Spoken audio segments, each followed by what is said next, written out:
Let's go back to the beginning. All right. Baby Prime. So you mentioned Netflix. You've I worked at Netflix, by the way. for people who don't know who the Primogen is, he mentions the fact that he has been very successful and has worked at Netflix basically every other sentence. Correct. Almost as much as I mentioned Neovim. Oh, great. Tell me more about Neovim. No, please don't. So, Baby Prime, at the very beginning, you've had one hell of a life. And I think it's inspiring to a lot of people. You've gone through a lot of painful low points. And like you mentioned, you've come out of that to become a successful programmer and a person that inspires a huge number of people to get into programming and just to find success in life. So maybe I would love it if you laid out just your whole life journey from the beginning. So I guess if we're going to start with this whole journey, I think it's probably best to start when I was about 4 or 5 years old. That was the first time I was ever exposed to pornography. And it's kind of just earwormed me. It was a day that didn't go by from when I was a very young lad all the way up until I was 20-some years old, where I didn't think about porn on a daily basis. And so it's just like every single day, even at that young. And so it's just a very mind-consuming, time-consuming, thought-consuming thing that kind of plagued me from starting at a very young age. When I was 7 years old, my dad died. That was kind of a really tough period of life. I still think about this time that I went over to China, and there's kind of some rules that we were given, and one of the rules was just like, hey, don't talk about God, and if you do, use the word dad instead. And I was just like, okay, dad. It was like the first time I said that word in like 17 years or some long time. It was like weird to say that phrase, and I was like, oh, that was just the strangest thing I've ever said in my entire lifetime. It just felt so weird. So kind of rewind. As I got older, obviously, was very good at accessing porn, of course. Played video game, the internet. Fun kind of like side quest story. I think the guy's name is Lord Talk on Twitch. I can't quite remember his name, but he built this game called Grail, Graal, and Grail Online. And when I was a young lad, that it was just like Zelda, except for it also had a level editor, and it had like a C-like language. And that's how I discovered how to program, is I looked at these symbols and figured out what they meant, and then I was able to make things happen in the game. And that was like that's my introduction into programming. So thank you, that guy, whatever your Twitch name was. But all right, so keep on going. As I got older, I was super bad socially. I was not a very great social person. High school was brutal, got made fun of a lot. Really didn't enjoy, I wouldn't say I had a great time during high school. Definitely felt very out of place or offset or maybe misplaced, if you will. I'm not sure what the right word is. And so, of course, at that point, I just always wanted to be accepted, to fit in and all that. I did forget to say one side story. After my dad died, my older brother, he got and I started getting into drugs, and along with that, he exposed me to pot. So at 8 years old, I was smoking some marijuana for a while there, until like maybe 11 or 12, and took a break, and then again did a lot of that as I got a little bit older. But so I kind of got a lot of these exposures fairly young, 16, 15 through 18, a lot of drinking and all that. When I graduated, or as I was graduating high school, it's just like I had such sadness, if you will. I was very sad about how everything went. Tried to commit suicide. Obviously, it was a very poor attempt, and I'm still here today. I'm very happy about that aspect. I'm glad that I didn't follow through with anything. Had to go to the hospital and all that. And when I was done, I just still remember kind of coming out of the hospital, and that moment, it's kind of like something broke in you. Have you ever read the book Wheel of Time? It's 14,000 pages or something like that. But right around page 12,000, Rand has to kill a girl, the main character. That's like the moment he breaks and he gets into like hard Rand. Quindalar Rand, if you will. For those that know Wheel of Time, will appreciate all that. For those that are confusing, I understand. Not the Amazon show, not that Wheel of Time. So now that we kind of go back onto it, at that point, it's just like something kind of broke in me. And it's just like I just didn't care anymore. So all the kind of social awkwardness, if you will, all that kind of just died away with me. But also, so did everything else. And so I started using a bunch of drugs, LSD, mushrooms, meth, did a bunch of that stuff, and then went off to college and continued to do a bunch of stuff. I took too much acid to where for like quite a few years I had like little squigglies on the side of my eyes whenever I'd walk by high contrast objects. And so it's just like that whole period of life was just kind of marked by just poor decisions. And then sometime when I was about 19 years old, somewhere in that range, I just had this one evening where it's just I felt the very dramatic and real presence of God. And it's just like I kind of had this choice on a razor where like if I go either way, I'm going to fall off. And I need to change my life. You get to make the choice now. Do you want to do that or not? And so I remember going, okay, I do want to change my life. Like I don't like this experience. I don't like what I'm living. I am still very sad. I still feel very desperate. I still feel all those things. I'm just like pretending to be this other person. And then I just went to sleep that night. Nothing changed.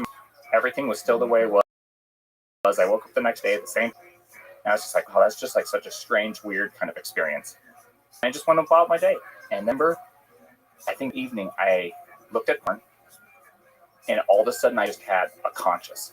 I just like this deep, profound like shame. And I was like, I've never felt shame in my life. Right? Like I have no idea what's happening now. And then all of a sudden when I smoked pot, I just felt deep shame. And when I hurt somebody or did something wrong, also it's just like I got a conscious from that evening. That's what kind of my gift was, if you will. And it's just like at that point, I didn't even have a choice. I had to change my life because for whatever reason, I've kind of been changed in the moment. And so from there, I started actually trying in school. I always kind of joke around that I got 2.14 in high school. I had a teacher handwrite me a note saying I was the worst student she's ever had, all that kind of stuff. I was not a really great student. And then in that moment, it's just like, okay, now life's changed. And I start trying to learn. I try to become a good student. And it turns out it's really hard. Like I was really bad. I still got C's. I went and took pre-calculus. And I'm like, oh my gosh, I used to be the smart math guy. And now I'm kind of the idiot failing. And so it's like, I'm just questioning myself and all that. And I spend hours upon hours in like a studying math learning center. And then just at some point, years into this journey, I'm like a year and a half into this journey at this point, it's just like something clicks. And I go from being the worst person to just immediately becoming the best. Everything after that is just, I don't know what happened. All of a sudden, I was the best person at math.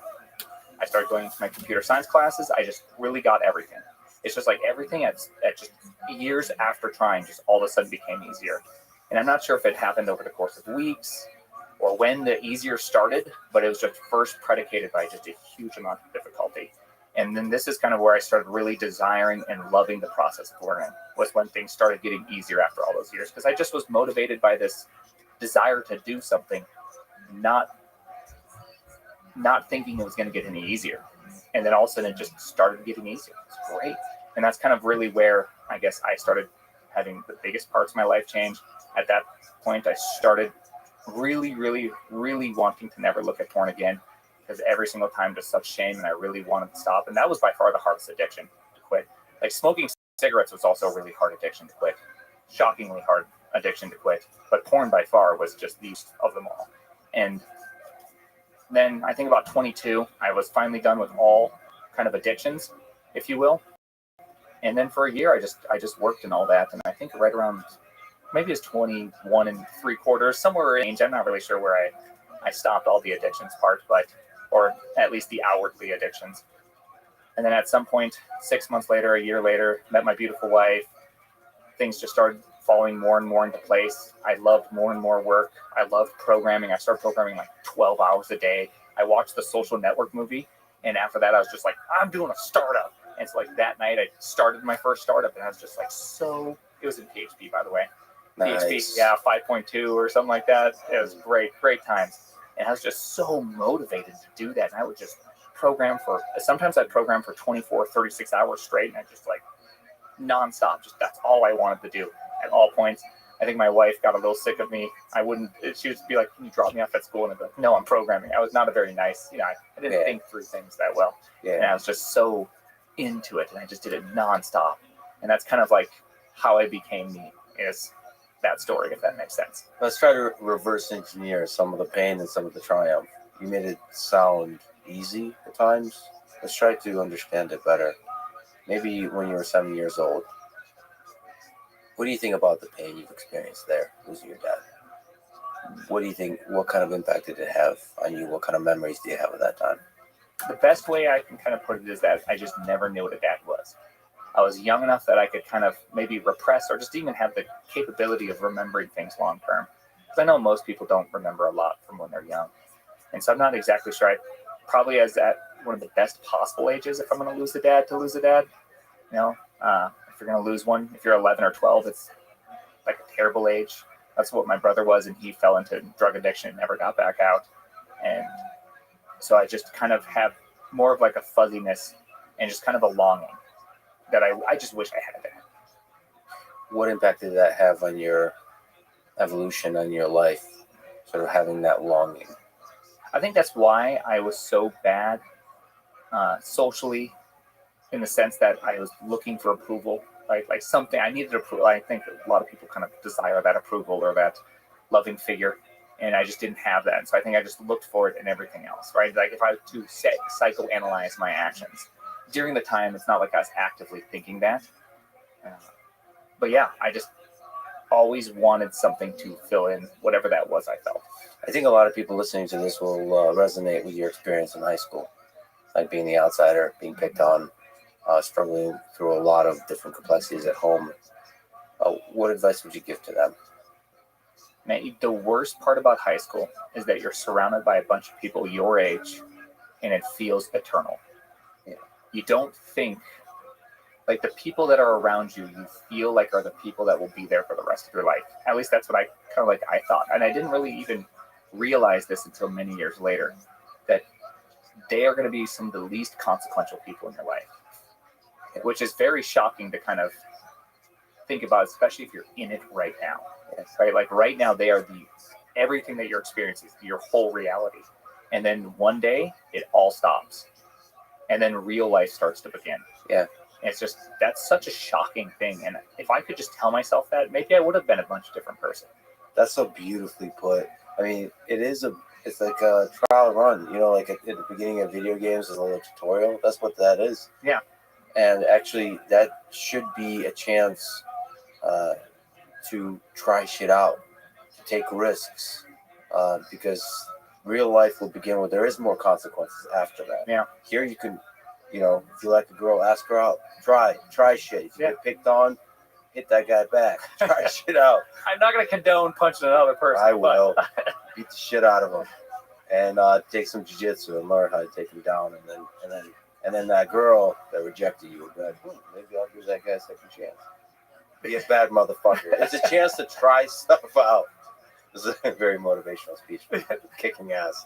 It is true there. I mean, there is something very true about that I think, especially, I have no idea what the girls' experience of high school would be like.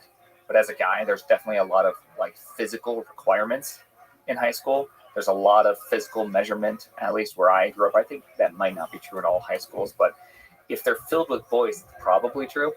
And so it's just like, yeah, it probably does help to do those things, to go to BJJ, to do any of these activities, because even if you don't ever kick someone's ass, just having some level of confidence in yourself is probably a very valuable thing. But just remembering that this is such a short, tiny moment in your life is just like a huge help. I mean, the way you phrased it is exactly right. That's what it feels like, that these are the people that will be with you for the rest of your life, and this is the whole world. And so that means that there'll be just tremendous amount of impact if somebody picks on you, or if you fall somewhere low in the hierarchy, in the status hierarchy of this high school. That means you'll be low in the status hierarchy of the world, and you're fucked for the rest of your life. And that carries a tremendous amount of weight, which is why psychologically it's extremely difficult. Yeah. I think it's understated often by parents, by society, how difficult it is to be a high schooler, how difficult psychologically it is, how it actually makes sense that some people would suffer from depression and be on the verge of suicide. It's very, very difficult. Yeah, I think it's even, people I say back in my day, blah, blah, blah. I think it's genuinely harder today than it's ever been, in the sense that when I was a kid, there was a qualification of people. Meaning, this is a cool guy, this is not a cool guy. Today, there's a quantification of people. You have 32,514 people following you. You have 12. Like, people can visually, they can inspect your exact social value on whatever platform you're on. And that has to be just so much harder. I can imagine that there's a lot of just so much weight put on that it feels probably way worse and way more damning to be uncool because you have an exact number of how uncool you are. Yeah, the challenge there. And the task, the quest, is to remember that just because your social circle on social media and in high school thinks you're uncool, it actually might mean you are cool. And you find that cool and grow it and let it flourish so that when real life begins, you can fucking come out of the gate firing on all cylinders. That's a great way to put it. I think, if anything, high school is really bad at picking out the cool people. That whatever the system, the hierarchy that forms, it's such a basic bitch hierarchy. Like, you're good at very generic shit. Yeah. That's how you rise. Your parents bought you an expensive car. Right. Materialistic shit. Yeah, exactly. It's a greedy search. See, they didn't have a proper search, so they're just hitting that local Optima. But the heuristic, even the objective function for that greedy search is just a really shitty one. Yeah. Where those people that win the game of high school are very often not going to be the people that win the much more exciting, beautiful game of life. So do epic shit and try stuff out. The weirdos are the ones that are going to succeed. The weirdos in high school, probably because they also get bullied and they get to be tormented more psychologically and get to explore their own mind and think through what it means to be a human being more. Because if you're winning in high school, you're not being challenged. Yeah. You're not self-reflecting. You're not trying shit out. So there's some degree to like being tormented as long as it doesn't break you. The porn addiction, that's another powerful one that I think will probably resonate with a lot of people. And it's interesting that you say that's one of the hardest addictions to overcome. Let me say it this way. Some addictions have a much bigger societal look. And porn is just not one of them, which makes it super hard. None of your friends are going to cheer you on. If you go on Twitter and say, I quit porn, they're going to be like, well, that's good for you, but not everybody, no one makes that argument with meth, right? No one's going to be like, well, not everyone has to quit meth, okay? It's actually a fine industry. People who, are the ones producing it, they're good also, right? Like, no one's going to make that kind of argument. Whereas with porn, you're going to have like a whole thing, and friends are going to think you're dumb for doing it or whatever. It's like it's a much more difficult one in just like that. So it feels accepted. And I think it's also an addiction you can practice, dissipate in privately, hide it from the world. There's certain addictions that are harder to hide from the world for long periods of time. Yeah. And porn addiction is probably one you can just have for many years, and then it can deepen. That's probably like a serious issue. Boy, am I glad I grew up before the internet. Because porn is so accessible, so easy to go deep into that addiction. What can you speak about what impact it had on your life? Maybe some of the low points, but also how to overcome it. I'd say, as far as impact goes, is that you will have such a long and broken look at women. By the very, I'm only speaking from a male's perspective, that porn in its just like most basic thing is that you use another person for your own desire or your own want. It's not something that is deeply needed. There's no need for porn. It's purely a want-based activity or a lust, however you want, whatever word you can fill in there. And it is purely an objectifying activity. Like someone else is on display for your own enjoyment. And so I think you carry this around. Like I do think that the women that I dated during high school or the women after high school and college, like I look at them as a means to an end. I think porn greatly kind of shifted that kind of perspective in my head that I did not give the value that was desired to another person. It really devalues humanity just in general is my perspective of it. And then it makes people into commodities. And I don't think people are commodities. I think everyone has value. And so during that, for me, that's kind of like the great effect of porn, is that, it's just consumerism gone wild, or materialism, maybe you could argue, gone wild. And it's extremely hard to quit, just like you said, because I can look at porn and then I can go out to lunch. No one's going to know. No one's going to have any ideas. Like, it's a very private, it can be very short session. It doesn't have to be something that takes, you can't take acid and go out to lunch, right? Your whole day is going to be a very different day. And so it's very quick, easy, accessible. And then obviously there's all the science and, statistics, like men make worse decisions for some period of time after looking or being exposed to sexualized images. There's the whole dopamine effect. That's just you constantly need more and more dopamine. That's why people typically don't just watch 5 minutes of porn and call it a day. There's the 100th tab joke that's always made on the internet. It's because it's just this constant dopamine cycle you're constantly doing. And all that stuff is great to say. And I'm sure statistics and science and all that stuff is really great arguments for some amount of people. But for me, it just comes down to is it really a good thing to do? Is it really actually something we want, is to value people in such a profane or kind of just disregarding way? I just really think it's just bad for the soul. Even if all the stats said it was great for you, I still say it's actually bad. Yeah, you have to look at the long-term, big picture psychological impact it has on your relationships with human beings in general.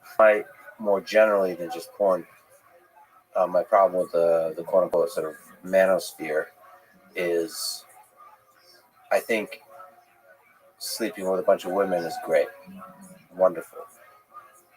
But the problem is making that the primary objective of your life, similar with porn, is you devalue one of the most awesome things, which is intimacy. That's true for deep friendship. That's true for relationships. And I think porn does that in its purest, darkest form, which is the thing that matters is the sex, not the deep connection with another human being.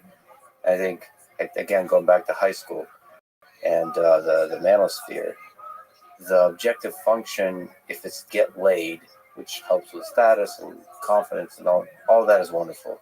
I think, again, it can be an addiction, but the thing that's even more awesome for a lot of people is a deep friendship or deep intimacy with a romantic partner.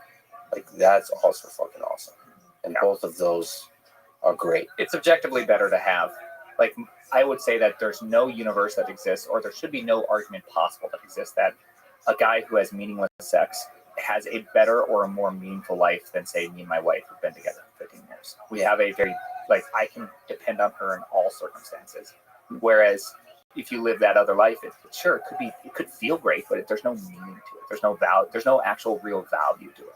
That's absolutely correct. I do think that getting laid can have a tremendous positive impact on the confidence of a young man. I think just there's a certain number of sexual partners from which you can collect a lot of data, and it can free you about not to be so nervous about the opposite sex, not to be so nervous about human interaction, and that will allow you to see the world more clearly, to actually find that one partner whom you can be deeply intimate with. Sometimes the nervousness around this societally constructed value in getting laid can cloud your judgment. And if you just release that by getting laid a bunch of times, then you could see the world clearly, that getting laid is not nearly as important, as you said, as finding the right human. Including, I should put in that pile not just a romantic partner, but friendships, deep lasting friendships. Well, I think you're right that our society puts a lot of emphasis on getting laid, and I'm sure that's true among any group of males throughout any point in history. I'm sure that's a very common joke that's never actually never stopped at any point. So yeah. I'm sure that exists, and there's probably some truth to the sense that after you've, who was it? Jim Carrey. I hope that everyone can get rich so they realize that money solves none of your problems. Yeah. Exactly. The realization that this thing that society told you is hyper important is actually not the important part.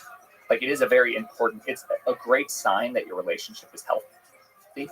If me and my wife were to have no sex at all for months on end, something's gone wrong, which means we are no longer like on the same plane, but it's not also a good identifier.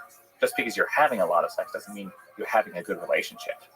And so it's kind of like a unique kind of, I forget the right term here, but it's a unique way at looking at the problems, and our society puts so much emphasis. And maybe that's why porn was so hard to quit, but my guess is just all the dopamine effects that it is. But for me, like the most important part and the thing that actually has real reward is having just my wife.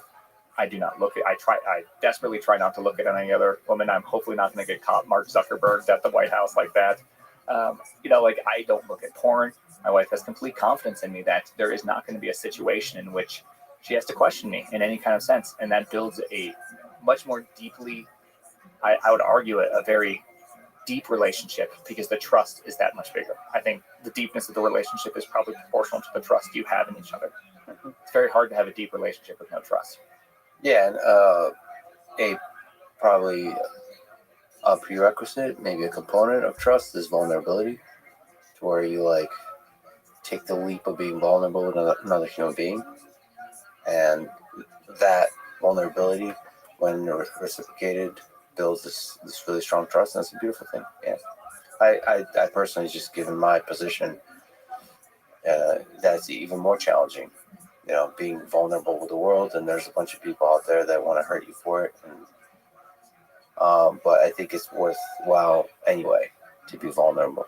It's always the risk is always worth it in some sense. Like, obviously everyone has a different kind of life they have to filter through their actions with, right? Because the person that has no, say, social following or anything, their risk reward profile could just be local impact, which could be just as, damning or harming to them. Yeah. And so it's always worth the risk, though, in my personal opinion, because like finding my wife has been obviously the most impactful or changing thing in my life. So, or second most, I'd argue that one night with God would probably be the most impactful thing that led to everything else, but then the wife would be the next most impactful. I mean, I'm like cleaning up after myself and stuff now. Changed man. I'm a changed man. Can we try to reverse engineer that moment of you finding God? What is it, at 19? Because it feels like that was a big leap for you to escape the pain, to escape the addiction, or the beginning of that journey. What do you think happened there? I think it just felt like there was no line that I wasn't willing to cross. Like everything was fine, and it just all of a sudden, just in that moment, it's just like I had I guess, some sort of deep fear and understanding, like, I am going down a path. Is this really the path you want to go down? And I don't know what the result of that path would be or anything like that. I don't tend to speculate on things I don't understand. I just know that in that moment, I had the option. And I just chose, I didn't want it anymore, right? It's kind of mixed in this whole thing where it's just like I had no value. I wrapped up all my meaning or value in having sex or getting laid. I had, all that stuff, all the things we just talked about, like that was where all my worth was. And that is just such a terrible place to have your worth. And it's just like kind of all came to a point. And I can't tell you the day of the week. I can't tell you anything other than it was nighttime. And I was in South Hedges in Montana State University. Go Bobcats. It's about, that's the sign that we do at football games. Don't worry about it. But like, that's all I can really tell you, because that night was no more or less special than some other night. It's just the specialness was I got at least a chance to make a choice. Because you find in that advice that you can give to others who are there's probably just an endless amount of people that are struggling with porn addiction now, young people. What advice could you give to them? How to overcome it? For me to overcome it, I had to realize that I was taking something away from my future wife. Some people be like, oh, well, you just, once you get a girlfriend, then you can stop. And it's just like, no, because you never stopped the problem. You don't stop a problem by replacing it. And so I didn't have a girlfriend, didn't have all that. I just realized that I was truly taking away from something from my future wife. And I didn't even know my current wife at that time. She was not in the picture. I'm not even sure if she was at Montana State University at that point. And so it's just, once I made that realization, I think it went from my head to my heart, which they say is the greatest distance in the universe. I finally got it. And that's really where things change. So if the ability to say like what's going to help you change and all that, I don't think there's silver bullets, right? If someone could offer you a drug, I forget who says this phrase, but there's this really interesting phrase that goes something like, he was a very depressed man, and he was struggling with suicide, and he kind of writes about this in this memoir. And he goes to these doctors, and the doctors effectively say, well, here's antidepressants, it's going to help you. And he says that, well, the problem is that scientists told me that I could just touch my brain and make myself happy. And that's it. Like, they could reach in, they could configure some stuff and be happy. It's like, for me, it was a lot like going out into a field and being able to take a drug to see the rain. I could look out, see the rain, it would fall down, it'd be silvery, it'd be beautiful, but all the crop would still die because there's not actually any rain. I had to discover how to be happy myself. And so for me, it's like, the reason why I look at porn is because I was unhappy. I was trying to find meaning. I was trying to find value in something, right? Something that was supposed to finally give me this ultimate satisfaction. And it just does not. No matter how hard and no matter how much you think it will, there is no escapade, there is no pornography that will ever give you that satisfaction you're looking for. That's the reason why it's addictive. And that's kind of like my call to why you shouldn't do it. But how to get out of it, I only got out of it by realizing. I think that's really brilliantly described. You knew that this thing you're doing is preventing you from finding your future wife. And future wife can mean more, even broadly, this path to a flourishing, to a beautiful life. I think there's a lot of choices we make that are just preventing us from opening the door to whatever future that we pick. I think what's really nice to do is to imagine, just like we said with high school, that there are a bunch of trajectories in life where you'll be truly happy. And you need to construct your life in a way where you have the chance to travel down those paths. And there's a bunch of addictions, there's a bunch of choices that prevent us from traveling down those paths. So just believe that you're going to have an awesome life and remove from your life the things that are preventing you from walking down that path, which is essentially what you did. It's a leap of faith that, like, if you let go of porn, that a better life is waiting for you on the other end. Yeah. I definitely can't say how long it will take a better life, but for me, there's no way in the universe I could have had the relationship that I have without first making those steps, because I couldn't value, I couldn't value my wife in the way that was proper for who she was. I would have valued her through the index or the lens that I currently was looking through. So, gotta ask. So I've never done math. I've never done meth. That was a great segue, by the way. Oh man, I don't know what the fuck I'm doing, honestly, with this interviewing thing. But yeah, meth and LSD. You know, I did ayahuasca. I did shrooms a bunch of times. Oh, on this topic, I should say that there's a lot of on Twitter and on tech in the tech community in general, sort of people speaking negatively about ayahuasca, and some positively. I think it's such a roll of the dice. I had incredible experiences, but I don't think I want to recommend it to anyone. It's a risk. It's a serious risk. It really is a roll of the dice. That you could meet your demons and it could destroy you, or you can meet your demons and let go of them, or you could have experiences like I did, which is like never. Apparently, I don't have demons. I'm pretty sure they're somewhere in the basement, but I've never met them on drugs. Yeah. I'm always really happy. I'm a happy drunk. I'm a super happy on ayahuasca, just full of love. I don't understand where the demons are, but that's my biochemistry, whatever that is. And for some others, one trip could be amazing, and the next one could just completely destroy you and wreck your life. So I don't know what the recommendation from that is. Maybe avoid it, but then all of us die, and life, I tend to lean into adventure. But drugs is if you fuck with the biochemistry of your brain, you can really destroy.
The Joe Rogan Experience.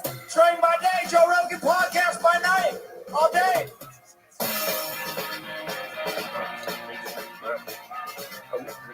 Yes. I'm glad you brought it. You did not have to do that. I appreciate it. I fucking love your channel, dude. I've spent countless hours watching your hilarious videos. So cool that you've even found it. Well, you know, Gino told me about it your brother Gino, who I've been friends with for years, told me about it a long time ago that you guys were doing this. And I was like, really? All right. Interesting. And then I watched it, I'm like, this is fucking great. It's right up my alley. You would show clips all the time and it would drive Gino nuts. And then finally it got named. Reggie Watts was here. And he's like, you ever hear of the Y-Files? You guys are talking about moon landing shit. And you're like, what's that? And I don't know. A week or two later, Gino gets a text. Are you the Y-Files? He didn't tell me the name of it. But he was so excited. Yeah, it's a great show, dude. It's like everything I'm fascinated by. Anunnaki, aliens, secret bases. How did you get involved with making a show like this? Is this something you've always been interested in? Grew up Art Bell. Yes. Dad. There he is. There he is. The GOAT. Dad was an overnight cop, so always overnight radio. And so it was always Dr. Demento. Yes. You remember him? And Art Bell. So I kind of grew up with the weird stories, and it just got in the Twilight Zone. We watched as kids. It was like required watching from Dad in the old black and whites, the classics. So that was always in there. So I'll skip 20 years. We had a podcasting studio in LA on Sunset. We're doing pretty well. We're hosting a lot of shows, guys you knew, like when COVID hit, Gil Tony came and worked out of our studio, Jeremiah, Metzger, all the guys. Didn't make any money, but it was a cool setup. But then they locked down the city, impossibly, and we didn't really know what to do. Then they set fire to the city somehow, and the wife and I are racing down Hollywood Boulevard, being chased by people with bats and boxes of Adidas, and we were like, this is too much, and we just started packing. That's it. We got out, and I didn't know what to do. So I've been working in showbiz, not super successfully, like on the cusp. But I've been a professional host, editor, producer, writer for TV. So I was like, YouTube, easy. I'm a natural. So I started the channel talking about science and weird stuff, and it was the hardest thing I ever did. It was like impossible to do. And I started out like following all the consultants. High energy, smash the like, be a YouTuber, top 10 list. And I did that for a little while. It's like, no one's watching. This feels stupid. And then I said, fuck it, let me just talk about the shit I want to talk about. So I think the first like good one was Operation High Jump. You know, Admiral Byrd goes down to Antarctica with a armed fleet, supposedly looking for Nazi UFOs, and it's a 6-month mission, and in like a few days they have to turn back, and it's crazy stuff. So I did that story, and it got I think I got 50,000 views. I don't think I saw that one. It's an old one. What happened at Operation Hijack? All right, Admiral Byrd goes down. This is just after the war. Remember, the Nazis were fleeing to South America, so mostly Argentina. So the Nazis tried to establish a base in Antarctica. That's true. It's New Schwabenland. Now, people say they were trying to build a Nazi base and all that stuff. They were really just looking for a railway station to get oil. So Hitler didn't want to rely on outside sources.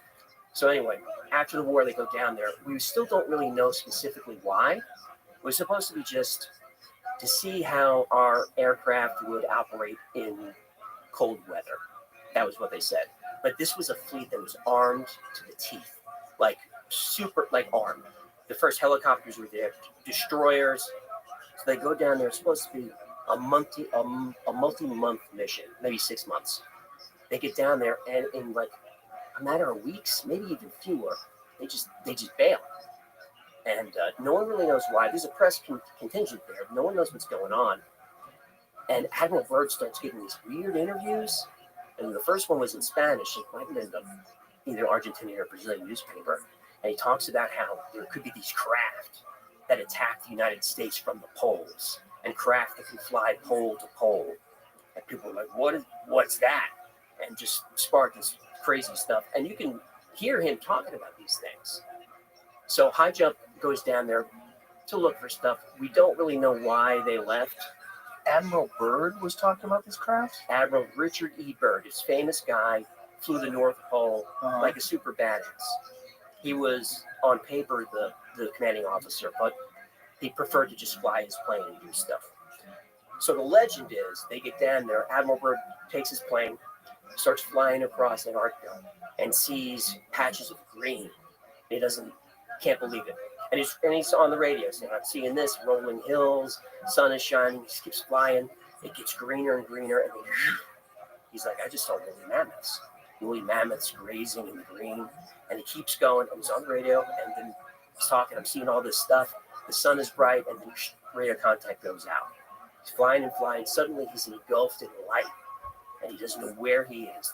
The green is behind him, he's just flying in light, just trying to get his bearings, and then up beside him, 2 flying saucers just kind of next to him, almost like the F-16s trying to wave it down. 2 flying saucers, and he looks over, and they have swastikas on him, and he's like, uh-oh. So he's on the stick, and he feels the stick shaking, and then the stick just goes dead, and then he goes down with the UFOs, and they just land into a cavern in the hollow earth.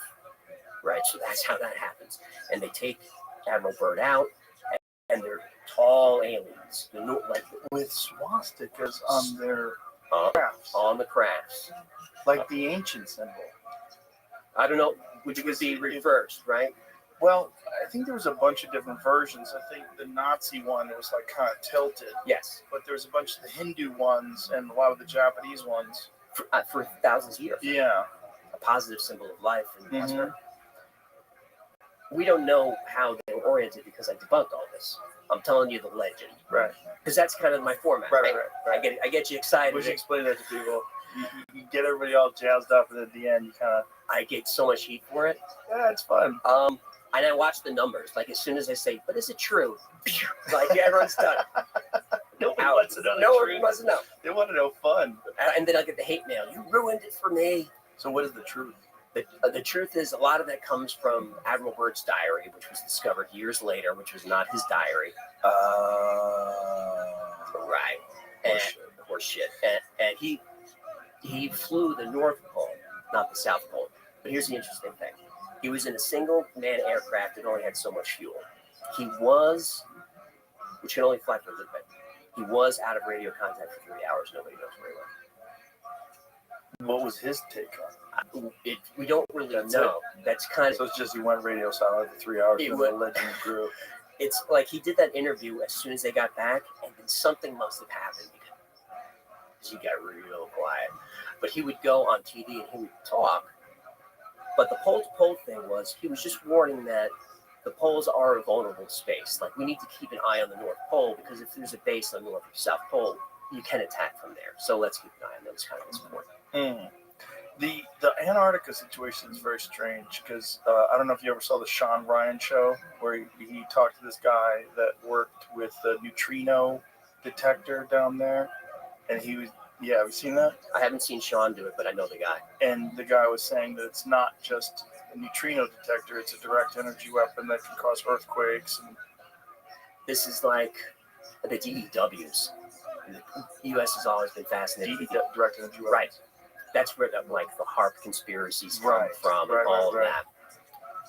And if you don't know what HARP is, that's the High Altitude Roll Research Project. This array of antennas in Alaska, the U.S. government, to study the ionosphere. But for some reason, it cost hundreds of millions of dollars. And when you look at it, you're like, where'd the money go?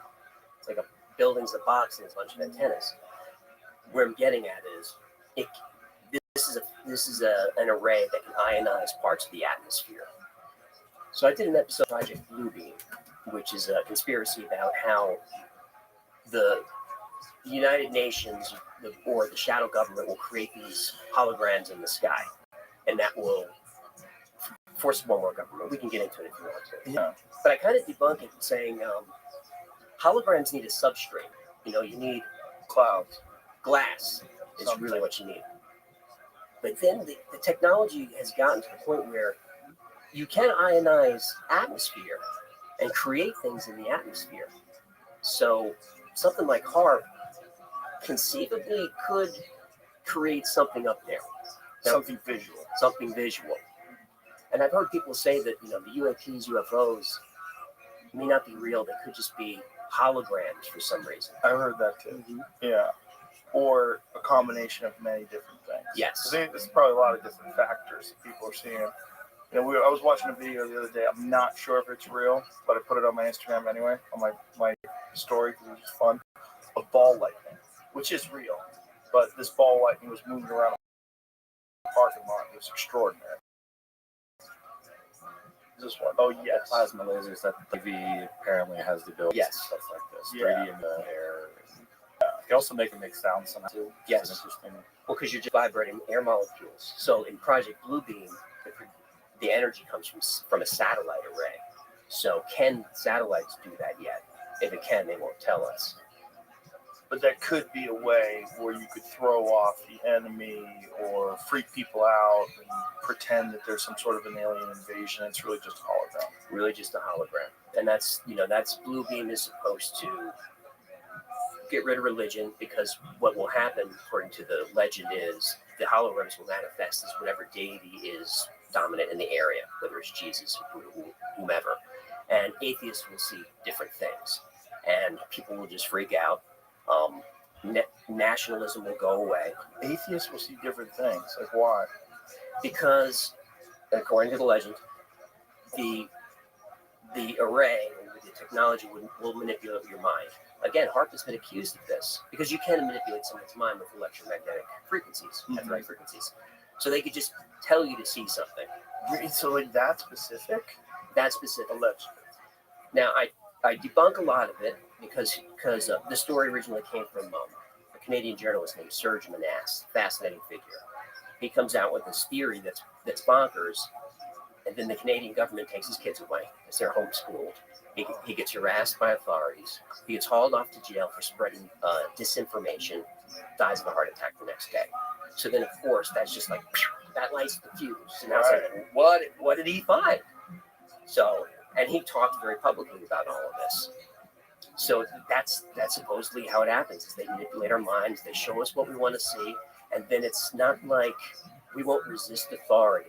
We'll beg for it. We'll just beg to take our freedom, take our rights, keep us safe. Whoa. Because something huge is happening and we need to consolidate. I feel like that's what would happen.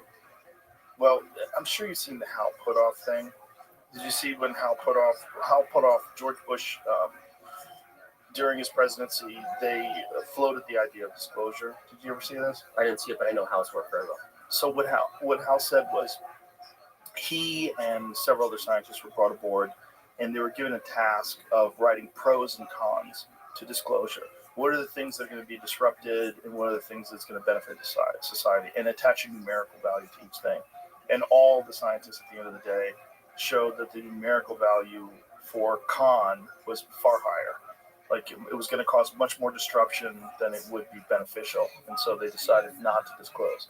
But what they were telling Hal was, this was what you were planning for was retrieved crafts, not of this world, and biological entities that the United States government is in possession of. Should we disclose this? Right. I think I've definitely heard that. I don't know if is that connected to the Brookings report, if I'm getting that correct. Which one's that? I forget when it would even come out. Here's all the CYAs. I'm an expert on nothing. I don't know anything. I tell stories. Me too. Okay? How can you talk about Planet Serpo if you've never been? Look, I just like this. I just all do respect. That's gonna go on forever. Forever. Never be. Never be. I hope he's okay. Douglas Murray's a lot of fun. Oh, he's great. Yeah, so I'm not an expert at anything. So I don't know when Brookings was, but it was the same thing. It was a recommendation from the government that, look, It was in 1960. 1960. Same thing. Well, I don't know if it's the exact same thing, but Same kind of thing. proposed studies of the implications of peaceful space activities for human affairs, commissioned by NASA and created by the Brookings Institute. Collaboration, long range study. Same result. Don't do it. Yeah, I think they're probably right, but also I want to know. Well, that's puts us in a pickle. I think is let's say it's real. I want to know too, but I don't want the Chinese to know, and I definitely don't want Iran to know. So I understand. Why do you not want them to know? Maybe we could all get along if we realize that there's actual aliens that are visiting us. I mean, wasn't that the Ronald Reagan speech in front of the UN? You've seen that, right? Sure, Yeah, the famous speech. but wasn't at the SDI part of that speech? Is we'll all get along, but we're going to have laser weapons in space just in case we don't. Wasn't that same speech? It might not have been, but it was about that same time, and that was all smoke and mirrors. Right. The Star Wars thing was fake, right? Couldn't get it to work. Yeah. It was all fake. So maybe we'll all get along. Boy, that sounds nice. But Iran produces brilliant people, so intelligent, great engineers, doctors, all of that. But the government is bananas. Yeah. So, I mean, you don't want to have brilliant scientists working like that. I mean, Right. we had brilliant scientists working for dictators in the past, and it was not awesome. Right. Like the So Nazis. that's who I mean. Yeah. Yeah. That's what I mean. So, Yeah. It's really sketchy. They get the technology. right. Well, this is what Hal Puthoff said. He said that the government of the United States has at least 10 of these things. And I said, well, other governments have them? He said, yes. And I said, well, do they have similar numbers? He's like, we believe so. So they don't know. So essentially what he was kind of alluding to is that there's basically like a kind of Manhattan Project to try to back engineer these things. And whoever figures it out first is going to have a massive advantage. Right. And it would be nice if it was us. It would be nice. Hal Puthoff has been connected to a lot of disinformation campaigns. I love the guy and his work, but he has been connected to disinformation campaigns with known disinformation Think about what subjects. about disclosure. Like, you heard the name Richard Doty? Yes. Okay, so, I mean, he, Want some coffee? yeah, some coffee.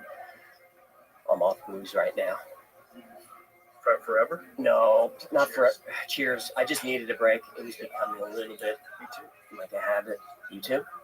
Yeah, I've been off for 2.5 months. Maybe even a little more now.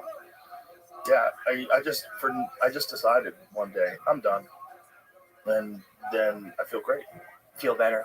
Oh my god! Think clearer? Wake Yeah. up feeling better? I have a nightclub, so I'm at my nightclub, my comedy club, all the time, and everybody's buying shots. And you want a beer? You want this? That. After a while, you're like, God, I feel like shit. Yeah, you do. But I'm not. It's like the illusion is that you won't have fun. I'm having the same amount of fun. It's so much fun. Of course, It's not because necessary. I'm funnier because I know what I'm talking about, Yes. and I'm not embarrassed enough of that. It just doesn't kill your inhibitions, but it's overrated. It is. It's fun. I've had a good time boozing, but yeah, enough. I'm allowed to go back at the first of the month. That Okay. I just needed. You need to quit vices once in a while, if anything, just to prove that you can. Yes. Yeah, it's a good thing, just to prove doesn't have hooks in you. Right. Yeah, I can quit whenever I want. I know. But can you? I've taken a few days off of social media, and I always feel better, but I always go right back. I don't know why I hardly ever look at it. It's just a massive distraction. Like, I don't read anything about myself, but I'm always looking at. But I find a lot of interesting things too, especially on Instagram. But more so now than ever, my screen time on my phone is dedicated to YouTube. It's like when I come home, especially at the end of the night, come back from the club, I'm tired. I want nonsense. I want Bigfoot. Same. I don't want to think too hard. I want Bob Lazar. I want Bigfoot. Yep. I want, ancient civilizations. It's just me and the dog watching TV. Yeah. Everyone's asleep. That's my favorite. Because no booze for me doesn't mean no gummies. Oh, okay. So a half a gummy in a Bigfoot episode, I'm having a great time. That's the one that I wish was real, but I'm 99% sure it's horseshit. Same. But I also wonder if under certain conditions it's real. Like, this is my thought. This is going to sound squirrely.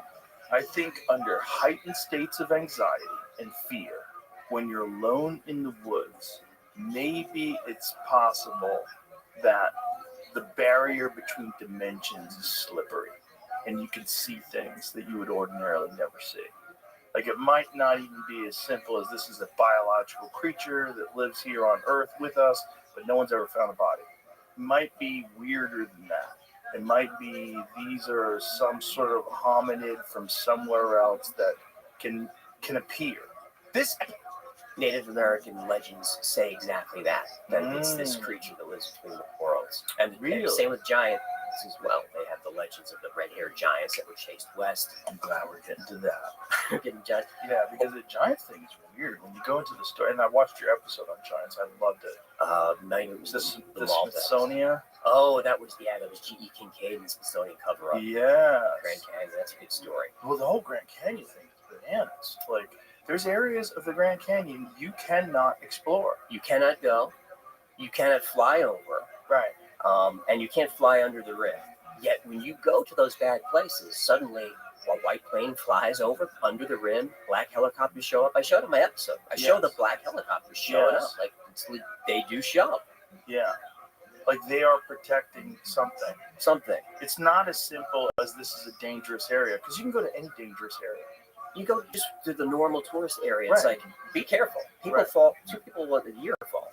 Yeah, someone fell recently. They did? Yeah, an influencer. Of course, taking a selfie.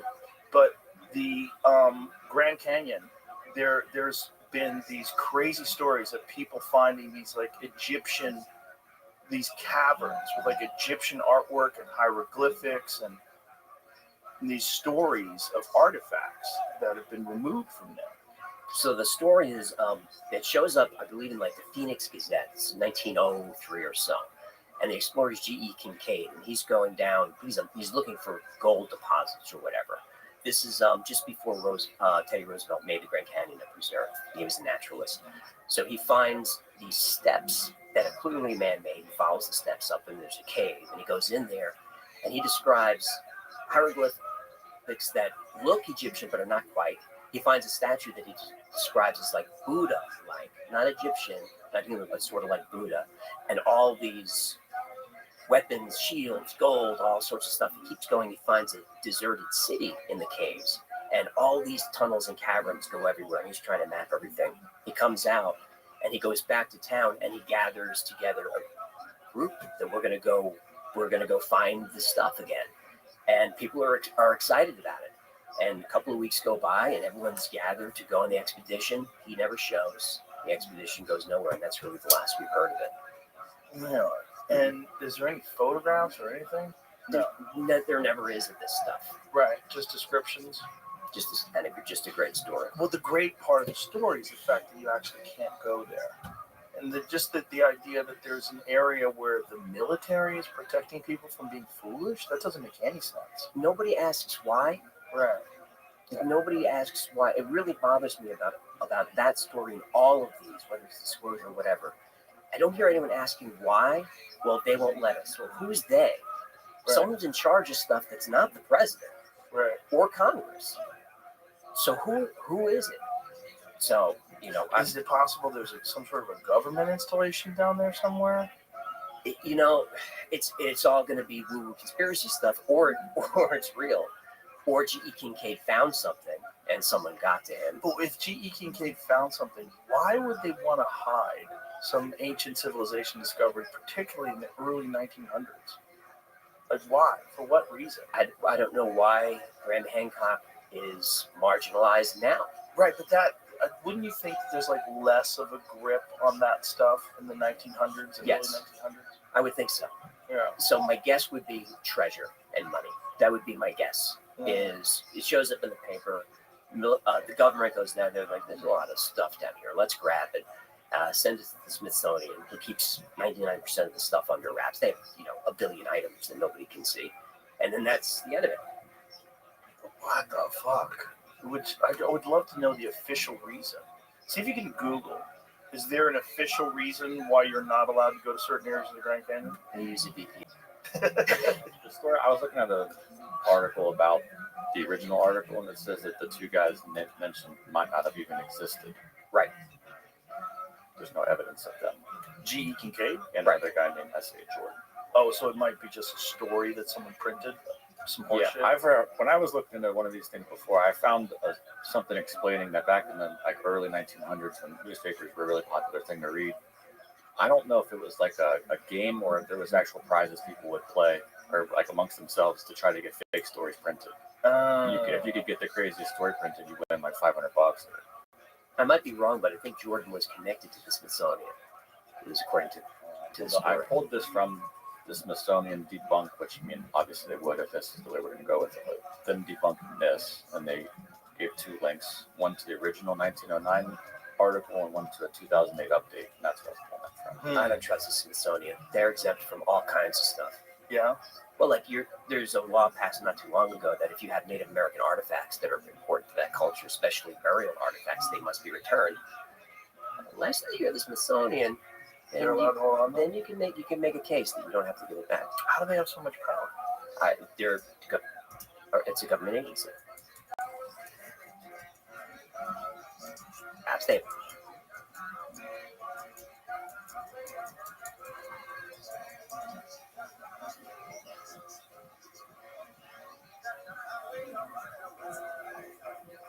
So the story is, it shows up, I believe, in like the Phoenix Gazette. It's 1903 or so, and the explorer is G.E. Kincaid, and he's going down. He's looking for gold deposits or whatever. This is just before Teddy Roosevelt made the Grand Canyon a preserve. He was a naturalist, so he finds these steps that are clearly man-made. He follows the steps up, and there's a cave, and he goes in there, and he describes hieroglyphics that look Egyptian but are not quite. He finds a statue that he describes as like Buddha-like, not Egyptian, not human, but sort of like Buddha. And all these weapons, shields, gold, all sorts of stuff. He keeps going. He finds a deserted city in the caves. And all these tunnels and caverns go everywhere. He's trying to map everything. He comes out and he goes back to town and he gathers together a group that we're gonna go find this stuff again. And people are excited about it. And a couple of weeks go by and everyone's gathered to go on the expedition. He never shows. The expedition goes nowhere, and that's really the last we've heard of it. Yeah. And is there any photographs or anything? No. There never is of this stuff. Right. Just descriptions.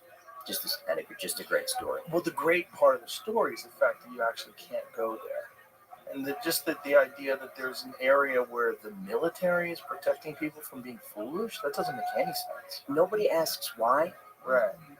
Nobody asks why. It really bothers me about that story and all of these, whether it's disclosure or whatever. I don't hear anyone asking why. Well, they won't let us. Well, who's they? Right. Someone's in charge of stuff that's not the president Right. or Congress. So who is it? So, Is it possible there's some sort of a government installation down there somewhere? It's all going to be woo-woo conspiracy stuff, or it's real. Or G.E. Kincaid found something and someone got to him. But if G.E. Kincaid found something, why would they want to hide some ancient civilization discovered, particularly in the early 1900s? Like, why? For what reason? I don't know why Graham Hancock is marginalized now. Right, but wouldn't you think that there's like less of a grip on that stuff in the 1900s and Yes. early 1900s? I would think so. Yeah. So my guess would be treasure and money. That would be my guess. Is it shows up in the paper. The government goes down there like, there's a lot of stuff down here. Let's grab it.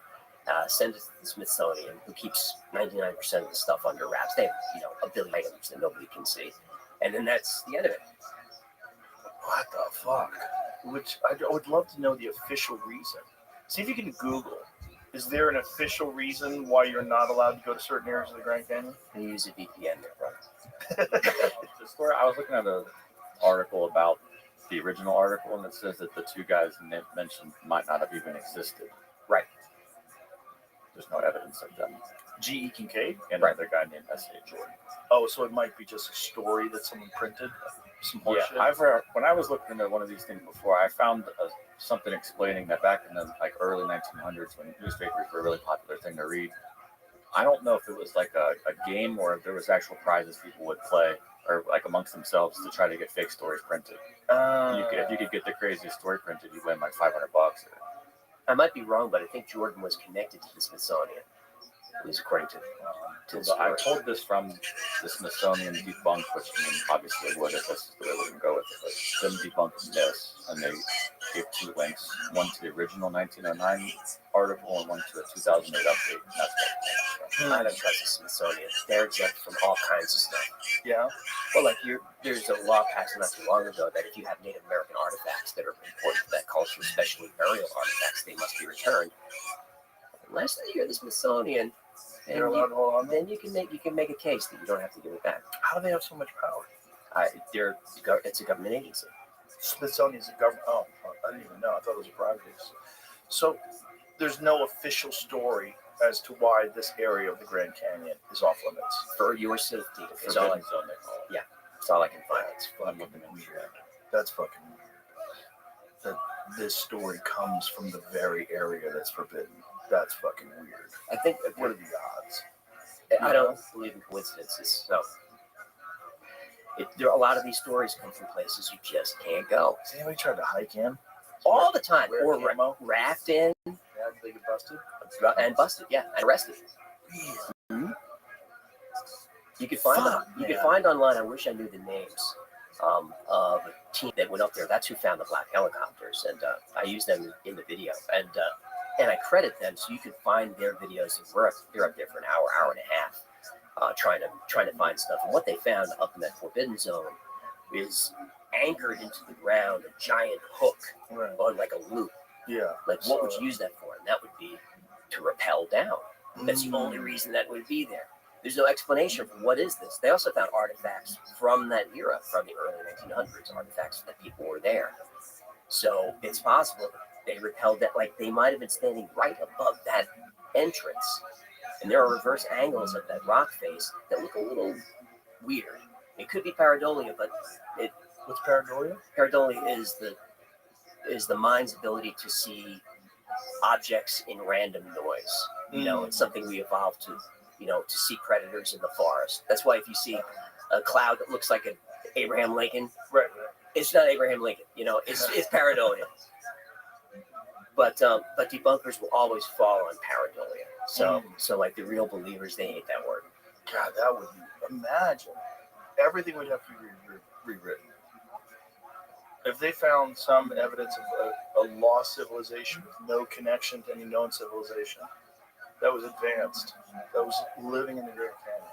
Did you ever think about going To the Grand Canyon? to go and just be an outlaw and go see? How would you get in though? I mean, if they have black helicopters and they're scanning the sky or scanning the ground with some sort of a drone or a plane, We go in, we live. are you planning something? No, hold on, What no. should we do? I don't have a contract, all right? So this is already dangerous when you're sitting here. But I got your back. If I go. Yeah, Yeah. because even if they drag you out, questions have to be posed. Right. Why couldn't I go there? What did you do wrong? Well, he violated this area. Okay, well, how come? Yeah, well, when you think about how dangerous the Grand Canyon is overall, there's not a safe area.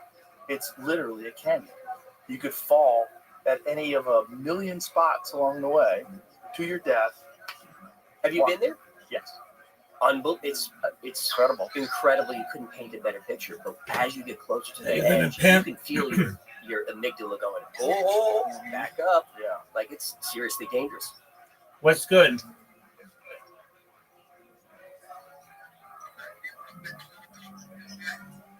Come to my Discord, dog.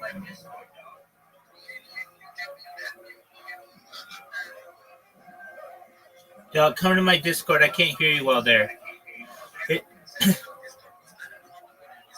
All right, well, you better figure it out. It's discord.me/rabbi. Discord.me/rabbi.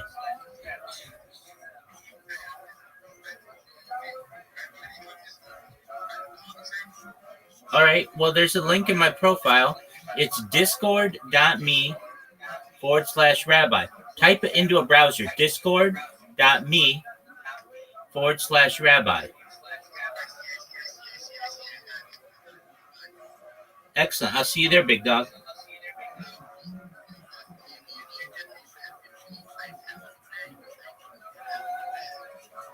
Big dog, I'll see you there.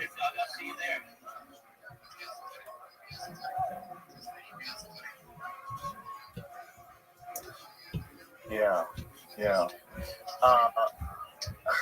the problem is I want to believe with Same. all these things. Yeah, same. Most people enjoy your show. Come to the Want Discord. believe. That's why it's so fun. And I don't believe most of the stuff I talk about. But when I approach a story, I try to find as much evidence as I can to support it, and I also want to find the other side, so that what we're left with is some truth. And not all stories can be fully debunked. And I've had my mind flipped a couple of times. You know, crop circles, hollow moons, some really crazy shit have flipped me around. Crop circles is weird. So weird. It's a weird one because when I first saw them, I'm like, what is that? And then I saw that these guys were doing them with boards and string. I was like, oh, it's just people being silly. And then I watched a whole documentary about how the energy that bent these things over caused these nodes to explode as if they'd been cooked in a microwave. Correct. Like, what? And then you find out that the actual stalks are woven together. Correct. It's not that they're pressed down, they're woven together. And that these are complex geometric designs that would have taken people weeks to map out. And there's no footprints leading up to it. There's no roads, no machinery, no evidence of any use of any kind of machinery. And these things appear like that. Like people have flown over an area and then flown back an hour or two later, and there's immense football field size, perfect geometry that no one can explain how it was created. Correct. So the nodes in the stalks, the node is like a knuckle on your fingers. So those are there for phototropism, to bend toward light. So what you're talking about is these things are bent over. They're bent over at right angles. It can only be done with high energy. But also around these crop circles, they're finding microscopic Dog, come in my metallic Discord. spheroids in around the circles. And that's not conspiracy theory. They're finding them. And they're Join from a browser, big man. magnetic fields around the circles. And you can see videos online of people going into these crop circles and their hands start to get red. Things are happening to them. So I went into crop circles thinking it was all guys with boards. Mm-hmm. But then when you watch people with boards make a crop circle, it's a mess. They can't do this. And you cannot bend the nodes of reeds and weave them together in a perfect, you can't do it. So that was, as I'm doing the research, I'm like, all right, 99% of them are fake, but there's this 1% that I cannot explain. The famous video where you see the orbs circling around the field in England and then the crop circle slowly starts to emerge, has that been debunked? Semi. It's controversial because the guy who released that video, I don't know his name offhand, allegedly went to a visual effects house Oh boy. and released it. But they somehow put that thing together in a matter of hours, which is suspicious. So in my episode on it, I said, all right, here's what the skeptics say. But, you know, in the 1990s, to do that kind of VFX work, because it looks real. Mm-hmm. I don't know. To me, I'm on the fence about it. You know, It's very convenient that they got the footage. it is. You know, It is. Operation Blackbird was a famous operation in 1990 to try and capture the footage live by a great researcher named Colin Andrews. And he's the guy that does the books on crop circles, right? yes, Yeah, he's all in. he's all in, and he got a lot of support for Blackbird. And not only did nothing happen, he was totally embarrassed by it. And it was all like streaming live, and a lot of people were involved. He's embarrassed. We find out later that while they're like waiting for the circles to happen, just a few miles away, there's a top secret military operation doing whatever they're doing. He doesn't know why. And then he gets a knock on the door from someone, Men in Black, whoever it is, that first offers him money to stop his work, then threatens him with whatever, threatens his family. And he doesn't know who this guy is. They go back and look at the tapes, and he sees the guy in the background of like one of the TV crews. So the theory is that some type of intelligence was embedded into Blackbird, made to discredit him, and that was kind of the end of Colin Andrews, because he was a legit researcher at that point. Now he's fringe, and now he's pseudoscience. But I get into that in the episode. That was something I discovered. I never knew that there was intelligence involved. I didn't know that there was a military op, which is confirmed. It's wild. So do you think they discredited him on purpose? Yes. Interesting. To make the crop circle thing look foolish. But like, what is the crop circle thing? Like, what is out of the believers? What is the best theory? The believers is that it's a way to message craft, or it's a landing site, or it's some type of communication. Why would they do it in wheat fields? I don't know. It doesn't make sense to me. If you have the technology, just Yeah. pick up the phone. There's better ways than just mowing wheat down. But I don't understand. Do you know the one about the Mandelbrot set? I've seen it. Yeah. I think that one is really weird because I think it coincides with the fractal creation of the Mandelbrot set by these people that are into this kind of geometry and fractals. They're like, someone made the Mandelbrot set, which is essentially a fractal, like spectacular design. And this is before Lorenz and Lorenz Attractor. I think it's before that, isn't it? I don't know. Before it was mainstream. Yeah, before it was mainstream. Right. Yes. And then when this thing appears, and people are like, what is this design? And then they connect it to this Mandelbrot set, which is, someone would have to have some very esoteric information. And it's Mandelbrot set using Fibonacci numbers. Yes. And the phi, the golden ratio. And it's accurate. It's accurate down to inches. Yeah. You can't do that. Well, maybe you can, but like how, and how long would it take, and how much planning, and how many people, and what would you use? Like what is the technology they would use to bend those things over that way and weave them? It's very weird stuff. It's weird.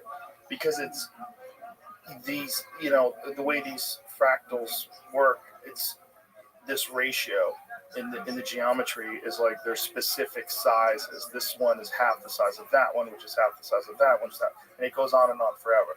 And when you see it all, see if you can find the Mandelbrot set. It might be the most spectacular crop. Weird. It's really weird because it's fucking enormous. Mm-hmm. And it seems stupid. Wow, there's a whole bunch of them. The Mandelbrot set is the one with the look like a heart. About that one right there. Yeah, that's it. That's the Mandelbrot set. Yep, and there's some other fractals there as well. I was looking at an article that says these two guys took on the challenge and did it for a TV show on the BBC. They did. If you watch them do it, it's clumsy AF. Yeah, it doesn't look as good. Like, because I know they always say that these guys did it, but like, you can't really see it there. But those flattened reeds, they're woven together. With some of the weirder ones, go back to other crop circles. You had some other images before that. There's some other ones. Those spirals. Right. Like that one right there. Yeah. That is fucking wild. That's wild. Like, this is multiple football fields long and wide. So, how? Make that one a little bigger, please. And one of these, I don't know if it's that one in particular, showed up right next to Stonehenge.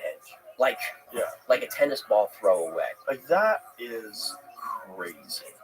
To not, first of all, if you're on the ground, all right, just the measurements alone to make each one the equal distance between circles, in the 6 different blades that you have that stem from the center, they're all the same distance, they're all the same size. The small circles are the ones that are most interesting, because how hard is that to do? Right. And they're uniform. And it's like, what is that? Like, what the fuck is that?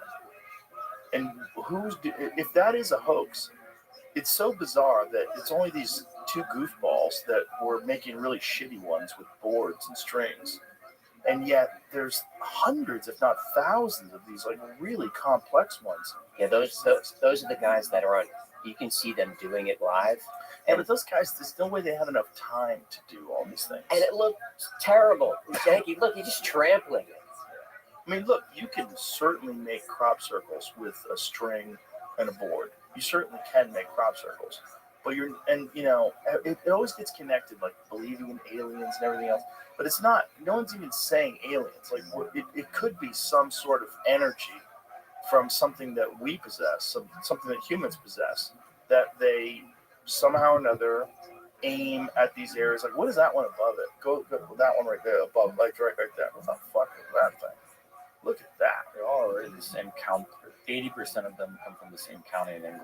Which is all also weird. Now, people will correct me in the comments, but I believe that middle piece of geometry is a hypercube, isn't it? Isn't that a four-dimensional cube? I don't know. A tesseract? Like, what the fuck? How long would that take? That seems like that would take a long time to do. Stonehenge is under constant surveillance, and circles show up overnight. Very weird stuff. There's an interesting conspiracy What the fuck, dude? to crop circles that we can get into later. Wiltshire has the most crop circles in England. Yes, And it's mostly in England, too, which is also weird. and mostly in Wiltshire. Is there some sort of a theory by the kooks? Ley lines Ley lines. that they're happening on these segments of energy that intersect. What is that black and white one, Jimmy? Click on that one. It's just a No. The one, that one. What the fuck is that? Wow. Wow, on a mountain. It could be in sand, I think. It was like sand dunes. Is that what that is? That's crazy. Well, I've never seen that one. It's wild. I mean, just the amount of time that it would take to do these things. So, ley lines. So this is the theory? That's a theory. Have you heard about ley lines? Kind of. It's this alleged grid of energy that circles the Earth, and almost like how magnetic fields work. And these energy lines have intersection points, and on these intersection points are things like Stonehenge, Giza. Whoa. It's in snow on a mountain in France. Wow. Where are the tracks in? What? Okay, what the fuck is that? so this is No footprints, no tracks. yeah, but that could be That could be right. Oh, this guy. Yo, that did pimp, that. come Oh, to yeah, the yeah, Discord. artist. These aren't crop circles. This is an artist. Oh, That's I kind of what I was trying to say. Fucking Why not? incredible. An artist did that? Yeah, it has the guy's name on that first picture. Okay, so you type discord.me/rabbi, and what happens? No, in the browser.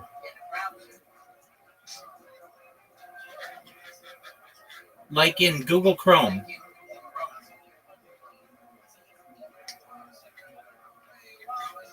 Google Chrome, type discord.me/rabbi.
Career was basically over that day. Bill Moore. There was no Roswell story before his book, and that was Doty. So the documentary about Doty was directed and put together by Lundberg and his associates. Lundberg was one of the original circle makers that would make these fake crop circles to see how people would react. I just thought it was an interesting connection. But it's interesting because clearly some people are making these, but like, what was the origins of it? Because I'm sure you've seen that image from the newspaper of the devil with a scythe. You know what I mean? And they're talking about crop circles like back in like the 1800s. Yeah, 1600s. Wow. First crop circle ever reported was in 1678. According to the story, farmer and crop mower were arguing about the cost of harvesting the farmer's oat field. The farmer was furious at the mower's price, swearing that the devil himself should harvest the crop.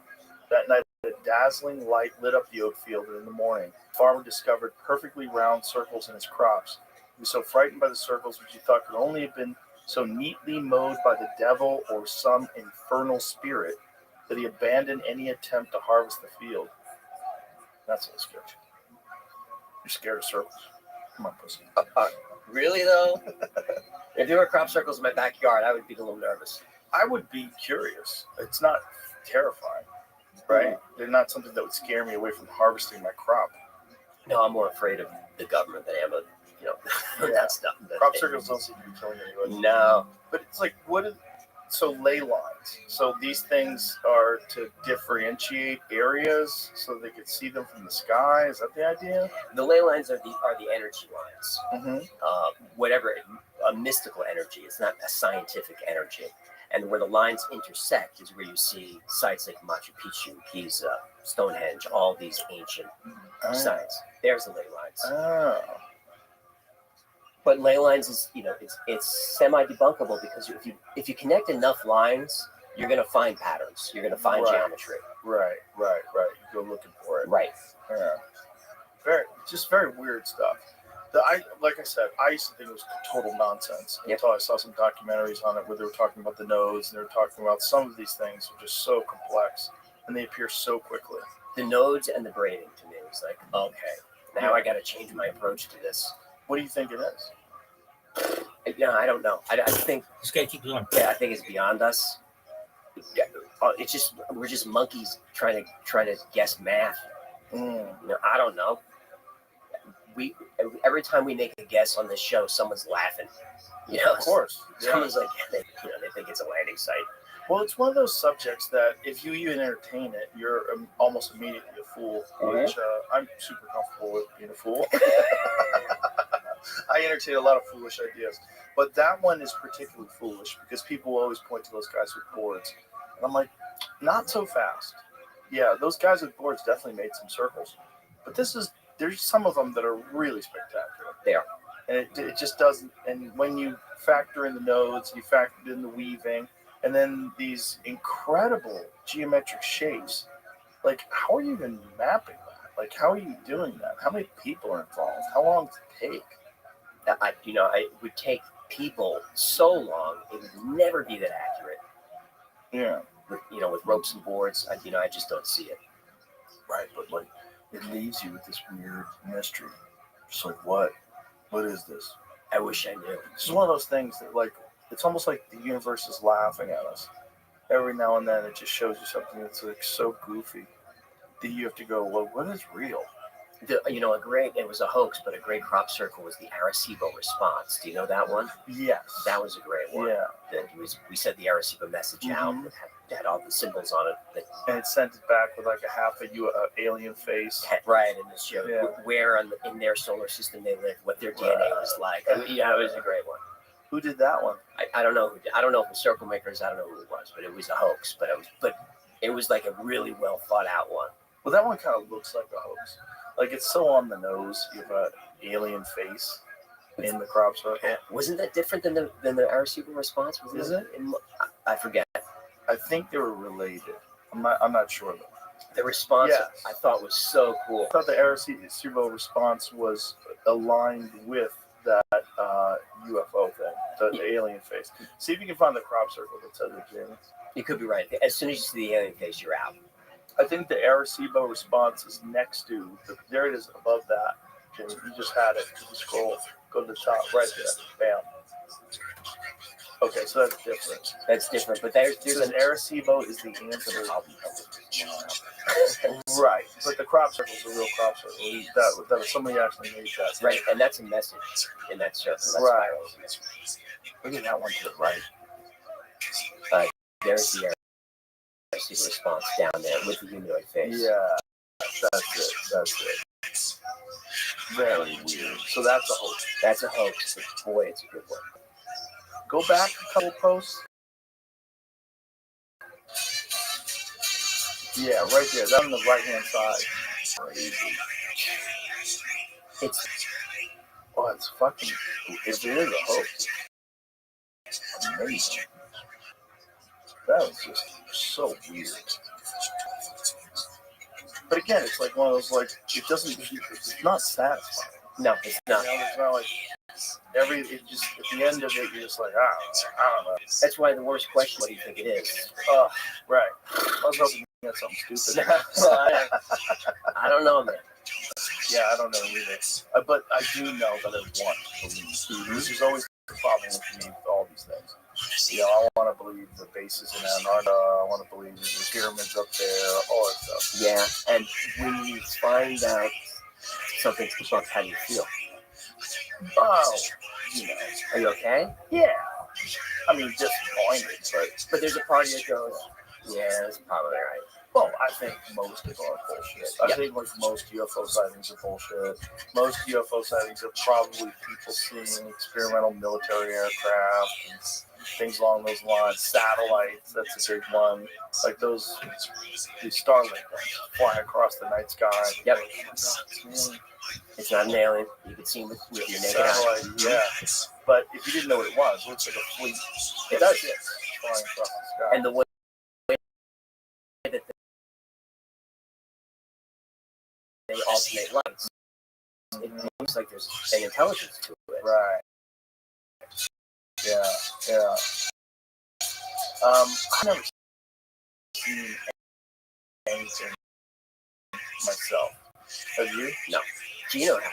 What did you say? Gino saw it, and I think maybe Jeremiah said he saw the same thing. Gino saw a giant orb over the Pacific Ocean in a long time, and I sent him the photo of it. He said, I was so in awe, I didn't even think to get out my phone. I said, man, but that's a common thing you hear. Right. Is you're just in awe, you don't think I got selfie this. Right. If you actually saw high probability that you'd be just in the moment. Yep. And bullshit. Yeah, he saw something. Gino talked to David, they saw the same thing. Yeah. Well, there's always the question of like what's going on off the coast. And I'm sure you're aware of this one. We actually talked about it the other day, but we never found it. There's a structure that's off of Malibu in the deep water that was available on Google Maps. Was a structure. Was. And now it's blurred out. Yep. But it looked like there's openings in it. There's a top that's flat. It looks like a base. Looks like a base. Looks like a base. Yeah. You know, if And now it doesn't. now it just looks like blurry water. Yeah, like why does it look different now? What's going on? With a gun to my head, all the weird stuff is in the ocean. It's not from another planet. Really? Now, I don't know. Who knows? But it makes a lot more sense that the stuff we're seeing, it's the best place to hide is just deep water. So not from another planet originally? Like maybe originally and that's where they make their base? It's hard for me to square how to travel great distances. It's hard for me to square that. You know, I know that we've got the Albuquerque drive and warp drive and all these theoretical things about compressing space-time and all of that. I get it. But it's hard for me to think that that's solvable. But what is interesting is maybe another species evolved alongside of us a long time ago and has been here a long time and said, you know what, let's go. This is where we go to avoid cataclysms and geological instability. Let's go into water. That's a weird one though, because like what kind of technology are you utilizing? How did you achieve that level of technological superiority and not completely control man? Because if I was an intelligent species that was capable of developing bases under the water, I'd be super concerned at all the different things that human beings are doing to ruin things. Like if we had chimps that all of a sudden had flamethrowers and they were lighting the jungle on fire, we'd probably take their flamethrowers. So like we would turn off the nuclear reactor. Right. So we talk about humans. If this theory is true that they evolved here, there were no humans. Humans are 300,000 years old. That's not. It would take whatever species a lot longer than that to evolve to this technological level. And we've seen the craft just zip into water, no displacement. Right. You know, where are they going? And there are unnamed whistleblowers, you know, not in the sources that say there's a base near the Bermuda Triangle. The Navy knows about it. They know not to get close. It moves around a little bit. I'm going to do an episode on that soon because it's just too good not to. Corroborated by another biologist who said he worked with the retrieval team, and yes, there's stuff. And what this base does is it from raw materials creates craft to go on specific missions. So there's always the question, you know, why is there a saucer? Why does it look like a pyramid? Why is it this? It's because they're custom built for a mission. And there's an AI and a species down there, and they say, all right, we're going to go survey Mount Hayes in Alaska. Super fascinating place. So we only need a scanning gear, some propulsion, and we just build it, fits in an orb, send it out, does its thing, comes back, and then it gets broken down to its parts. And then another mission, build it on. It's going to be a triangle. It's going to be this or that. Does its mission, comes back. To me, that makes good sense. A good way to do that, a good way to conserve resources, not have to go out and get stuff. I like the theory. It's a fun theory. It's a fun theory. Yeah. It's a fun theory also that if you were creating bases here, like say if they're coming from somewhere else and they want to visit us, it would be far more logical to develop some sort of a base with resources and, you know, where you could observe things and they can exist there completely undetected and then be able to go to wherever they're from back and forth. But when they're here on Earth, they would be undetected. Right. And the ocean is literally 70-something% of the Earth's surface. And we've mapped, I think, 2 or 3% of it. Yeah.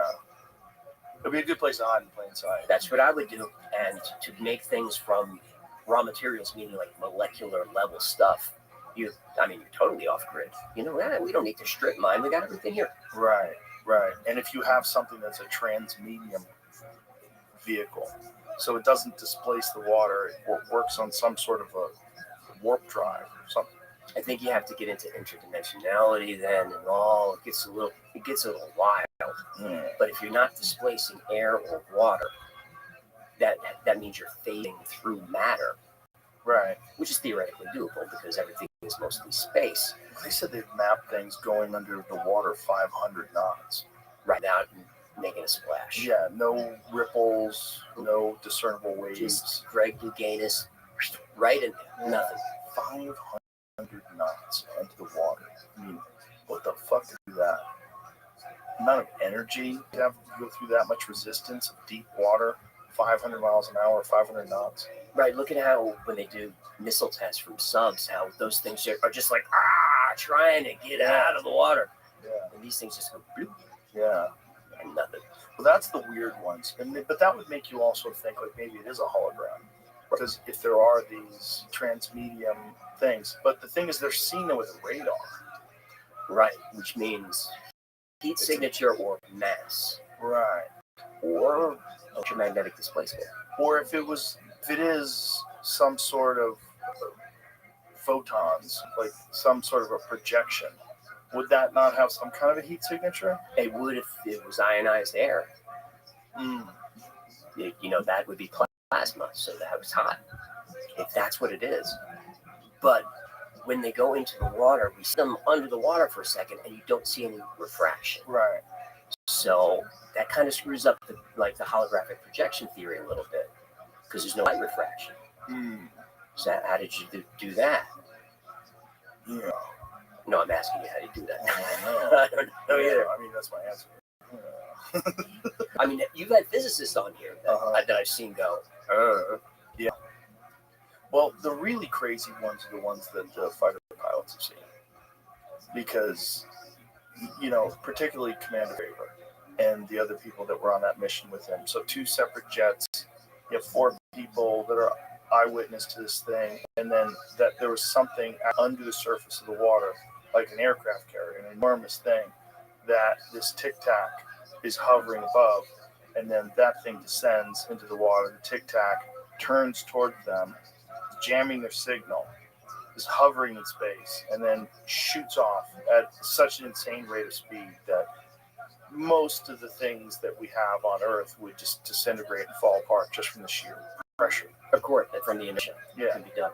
Now, if I were doing an episode on Tic Tac or Go Fast or Bolt, I would be remiss if I didn't include Mick West's analysis of those. And I know you've talked to Mick on and off throughout. He's like a professional debunker. He is. He wants to debunk things that I don't think can be debunked. He does. And he approaches it as it's definitely fake, and I'm going to show you why. Everything's definitely fake. Almost to the point where I'm like, who are you working for? Right. Who are you working for? Everyone thinks we're CIA, by the way. I mean, you? Oh, Reddit is convinced I'm CIA. Oh, me too? That's why my channel blew 2.5 years. Because of CIA? CIA is back. Oh, I've heard that before. I've heard that about many people. Mm-hmm. I think the reason why they got successful. I've heard that about me, too. Yeah. Like, go back to 2009, 200 viewers. Like, the CIA sucked back then. They weren't helping me at all. Dude, I remember just watching you in little squares and Ustream, just like the top of your head, Yeah. and Brian and Duncan. I mean, that's what you got to watch Joe Rogan's on Ustream with the comment. He's like, he's got cock on. And I went, oh, I got to watch that. And that's when I started watching. I think Graham was our first serious guest.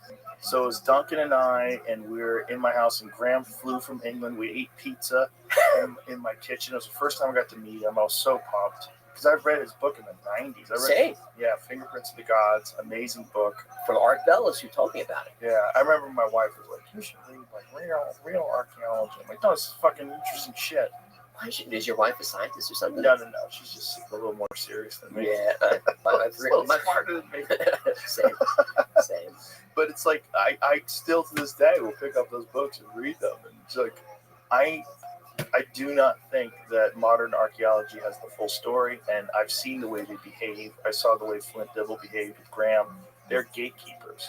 They don't want anyone to have any information that they don't have. So even in the face of very compelling information, they dismiss openly, quickly, without any consideration. They just want to dismiss it. And then they want to pretend that any archaeologist that presents any kind of information that fucks up the narrative isn't immediately attacked. And they are. Their careers are ruined. Whether you go back to Clovis first or in any of these different archaeologists that have proposed alternative theories of the human timeline, all of the conventional archaeologists, all the mainstream people attack them. Randall Carlson, Robert Schock, Johnny West. Mm-hmm. If I were advising Graham, I would have said, don't do that debate. Don't do it. There's no way to come off. You're not going to convince anybody. And you're just going to come off not looking great. And I've seen his response on his own site. And he's even said that was probably a mistake. He wasn't prepared enough. But you'll never be prepared enough for a professional debunker. You just won't be. They'll have too much. So I told him, don't go to the lion's den. Well, the problem was he wasn't being honest. Flint was not being honest about the information that we have, particularly about offshore shipwrecks. He was just not honest. Nope. And the amount that they have discovered, not honest. And Graham didn't know that at the time. And also the timeline of like how old these are. When you get to 5,000, 6,000 years, there's no ship left. All you have is like the pottery and whatever is on the ground at the bottom. And if you're talking about 10,000 years, 15,000 years, who's to say that that's not completely covered by sediment by then? And it probably would be. Well, I watched a little of Zayawas on here. That's all you need, just a little. Yep. So you get it. I couldn't believe he's still doing it. I mean, maybe he was around when they actually built the things. I think that was probably the best advertisement for alternative archaeology you're ever going to get. When you see the guy that's the gatekeeper and how close-minded he is. He didn't mention the capstones, the limestone facing from Torah. He didn't even talk about it. Well, also, this just saying it was the national project, and that's how they were able to get 80-ton stones 500 miles away through the mountains on sleds. Like, come on. The Aslan stones are from 1,200 miles away. Yeah. No, the Torah stones are, 20, 30 miles away. Or How about those Lebanon stones at Baalbek? Baalbek, they can't. How many tons is that? You need a person standing on it to even see the size of it. If you've never seen the Baalbek stone, if you're listening, the thing is, it's like a skyscraper on its side. Yeah. And it's one solid piece. And it was moved there. Yes. See, pull up the Baalbek stones in Lebanon, because there's stuff that's above it that is like of a more recent time period, but it seems to have been put there on top of these older stones that are so big they don't make any sense. Like, that's just one of them that was quarried but not moved. But right. The ones that are in place, go to the ones that, like these ones, the ones that are above. So they're the lower stones and the ones above. You don't realize how big they are unless you can get a human being to stand next to them, but right. They are preposterously big. Like, there you go. Right. Like, 15 feet high, 30, 40 feet long. I mean, they're showing it in metric, so I'm confused. Incredible. Right. And who did it and when? When was that done?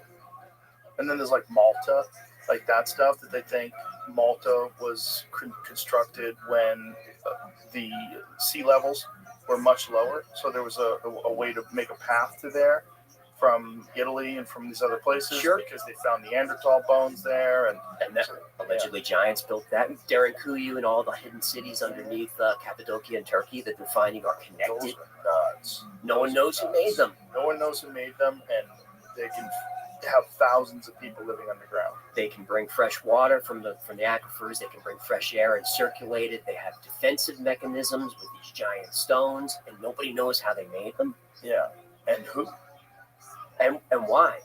Yeah, Great Flood. Yeah, that's the theory, right? The theory of the Great Flood, and then the Younger Dryas impact theory destroyed the atmosphere, where there was just like above the Earth was like chaotic, and they sought refuge underground. I lean more toward that the ice sheets melted from a solar event than an impact, but it certainly could be either. Well, it could be a combination of could be, because it's also, they think there's more than one. The impact event happened. They know this based on core samples, iridium, the nanodiamonds that come from impacts. This is the Greenland impact. Yeah, not just Greenland, North America. They think it happened. I think they found the evidence of this stuff at like 30% of the Earth's surface where they believe these things had hit. I think we got bombarded. Right, so that would be like flying through an asteroid field, like the Leonids or the Perseids and the Taurids. So the remnants of some giant object that is rubble, right. We just fly through it, which means we fly through it frequently. We fly through it twice a year. Twice a year. But we don't always, most of the time we get lucky, and it's not really a hot one. But like what happened with Tunguska. Tunguska, right. That's great. And it's 1907. And in the same month that we passed through that comet field. That's right. Yeah. Right, that's over Siberia. And that was an airburst, I believe, because there's no impact crater. Right. But it flattened like millions of square miles of trees. And still fucked to this day. Yes. Yeah.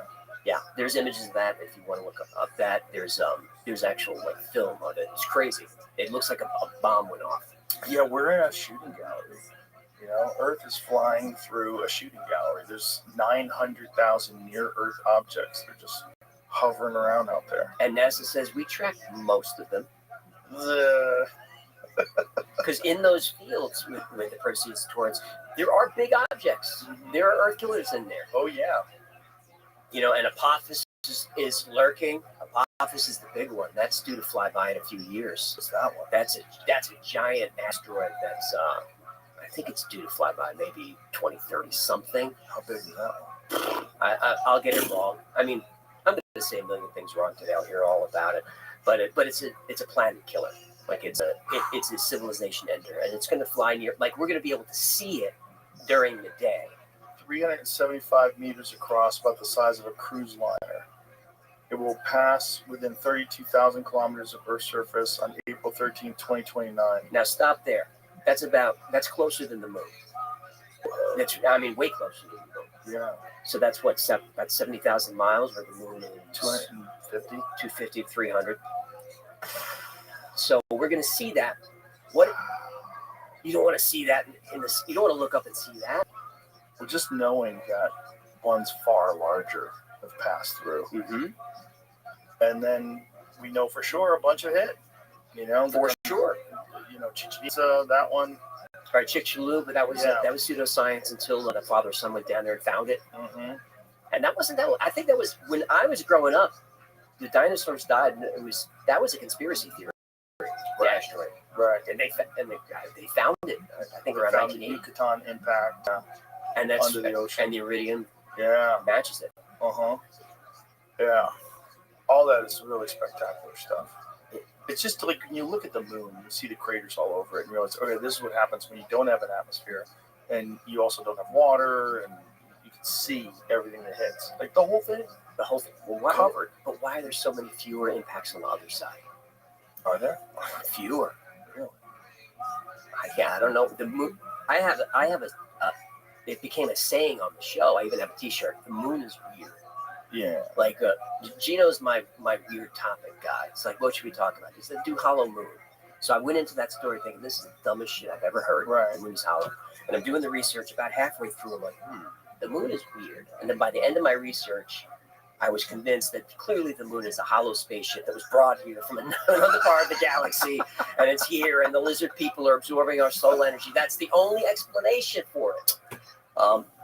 Probably not true, but man, the moon is very weird.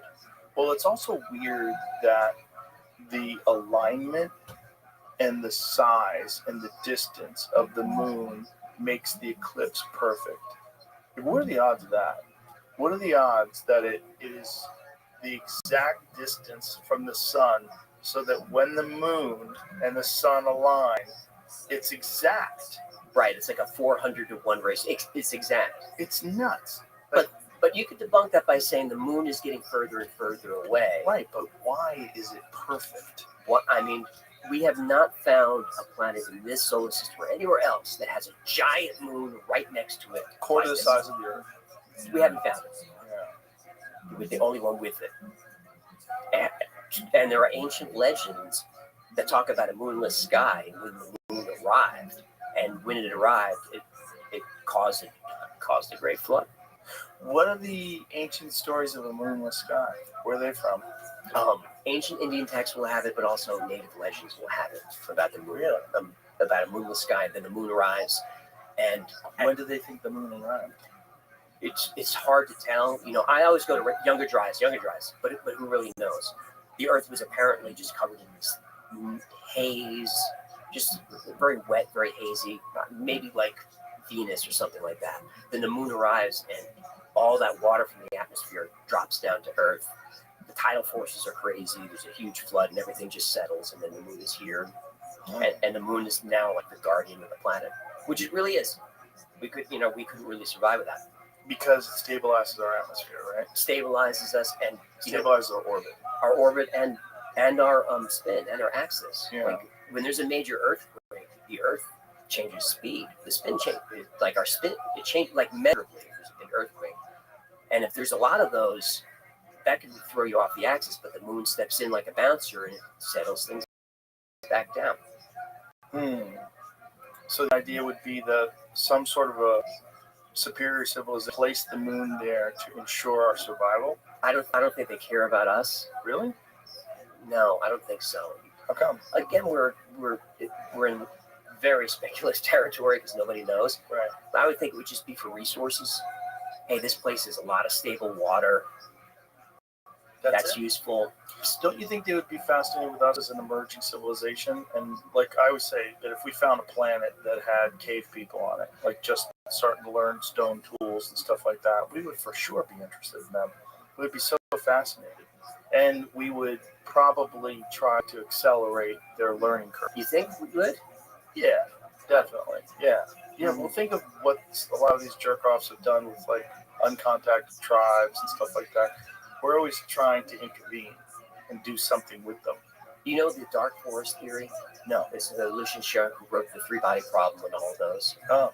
Dark forest theory says that if you attain a certain level of technology, the best thing you can do is just be quiet, because the universe is a dark forest, and the first person to stick his head out dies, because you don't want a competitor in your region. So as soon as a culture gets close to some technology that could make that they're on a path to threaten you, you got to take them out. You got to halt their technology. The three-body problem is kind of based on that. That's what they do in the books. And that seems to make a little more sense to me than sort of this altruistic, hey, let's help them, the Star Trek approach. Let's make first contact and all of that. I like, human nature is a tricky thing. We're very selfish. You and I might want to see those people and help them along, but there's a lot of people that would not want a competitor in the neighborhood. Yeah, maybe. But what if they don't even think of us as a competitor? What if they're so advanced? Like if they're millions of years advanced, wouldn't they? Like this is the thing that Diana Pasulka and Gary Nolan and a lot of these people that study crashed retrievals, there's a term that they use that these are donations. Right. That these vehicles are donations, and the idea is we're supposed to look at this and formulate new ideas through reverse engineering. And there's circumstantial evidence that that's true. If you look at Bell Labs and all the crazy discoveries after Roswell, like we're using cathode ray tubes and suddenly transistors are made and silicon semiconductors and wireless transmission, and Bell Labs is all these leaps forward. Fiber optics, laser technology came out of Bell as well. And the retrieval experts say that fiber optics and lasers for sure is reverse engineered. And it kind of makes a lot, because it seemed to have come out of nowhere that suddenly Bell Labs has it. But my question is, where is the stuff? We've got World War II. We go into Korea in 1950, and at the time, Russia had the MiG-15s basically on par with us. I think we had the F-86 at the time, and MiG might have even been better. So that would have been a great time for some advanced tech. But America did catch up and exceed the Soviets about 51, 52, during Korea, and then has been superior ever since. But you would think that after 47, with the Soviets there, let's get some of this anti-gravitic stuff going. Yeah, maybe the problem is that you're working in this very compartmentalized environment, so you're not allowed to share with all these different scientists. So because of that, there's no collaboration, which is necessary for real innovation. You have to have experts from a bunch of different fields analyzing all the different aspects of it. This is what Lazar pointed to the problems that they were having at S4 when they were trying to back engineer this stuff. He's like, you can't do science like this because everything is so top secret, so compartmentalized. The metallurgists were not allowed to talk to the propulsions people, and no one was allowed to talk to anybody else, and everybody was just like, what the fuck is going on? Right. What are these things? They didn't even tell him, allegedly, if the story's true. They didn't even tell him where this thing came from. They show it to him, and there's a United States flag sticker on it. And he's like, oh, this is ours. Oh, that makes sense. And then he's examining, he's like, oh, no, it's not. Like, there's no seams in this thing. Like, what is this? What is the metal? Why is it designed for something that's 3 feet tall? Like, there's no controls inside this thing. Like, what is this reactor? How does this thing work? There's a chair. Yeah. There's a couple of chairs. It looks like there's a neural interface, maybe. You hear a lot of the scientists, their frustration. Like, if I could just talk to these guys, Right. I'm picking up an EM field from this. The metallurgist would be helpful here. Tell me Right. what's going on. I keep coming across spinning mercury all the time. Spinning mercury. The spinning mercury engine has been part of the lore since ancient India has the Vimanas. Mhm. Those craft. If you look at the ancient texts, it may have been in the Mahabharata. Yeah. But they allude to this liquid metal, and then you fast forward to like the Nazis building the Bell, the Glocke. That was Mercury engine, and then we fast forward a little further. Mark McCandlish in the ARV vehicle, the flux liner. That's spinning Mercury engine. So spinning Mercury keeps popping up, and spinning Mercury would cause some type of field. What that would be, I'm not a scientist or physicist. I'm not sure. But it would certainly throw off a bunch of ions that could maybe be harnessed or used for something. Well, it's like we're trying to explain things to us based on our current understanding of technology. Like, glass was invented a long time ago, but imagine showing up with a brand new Samsung Galaxy S25 Ultra with Gorilla Glass, in a thin frame, and looking at what the fuck is this? There'd be statues of them for 1,000 years. Well, you know what glass is, you know what metal is, right? Well, this is glass and metal. You're like, what? What? No, what the fuck is this? We took sand and made it real hot, and it made it clear. Huh? What? Right. You can drop it on the concrete, it doesn't break. Right. What? Yeah. So just our current understanding of technology based on the origins of that technology, just metal and glass.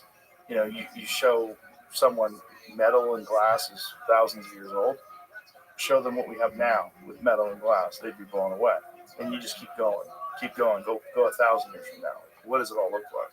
It's like probably some sort of gravity propulsion system, probably 3D printed, so there are no seams. Right. Yeah. And that's the frustration about disclosure, is how far could we be by now? Right. Had it been disclosure in 47 or whatever. It's even more of a psyop if it's all bullshit. Like, it's a psyop if it actually is like, wow, the government is actually really good at one thing. They're good at keeping secrets about UFOs. That's right. But if they're not, if it's all bullshit, like, boy, how weird that we've been like focusing on this nonsense. Like, as a culture, it got on the front page of the New York Times in 2017. Meanwhile, it's all nonsense. Right. That's almost less likely. Well, if you look at what Doty did in the 70s and 80s with Paul Benowitz, when Benowitz discovered this advanced technology on Kirtland Air Force Base, he called the base and said, "Hey, I think there's UFOs." So they sent Doty out. He was Air Force Intelligence, OSI. They sent him out to Benowitz, and he's like, "Paul, I think it might be UFOs, aliens." And Paul gets a little bit wacky, and he starts intercepting signals from outer space. And they're sending him messages, but it turned out it's really the NSA right to the house across the street. And Paul is committed at some point. And then Doty, over the years, changes his story and says, no, a lot of it is actually true. But Doty is also, he said as recently as 2019, Al Puthoff tried to recruit him for a disinformation campaign with ATEN. Really? So Hal Puthoff has been a part of disinformation campaigns. Allegedly forever. And what have they been doing with these disinformation campaigns? What have they been trying to muddle? Just to keep guys like you and me fascinated and trying to figure stuff out while they can just operate their advanced technology in peace. Like, let them think it's aliens and UFOs. That's fine. What a dirty thing to do. Filthy. In the 50s, they were very public about anti-gravity. It was in the papers. The G engine. They were talking about it.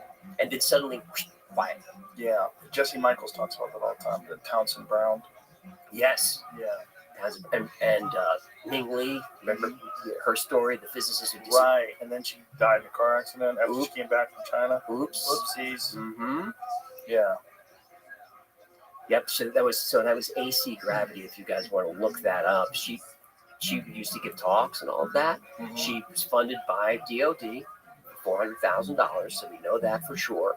And then she just goes dark. She goes dark for 11 years, shows up, I think, in 2013. She's back. 2014, she gets hit by a car. Why is it so fun? I don't know. Mark McClain just found all that stuff. Ended up killing himself. All later this on. stuff is so fun, which is why the Y files are so good. Because it's like I always get the same feeling when I watch your show. It's like, oh, what is the answer? What is real? What is it? And it's what is it about us that's so intrigued by these mysteries? There's so much that we know that is real. Just the nature of the cosmos itself, of black holes and solar nurseries and all the wild shit that's absolutely real. But there's these things that are like, yeah, but what is that? I don't think enough people are interested in it, to be honest. I think that's part of the problem. Well, don't you think it's because for the most part it's dismissed, and if you engage in it, it's like if you're a normal person, not like you or I, but if you're a person that has like a job in an accounting firm, you're like a very respected, legitimate person, especially like pre-2017, pre the New York Times article, and you want to start talking about like gravity propulsion systems that the government's been hiding, and it is back engineering programs. They've got crashed UFOs, and there's one of them. It's only like a couple hundred feet wide. When you go inside of it, it's the size of a football. Right, like what? the TARDIS.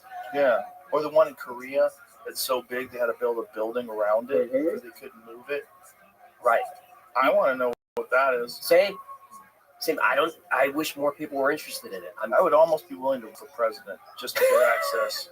Just if I ran for president, the company would be in shambles, but everybody would know everything about UFOs. Dude, you have no shot. I have no shot. They'd kill me for sure. I can't believe the things you say are news. But yeah, well, it's because news is like really dead. Yes, that's true. Well, They're angry about independent media. Well, they are, but it's also the news is not. So their business is just clicks, and what better way to get clicks than I said something crazy? Mm-hmm. So then and then it also kind of supports the idea that it be gatekeeped, and someone needs to be able to stop us from spreading misinformation, or my favorite term, malinformation. This is something that came up during COVID. That we need to stop the spread of misinformation, disinformation, and malinformation. Malinformation is real information that is true and accurate, but would be negative in its impact to society. It's bonkers. Crazy. We can't live in that society. Well, they're making us infants, right? They're saying we can handle this, but the vast majority of you, even though we're all supposed to be equal and the government's supposed to be working for you and serving the people, no. We will have this information and we will know what we're doing, and you won't be able to have access to it because you're not ready for it because you're too stupid. They lost already. They just don't know it yet. But they lost. Yeah, they lost a long time ago. I'm gonna put out an episode about how dragons are real, and when I get to the debunk, I'm gonna say nothing. They're real. Peace out. Triangular spacecraft. What is this? Stumbled down a little rabbit hole and found a patent that exists or did exist. It was abandoned in 2006. This could be I forget the Look title. at this. The SR was it 7RB? The T3B. This is like the ones that they always see, like the Phoenix lights and that one. So it says a spacecraft having a triangular hull with vertical electrostatic line charges on each corner that produce a horizontal electric field parallel to the sides of the hull. This field interacting with a plane wave emitted by antennas on the side of the hull generates a force per volume combining both lift and propulsion. What? Wow. Here's all the math, but I don't know how to do this math. And if someone, we need to get Eric here. Someone can look at it and be like, it's not real. Get Eric Weinstein to do that math. It hasn't been made, obviously, or that we know of. And I'm surprised it's not classified. There's other, according to this article, that's where I found it. There's what it was about the 2-3B thing. Right. So that's a real experimental aircraft. Does America have a reverse engineered UFO? Oh.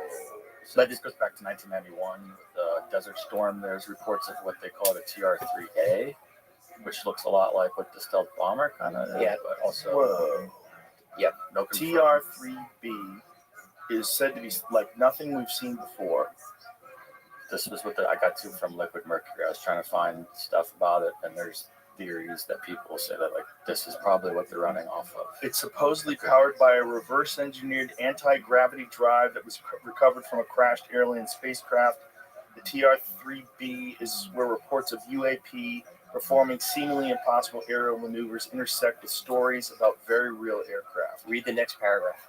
There are lots of claims over the internet about TR-3B's anti-gravity drive, most of which include using nuclear power to rotate highly pressurized mercury to produce plasma and in turn a gravitational field. Whoa. Something about the mercury. Have you ever heard Eric Weinstein talk about this? There's a college in upstate New York that has an incredibly overqualified physics department, and they're attached to a hedge fund that does Bernie Madoff type numbers. Yes. And he thinks the whole thing is a cover for some sort of advanced physics that they have been keeping a lockdown on. Read the next paragraph. There are lots of claims over the internet about TR-3B's anti-gravity drive, most of which include using nuclear power to rotate highly pressurized mercury to produce plasma and in turn a gravitational field. Whoa. Something about the mercury. Have you ever heard Eric Weinstein talk about this? There's a college in upstate New York that has an incredibly overqualified physics department, and they're attached to a hedge fund that does Bernie Madoff type numbers. Yes. And he thinks the whole thing is a cover for some sort of advanced physics that they have been keeping the lockdown on. And it would make total sense. I mean, SRI would be another good example of that, right? Where Hal was in the 70s with Project Stargate and all that. And Stanford. The idea that the government can't keep secrets, like, what about Epstein? What? Come on. People ask me all the time. That's in front of everybody's face, and they've kept the list a secret. We're never going to see the list. Stop asking me. You're not going to see the list. Why not? Because everybody, all you heroes are on it, and they're on it a lot. It's never coming out.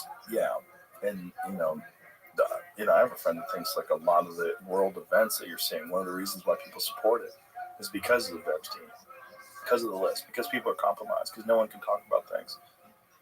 It's just like really wild. So the government can keep some secrets. Manhattan Project was yes. secret. They did a great job with that. And that was one that, it was a race between us and the other foreign powers. They were all trying to come up with a nuclear bomb first. We did it first. The idea that there's no way that we could have some sort of advanced propulsion system and that modern physicists would be aware of the state of the art and they would tell you, no, this is not possible. I don't think that's correct. I think you could probably, if you were working on something and you had a very specific hierarchy and you were really good at compartmentalization and you were recruiting these people at a very early stage in their career, people with promise, these geniuses, giving them a very high salary, a prestigious position, but then everything's locked down. Cell phones, email, they're under constant surveillance. And if somebody steps out of line, like the lady in Maryland, the Chinese lady. Yep. And a lot of them. Yeah. A lot of them are that way. Yeah. I'm skeptical about a lot of the whistleblowers, especially the ones that come out of Air Force intelligence and all that. But even when I'm talking to them, I'm like, But I mean, I kind of have that needle of skepticism, and it starts with, do you have a background in intelligence? Yes. Military intelligence, Air Force intelligence. Yeah. Are you still on the payroll? Right. Did you get your information cleared from the Pentagon? Yeah. Do you have a book? Yeah. And it all goes. Did you release some photos that were fake? I'm all here. Then you go Bob Lazar. He has none of that stuff. Did the government target you? Did they try to discredit you? Yeah. Have you been ostracized? When Lazar came out, I think it was to George Knapp. He didn't say his name. Right. He didn't have any books. The first book I think was with him and Jeremy in 2019. Right. So Lazar to me is the most credible of the whistleblowers. Right. But Jeremy and George just had a whistleblower a couple of weeks ago. He was pretty credible. He's a young guy. He's clearly nervous, and he has some very interesting information about what is it, Immaculate Constellation. Which guy is this? I don't remember his name. It's very new. Is that the bald guy? No. The bald guy I think is Air Force intelligence. This is a kid whose career is ruined. And he's maybe in his 20s, and you can see he's clearly nervous. And what is his claim? His claim is that he was going through some files. He's got top secret clearance, and he found the Immaculate Constellation project, basically a PowerPoint presentation. And his job was just to sort these files. And he's looking through it, and suddenly it's like, whoa, this is about recovery and alien craft. And he did the right thing and went to his superiors and said, there's a leakage. I saw information that maybe wasn't supposed to. I'm just letting you know. The superiors were like, forget about it. Just like, and that was it. Just no reprimand, no nothing. I just went back to work. But he was too fascinated by the document, so he kept pursuing it. And now he talks about it. I don't know his name, but if you track down, Jeremy and George, you'll find it easily. That's the kid. Yeah. So here's a way that I would kind of try to debunk that. If I was being logical, if I was the government and I did have some very sophisticated propulsion system that's beyond the understanding of what we think to be current state-of-the-art physics, like far beyond that, I think I might release a bunch of horse shit about UFOs. 100%. I might put a bunch of that stuff out there to say, well, it can't be ours. It's not ours. It's not of this world. Muddy the waters. Yeah, not just that, but attach like really kooky stuff to stuff that's real, so that you think the real stuff is kooky. Right, like the drone scare. Remember that? Mm-hmm. That was very accurate, and the press was all over it. We don't know where the drones are. They're all flying over the military bases, all of that stuff. What do you think that was? I know what it was. I've seen the NOTAM reports. You know what a NOTAM is? No. That's a notice to airmen. So private pilots get warning of no-fly zones. And usually you'll see a lot of swaths carved out of like Air Force Ones flying through. But for some reason, this NOTAM reports have all these little circles all the way fly through where the drones were. And I've seen that. And when did the drones, they suddenly stopped? When? Right before Inauguration Day. Yeah. And no one talks about the drones anymore. Yeah, it's gone. Gone. I mean, it was mainstream news all over the place. And they had people nervous. Yeah. They had them nervous, and I think that was the point. So you think they did it as a psyop just Yes. to see how people would react? I do. And remember, I know nothing, Right. but that is my opinion, is that it was a psyop. And that most of this is. If there are visitors, and there are from somewhere else, wouldn't the best way to prepare us is to start flying a bunch of like really wacky shit that we have in the air and not explain it? That would be a good way to prepare us. Get us comfortable with seeing things hovering over New Jersey that defy what our understanding of drone capabilities are in terms of the time that they can stay in the air. Some of them were in the air like for 5 hours. But if that's what was the reason to get us ready, it backfired because it freaked people out. People were very nervous about it. So our military installations are vulnerable. Mm-hmm. People were very frightened. That was the other thing. Like Wright-Patterson Air Force Base had some drones, and then they had to shut the base down.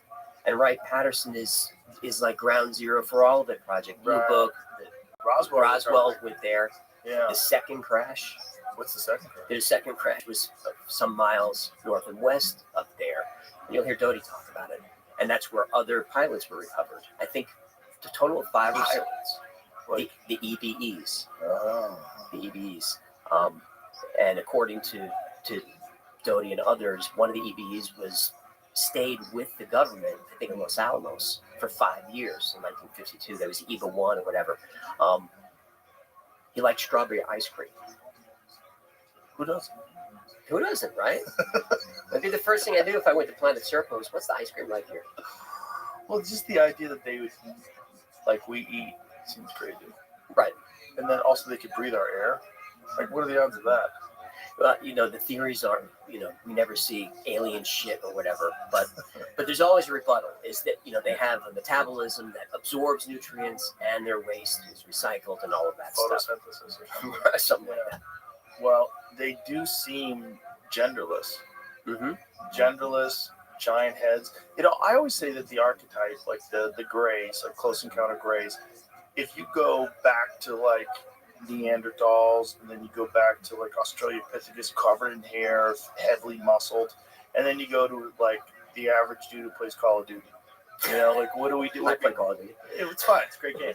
But you know what I'm saying? It's like people become like these frail, muscleless things, and then your head keeps getting bigger and bigger as the mind evolves, and then human capabilities increase in terms of like our ability to communicate telepathically, all these different things. No need for mouth noises anymore, so your mouth shrivels up. There's a little slit. And why the eyes so big and black? Yeah. Because you evolved underground. Oh, I thought it was like sunglasses built in. Well, it could be the same. Like that's what I thought. I'm like, well, that looks like sunglasses. Right. Like you're gonna protect your eyeballs if like your atmosphere is far brighter and you have to be able to see things. I think there was one retrieval story that had that. Like one of the black eyes was half open, but they thought it might have been something Like a little shield. like a shield. Like it's a legit recovery story. I can't remember it offhand. Like camels have a weird shield over their eyes for sandstorms. Right. Yeah, like they have like an eyelid, a clear eyelid that covers over their eyes. That's so they can like go through sandstorms and not get blinded. It's an interesting point that you brought up about Neanderthals. A lot of people don't know that just about 50,000 years ago, Neanderthals had basically an empire. Yeah. Over all of Europe and hundreds of thousands of years. For hundreds of thousands of years, and then suddenly, boom! They're defeated by frail, weak, hairless humans out of caves, and it's attributed to we figured out a bow and arrow. We can harass from a distance, projectile weapons, and that's how we defeated this vast empire of Neanderthals who were not stupid. Who were Bigger brains than ours. Bigger brains than ours. They had art, culture, music. They trained in warfare. They had organized warfare. I mean, can you imagine staring down the barrel of a division of organized Neanderthals coming at you? Right.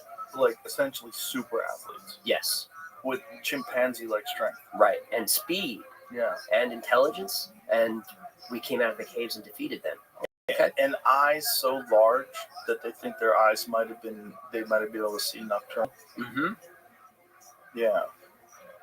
I love that episode you guys did on Neanderthals. You debunked it at the end, but the idea that they were like more ape-like than they were human. They looked Dark like skin, monsters, yeah. dark skin, fangs. Yeah. That was a cool episode. They're Yeah. mostly debunked, but yeah. But I mean, there probably was some hunting of humans. For sure. And when you're dealing with something that's a far superior physical specimen, Yeah. When much denser bones, Sure. much stronger than us. And when we know that we have some of their DNA in us, and it's when you hear, oh, we interbred with them, that's not precisely how it went down. Most likely, most likely the women were carried away. That's how the interbreeding happened. Yikes. Uh-huh. Yikes. Or horny men. Some lonely Neanderthal lady. Some dudes like a big lady. There's no shame in it. Yeah, a big, thick one. They Maybe some fucking warrior children. That's it. Just want to be cut. Someone's just got dense bones. I'm looking for a lady with a dense head. Let's have a dense baby. Yeah, what do their fucking language sound like? It's like we used to think of them as being really stupid, and until they realized that their brain mass is actually larger than ours, and they're capable of language and all these different things. Like, okay, like how did we beat them? I don't know. That is a puzzle. Yeah. The answer is projectiles. Well, it kind of makes sense. I mean, if we were the only ones to figure out bows and arrows and atlatls and all that kind of stuff, It would work. maybe. Yeah, especially we organized. But you could still overwhelm you Mm-hmm. can overwhelm a few archers with we would just throw bodies at it. Mm-hmm. Warfare's been fought like that for humans forever. Maybe their language is too crude to allow for that kind of communication, like to strategize. You know what I'm saying? Like maybe their language is like very crude, normal day-to-day stuff. I'm hungry. I want to fuck. Like, let's kill these people. It was not complicated enough to say, like, we have an issue here. Right. Here's the issue. We got to get around them from the back end. You guys got to distract them from the front. And this is what we'll do. I mean, that's the only thing that makes sense. Yeah. But it still doesn't make complete sense. Well, why were the brains bigger? That's the weird one. Like, we associate larger brains with more complex thinking. So why would what we think of as the most brutish version of human beings? I don't know, but those Neanderthal brains, even though they were larger, had fewer convolutions. So, Oh, really? Do we know that? that's part of my research, which, most of it's bullshit, but that's what I read. Large brain, but not as powerful. But Interesting. Well, so maybe the large brain was attributable to physical capability, just the fact that you can produce music tells me so much about your brain. And they produce music. They produce music and How do we art. know that? We found relics and artifacts of it, Of musical instruments? instruments and cave writing and all that stuff. They use needles and thread to make clothing. Really? Mhm. Wow. Yeah, very strange that we beat them. That's a Neanderthal tool? A Neanderthal flute? Whoa, a bone flute. Made with the bone of your defeated enemy. Yeah, some dude Mm-hmm. made a flute out of his shin. Ooh, that death whistle back then too. That's sort of musical. Oh, the Aztec death whistle. It's not the same. Aztec death whistle. That's a scary one. Yeah, Brian Callen blew it on the show in 2019, and COVID started right afterwards. That's summon the demons. Yeah, Brian remember that? January 2020. Oh, okay. Like weeks. Weeks before the lockdown? COVID was already here. Might even been closer. I think COVID was already here about that. It's like with the anti-gravity. Why can't we cooperate with the Chinese? Yeah, nope. Well, we No. we know how to do that. Yeah. It's also fascinating to me how many different versions of human beings exist. There's the Hobbit people, the island of Flores. Right. That's Homo fascinating. floresiensis. Floresiensis, whatever it is. Yeah, the 3 foot tall little furry creatures that they think get tools and work clothing and all that jazz. Yeah, and there's even the different branches. Like Cro-Magnon is not really from our branch. That's a different. Yeah, we branch from a different branch. So not only Denisovan, right. and then what are the big head people that they just found recently? This was like super recent. Like there was an article made in December of 2024 about this other new branch of the human species that had much larger heads than ours, and they think it was like this really thick, muscular, like heavy human being. What's it called again? Julian. Yeah. Big head people. Yeah. So they disappeared around the same time as the Neanderthals 2,000 years ago. Have you seen the images of what the reconstruction? Go to some of the drawings and just take a look like, oh, it's fucking insane. Were they taller? I do not know. I don't know how tall they were, but they look fucking cool as shit. Yeah. Yeah, that's what I want.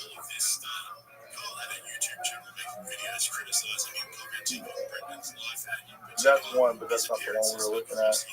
We're looking at one that theorized that it was completely covered in hair. Interesting. Yeah. So this is a very recent discovery.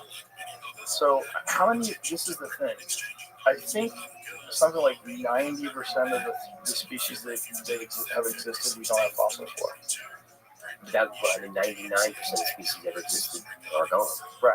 But fossils are very difficult to happen because it has to happen in a mudslide. Sometimes the body is preserved and it's mineralized. Right. I don't know how many dinosaurs, complete fossils we have. Of like a T-Rex, I don't even think we have a complete one yet. But 1 or 2 billion T-Rexes lived and died on the planet. We have a couple of skeletons. Right. Billions. Yeah. And it just makes you wonder when they're finding things like this in 2024, how many are yet to be discovered? I mean, how much of the ground's surface has really been excavated to a very high level? Right. Yeah. Very little, and it's very difficult to even dig there. I mean, what's happening in Turkey is a shame with Göbekli Tepe. Just paving over it and planting orchards on top of it. They've taken down the orchard. They did? The olive trees. The problem with that was that, and this is Jimmy Corsetti had talked about this long ago, that the issue with them doing this is the roots are going to destroy the artifacts below. And they're like, no, it won't. And then it turns out actually it is. So they had to pull them. And so they pulled the olive trees. But they planted them purposely over the area, just like. I'm glad Corsetti's out there. I like him and I know him pretty well. That's great. The Turkish government, I think, has banned him and is trying to get him in trouble here, trying to get him sanctioned. Sanctioned? How do you sanction a guy off YouTube? For what? look. When CNN was going after you and they were like trying to get Spotify to cancel you, creators like me who go against kind of mainstream were very nervous. because like if YouTube just pulls my show, I'm kind of fucked. Right. So it's like if they could take down Joe, we're done. But they, Spotify with a lot of respect hung fast. Yeah, we've talked about that. Like, if I wasn't on Spotify, I was only on YouTube at the time, I might have just fucked. They were taking people down for actual, real, truthful information. Yes. That was, in their eyes, malinformation that would cause vaccine hesitancy. Still no apologies. No. But it was a risky time, to be non-politically correct, before it was safe to. Yeah, it was a very dangerous time and weird because it's like instantly dangerous. Like it wasn't like that before. Then all of a sudden, like anything you say could get your career ruined. Yep. And again, everybody turned out to be right. Everybody was right that masks don't work. Everybody was right that the vaccine didn't stop the infection, didn't stop. Wasn't a vaccine. It wasn't a vaccine. It has a bunch of side effects. The pangolin is nonsense. I mean, we knew that all of this was just intuitive. The lab leak theory was racist. That was racist. Oh my goodness, the R word. They tried anything. They tried anything they could to silence any opposition. Why? You were going to say something, do you mind? You were going to say, you had a quick question, I think. I forgot, we steamed over it. But we were talking about like the weirdness of that time, about how dangerous it was. Like, it was real touch and go. It was real weird. There was like a lot of forces that were trying to get me removed.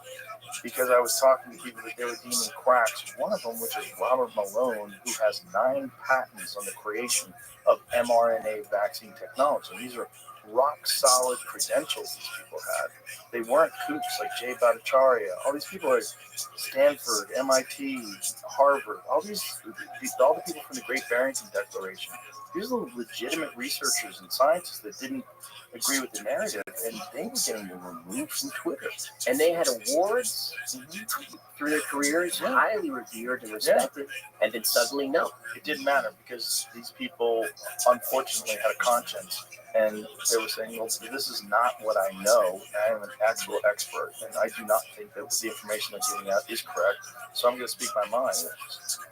They were just, and then there's also a concerted effort by Fauci, and his group, to go after these people and to attack these people publicly.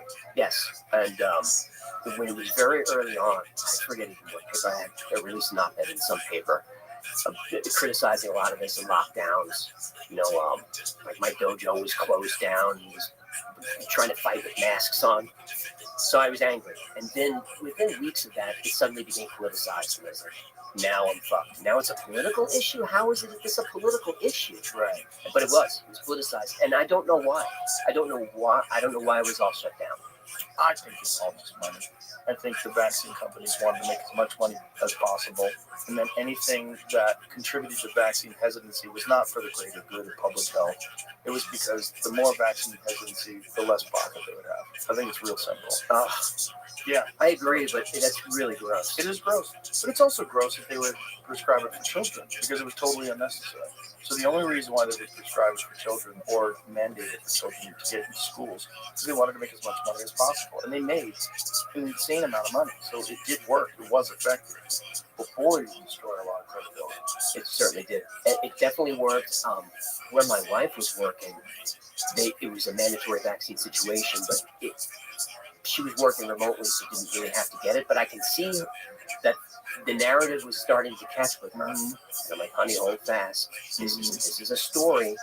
It was a left-wing company, and they're just following the narrative. They don't just hold fast. Don't get that shot. And she didn't. Yeah, luckily. I know people that did. I know people that have real fucking problems right now. Same. Like they got long COVID suddenly. Yeah, it's weird that long COVID is something that mostly affects people that have gotten vaccinated, but they want to call it long COVID. They don't want to call it vaccine injury. Nope.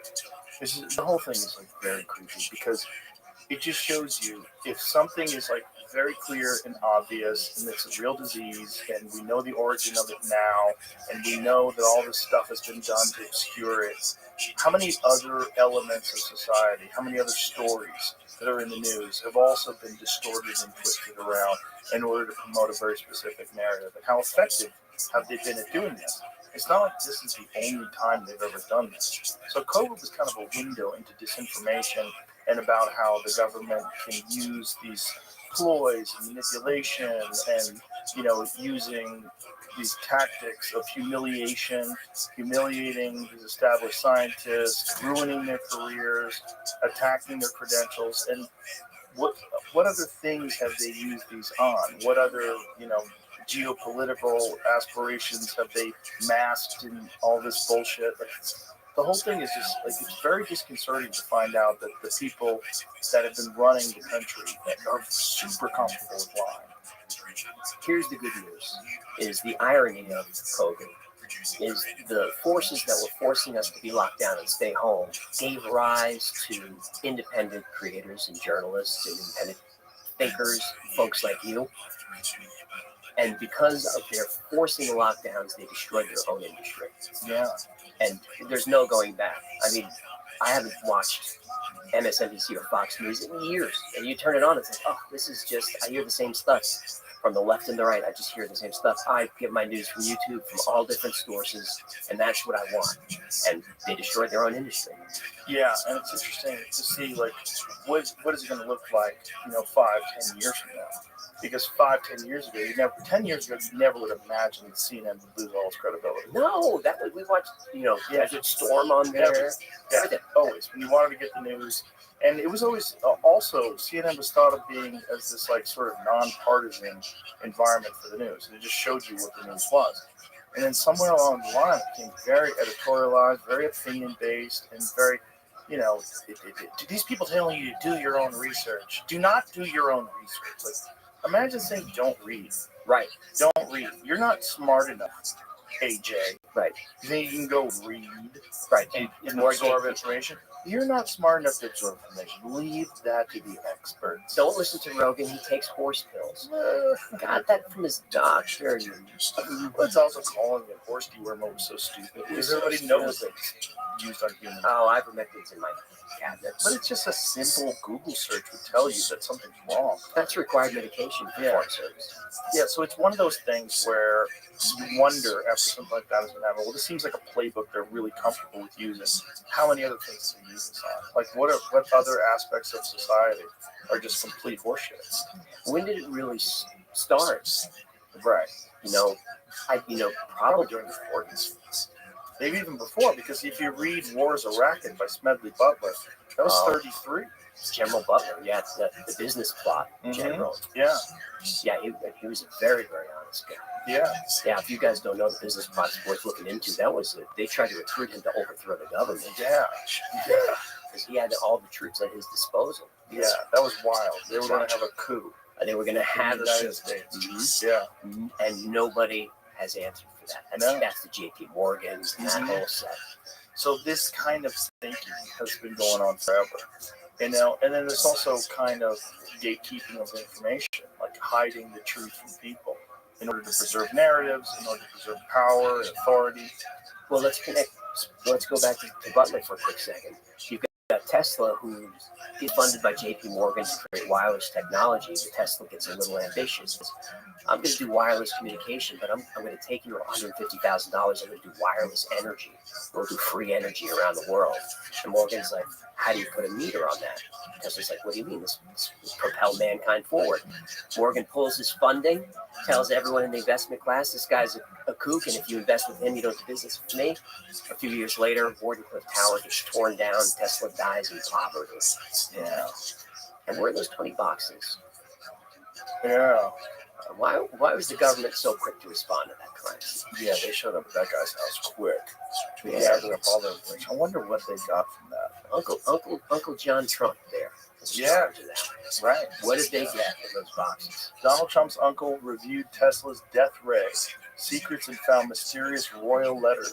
I think Well, he looks like a Trump, doesn't he? he kind of does. That's And what Trump would look like if he didn't do the film over. wasn't he working at a Wright Patterson as well Was he? for this? Dun, dun, dun. Mike Patterson is a weird place. Like, they think that's where one of them is. Yes. Yeah. You know the Nixon story with Jackie Gleason. I know that Gleason was into UFOs. Tell the story. The story is Gleason got into UFOs because him and Nixon were drinking one day. Nixon was like, yeah. I wish I was drinking with that. And then he takes them, he flies them out to wherever the base is, and shows him a crashed UFO and these bodies that they have in the freezer. And it was Wright Patterson. I do not know. I don't know if Jackie Gleason ever said. The story came from Gleason's wife, and it was an article in some sort of a magazine. But then there's the house that Gleason built in upstate New York that looked like a UFO. Like Gleason built a home. Yeah, that was like a disc. I'm going to look into this. It's such a good story. I wonder where they went. It would have been in Homestead Air Force Base. That might be Florida. In 73. I think that's where they were. Embalmed. Was reportedly shown embalmed bodies of 4 alien beings. Dun, dun, dun. So Nixon exposes UFOs to a civilian, and then it does not go well for Richard Nixon after that. Well, I think what went badly for Richard Nixon was that Richard Nixon was inquiring as to who killed JFK, and he said he thought he knew. And he was kind of talking about it publicly, and they're like, okay. Yep. And they had already, brought in Gerald Ford, kicked out Spiro Agnew. They got rid of him. Gerald Ford, who was also in the Warren Commission report. That's right. And then all of a sudden, Nixon and Watergate happens. Nixon, the most popular president of all time. And it turns out that Bob Woodward was actually an intelligence agent, and this is his first project ever. Operation Mockingbird. And then the people that were involved in the break-in, all FBI. G. Gordon Liddy. Yeah, the whole thing was a coup. All was a coup, all was a Yeah, setup. and we are all parroting, Nixon was a crook. That guy was a crook. He was this or that. Like, they did a great job. The PSYOP was wonderful. I'm a patsy. Yeah. They say it over and over. Mm-hmm. Yeah. It's all really, really interesting stuff. But it's just, what it boils down to is stuff like your show, like how much is real, and when you have these mysteries, one of the amazing things about mysteries is you're never going to run out of topics. No. There's so many of these things. And as long as there's a U.S. government, I'm good. As long as the CIA exists. They're always going to be hiding something. But the fun ones are always the alien ones. That's the most fun ones. The alien ones, the ancient civilization ones. But what do you think when you go over the Bob Lazar story? Like what are you? Like, how much have you cried bullshit? How much of you like I'm more on the side. I think he's the most credible whistleblower because he didn't profit. And they prosecuted him for running a prostitution ring. Which maybe he was. Which I think he was. He fled down to pandering, but they also raided him during the Jeremy Corbell documentary. While they're filming the documentary, the FBI raided his facility, and they said they were looking for something. And supposedly he has a version or a sample of stable element 115. What? That's supposedly. Yeah, and that's supposedly what they were looking for. Well, of course. Supposedly he had gotten that from the lab, and when he was at S4, that he had managed to smuggle out a stable chunk of this element 115. And there was a video that George Knapp had from back in the 80s where Lazar was demonstrating how this stuff bends light and what it does, like it has weird effects. How soon after that raid was 115 is now called Moscovian? How soon after that raid was 115 synthesized? I think it was synthesized in Russia. It was synthesized by a particle collider, and so when they got it is a very temporary, quickly dissolving form, but they proved its existence. And supposedly, what Lazar is saying, wherever these beings are from, they obviously have a completely different environment, and they have a stable version of this element. Yep. And this element is crucial to this gravity propulsion system. It's a part of this reactor. It gets bombarded with radiation, produces this gravity field, allows you to just slingshot through the universe. I don't know. Are they working to stabilize it? I don't know what's going on behind the scenes, man. Why would they raid Bob Lazar? That's that spectrum of believability again. Exactly. Here's a guy who's being attacked and tormented. In the middle of filming the documentary. I mean, I just had my first IRS audit. I don't know how you're doing. Oh, what'd you do? I didn't do anything. I don't work in weed anymore. What do you think they were auditing you for? What when you go over all your episodes? I'm sure it's just a coincidence. What do you think? Definitely coincidence. What do you think are the most problematic? Most problematic for me are probably the CIA ones. The one I did that ended with the Agent Orange kind of expose was kind of a dangerous one. It was the dark history of DARPA and all the bad stuff that DARPA's done since its founding. It's done some horrible stuff. And that was an episode I was afraid to release. There's been a couple of those. You know, MK Ultra is kind of afraid to release because I name names. A scary one was how Lyme disease might have been a lab leak. Yeah, that's a weird one. And Bobby Kennedy fully believes that. That was Eric Traub was like the chief Nazi biowarfare specialist that was brought here, Operation Paperclip. And we do know that there have been some studies done where they were trying to devise diseases that they could aerial spray, whether it's through bugs or something, onto a population, overwhelm their medical system so they'd be easier to defeat. That's So documented. the entire enemy super weak, everybody's weak over there, and then Also documented is some ticks got out. Some ticks got out. So it's, when you look at Lyme, Connecticut as ground zero and it just spreads from there and there was no Lyme disease before, that's a scary one to release. Yeah. But whenever I get into Operation Paperclip, I always hammer home. These are Nazis. Werner von Braun is not a hero. He's a hero, but he's not a hero. A lot of these guys, these are all evil dudes. And most of the Operation Paperclip is just bringing over intelligence assets. They don't like talking about that.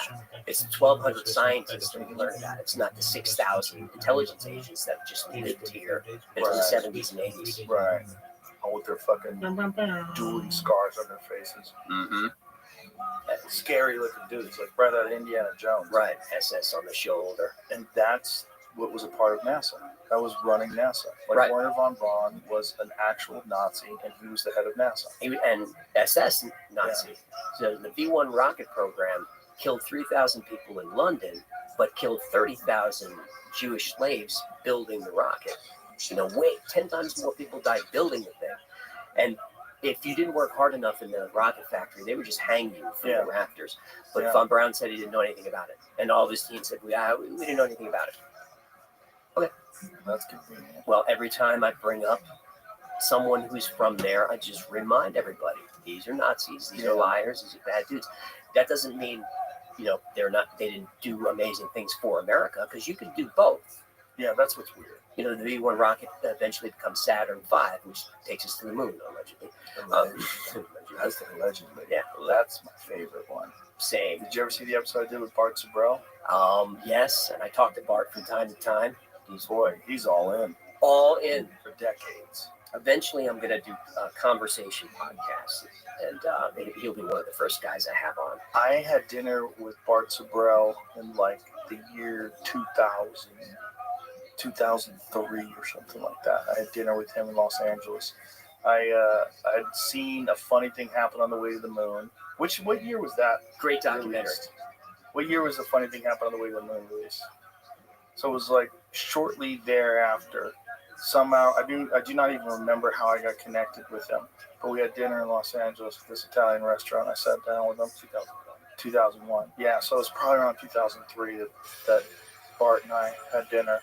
And then, 22 years later, I had him on the podcast. I need to look at it. Oh yeah. He emails me and I'm like, Bart, I'll have you on. I'm still building the studio. He's so all in on this, and the more you talk to him, the more you go, God damn, he might be right. He might be. I do talk a lot of his claims. Which one? Not all of them. Like the parallel shadows and how a shadow on the moon should be completely black. But that's not really true. And shadows. Well, things are reflective, and the surface is reflective. That's part of the issue. But the parallel shadows are fucking weird. Like, you could find a reason why these intersection shadows could exist, but it also could be more than one source of light. Sure. There's a lot of weirdness to it. And shadows are not parallel. They don't work that way. Shadows disappear to the horizon. Right. There are no parallel shadows. Right, but going in completely different directions is very odd. It's odd, but that's not nearly as odd as, there's so many different things. There's so many things, like how goofy it looks when that craft lifts off from the moon and takes off into space. It's wobbling around like it's on a fucking It string. looks like it's on a string, and you know so the camera tracks it nicely. But it's from where? from Earth, Houston? from Houston Yeah. with the 7-second delay Yeah. or whatever How about the fact that Nixon is on the phone with them in real time. in real time? Like, you know what a delay it would be with 1969 technology communicating? Like, one of the reasons why Gus Grisham, you know, the big theory is that Gus Grisham was murdered because he wasn't willing to go along with it. Gus Grisham hung a lemon on the lunar module because he wasn't able to communicate with the tower from Earth. The communication system wasn't working. And he's like, this is a fucking lemon. And he puts a lemon on a coat hanger and hangs it on the thing. And then, Well, let's go back and look at the original films and we'll learn something. oh, they don't have them anymore. Gone. They're gone. They don't what know. about the telemetry data? That's really important. Gone. The episode I did on the moon, which is a fun one, I even had a NASA scientist saying we don't know how to redo the technology. We just lost it. Yeah. Didn't write anything down and nothing. And then there's the reality of the Van Allen radiation belt. That's true. That could be explained scientifically. Can it? The radiation is high particles, high voltage, all that, but they're spread wide apart, so you just got to go really fast through them. Right, but it took hours to get through it. It did, but they're still moving fast. Or kill everybody. Or we kill everybody. This That's is one of why these nobody theories. but the Apollo astronauts ever got through that. What I would say is, like, they never even flew a chicken through that shit and had it come back alive. No, And they're just going to try it out with people? Laika the dog did not survive, and they threw Laika up there. Well, how about Operation Starfish Prime, where they shot a nuke into there to try to blow a hole through it, and it wound up making it more radioactive? Of course. They thought they were going to blow a hole Right. in the Van Allen radiation belt, so you just pop through that hole. Right, and now thanks to that, we've got the South Atlantic anomaly where there's just no protection anymore. We appreciate all that. They Crazy. blew out the power in Hawaii. Right. Yeah, they fucked up the grid. They were detonating nukes in space. Really crazy. People in the 1950s and 60s were buck wild. They were. They had so much power. There was no internet. There was no oversight, and they were doing things that were completely new, like nuclear bombs. They're like, let's see if it does this. Even Oppenheimer, they didn't know what was going to happen. They had a more than 0% possibility that it was going to cause a chain reaction that would destroy the entire environment of the Earth. Yes. And they were like, let's see. Well, we got to try There's it. only one way to know. Right. That made it. And something like Bikini Atoll, which I think was Castle Bravo, was like 3 times more powerful than they thought. You know, it's like we're going for 10 kilotons, but we get 30. Dude, you got to carry the what? Be careful. Be careful. Just be careful. I don't even know why we messed with it. Yeah, it's too late. Too late. The genie's out of the bottle. So if you had a bet, if you had $100,000, you get the bet, we went to the moon, we didn't go to the moon. The money's not enough. But gun to the head. Gun to the head. Gun to the head. We went to the moon without people. That's what I would go with. But let me preface by saying, on my head, I'm like a bobblehead. I go back and forth, and I can be convinced one way or the other. It's a very complicated issue. Like, I can be convinced both ways. There's also the weird footage that looks like they're on wires, but they're pulled up and it's all down. You can see the reflections. Yeah. Yeah, I get into it. It's a good episode. I get into all of that. I cover Bart.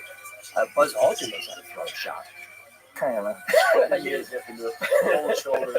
But that's also the thing is that, like, every other technology from 1969 is cheaper, easier, and faster to reproduce today, except the moon landing. Right. That no one has ever done it again. No one has ever even been to not human beings have ever even been to deep space. I don't know why.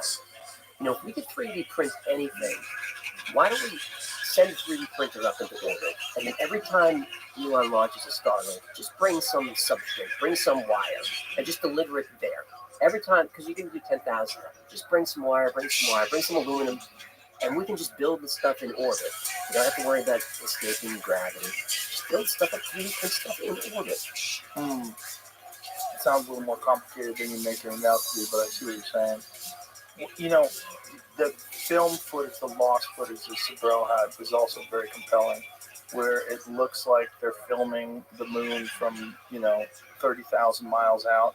But then when they pull the covers off the windows, it shows you they're actually in near Earth orbit. It fills up the whole window. And they even say in that film, we've got the camera right up against the window. Right. No one can get in between it. But then someone walks in, Walks by, and then you see what looks like a piece of glass that goes, and then everything opens up. That's a hard one to explain. It is. And not for public display. Not right. That's absolutely right. And also, why would you ever delete all of the original film? Why would you destroy the original film? Why would they lose the telemetry data?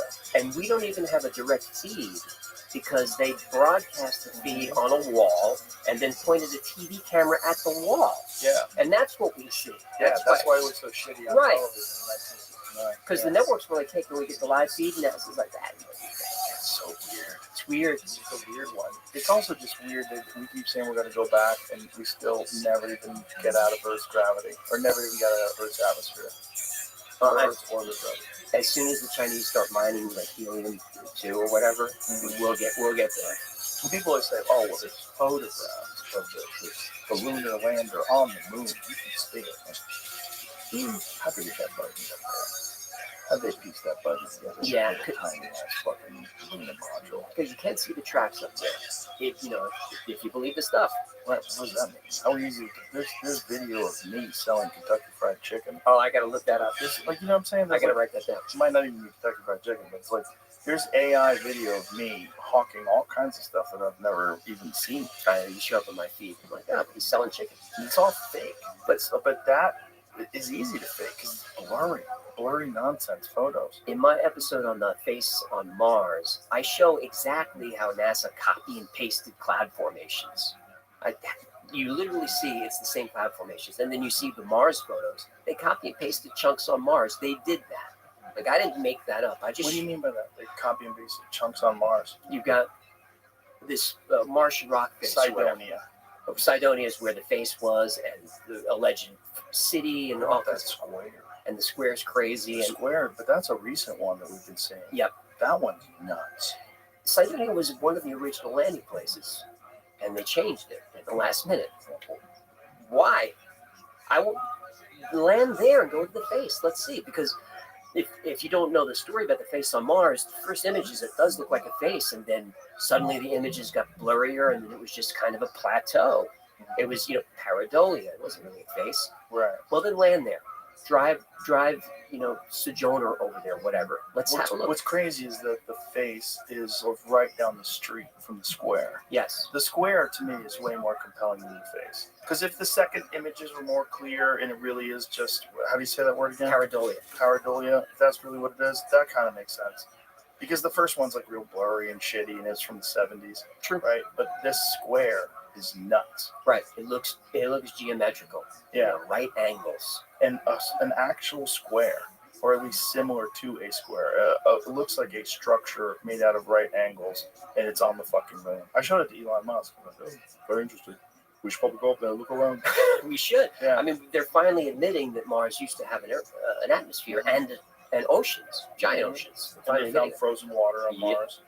Yeah, which is like, okay. Yep. Well, if we go back millions and millions of years, like, what did it look like? What was going on there? Remember, they sent Joe McMoneagle to remote view back on Mars. But what did he say? He said he saw giant, tall beings there in a very advanced society.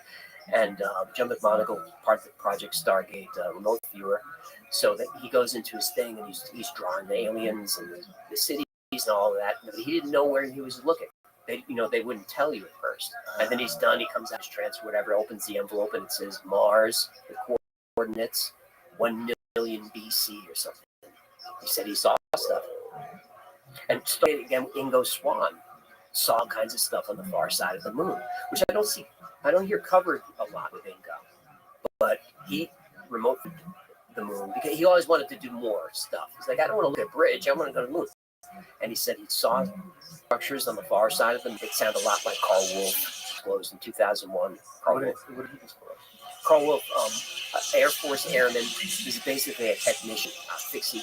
You think of a Xerox repairman. He has to fix some imaging equipment for NASA/DoD. It's images from the moon surveyor. He goes in. It's a dark room. The guy's working there. The guy's like, "Carl, look at this. It's pictures of the dark side of the moon. He sees domes, towers, roads, all kinds of stuff. I can't believe it." And Carl goes home and he's told his wife, "I can't wait to see this on the news. This is crazy what we found. Like, this is a civilization on the moon," and it just goes away. And Carl Wolf said he saw that. Remote view. No, photographs. He saw photos. He saw photographs. He saw photographs. Who took the photographs? It was the moon surveyor satellite that takes pictures all the time. It's like we have images. We have stuff around the moon. I don't know why there's no webcam. I don't know why we can't just tap into Throw the a satellite up there. something. They're there. Send a signal back. I read that they just got like 5G working in space. Send us a signal. Put a webcam on the ISS. Let us tune in. So Carl Wolf saw that stuff. Ingo Swann saw the same things, but he saw actual beings there. And he said they were able to sense his consciousness. And he snapped out of it. He said, aliens are on the far side of the moon, and they are not our friends. So it's a very interesting story. Ingo Swann, very interesting cat. So what took these photographs? Moon surveyor, lunar surveyor, with satellite. None of that stuff's ever been released? Oh, they released a lot of images from the far side, but they release what they release. That's why we know there's fewer impacts on the far side, because we've seen those images. But there's no images of these domes?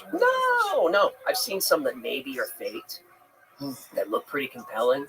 I forget what episode I showed them in, but when I found them, it was mind-blowing. And I can't find them again for some reason. I wanted them for another episode, but I can't find the photos, which is always suspicious to me. It's like suddenly the thing is blurry off of Malibu. You just can't find the stuff. But my gut tells me something's going on up there. Someone's aware of it. I'm dying to know what it is. It would be unbelievable if Mars was the first planet that had life before Earth was capable of supporting life. It reached a very high level of sophistication and then started seeding Earth. Right. Yeah. I believe we have at least one from Mars that just landed here. I think we have one of those. So from maybe a giant impact or something through some of Mars over here. But the idea, I think, is that their atmosphere was deteriorating, or that they were getting further and further from the sun. The magnetic field was weak and then strips away the atmosphere. And so this would be the thing. If you were a super advanced civilization, the race would get so advanced that you could leave your planet. Yes. And that's the only way you're going to survive, because eventually your planet is going to move over millions of years, further and further away from the sun, not able to inhabit life anymore. Right, so maybe send your DNA or whatever to the third rock. Or Anunnaki. That's the big one. Yeah, they show up everywhere. That's the ultimate one. And it's the big one. The Anunnaki's the big one. That's a good one. That's one that makes you go, because it shows up everywhere. It shows up in the Bible. It shows up in the Mahabharata. It shows up in ancient Chinese literature. It shows up everywhere. Not always called the Anunnaki, but the Anunnaki, and then they have their servile species. That could be the Nephilim, could be the giants, and then they take these primitive humans, give them just enough intelligence to mine the gold, part of the lore. Yeah. It's a good one. Ooh, it's the best one. Mm-hmm. It's the best one because when you do look at ancient Sumer and you look at their detailed map of the solar system, like, what the fuck is that? Like, how did they figure that out? Right. Like, you're talking about 6,000 years ago, they had depictions of the planets all in the proper area. Like, they weren't the exact right size, but like the bigger ones were in the place where the bigger ones would be, the smaller ones in the place where the smaller ones would be. It was representative. And the sun looks like a sun. Like, it's got the rays around it. Right. Showing that this is the center of the solar system. Right. And this is how many thousands of years before Copernicus, right? Yeah. Didn't even know. something I don't think it doesn't get enough attention is when these ancient cultures are obsessed with equinoxes. A lot of people think equinoxes when day and night are the same, but that's not what that is. That when day and night are the same, it's called equilux, and it's different for everybody on Earth, depending on where you are.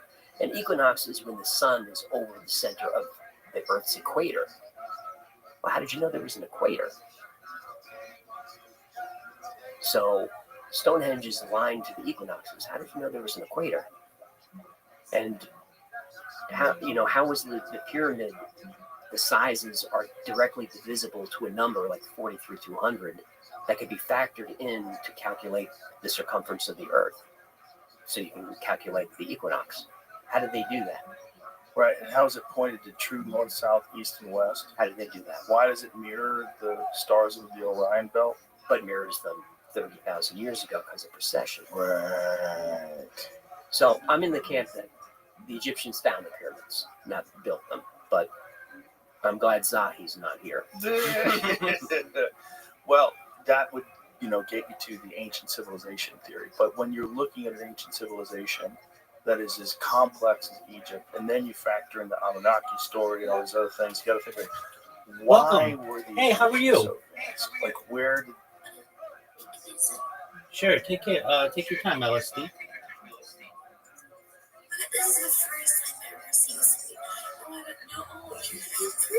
I'm a real person, absolutely. How'd you find out about me?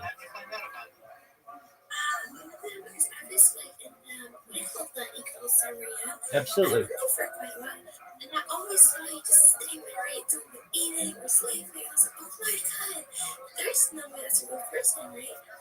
I'm real, baby. I don't know what kicked into me, right? Because I've seen you for so long, but I never DM'd you. So you know what? Let's just give it a shot, right? Yeah. And then I DM'd you, and you're like, "Whoa, that's a freaking real person." 100%. Do you mind if I tell you about myself? Yeah, sure. Okay. Well, firstly, thank you so much for coming. I'm Rabbi Rothschild. I stream my life 24 hours a day, 7 days a week, 365 days a year for world peace. I don't want war anymore, anywhere in the world. Welcome, Miss Aquarius. How you doing? How are you? I'm well, thank you. Just one moment, Miss Aquarius. We'll play in a moment. I am introducing myself to our new friend here, LSD.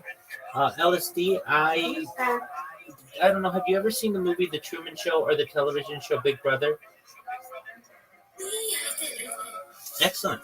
Well, I'm a real life Truman Show, a real life Big Brother. You can literally go back in time in my life. I've created a time capsule for society.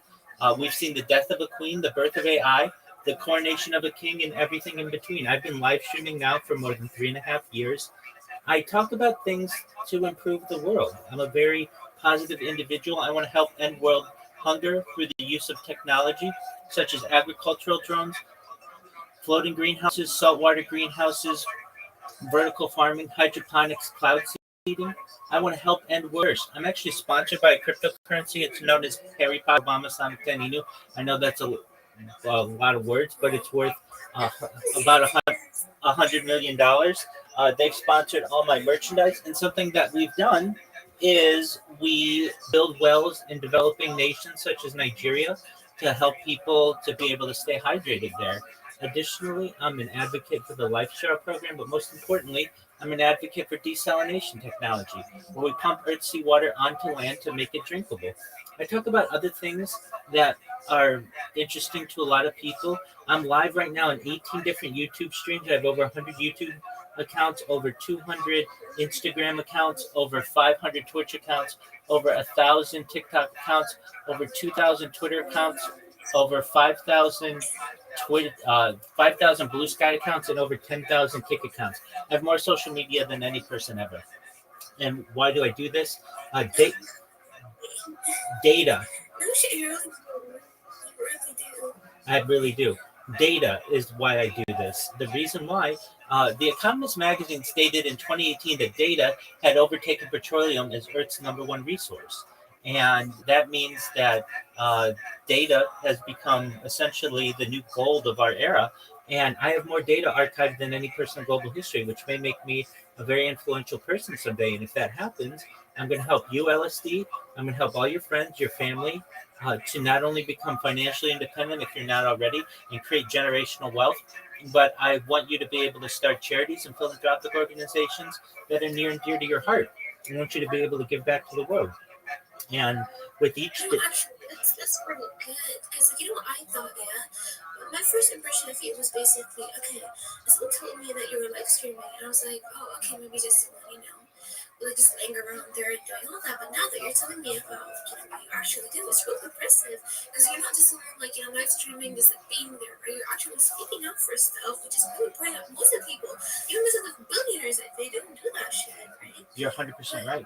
Yeah, I really did not. I was so trust me. I did not expect this from you at all. And this is so great. This is like amazing. Excellent. I talk about some other things that you may find interesting. Things like anti-gravity, antimatter, faster than light technology, faster than light travel. Things like alien disclosure, de-extinction. People don't know this, but the first successful de-extinction took place in the year 2003 with the Pyrenean ibex, which was a goat that was located in northern Spain, southern France. Fast forward to the year 2021, a company out of Dallas, Texas is founded known as Colossal Bioscientific. They've made it their goal that within the next 3 years to reintroduce the woolly mammoth into the Arctic Circle utilizing Asian elephant surrogates, which I just think is a mind-blowing project. And they just recently made news about the reintroduction of the dire wolf. They wanted then, after the woolly mammoth, reintroduce the Tasmanian tiger, followed by the dodo bird, which I just think would be really cool. And I'm essentially archiving all of their accomplishments as time continues into the future. I talk about other things that I feel are going to be interesting to the world in the future, like cryptocurrency, quantum computing, artificial intelligence, specifically artificial general intelligence, artificial super intelligence. I was live streaming when ChatGPT was launched November 30th, 2022. And so I've seen essentially the birth of AI, at least this phase of it.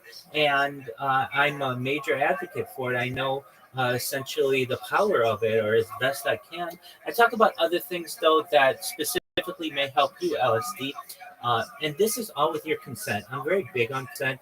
If you just want to live a normal life and you don't want to be affected by any of the things that I talk about, that's totally your prerogative. But if you're interested, I'm an advocate for something known as life extension technology, where with your consent, you may be able to afford in the future, with me just literally giving you money, things like oxygen therapy, human growth hormone, stem cells, nootropics, cryonics, cryogenics, ambrosia therapy, cold shock therapy, to eventually get what your previous average life expectancy would have been, maybe about age 80 to age 100 or 120. But then LSD, you may say, Rabbi, I've made it to 120 years old. This is really nice. What's the next plan? And again, this is with your consent, but if you're interested, you may be able to afford and utilize a type of technology in the future known as mind uploading technology, where we scan your brain into a computer like a CAT scan or an MRI, knowing where every atom is in your central nervous system and your peripheral nervous system, for later download as an android, an avatar, a cyborg, a cybernetic being, a clone of yourself, a robot, an ethereal being, whatever you want to be, LSD. But essentially what I'm saying to you is that you may be able to utilize a type of digital immortality in the future, which I just think is a really exciting premise. And with that, I really appreciate you allowing me to tell you about what I do. Wait, are you a scientist? Well, I'm to some extent, yeah. I mean, I'm a certified project management professional. I've launched apps on the App Store and Google Play. I've also had major contracts with Fortune 100 companies. So, in many ways, I'm a computer scientist. That's crazy. Wait, okay, I have a question. What are your thoughts on aliens? Oh, I'm a huge advocate for aliens. It's one of my favorite, if not my most favorite subject in the world. So I'm an advocate for alien disclosure. So I think that Earth is potentially seeded here by an alien civilization, that they visit us every single day, that I believe people who say that they are alien abductees. They have implants that we've been able to remove in surgeries, and realize that the metals within them are not Earth made Earth found metals that use elements that are outside what we have here on Earth. I think if you just like really analyze the just social media, you'll see people who upload videos every single day of UFOs and crafts that we have no explanation for, making 90-degree turns at extremely high speeds. The government in 2018, there was a New York Times article on the front page that basically was um, uh, officer or a pilot named David Grosh, and he basically, it's known as the Tic Tac. If you're familiar with this, it was off the coast of San Diego, essentially a UFO that was found on FLIR, which is a type of camera. We didn't know how to explain it. We still don't know how to explain it, but essentially this is non-Earth origin. I'm a huge historian of the Roswell crash that happened in July of 1947 and the subsequent events that happened since then, including the founding of the CIA, the Central Intelligence Agency, the NSA, the National Security Agency, and things like Project Blue Book, Project Bluebeam, and really up until the modern day. So, in terms of aliens, I am a huge believer. I'm actually watching Joe Rogan right now. If you know what Joe Rogan is, he's talking about aliens and many of the things that he's had guests on who are first-hand witnesses to some of this. So, in answer to your question, I'm a huge believer in aliens. LSD, what are your thoughts on aliens?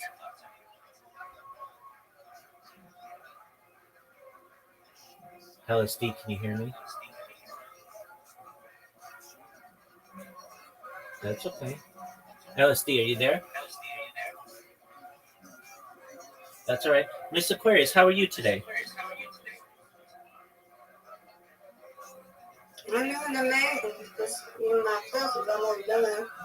All right. I'm lovely, thank you.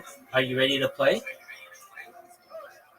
Yeah, play 2 games. You got it. You ready for your invitation?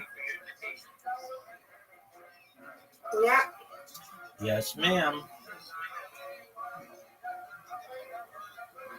How was your day? Yeah, it was good. That's wonderful to hear. Uh-oh. Uh-oh. You know what? You still might get something. Get 2. Oh, you got more than 2. You got 3. That was an interesting one.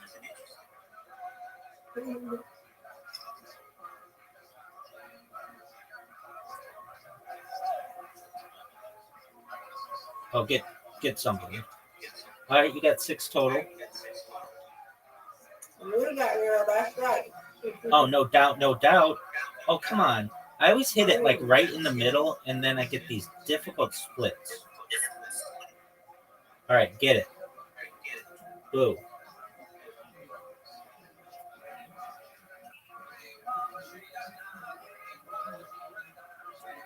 Get it, Miss Aquarius. Oh, what a strike. What a strike, girl. Good job. You're welcome. All right. This is a tough one. Come on. I don't like it when the pins like go invisible through the other pins. I think that should not be right. All right, you get it, Mr. Person. Oh, perfect. Oh, wow. That's going to be a lot of points for you. You're at 32. Whoa. Oh, you got it. Get it. Okay. I'm going to get these 3. Beautifully. Got them. Thank you. No doubt, no doubt. Oh, okay. I see how you do. Get these.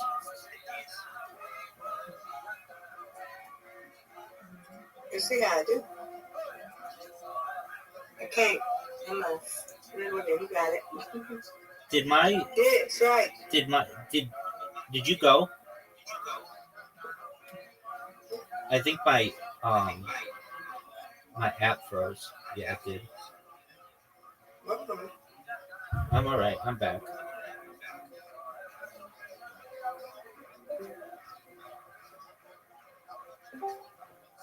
There she is. I don't know. Something happened. Wild. It was everything. Yeah, it was everything. We're back. All is good. Yeah, everything's good. All right. Get these two. No doubt. No doubt. You got him. Perfect. Nice job, Miss Aquarius. That was not an easy shot. Thank you. You're welcome. Oh, that's good. Okay, that's all right. All right, I need at least 10. Yeah, you got this. Yeah, you got this. Got it. Yeah. I'm going to get this one. No doubt. Yeah. And I'm going to get this one. No doubt. That's all right. I'll take it. You win, I win, Miss Aquarius. I win, you win. Yeah, I leveled up. 17. Yay. Oh, good job. Thank you. You're welcome. All right, one more? Got one more. Yes, ma'am.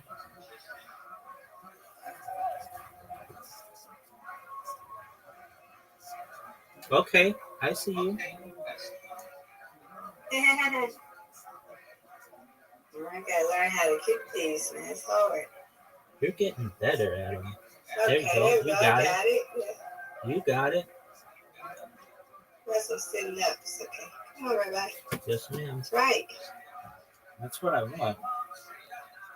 Nope. All right. So here's one. I got a split. I want to hit the middle one a little on the left so the pin goes to the right and gets the one behind it. Here we go. I don't know if I'll be able to do it. Oh, I did. Did you see that? Did you see that? I even called it. Thank you. Woo, woo. I'm happy about that one.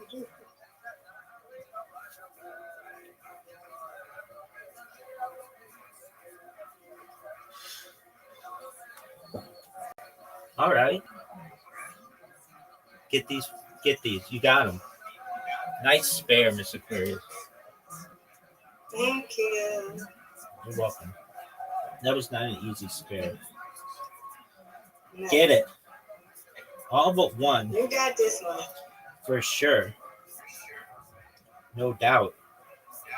Got it. Get it. Yay.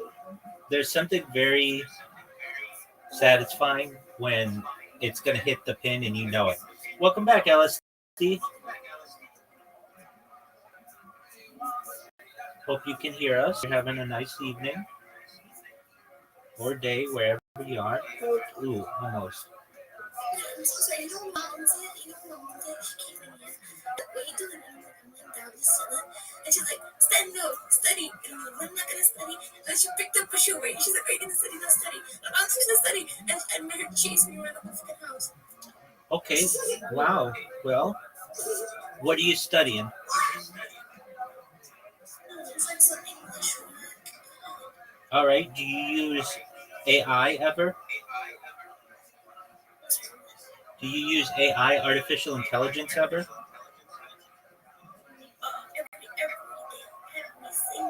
Good for you. Good for you. That's great.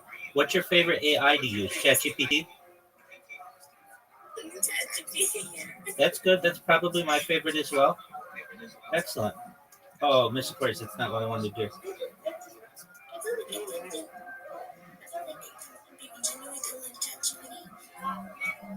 Oh, I think it's very good. Oh, Miss Aquarius, great shot. Oh, you got one in a row. Get another one, girl. So, LSD, did you happen to hear what I said about aliens? I just hear that part from Mom Kingpin trying to like kick my ass off. Okay, very well. No. Okay, you got this. All right, you got the lead, Miss Aquarius. What are your thoughts on aliens, LSD? You know, I really know shit. I'm in agreement with you, absolutely.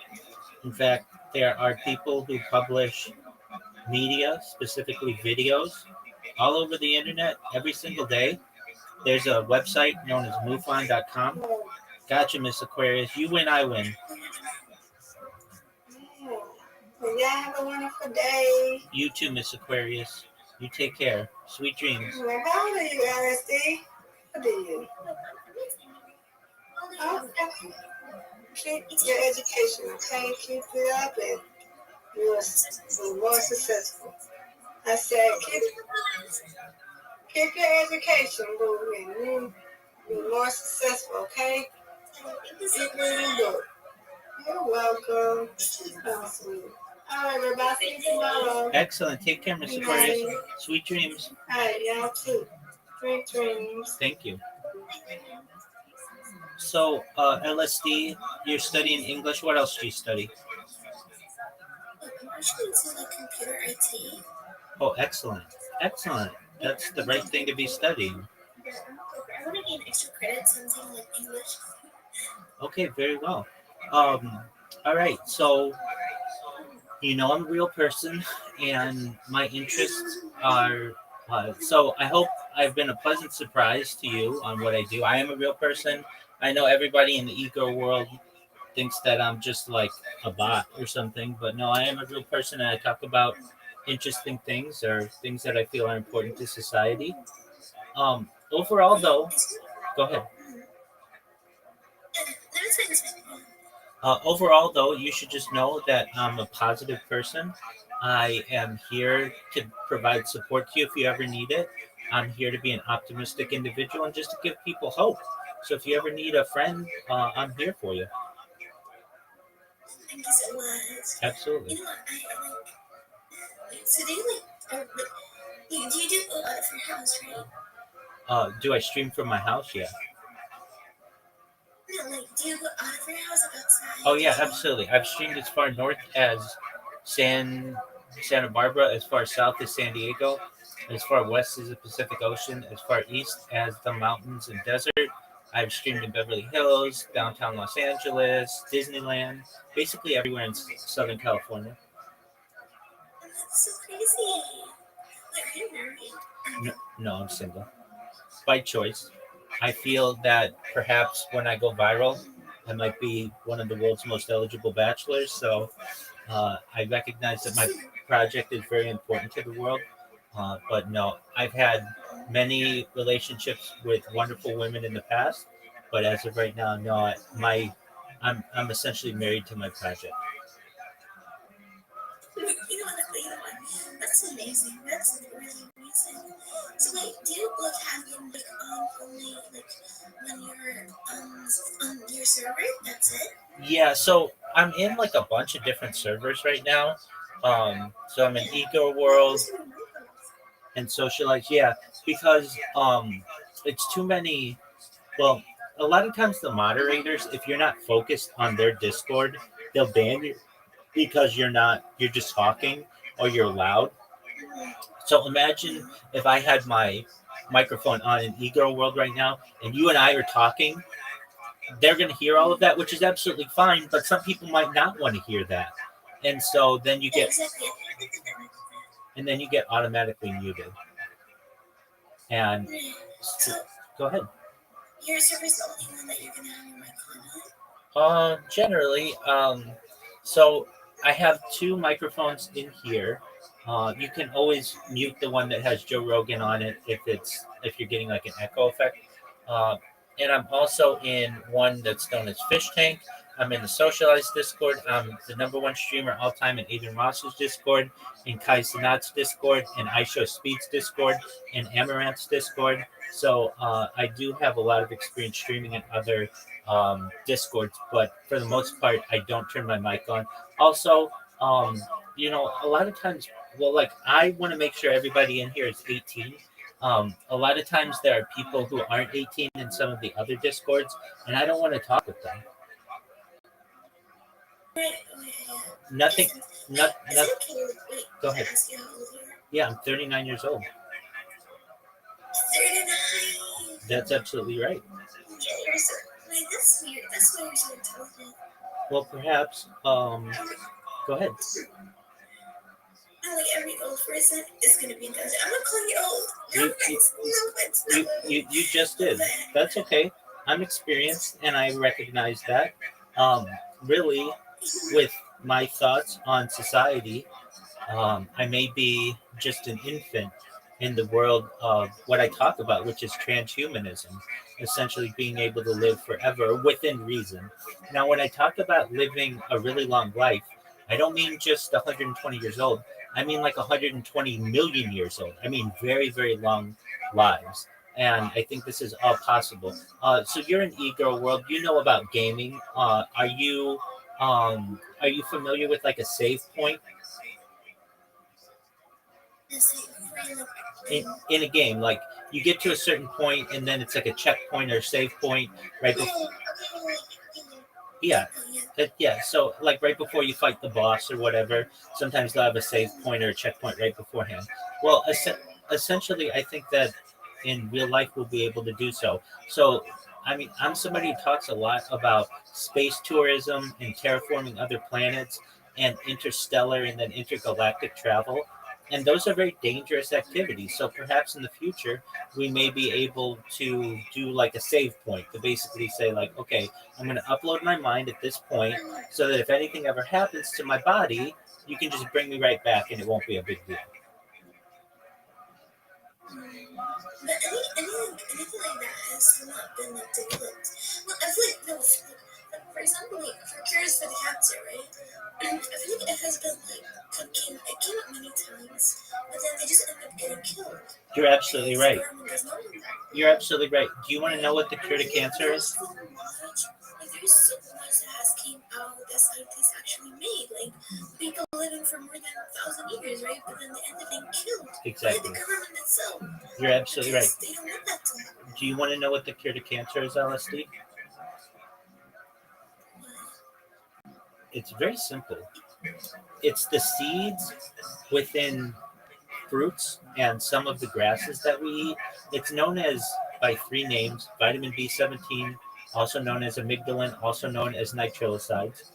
But essentially, the modern diet does not allow you to eat the seeds of certain fruits like apples and cherry pits and peach pits. They say that it contains cyanide, which it does.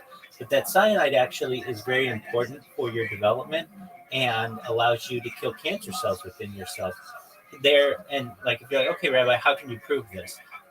If you look at Eskimo societies, or I should say like the Yupik people and the Inuit people, they have 0 cases of cancer ever occurring.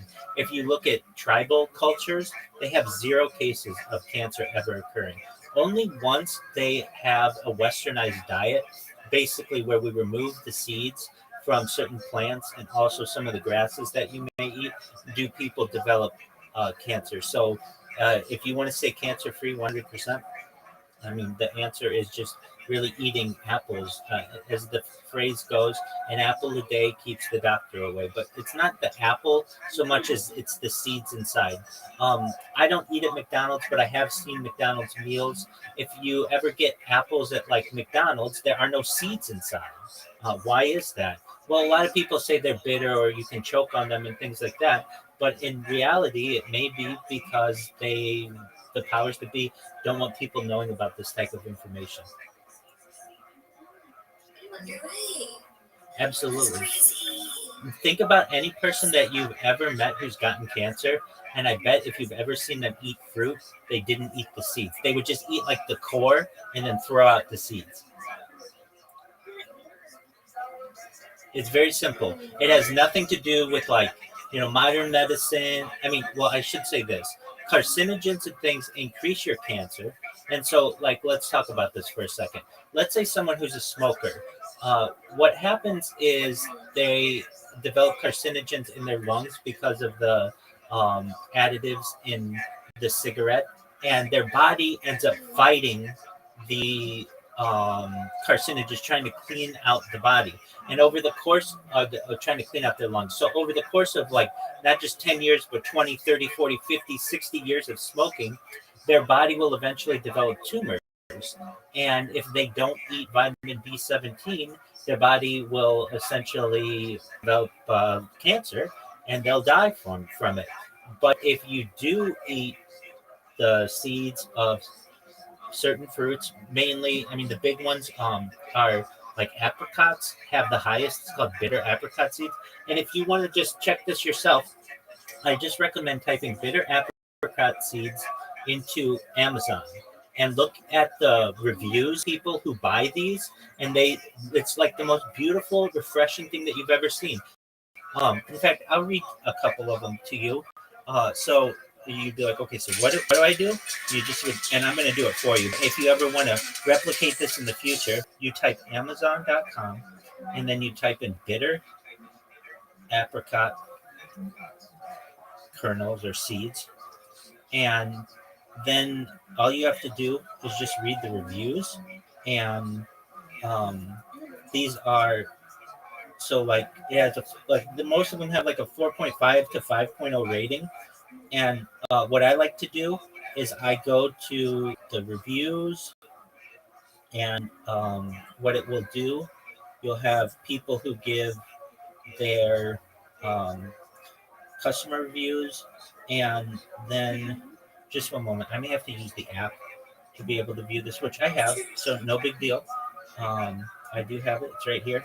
Okay, because it's like you could literally like read these and cry because of the people who are like, I've been on chemotherapy for 5 years and I'm about to die, and then a friend of mine told me to start eating these bitter apricot kernels, and I went to my doctor and I'm cancer free. And it's like 100% of the time. And that's the thing. This isn't something that works like only 90% of the time. If given with enough advance, like you can't be on the last day that you're going to die. But basically, the thing that kills you is the chemotherapy and the chemicals that they give you. So I'm in the customer reviews section, and I'm going to, I have to sign in. Okay. Just one moment. Let me see if there's a way. They used to be able to do it without signing in, but that's okay. I'll just look up.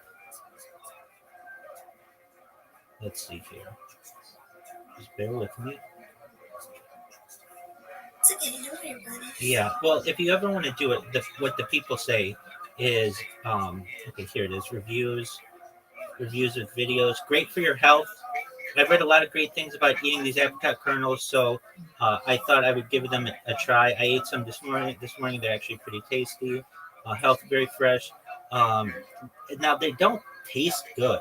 The reason why they don't taste good is because they have a little bit of cyanide in them.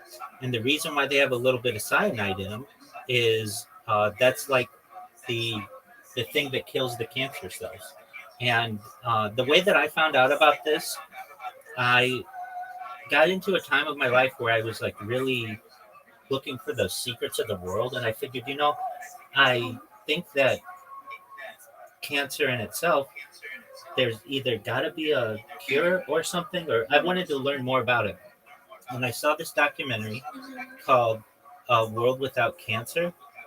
And it's also a book. It's from the 1970s. And if I just, if I read you like what they say in the book, it has a 4.7 review. It's the story of vitamin B17. Now, people will say this is pseudoscience and this is a hoax and all this other stuff, and that's cool. I mean, everyone's entitled to their opinion, but what people say, just like the reviews of the book, are this, and they're like, let's see here. It's your life. Take responsibility to save it.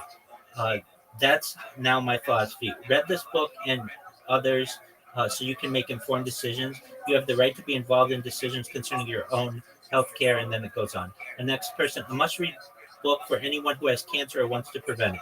I purchased this book as my father has advanced prostate cancer, and I wanted to find out more about B17. I came across the potential benefits of B17, also known as Laetrile or amygdalin, and it in the form of bitter apricot kernels through Ty Bollinger's book, 31-Day Home Cancer Cure. Another one, says, good book for a complete picture of the FDA, AMA, big pharma cartels, and how big B17 works. I use this book to learn about the study of B17 and cancer. The book is difficult. The book is difficult for the layperson to understand the best area if the book were related to how enzymes in the body work to help B17 to assist attacking just the cancer. Um, Cancer was cured 80 years ago. Those doctors were run out of the country. And I can tell you this, there are, not in the United States, but in Mexico, they have Laetrile, also known as B17, also known as amygdalin, they're cyanide. They have clinics in Mexico, and a lot of people in Hollywood go there to get their treatments because they're not available in the United States. So you had mentioned cancer, and I didn't want you to run down the same rabbit. I mean, you can run down the same rabbit hole that I did, but this just provides you guidance that, oh, that's why people in the past lived so much longer than they do today. It's because they're not eating the seeds. And that's the key thing. If you ever look at animals in the zoo and you feed them, the first thing they do, like if you give squirrels or monkeys fruit, squirrels nuts or monkeys fruit, is they don't eat the fleshy exterior. They eat the core. They eat the seeds because they know that's what's most nutritious. So I find that interesting, and I thought that you would as well. I forgot what I had to ask. That's okay. This is about me, I forget things quick. Something I might have to ask. That's okay. We all do that. I do that a lot. I just think crazy. That's okay. You'll think of it, and if you don't, eventually you will.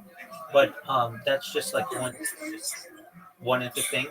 So if you're like, okay, so what do I have to do to be able to keep my family safe from cancer? Well, you just have to teach them to eat the seeds of the fruits that they're eating. And I'm gonna shove that in their mouth. yeah, well, exactly. And some people will say, they'll look into it and they'll be like, oh no, I don't want to do that because the seeds contain cyanide, and they hear the word cyanide and it scares them. But they shouldn't let it scare them. They have to see themselves like they would be a primitive animal, like a primate in the jungle, and how they would eat their fruit. They wouldn't eat it like so they wouldn't be so picky, and they'd be like, ew, I'm not going to eat the inside. No, they'd eat the whole thing. If you're hungry, you'll eat the whole part of a fruit, and that's how you have to see it. And so there are people. There's a reason why find animals in the wild. Any animal in the wild, they never have cancer, right? The only time they ever get cancer is when you bring like a dog into the house or domesticate it, or a cat into the house. That's when they get feline cancer and dog cancer, and essentially same with their animals. And why is that? Because the dog food doesn't have the nutrient that they need, basically, and you're not generally feeding your dog seeds of fruits, so they develop cancer and they die. So it's very fast. It is absolutely crazy. Well, I'm a learned individual. I do my best to be as well-rounded as possible. And like with anything, like if we don't know the answer to it, we're going to find out the answer together.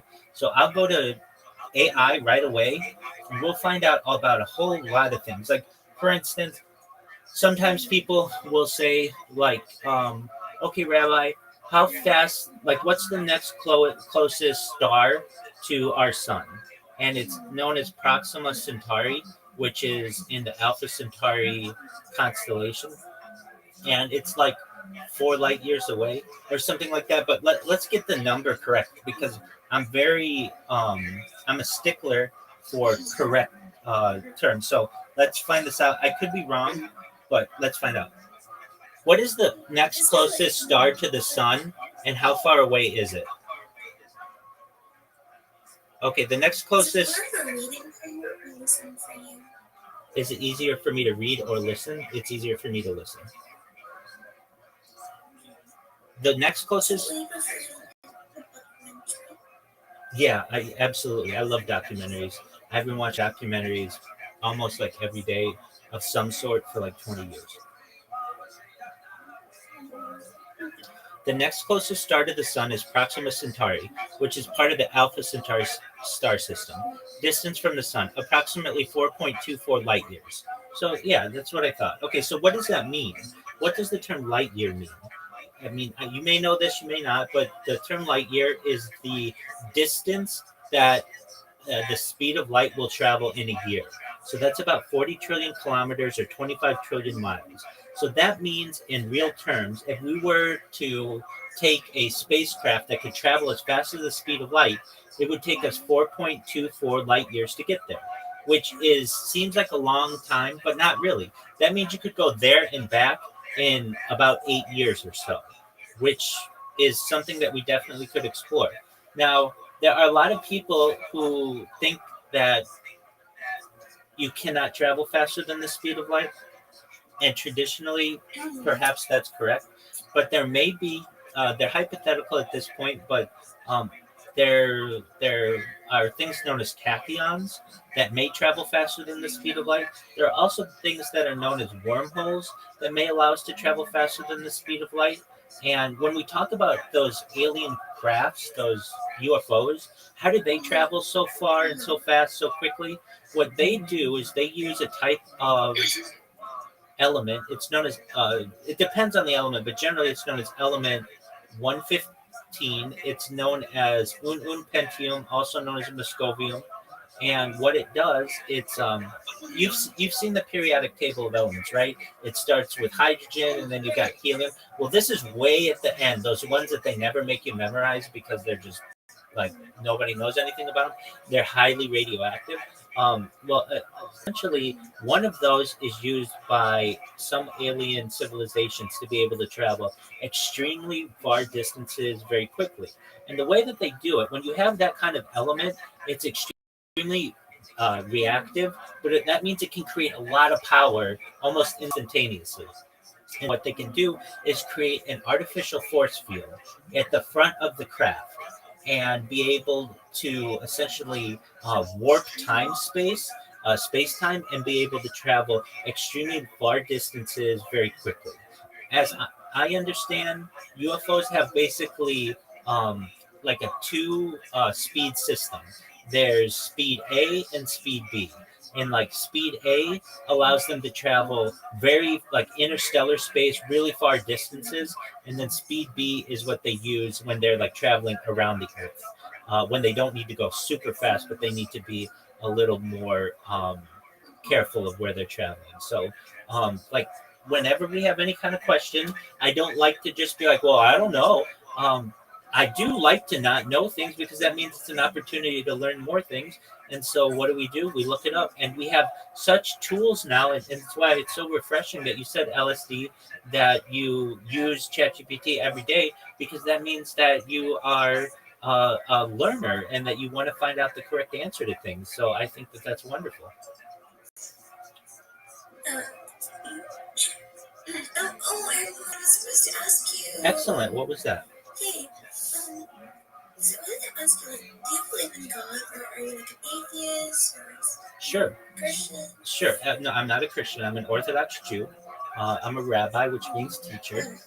I think, though, that no matter what your background is, everyone can agree on this, whether you're secular, which means you don't believe in anything, or you're a theist and it means you do believe in something, that firstly, nobody knows. So I'm okay to say that, which technically means that I'm agnostic, but I think everyone is agnostic everywhere because no one knows anything.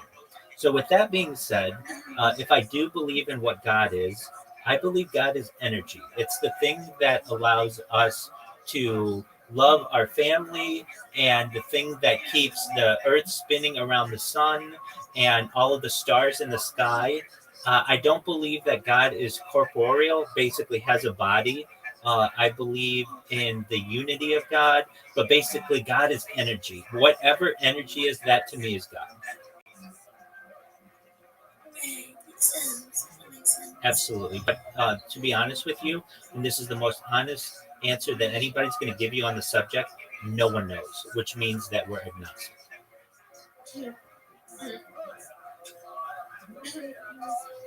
Does that? So like I can tell you this, like wherever you are, the sky is usually blue, right? But you don't really know that. That's just the way that you interpret the sky. The thing is, like, to a dog, it can look gray. To someone who's colorblind, it can look a different color. So no one truthfully knows anything. We just have a certain interpretation of what that is. And so it's essentially just your opinion, and we can't prove anything necessarily. It's just a opinion on what something is. Right, for sure. I had too much information for today. You know, I'm the type of person. Okay, look, I heard you, right? And then you're the type of person when you talk, when you say about something, right? you sound like, you know, you actually sound educated, really, like, on it and all that shit. When I open my mouth, yeah, I talk random bullshit. That's what I talk. Very well. I talk the most crazy shit, right? And it's so like it's so different, like how I see is talking and all that, right? Because if I ever had to talk that much, I would like either curse in the weed or I would start like tweaking out or something. Sure. Well, one of the things that you can do to be able to, if you want, sound more intelligent. Now, I cuss just like you do, but there's a phrase that I've heard in the past that I think is helpful. You never sound more intelligent by cussing. And what does that mean? Think of any person who was giving a lecture or perhaps just sounded intelligent. They never needed to cuss. Now, do I do it? I've gone many years of my life without doing it. But I also recognize what I'm doing on the stream is important and perhaps maybe studied in the future. And I don't want anyone to be able to tell me what I can and can't do, at least with with freedom of speech. So do I sometimes? Yes, but it's to emphasize something in a humorous way. So I might say that I know I'm not going to sound as intelligent as I would like, but it's going to make the person laugh if I use this sort of emphasizer. So that's one thing. Another thing is you speak very, very quickly. And that's wonderful. I can pick up on everything that you're saying. However, it does help that if you slow down your cadence, you can sound more intelligent as well at points because it allows you to think about what you're going to say before you say it. And also, it allows your listener to perhaps be able to digest what you're going to say. But you should know that for a 19-year-old person, I think that you're very intelligent. And I understand that I hit you with a lot today. Basically, we talked about anti-gravity, and we talked about de-extinction, and we talked about life extension technology and the power of data and things like mind uploading technology. And so just know that you had a lot to absorb, and the fact that you were able to absorb it all means that I think you're a very intelligent individual. The thing is, when I get it all the time, oh, you talk so fast, you talk so fast. So I have to like gently slow down for people to actually understand me. And then I'm gonna get that. I don't know why I just talk real fast. Yeah, that's a whole different thing. But yeah, I get that all the time. I know that someone needs it. Oh, you talk so fast, you talk so fast, slow down. That's how I normally talk. I can tell you that speaking quickly is a sign of intelligence. So the fact that you're able to do it quickly means that you're a very intelligent person. I just say the most dumb shit. No, that's okay. So you slow down a little bit and you think about what you're going to say before you say it. But the fact that you speak so quickly is a sign of high intelligence. So that means that you're smart. Is English your first language? Is English your first language? Excellent. Well, it shows. You speak it very well and very quickly, and maybe perhaps some. That's fine. You can be whatever you want to be. This is a community for all people. But I was going to say that, or I want to say that you have an amazing control over the English language to be able to speak it as quickly as you do, and you should have a lot of pride in how you speak. You should have confidence.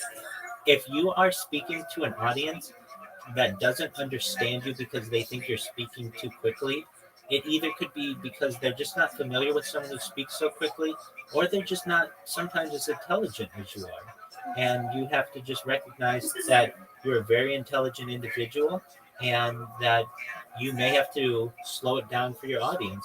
But from what I have had the opportunity to observe, you're an extremely intelligent person. You should have confidence in what you say, and I know you do. As a young person, I wish that people would have told me. I wish I would have known. I knew this, but I didn't have a way to summarize it. And so, just so you're aware, and welcome. How are you? Welcome, Camu or Cammy. Apologies. How are you, Cammy? Cammy, can you hear us? Okay, that's fine. People do that all the time. Um, okay, so LSD. I bet you are, a young person and everybody's so focused on being cool, right? Is that right? Yes. Okay. Do you know how you know if you're cool? That's exactly right. LSD, that's exactly right. And don't you ever forget it. Meaning, coolness comes internally. It doesn't matter how many people liked your repost or how many friends you have on whatever or how many friends you have in real life. That doesn't make you cool.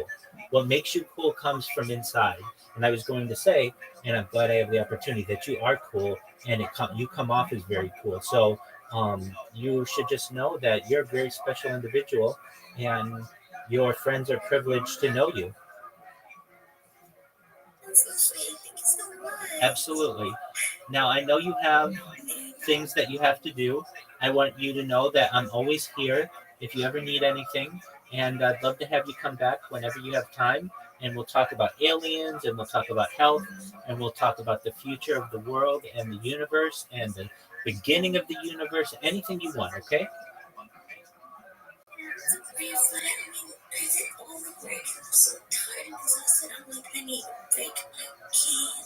Absolutely.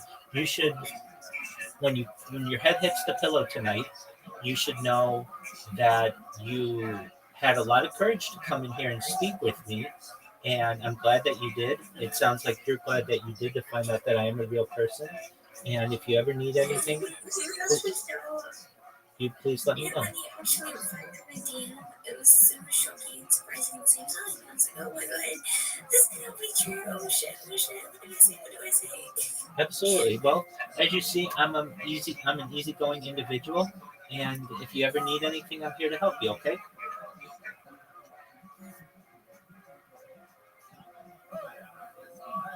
I don't know if you heard that, but as you can see, I'm an easygoing individual, and if you ever need anything, I'm here to help you. Okay.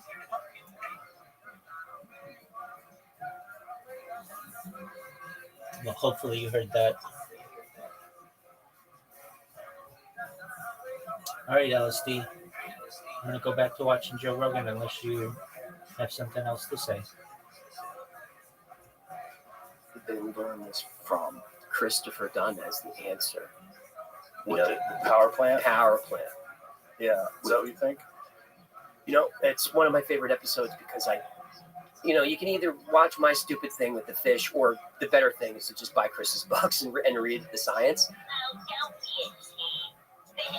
Don't be a sheep. The next one's gonna have taxes art. For people who don't know, if you haven't watched the show, Hecklefish talks shit from the aquarium during the entire show. It's really funny. It makes the show fun because it's like shows you're not totally taking it seriously. Right. You have a talking fish who talks shit to you the entire time. What I'm trying to do is take weird topics, complex topics, break them down, make them accessible to everybody, have a good time, get you thinking on your own, If I get things wrong, that's okay. As long as you go out and just get interested in stuff. That's what I'm trying to do. Have fun and get you interested. Have you been looking at all on the structures underneath the pyramid? Yes, I'm skeptical of that research because if you look at the imaging, I don't see the coils or any of that stuff. I don't see it. They also said they found the tomb of Nefertiti. No, the tomb of Osiris. It just looked like splotches on radar, and they haven't Yes, released any of that information. You didn't know me, right? But about me, right? I'm never gonna charge my laptop, okay? And then as soon as it dies, I'm gonna go run for the charger. I don't know how you keep up with that, but even though I know my laptop is gonna die, right? I'm gonna be like, okay, I don't care. Unless and until it's dead, I'm not gonna put it on charging. How do you keep up with Oh, great question. Absolutely. You see all the laptops I have. Okay, so there are a few ways to do this. You should know if you ever are going to have an electronic device die, the reason why it's going to die, generally ask any troubleshooter, anybody who fixes computers, is the connection between the power and the device. That little area gets loose and then eventually breaks. So you want to protect that as well as possible. Now, you can basically, I keep my things charged all the time, but I do my best to protect that connector. So what does that mean? I sometimes put my laptop on like a board or just like a tray, and then just keep it charged and put it on my lap. And that way, if I have to put it down, it doesn't put a lot of stress on the charging port. And I find that to be very important. Okay, but this is the big one. You see, I have a cell phone here. Like it's an iPhone. Okay. If I use a phone so much, I mean, just so you see, you can't even see, but I've got a phone here. I've got a phone here. I've got a phone here. And I have another two phones here and the one in my hand. And I have a phone here and a phone here. I have lots of phones. But this one that I have in my hand, I use a lot. I walk around with it, and it's an iPhone. And if you know iPhones, like if you plug them in enough, eventually that connection gets loose. So what I do is I have a wireless charger here that I have on a really long cord. I don't know if you can see the cord, but it's on a really long cord. And so I can just take my phone and put it on the wireless charger, and you should see it just went green, and now it's charging. And what that does, since the wireless charging in the back is it allows the device to move, it doesn't put any stress on the charging port, and I can walk around with it and move it around, and it's charging all the time, and it doesn't have any pressure on that connection. I cannot emphasize enough to you the importance of preserving that connection between the charger and the charging port. That will always get loose if you use your device enough, and then eventually you won't be able to charge it. Now, in your case, you're using your battery life. And if you do that, that's fine. But as you know, the battery life then degrades. Some things that you can do to be able to preserve the life of your device for the longest amount of time is to allow your device to charge all the way and then let the battery basically go as low as possible before charging it again. You should understand with batteries, they have something where it's called cycles, and every time you plug a battery in, you kill a cycle, basically. And so you want to preserve the amount of cycles that you have. That's why with all these devices that I have here, I don't ever take them off of the battery. I shouldn't say that. I very rarely ever use the battery. I just have them plugged in all the time. Now, in your case, because you're a student and you're moving your device around a lot, it's probably best that you keep your device just using your battery. However, if you are in a place like, I don't know where you are, if you're on your bed or in a chair and you're in your bed. That's where I like to have my device as well. So here, I'll show you what I do. Sometimes when I'm on my bed, I have it's just like a piece of plastic. I don't know if you can see this, but it's just like a piece of plastic. And what I do is I take my laptop and put it on the plastic, and that way my device is charging, and that way it does a few things for you. It's important when you have a laptop to ensure that you don't block up the vent where the fan is, or else it'll get hot. I don't know if you know what I'm referencing. So if I put my laptop, I do too, and you're not alone, and that's not what you want to do. So do you have like a little, like this is actually the top of like a Rubbermaid container? You know what I'm talking about? Like it's just a piece of plastic. Okay, so like right now I have my laptop on my bed, and let me also say all of this like decorative like I have like cartoonish kind of bedding. It's all a cryptocurrency that's worth $100 million. So that's why it is on my shirt and everything. They sponsor me, so I wear their stuff. But on my bedding right now, no, I wish, my friend. No, the entire currency is worth $100 million, but they gave me all the merchandise, and basically they're a wonderful community, and I'm live in their. I've been live in their Telegram for like 2 years now, and basically they're just like my supporters, essentially, to some extent. Do you earn something from this? Yeah, I do make a little money from it. Like a little, that's it, not like a lot. No, I mean I don't make tens of millions of dollars doing this. I'm a certified project management professional, so that means I have completed projects, major projects. So I have savings, and then additionally, I'm able to complete projects for people whenever I need money, and I can make like tens of thousands of dollars doing that. So basically, if I ever am running low, so to speak, I can just I have people who ask me to do projects for them, and I do them. We negotiate on a price. I deliver it on time or early, and then they pay me. I also do some AI training. Have I what? Ever get ditched? Fortunately, it hasn't happened to me, but I'm smart about. Yeah, I'm smart about with whom I I I with whom I do business.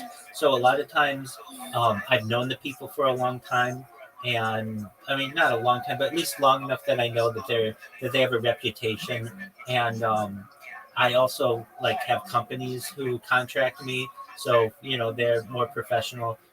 But I know that can happen very easily to people, so I do my best to avoid it. Now, in terms of the laptop, if you keep your laptop on your bed, the vents basically get covered because of your bedding. And so what you do in order for your laptop not to get so hot is you put it on a piece of plastic or wood or anything, and then that allows proper ventilation of your device. And then you put it on your lap just the same way that you normally would, and it won't get as hot. That also allows the battery to work less because it doesn't have to spin the fan as much. Does that make sense? Yes, it does. It does make sense. Excellent. Yeah, it does. And like a lot of times people don't realize it, but something so simple can really allow you to make a device that would normally last 1 or 2 years, 5 to 10 years. So that's what I do. Other things that I do. So this is just a problem that happens with cell phones. They're called, at least on Reddit. Do you know what Reddit is, by the way? Okay. They're called spicy pillows. They're basically when your lithium ion battery like expands. That can happen pretty easily if you keep your devices charging all the time. So if I'm not going to use a device, I just keep it off. I don't need to use it. But if I do need to use it for longer periods of time, I make sure, to the best of my ability, to not overcharge them. And what do I mean by that? I try to keep the same cords to them that I originally got and don't use like third party cords. If I do have to, I do. I mean, that happens. But I find that the device will have that lithium ion battery expansion much faster. Another thing that I try to do is I keep my devices as climate controlled as possible. That also prevents battery expansion. And but given any device, if you use it enough, it will eventually degrade to the point where you'll need a new one. And I say to myself, okay, well, it's time for another laptop or it's time for another phone. But of any person that exactly, but of any person that you're ever going to meet who does their best to prolong the life of their devices, I'm that person.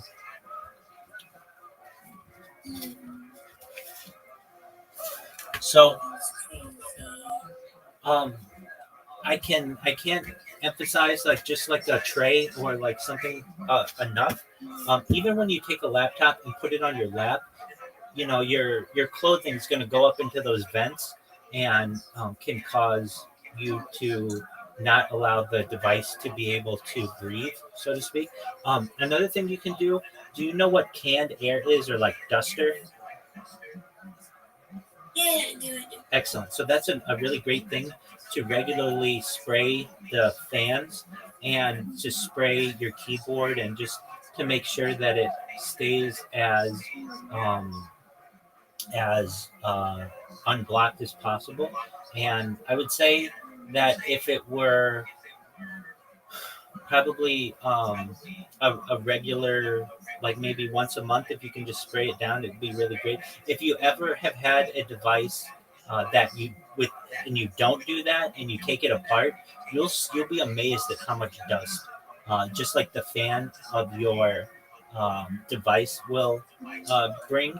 And people don't know this, but 90% of all household dust is not fibers from clothing and it's not dirt, it's actually skin cells. So a lot of the dust that you have in your house is actually just the skin that falls off of you. It's perfectly natural. But you have to understand that that gets in the air and then it gets on your laptop, and then it eventually can cause um, your fan to get covered. Another little tip that you can use to prolong battery life, I'm sure you're aware of this to some extent, is turning down the brightness on your device. That's an important thing that you can do as well. But those are some little tips and tricks that I use to be able to prolong the age of my devices or the lifespan of my devices. And even I have things that die on me. I have a laptop that's behind these laptops that died on me not too long ago, and I'll get around to perhaps replacing the battery on it one of these days. But for the time being, it's just kind of archived there, and I let it go. And I've got these other devices that are going. And for the most part, most every device that you see that I'm using right now, even the one on which I'm speaking with you, it's about a half decade old. This is not all the newest equipment. I'd love to tell you that it is. Some of this, like some of my phone and things, are newer than others. But if you take care of your stuff, it will take care of you. Okay, do you have a Nokia? Do I have a Nokia phone? Yeah. Yeah, from back in the day. Yeah. Yeah, the kind that basically it was like you could like drop it off a building and it would not break. Yeah. Th- there's a reason you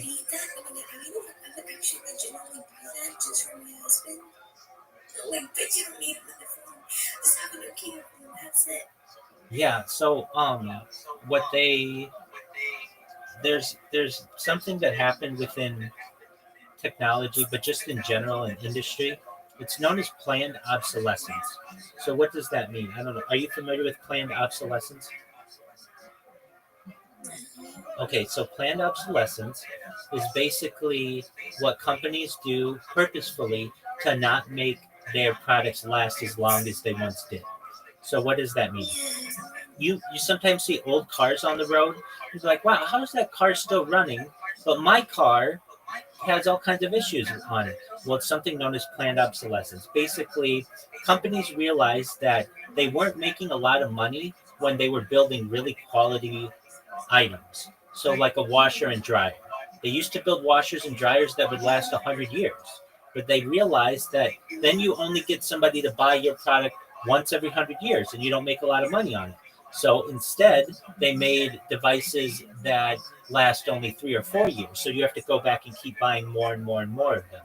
Now, the Nokia phones. Like the iPhone, like, because of the updates, right? Like, you're 100% right. I remember having this really, really old iPad, right, that had, but some of those, like, apps, they stopped working because of it, and then I went to the store trying to figure out what's going on, because it was really old too, and I was like, okay, maybe it's in my cabinet or something. And they're like, oh, they like blocked it from the app store and everything. Yes. And you can't download it. Exactly. And so that's planned obsolescence. In fact, there was a exactly. There was a class action lawsuit against Apple not too long ago because they would make it so that when you had an older device and it would do updates, it would purposefully slow the device down. And the reason why is because they wanted you to buy a new iPhone. And then another thing that they do, and they always say that it's for security patches, but generally, I can tell you this: I've had an iPhone since the first generation of iPhones, essentially, and they're all the same. They all make calls, they all take pictures. They haven't changed that much at all. But the thing is, the reason why I'm not able to use my earlier iPhones is because you have to do updates. And the fact is, some newer apps won't let you be able to download them if you don't have the newest updates. So that's how they get you to buy a new phone. It makes no sense. I swear it makes no freaking sense. Well, it makes sense if you were the CEO of the company and you have a board of directors that says that you need to make money for the company. If you were, let's say we made you the CEO and you had to make as much money for the company as possible to be able to keep your job, do you want people buying a new iPhone once every 2 years or once every 20 years? Once every 2 years, right? Because they buy more and more of them. So that's why they have what's called planned obsolescence, and it's in everything. It's not just computers, it's in cars, it's in houses, it's in every kind of electronic technology, anything that you can think of. There's a reason why things aren't built for quality anymore. They're built for quantity, basically, so that you buy more and more of them. You're right. Absolutely. Did I hear you say that you have a husband? You should bring him in here sometime. No, oh my god, I'm just 18. Oh, okay. All right. I thought you said your husband had a Nokia phone or something. No, I said if I ever had a husband. Oh, you will. I'm gonna let him have like an iPhone. I'm like, bitch, take the Nokia phone. Your ass is not needed. What do you want to do? We just gotta make a call. That's it. I gotcha. I've known people like that. People who have just recognized that they only want to be able to use a call, like a flip phone kind of phone, or a Nokia kind of phone, or a brick phone. Those old kind of phones, because they just want to be able to communicate with people, and they don't want to have all of the social media and the other distractions in their life. And they actually make those kind of phones now. Where you're gonna get married. I think that's more fun. Absolutely. Now, here's a little advice. In the future, if you want to be transhuman, meaning not transgender, but transhuman, someone who lives long life, you have to understand that the traditional idea of getting married till death do you part doesn't really become relevant anymore if you never die, right? So what's going to become popular in the future are essentially temporary marriage contracts. So what does that mean? You meet the man of your dreams and he's just absolutely wonderful. Okay. And he proposes and you're going to get married. Okay, great.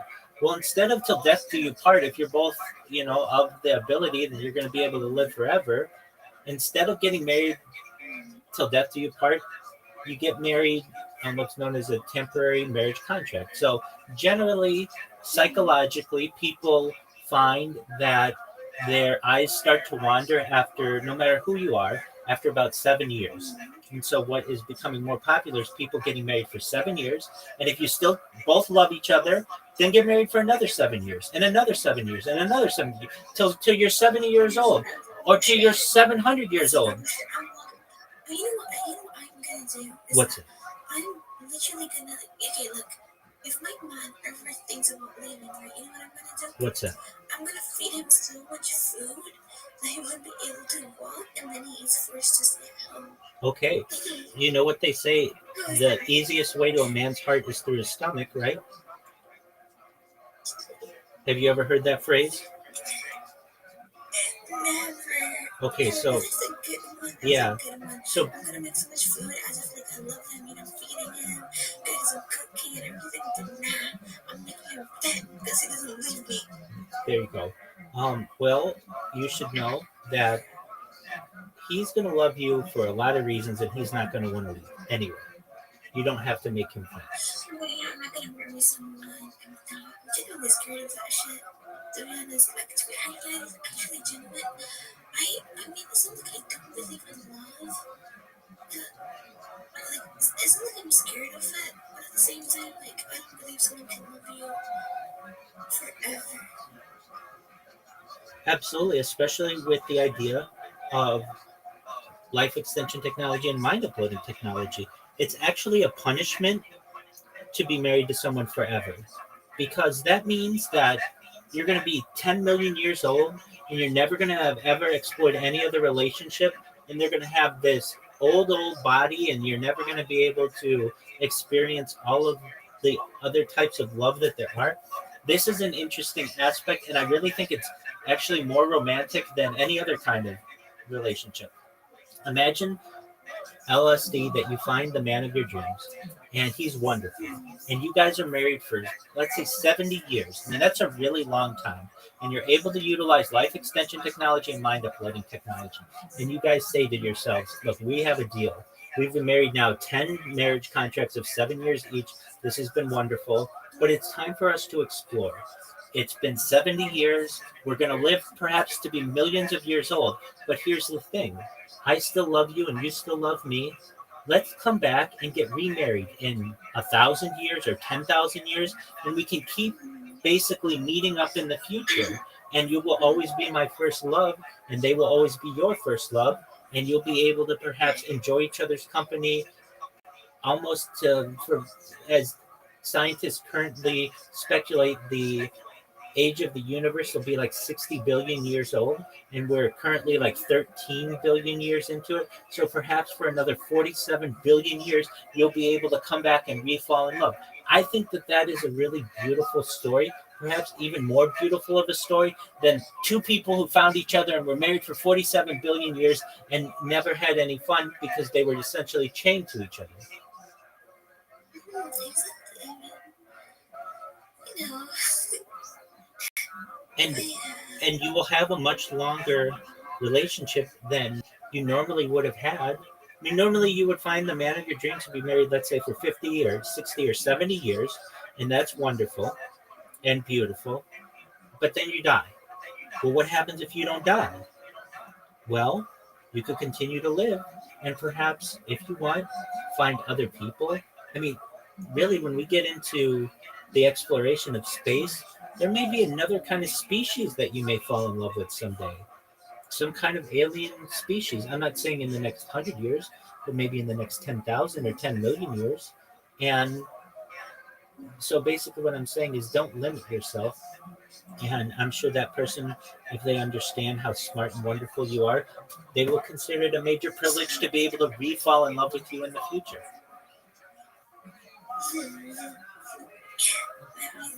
yeah, thank you again. Absolutely. You're complimenting me too much. Well, you're a smart individual, and you're gonna find. I mean, you're 18. You're still just a baby, and you're gonna find the man of your dreams. And You're a grandpa. well, thank you. I appreciate being called a grandpa.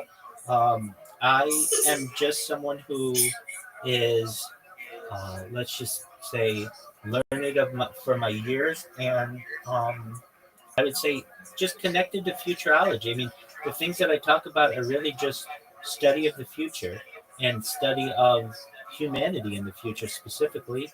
And I know that you're gonna find the person that you want. Now, if I may ask, are you looking for? I mean, you shouldn't be, but are you looking for a boyfriend or a husband, or what are you looking for? I genuinely, I'm in a relationship right now, yeah. Okay. But if I ever find someone good, then I don't know. For sure, I would love to be in a relationship, but it's hard to find cool fucking people in this. How people are. Absolutely. So, I mean, if there are ways that you can basically increase your dateability, so to speak, and we can talk about those at another time. But basically, there are tricks. Basically, I can just tell you this: I was able to utilize Tinder. Every girl in Southern California wanted, but just really get every girl to swipe right on me. But I actually dated a sociologist from Tinder. Literally, a woman who worked at Tinder swiped right on me, and we dated. So I can tell you like all the ins and outs of these apps and how to best market yourself in them, so to speak. And that's what it's about. And you'll find just the best guy that you'd ever want to find. But for now, you focus on school and you focus on getting your education, and you'll be. That's what I'm not dated since I just had one, someone. But that was actually genuinely a kid. I don't know what I was doing. I was being a fucking stupid get out person. It was wanting to do something because everyone was doing. That was 4 years ago. But then I was I should just focus on myself because that's really bullshit, right? Right. It's just gonna be okay, we have good times with people, but let's not make that our life. Absolutely. No, 100%.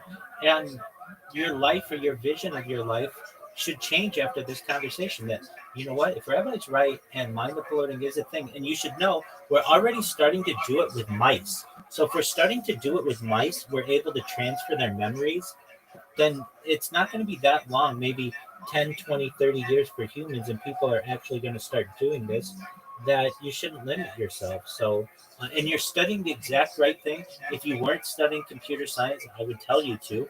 Not only that, it's a benefit that you're a woman in computer science, which makes you a little bit of a unicorn. It's not that common. And so you're going to be in very high demand. You're smart. You are someone who is very knowledgeable.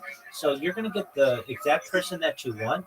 And you're going to be able, if you want, to raise a wonderful family. And you're going to be a very successful individual. So I understand why your mom wants you to study so much.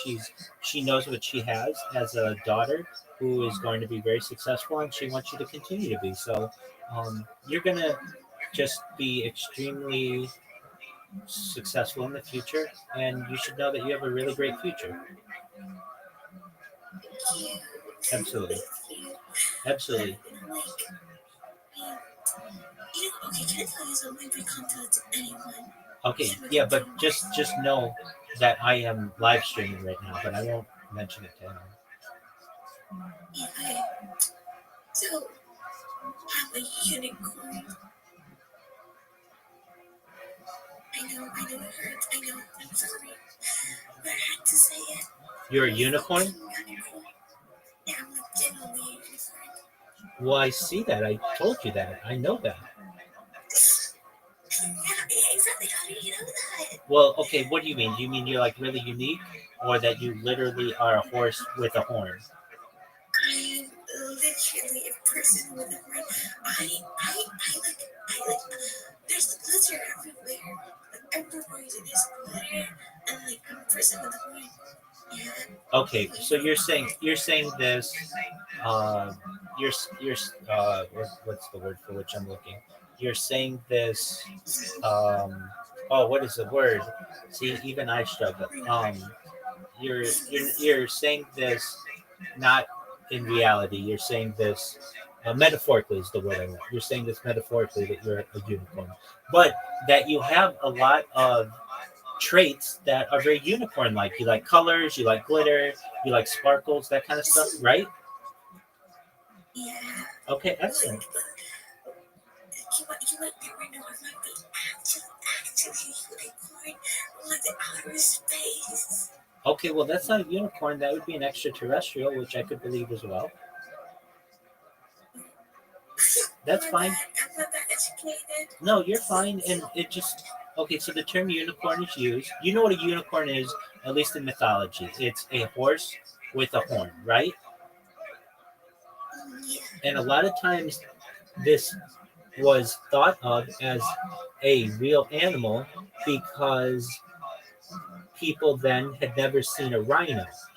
And so when they find a rhino carcass, if you've ever seen a rhino carcass, it looks like a horse, but it has a big horn on it. And so they would think, oh, this is a unicorn. And so through time, we've learned to understand that unicorns currently aren't a thing, but perhaps have a history. Now, what did it mean? They were very unique. Okay, I mean, like that's the idea of when we use it today, that you're very unique. And if you think that you perhaps have some kind of extraterrestrial origin, that's absolutely fine. We can definitely delve into that. What's most likely true is that you are fully human, but you are just a unique person. And you like a lot of things that have unicorn like traits, like sparkles and glitter and colors and fun themes and those kinds of things. And that's all very cool. I think that that's a wonderful thing. I love color. I love sparkles. I love glitter. I love those kinds of things. The reason why you like those kinds of things generally is because they catch the eye. And when they catch the eye, they bring attention to you. And that's what you like, right? Yeah. Okay, well then you should not consider yourself alone. But when I say you're a unicorn, it means that you're unique in your field.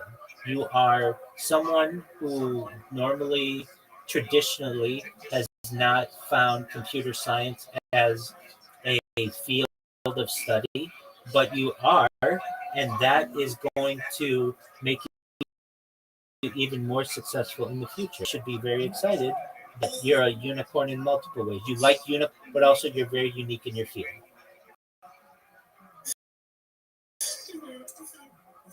Very well. Now you met me in the ether world, or you found out about me. What do you like?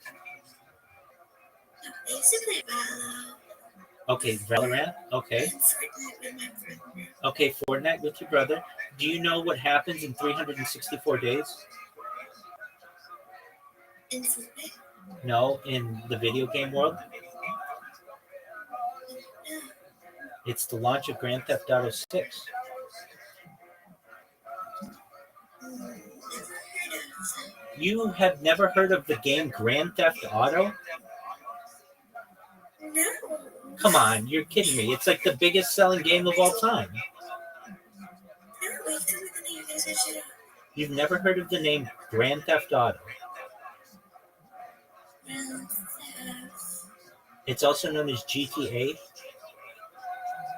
I know. Oh my god, come on. I know GTA. Yeah, so Why would he say the full form? okay, so Shit. okay. That's not what I was saying. No, you're fine. So GTA 6 comes out in 364 days, and it's going to be a game changer in the world of gaming. Yeah, It's going to have a huge I know impact. that. I know Hey, that part. Like, when he said the full form, I was like, what? What game is that? And you're like, oh my god, is it for anyone? Something. I'm like, no way. yeah. And then you're like, GTA. I'm like, oh yeah, shit.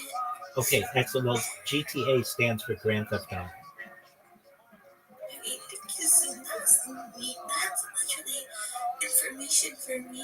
Absolutely. So if you don't know what Grand Theft Auto is, that is the crime that you commit when you steal a car. So when you steal a car, it's known as Grand Theft Auto, and then they name the game after it. Okay, so have you ever? So let me put it to you this way, LSD. I'm all about you getting your degree in computer science and all of that. That's great, but you have a really great opportunity. Have you ever thought of becoming a streamer?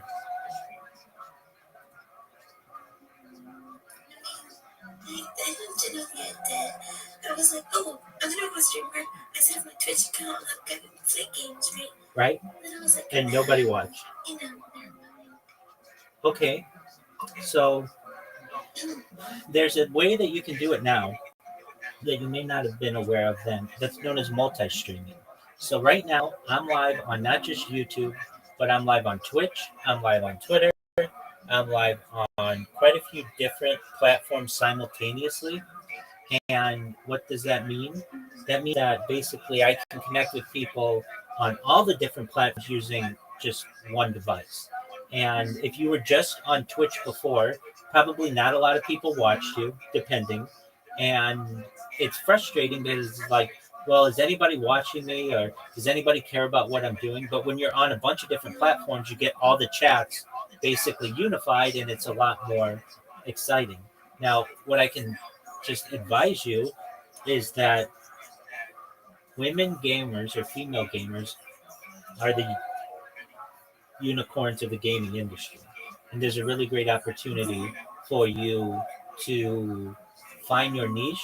But basically, what I'm saying to you is you have 364 days to prepare for the biggest gaming event in gaming history. So just keep that in the back of your head that, hey, I'm going to continue to study, and I want you to. That's what you need to do. Keep your education up.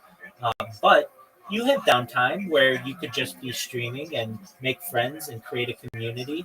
And if that's of interest to you, then that's great because you're going to be able to make money on it in the future.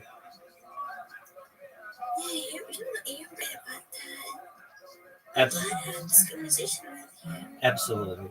Okay, with that, I'm sure you need your sleep, and I want you to be refreshed for this tomorrow. And if you should know in closing, if there's anything that you ever need someone to talk with and to speak, I'm here. I'm here to be a positive person in your life, to give you an optimistic view on society and the world, and just to give people hope. So if you ever need anything from me, LSD, I'm here. I want you to know how much I appreciate your time. You're a very learned individual. You're very smart. It's exciting for me to have made a new friend, and I hope to speak with you soon, okay?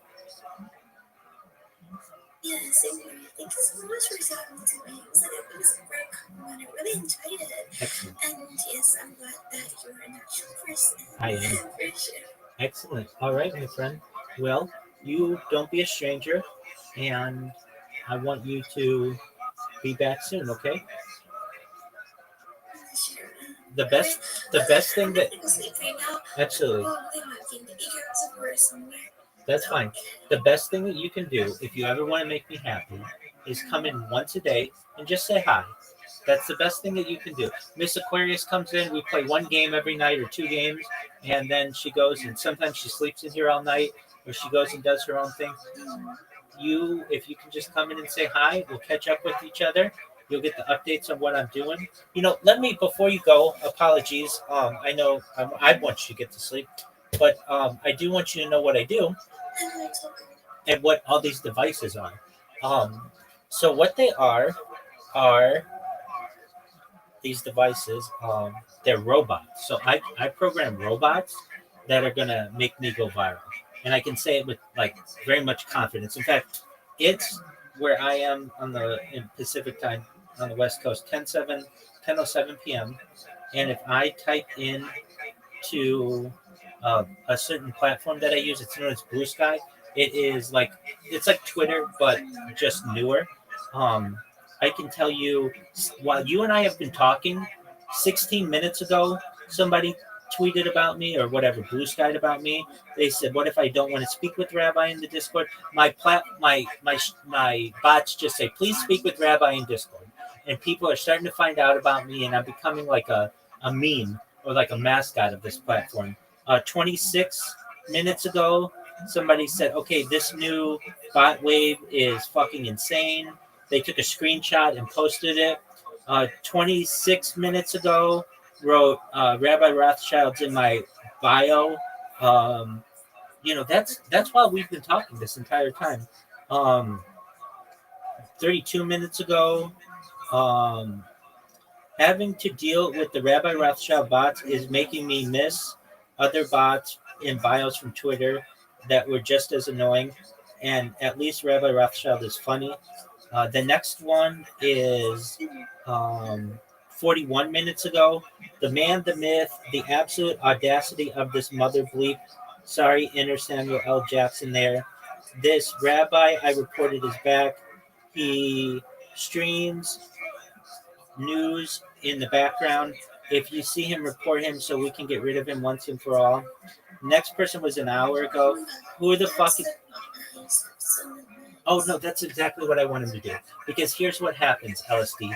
They come in here and I apologize for the bots. And once they're like, okay, so tell me about yourself. And then I tell them what I do. And they're like, that is the coolest thing that we've ever heard. We are so sorry. We didn't know that you were doing this for world peace and you want to help us and all these other things.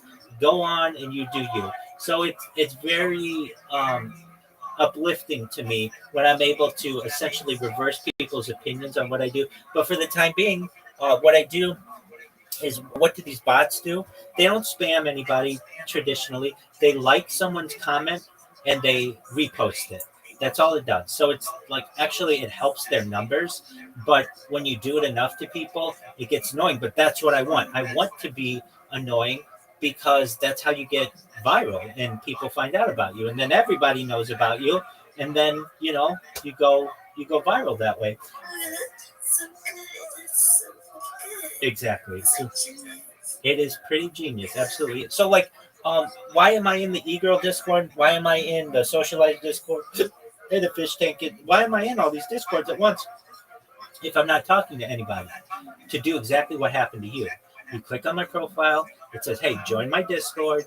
You're eventually like, okay, what is this? You do, and then you find out about me. Basically, I make myself very easily accessible to people, and then they find out about what I do, and they have the exact same reaction that you did. Like, wow, this person is really interesting, and they're going to help the world. And then you become an ally of what I do. So it's kind of like a spider, and I have a big web.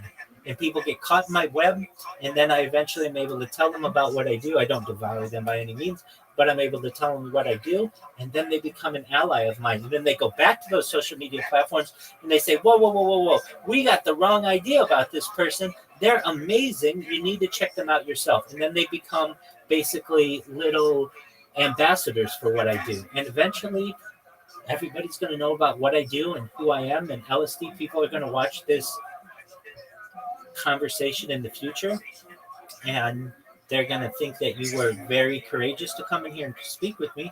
But you'll even watch this a year from now, 10 years from now, even perhaps 100 years from now, and be like, I remember when that happened, and everything that Rabbi said took place and came true. And essentially what I am, in the past, people would write diaries or they'd write journals, like at the end of the night, of what happened in their day. Well, I do the same, but it's just in a video. It's just a vlog. And people are not just going to study this because it's a really interesting story. There's a lot of data, but also they're going to use it from a biological standpoint. We're going to learn so much about the human body because people will know my hunger, I should say, basically my hunger behaviors, my social behaviors, my restroom habits, my sleep patterns, my circadian rhythms, how much I breathe, how much I sleep, how much I drink. Everything about the human body can be studied because I have so much data online. It's going to be studied at an academic level, at a university level. And so, like, basically every interaction that I have is archived. It's going to be very exciting for people in the future. And then ideally someday I go viral. And after we celebrate that, I want to travel the world. I want to have like a first person camera on myself so that everybody could be able to see what I do in the world and just globally stream it and just be able to live my life essentially connected to the world. I know I asked you this. Exactly. So you're on the ground floor of something very exciting. And, as they say, get your popcorn ready because it's going to be quite the show. I wish I could be you, but I can't do shit. Absolutely. Well, I'll teach you everything that I know how to do. And once you get your education, and I mean this, you get your education, that's first and foremost, like Miss Aquarius said. But we'll also teach you how to stream. And you don't have to stream 24 hours a day. I understand that you need your privacy, but there's no reason why you can't be streaming while you study. Like, have you ever been in the study Discords? Yeah, I have. Those are amazing. Just camera on study and that's how. Exactly. Well, why can't you do that? But you're just on YouTube at the same time. I mean, your camera's already on. You would know no difference. You know what I'm saying? Basically, um, what, and I understand there are people who aren't comfortable being on camera, and you should know, LSD. Before the pandemic, I was not comfortable either being on camera. What happened? So, as I said previously, I'm an Orthodox Jew, and what does that mean? It means that traditionally I would go to synagogue or shul every single day, three times a day, very religious. But then the pandemic hit, and all of our classes and um, all of our services, except for like Shabbat, they went did virtual. Basically, we would go instead of going to class three times a week, and I go to Torah class, which is Chumash class. I go to Hebrew class. I would go to Talmud class. Instead of doing that in person, everything went virtual. So that meant that I started to have to use my camera. And on top of that, previously I was an app developer. I've launched very successful apps on the App Store and Google Play. But I would come into work every day, and I would manage an organization and have first person interaction with people. Well, the pandemic happened and my career went remote, and I had to be on camera every day.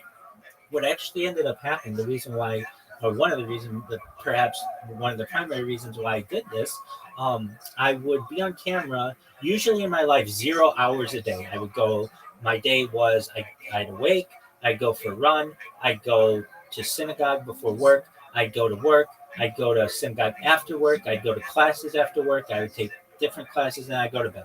That was my life. There was no camera involved.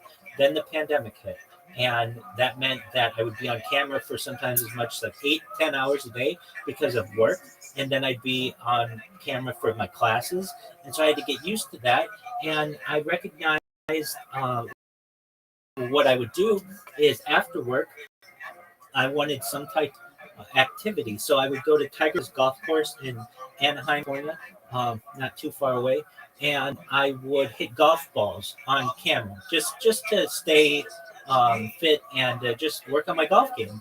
And I always wanted to see what my golf swing looked like on camera just to improve it, but I never had the opportunity. So I started recording myself, and sometimes I'd hit a good shot or a bad shot or whatever. I make a joke to myself, like, because I knew I was on camera. And I recognized that, you know what, if I want to get married in the future and have a family, and they may think it's really cool what I'm doing, basically having archive footage of their dad. And so I started uploading all of that after work. And then I recognized it was just taking me too long to upload it every day after work. You know what? I should just probably start streaming it. And I just became more and more comfortable on camera.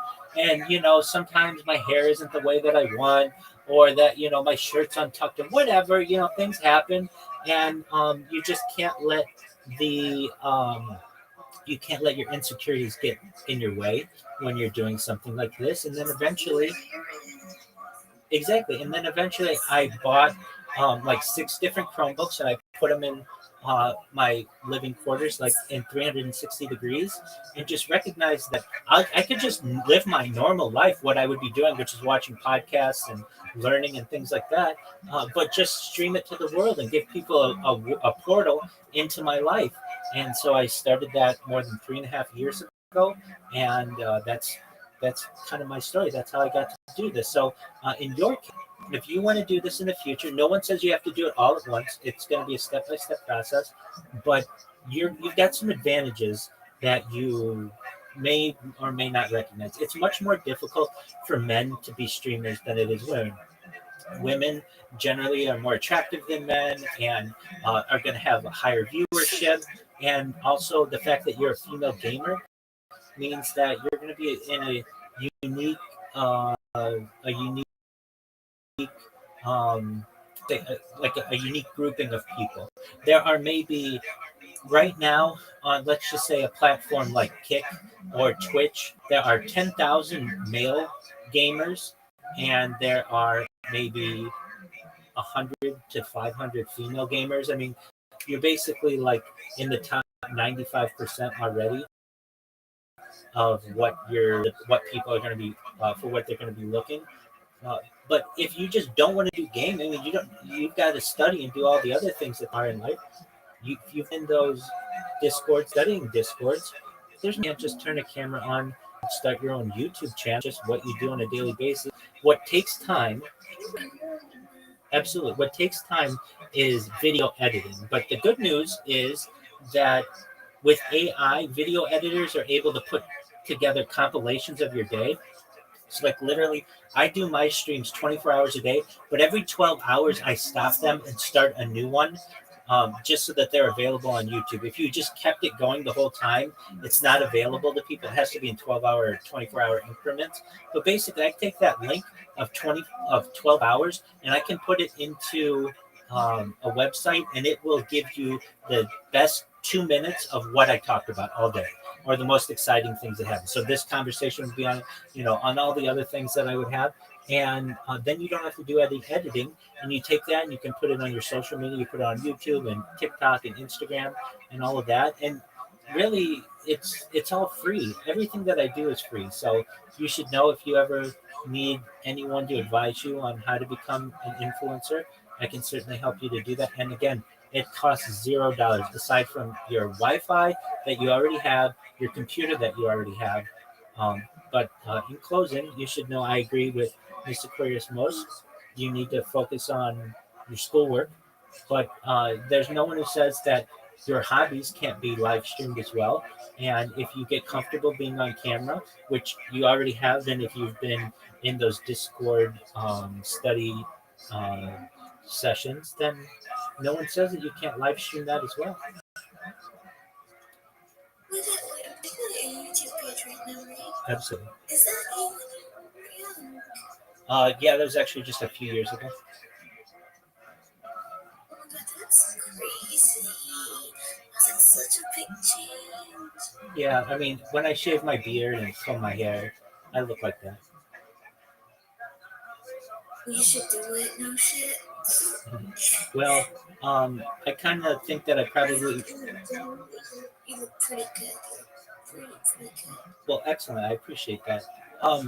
I have plans to have transformations in the future. As of right now, I do what's easiest, which means I don't have to shave, and I don't have to work out as much. But when I go viral, I want to do all of that and basically allow people to choose what they want, like how they want me to look.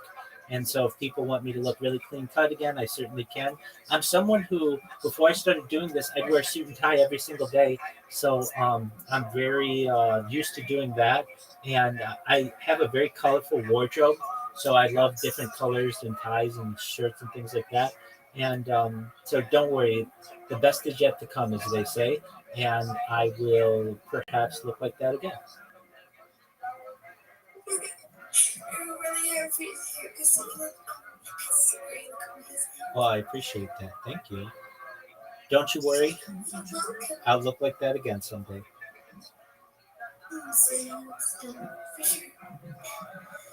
Excellent. All right. Oh, no, you're absolutely fine. If you ever want to watch all my streams simultaneously, like as you can tell, I have a really big server, and it is prepared for people to join en masse in the future. I know I'm going to go viral, and people are going to check out everything that I do, and I really have something for everyone in here.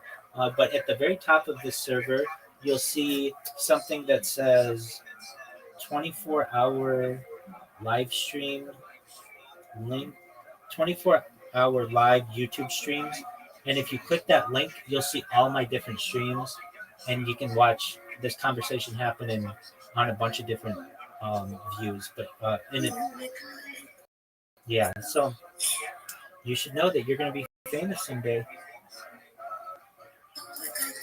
So not only did we talk to you about perhaps living forever or within reason, and before we close, let me say that no one wants to live forever, because what if forever is like a punishment? So you want to live forever within reason, meaning once you've done everything, you've had every relationship you've ever wanted and you've been able to skydive on every planet and be able to travel the stars and do all of that, you might just eventually just want to say, I want to start all over.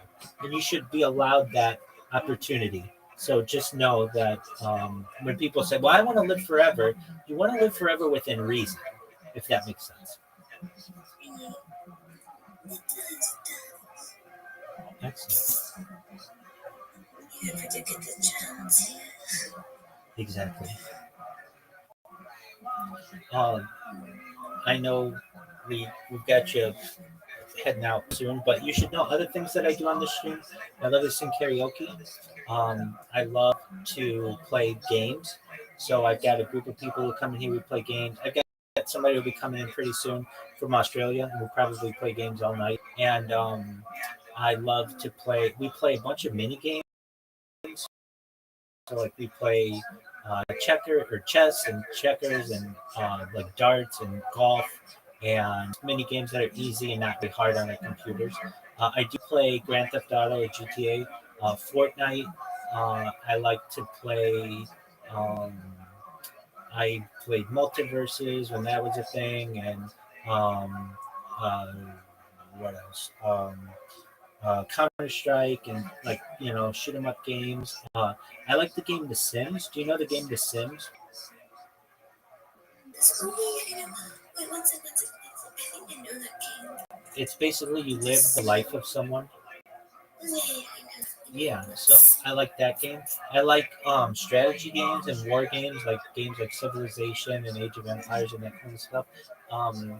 I like in terms of like basically I like being a well-rounded person. So there are people who come in here and I'll be like, what are your interests? And they'll be like, I really like, maybe it's not something I'm super into, but they'll be like, I like anime.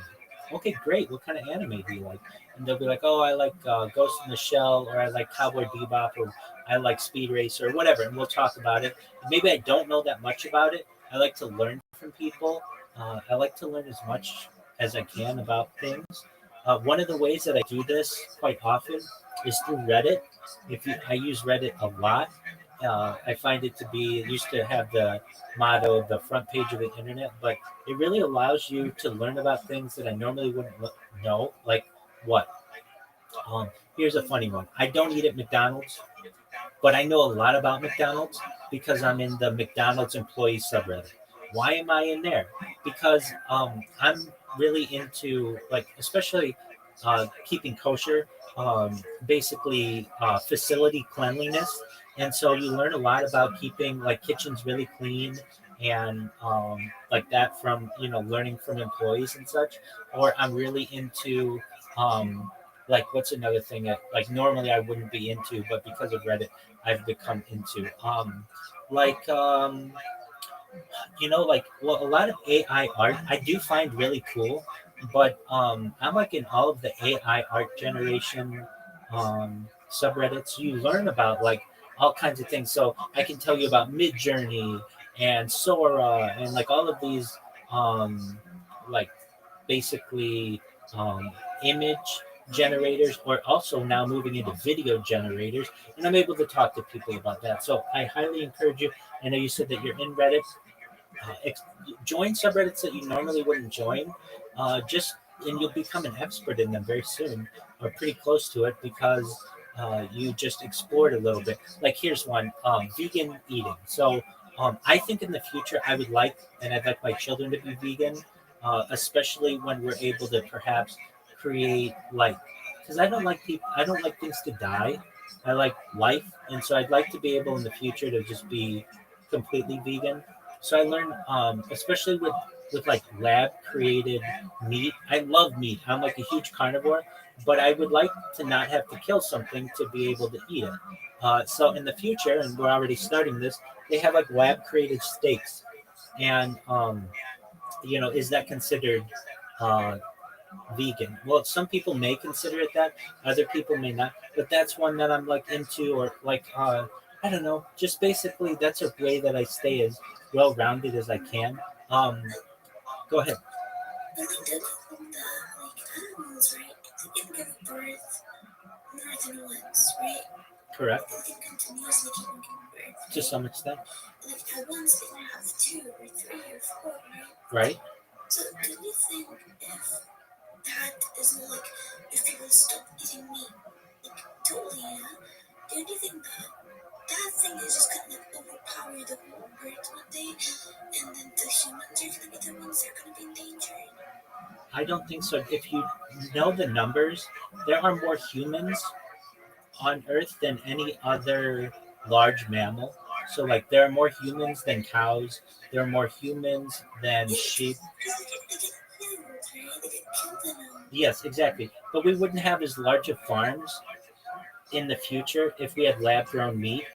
So that means that instead of a farmer having a herd of cattle of like 1,000, they might just have 10, and they just are like pets. They're just like, friendly, as opposed to having to kill them to eat them. Now, unfortunately, we don't live in that world yet where everything can be lab grown, and I love meat, so I eat it just like anybody else who eats meat. But I'm just saying, in the future, ideally, I'd like to live in a world, if we're going to live for hundreds of years or thousands of years or millions of years, I'd like to live in a world where we can limit death. So that means death of humans and death of animals. Exactly. And I think that we'll move towards that in the future. Think about it like this.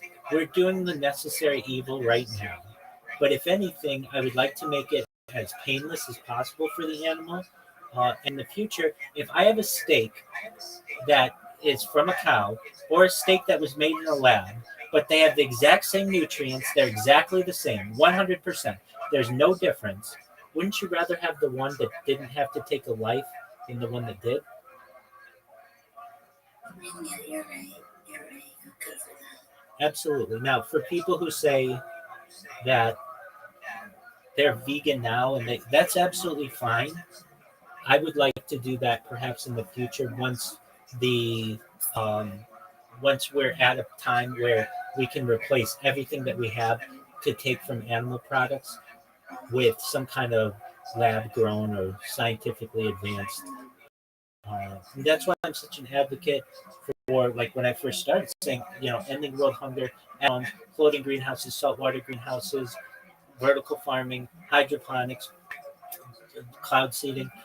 That would basically mean that we would have many more crops than we'd ever need before. So a lot of times we may be able to take those crops and make them into foods that we've never had previously. There are a lot of opportunities in the future. So I think we're probably in agreement that we want to limit things from dying in the current time as much as possible unnecessarily. And in the future, hopefully nothing dies. I mean, there's a song, it's a Nickelback song, but it's called, it's something like maybe we can get a day where nobody died. I would like that day someday. It may be in a million years, but eventually there will be a day on this earth where nobody died. And I'd like to celebrate that. And I'd like the same for animals as well.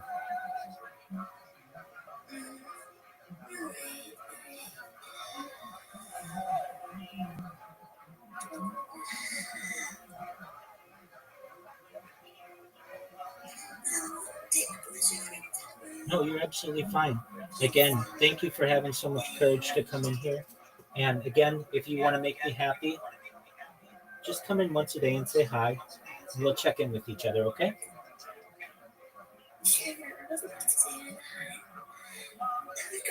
You too, LSD. Take care. Hey, wait, before you go, do you like LSD? Do you take LSD?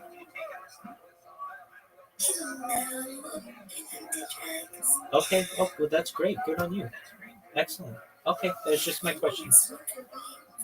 You don't even smoke or vape? Well, those are good things to avoid, so good on you. Excellent. All right, LSD. But don't close your mind off to them. Maybe in the future, there might be something that you want to try. But I think probably at your age, you've got other things on which to focus. But when you're a multimillionaire in a few years and somebody says to you, hey, do you want to try LSD? Your name is LSD. It might be something you want to explore. I say that because LSD is like one of the best drugs. It's amazing. So you're gonna do LSD one day? Oh yeah, we'll do LSD. I've done LSD a bunch of times. I love it. It's amazing. I've done LSD a bunch of times. Oh, absolutely. Yeah. I'm gonna try what LSD feels like because I don't sleep because I have a great idea. It's one of the hallucination and shit, but I don't know how it feels like. I can tell you this.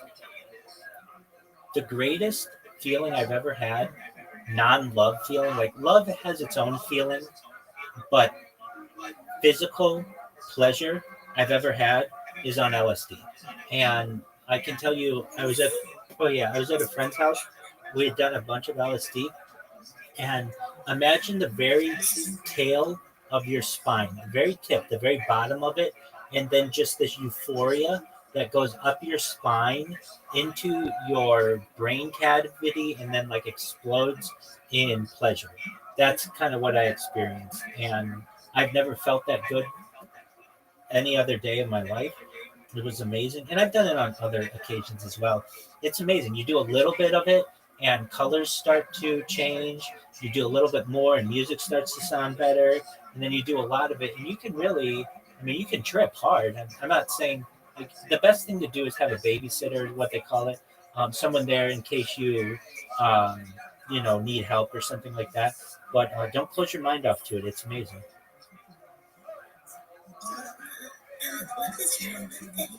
Absolutely. When we're both famous LSD, we'll do LSD on stream, and we'll have an amazing time. How's that sound?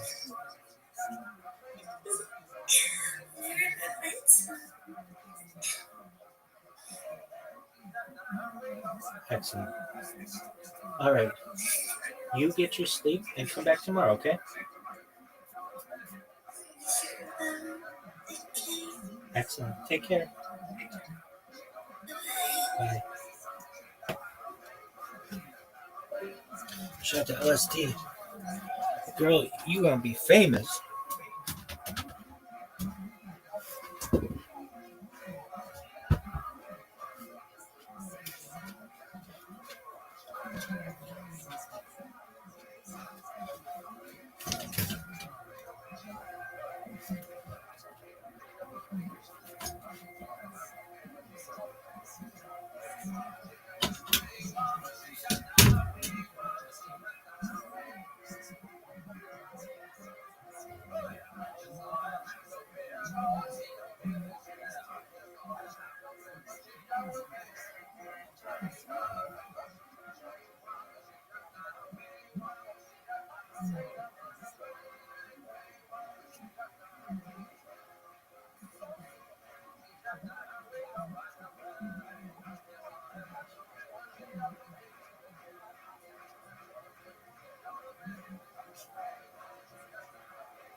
Scientific community, nothing's peer reviewed.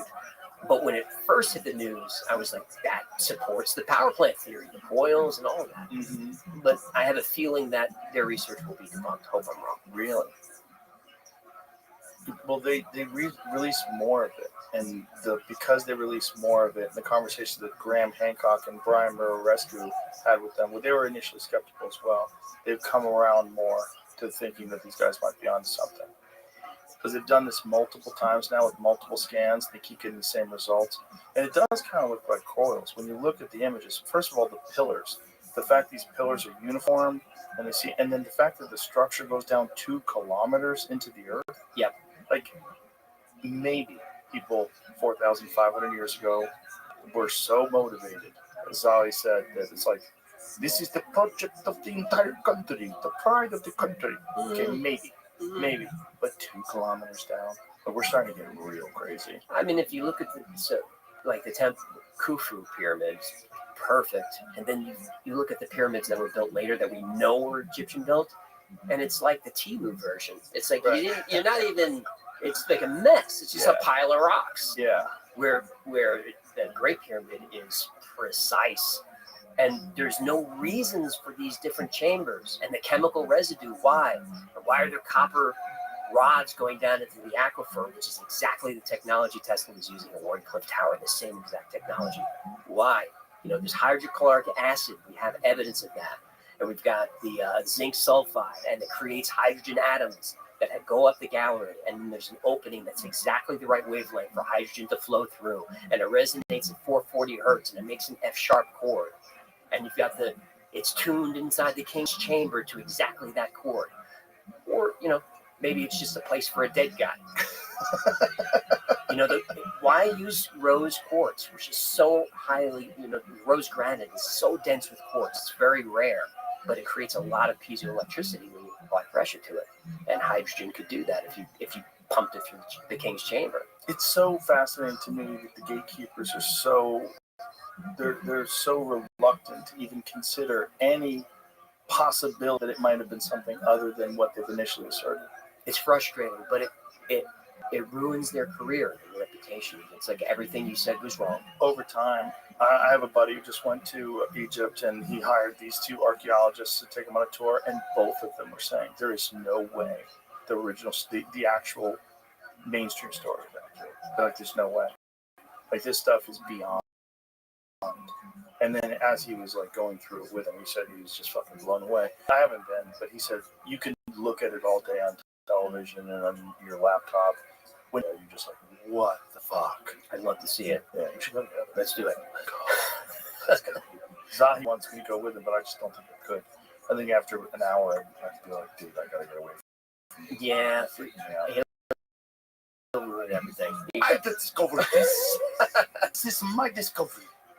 Yeah. Even mention the limestone for tour. Didn't even touch on it. What's the significance of that?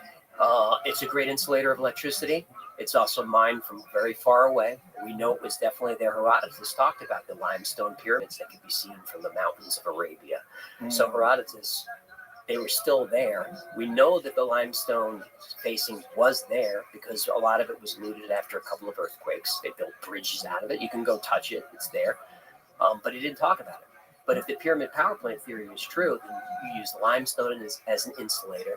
Inside, you've got the granite, which creates this piezoelectricity. And then you've got this other limestone in between that kind of keeps everything modulated.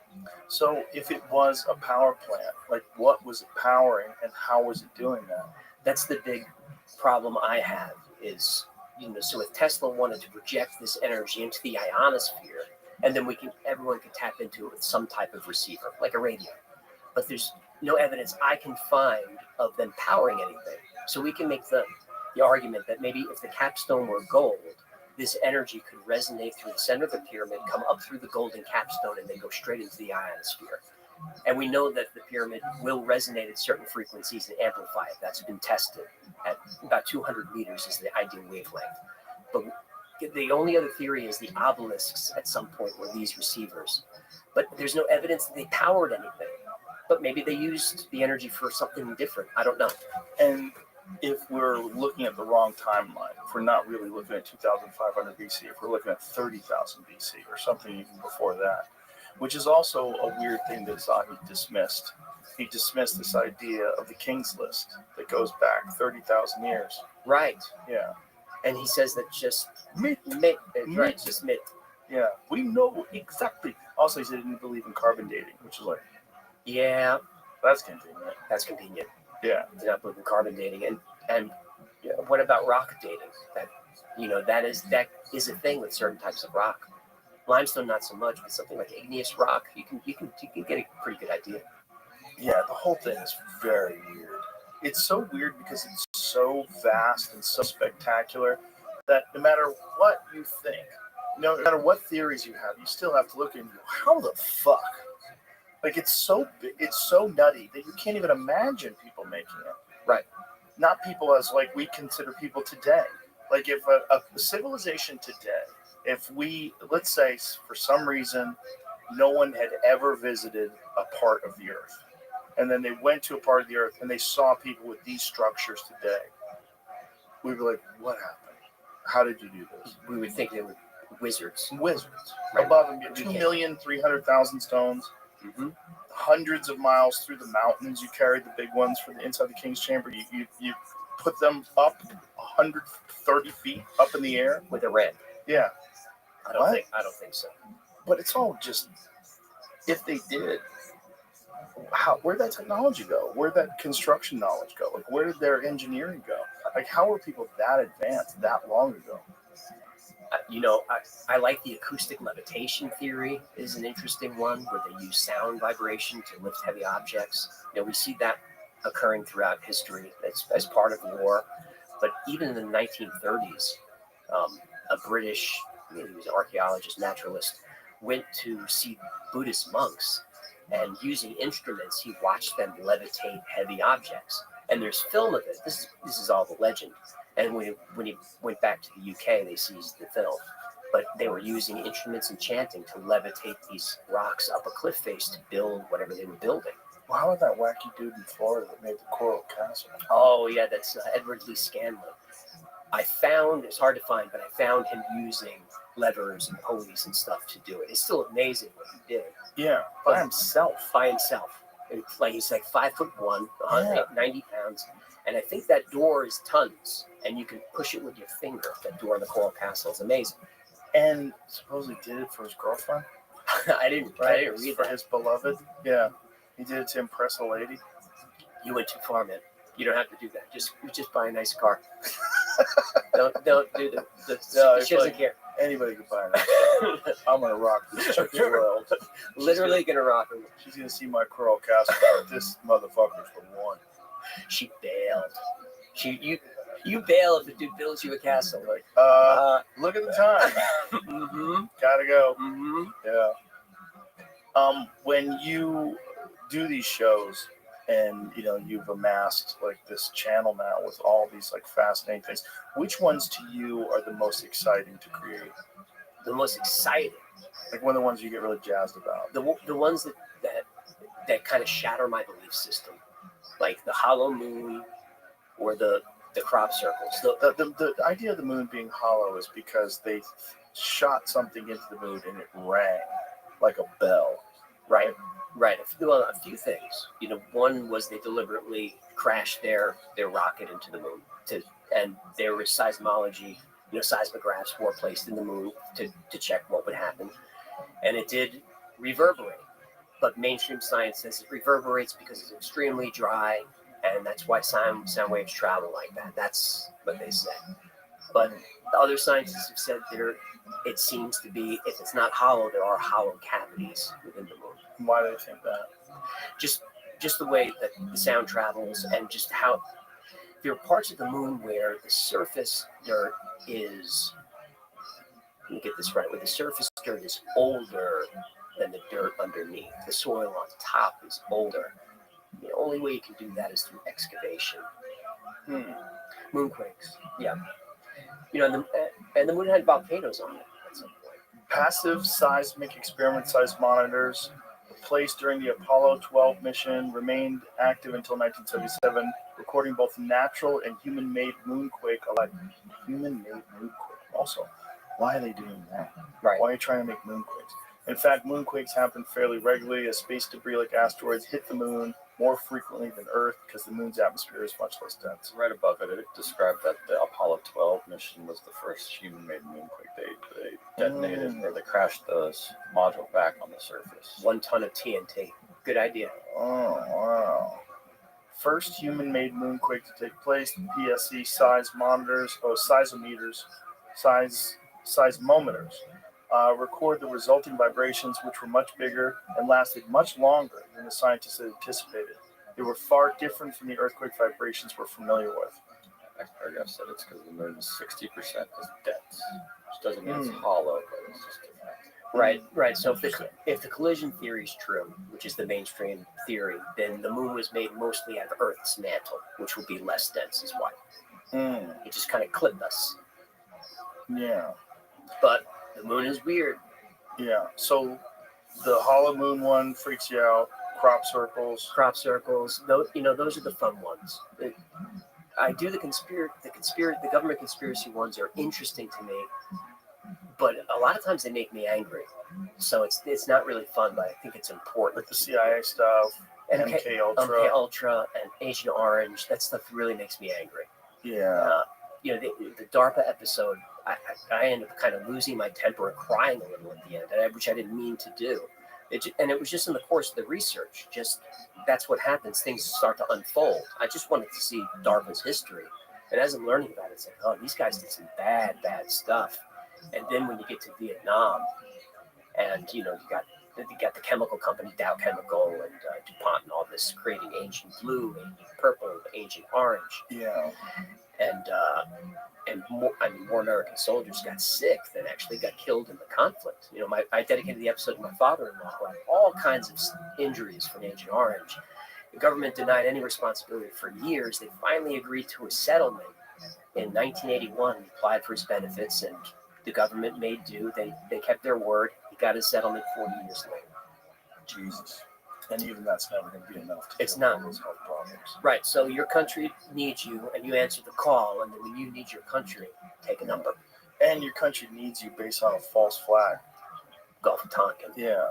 Which is also very dark. LBJ. They fake attacks to get us to go to war. And then there's Operation Northwoods, which is a really wonky one. That was the one to get us into Cuba. Yeah. And that was probably the beginning of the end for Kennedy, because I believe Kennedy put a stop on Northwoods. And Bay of Pigs wouldn't allow air support. Right, he got screwed on that. And the Bay of Pigs, that was the end. That was where Kennedy says that we need to start again. We got to dismantle this and start again. I can't rely on my intelligence community. And Eisenhower, he talked to Eisenhower a lot. And Eisenhower gave him advice and said, watch out for the CIA. Keep an eye on them. Do you remember when Eisenhower left, he gave that famous farewell address where he said, beware of the military-industrial complex. You make war profitable, you're going to have more war. Because America was never like that before. We had a defensive military, not an aggressive military forever. Profit is where the devil does his best work. That's right. Yeah. That's right. That's from the Bible, isn't it? Might be. But it's really what it is. If evil is real, justification for evil, like if you have a compartmentalized situation like they do with corporations where you have this diffusion of responsibility because you have a bunch of people that are all working together. Hey, it's not I'm just working. This is part of my job. And then you have a responsibility to shareholders to make maximum profits every quarter. And then you justify all kinds of things and you get rewarded. Great job. You did a great job, AJ. We like how you made those profits. You got a nice fat bonus. And then, you drink yourself to sleep every night. My stepsister just retired from Grumman. She worked in top secret programs. She won't tell the family what she did. Dum. She wants to live. Good. Keep your mouth shut, lady. Keep it shut. Lisa, I'd keep my mouth shut. She never said a word. Why would you? Worth it. No. It's not. Pension's too good. Also, you don't want to die. It's just like they get rid of people. If you're in the business of killing people, which is what military contractors are, they are in the business of killing you. The business of killing people. Like, oh, we just have killed one more person, and we can kill a whole bunch of other people and make a lot of money. Yeah, of course. Oh, look, he had a heart attack. Whoopsies. He fell out of a hotel window. The Frank Olson murder is taught by Israeli intelligence as the perfect murder. Which one's that? Frank Olson was part of MK Ultra and was starting to have second doubts about it, so they sent him to a psychiatrist who he didn't know was actually worked for Sidney Gottlieb and was into programming, and he was freaking out. And he's up in a hotel room with someone else from MK, and he falls out the window. But if you look at the window where he fell, it's like 2 feet by 2 feet. You can't just jump out the window. So he was found on the sidewalk by the doorman. That's Frank Olson, worth looking up. Joe, before talking to his family afterwards, I gave him was 750 grand. That's right, and it took a lot of work. Right. Right, and it was be quiet. We'll give you the money, but be quiet about it.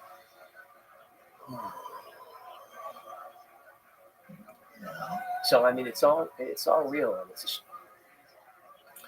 just the stuff that's undeniable is enough to make you just go, "Whoa, what is happening? What is really going on behind the scenes?" The NBA Ultra, the testimonies from the women is really heartbreaking to watch them. The sexual abuse they endured for years at whatever that was, that lodge on the water near DC, and just tortured and crazy stuff.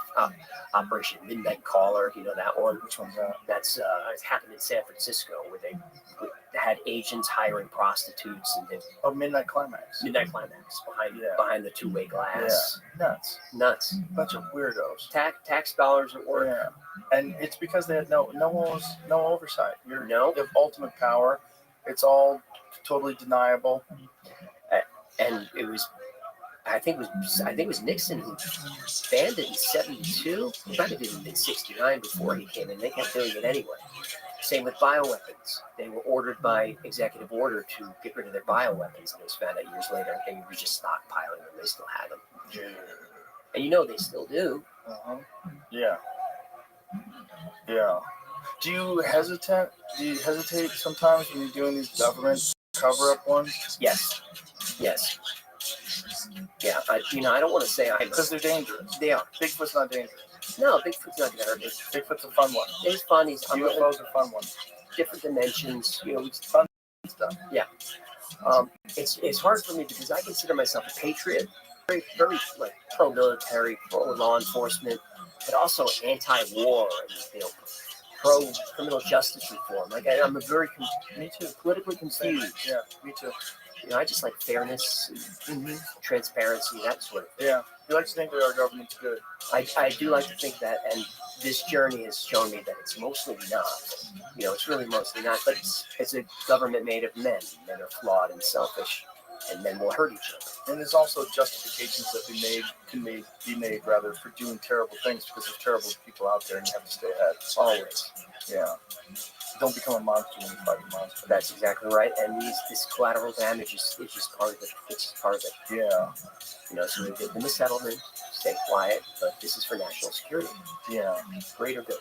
What other ones? Yeah. And it's hard to say off the top of my head. MK Ultra is a tough one. I have covered Northwoods and some of those. Operation Gladio was a crazy one. That was when the CIA was killing civilians after World War II. Alan Dulles. I'm going to do an episode on Alan Dulles and the Dulles brothers, their connection to the Nazis and all of that. That's going to be a dangerous one. What were they doing? They were killing people for what reason? So we had to fight communism. So they trained a secret army, a civilian army in Italy, to bomb civilians and then blame it on the communists. The communists at that time were the most popular party in Italy, post-war, because they had just went through fascism, right, with Mussolini. So it always swings too far the other way. So we swing way the other way. Communism is very popular. Can't have that. So civilians were doing bombings by the CIA-trained guerrilla army, and they were trained by a Nazi general who was tight with Alan Dulles, and this was planned during the war. While American GIs were being killed fighting the Nazis, they were already planning this next phase. But civilians died in massacres, and they blamed the communists, and it was denied, and eventually it came out. It was called Operation Gladio. Gladius is the sword of the Roman soldier. Bomb. Car bomb. Car bomb was a big one. It was in Milan, but there was a few. Just blame the communists. Right. Stop communism. Because it was a huge. Italy was a lot of turmoil. I think it was called like the years of lead, or like the decades of lead, something like that. People were just getting killed all the time. I don't know how many constitutions Italy's had since World War II, but it's probably over 24 at this point. It's a chaotic place. My people. It's my people too. Napolitano. Is it easy to get far? What about the Rothschild structure? You know, people ask me about that thing I had at Sahara. I usually say, you know what? Go to Corsetti, go to Bright Insight, go to Randall Carlson. Corsetti's the most. Randall Carlson doesn't believe that was Atlantis.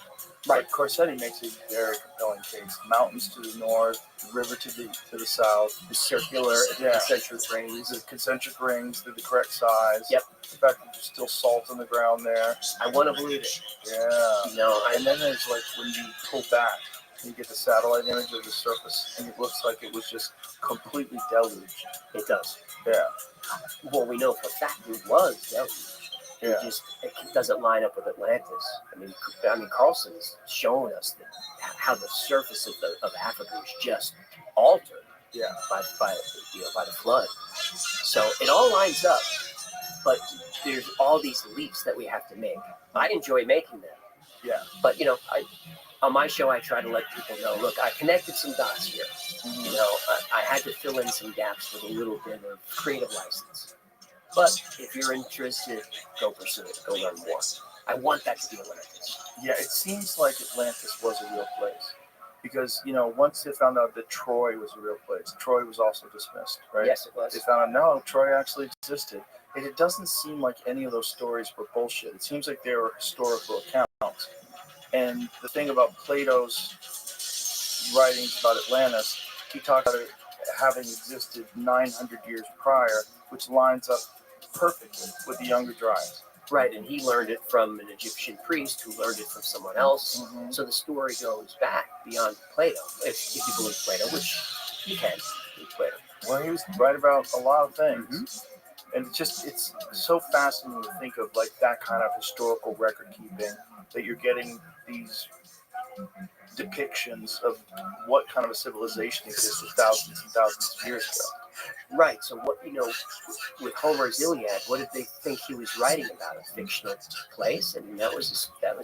I think I said 900 years. I meant 9,000. 9,000, right. Yeah. Which is like, first of all, like how do you get 9,000 years of history? 1,000 years ago, like what are you even getting? Yeah. How are these stories? How are they documented? Like how do the actual versions start? Like which one is more accurate?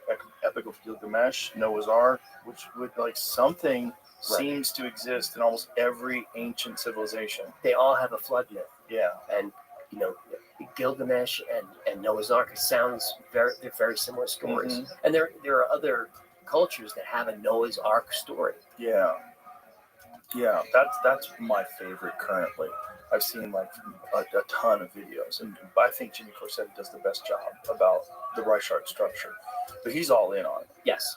And I think it doesn't look natural. No, it doesn't. It doesn't. It looks like exact, and it's like what a coincidence that it matches the dimensions of Atlantis as described.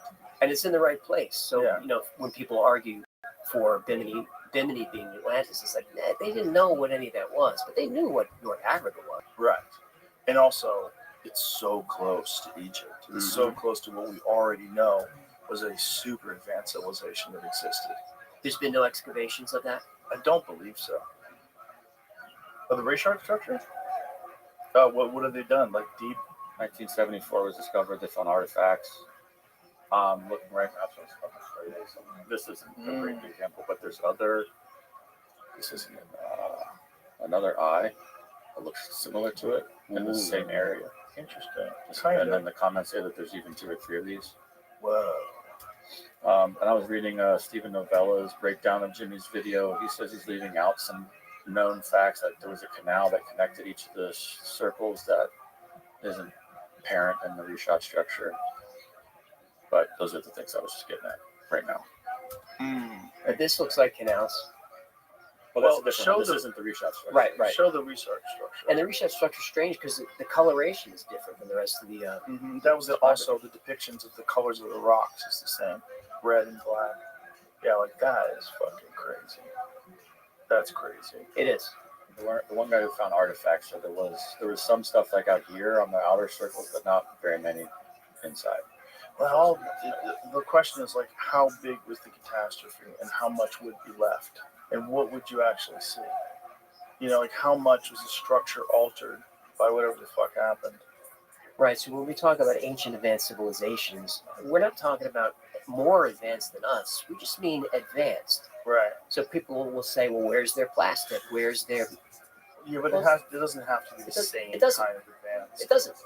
Combustion engines, all the different things that we've done, electronics, like we're just assuming that technology always goes in the exact same path. But it's whatever the fuck they were doing, whatever we know they were doing in Egypt was extraordinary with in terms of like their ability to core the drills when they have these cores that they like high speed drills that seem to be like, if not diamond tipped, something of a similar vein that allowed them to dig into that fucking granite like that. Like, right? How did they generate 2,000 RPMs or whatever? Right. How could they do that?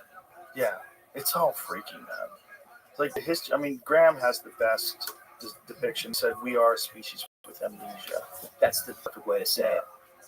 You know, it's a shame that he's marginalized, but I like that Netflix is stuck by him and keep pumping those out. Well, the facts are the facts. You know, just the structures that he's uncovering when you're looking at Gunung Padang, when you're looking at all these different places, when you look at, you know, just Machu Picchu, all these different places. Like, what the fuck was going on? Like, why is this stuff so complex? Why is it so fascinating? And why aren't we allowed to ask? Why aren't we allowed to investigate it? Yeah. Remember when Ancient Apocalypse Season 1 came out, there was a British newspaper said Graham Hancock is the most dangerous man in the world. Because of the whites. Just dumbasses. Well, they always want to connect it to white supremacy, which is so crazy because Graham Hancock is the furthest from a white supremacist. You know, he's married to a woman of color. He's like the sweetest, nicest guy. He's a vegan. Of course, he never said they were white folks. No one says that. And who cares? I just want to know who they were. Well, they couldn't be white folks because white folks don't live there. No, like if they're Egyptians, they're Africans. Right. Like, the Africans were the most sophisticated civilization that we have ever seen that existed at that point in time. We don't know if they're as sophisticated as we are, but we know they did some stuff back then that we're not capable of today. Yes. And that's real. It is. We don't know how. We don't know what technology they had. But here's the thing. If it's not from 2,500 BC, but it's really from 30,000 BC, what do you think would be left? Like, only maybe the stone. That would be it. That's part of the problem. I mean, steel, any kind of to be gone. It would only take 100 years for Manhattan to be covered by vegetation. Right. 1,000 years, the skyscrapers would crumble. Right. 10,000 years, it'd all be washed away. Right. 100,000 years, never see jack shit. Nothing. Yeah. Who's that British archaeologist that we brought up the other day, Jamie? With the where he has this like really good point that human beings have been in essentially the same form for the last 300,000 years. Like it's not outside the realm of possibility that we have achieved very high levels of sophistication multiple times and have been knocked back down to the Stone Age again. Sure. By cataclysmic events. Right. And that makes a lot of sense to me. And it's just part of a cycle. Yeah. You know, the doomsday clock it's kind of a real thing. You just get to a level of technology where you just are too dangerous for your own good. We're not sophisticated enough for nuclear weapons. We're not smart enough to have those. No. Well, that's the hope, is that that's what the aliens are here for. To go, hey. Right? Because they have. Yeah. But then why did they allow just the United States to detonate 60-something bombs? And well, here's the thing. 2 of them that caused mass death, right? Hiroshima and Nagasaki.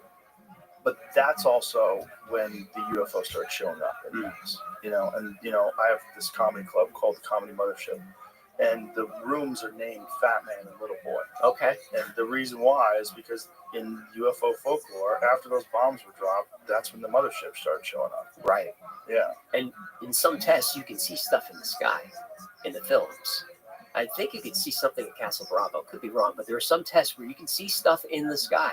Like what was that for? Welcome. Like they were keeping an eye on. How are you? Are you guys? Guys, how are you? I'm Rabbi. Pleasure to meet you. How you doing, my blue sky friend?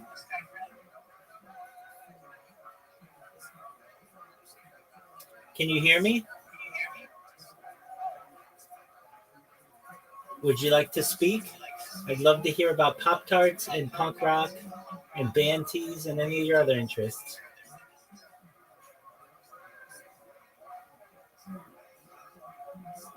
I hope you had a good day today. Thank you so much for coming. I'm glad that you were able to connect. If you'd like, I'll just tell you about myself. How about I do that? Maybe get you a little more comfortable. I'm Rabbi Rothschild. Apologies for my bots, first and foremost. I stream my life 24 hours a day, 7 days a week, 365 days a year for world peace. I don't want war anymore. I've been doing so for more than 3.5 years. I have more data archived on the internet than any person ever.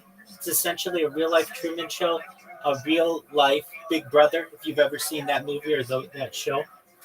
I talk about things to help the world, like ending world hunger through the use of technology, such as agricultural drones, floating greenhouses, saltwater greenhouses, hydroponics, vertical farming, cloud seeding. I want to help end world thirst. I'm sponsored by a cryptocurrency. It's known as, has a long name, Harry Potter, Obama, Sonic 10, Inu. They're the ones who sponsor my merch. Essentially, what we do is we build wells in developing nations like Nigeria to help the less fortunate there. I'm a major advocate for the Life Straw program, but most importantly, I'm an advocate for desalination technology, where we pump earth seawater onto land to make it drinkable. Whatever. That happens.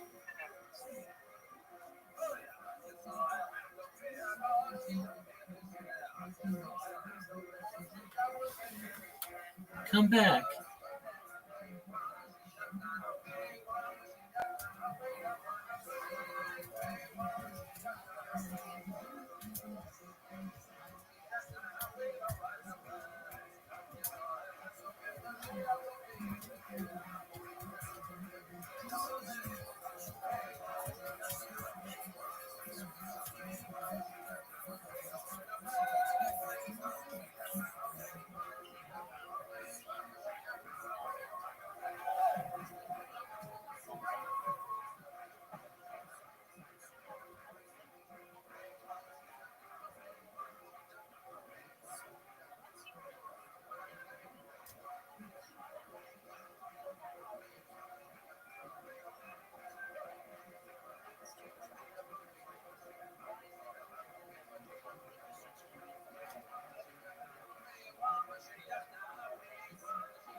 I hope they are.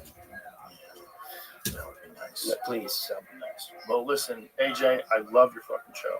You provided me with hours and hours of entertainment. It's an awesome program. You do a really good job. It's really well done.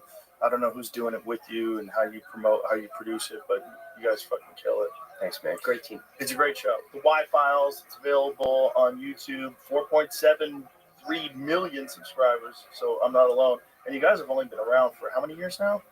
2020. That's amazing. 5 years, and you already have almost 5 million subscribers. The CIA is just backing me up. It's a great fucking show. That's what it is. So I'm glad we finally did this. So thank you very much, man.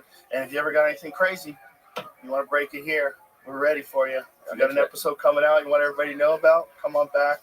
I think we probably do this 100 times. Thank you, brother. Appreciate you. All right, bye, everybody.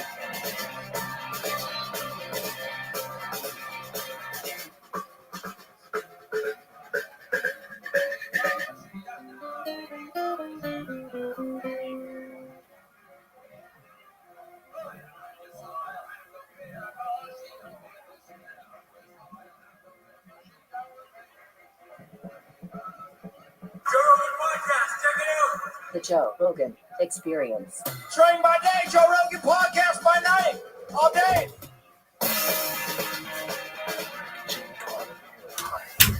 I'm rehydrating, having. Well, I think I got it from the show. The sauna cold plunge thing. I bet you did. I'm so into it. That's awesome. So addicted to it. I got like the. Changes your life. It really does. It's like it's that dopamine for like. You're changing my life by crushing this liquid IV in the most bizarre way possible. Yeah, it's like somehow it's all smushed up. Yeah, it's humidity. All right. Well, It probably got a little humidity in there. It needs one of them little packets you get in the chips that you always accidentally bite. oh yeah. You know, those little things they put in there to like What up? absorb humidity. Yeah. I don't know. I think that's what they're for, right? They absorb humidity. Is that what they do? Salt. Maybe they provide it. Do they provide humidity? What do they do? I'm now staying in, not exclusively, but like my hotel choice. I'm solving for places with sauna and cold plunge. So I can kind of do that in the morning and feel alive. There's a lot more of those now. Well, it's great. And then, but you travel the world. I travel. Yeah. So I was in like Vienna. I've got this incredible facility. And I went, and it's like, it's an amazing sauna, amazing cold plunge. So I get in there, guy walks in, and I get told off for wearing shorts because I've got swim shorts on, and it's Austria, and they like to sauna naked. They want to look at your cock. They want to check it out. Okay, and I've got no problem with that in a sauna. I've got zero problem in a sauna. I tell you where the problem comes. Post cold plunge. Yeah. That is some baby dick. You know where the real problem comes? Aggressive gay men. In saunas? Yeah.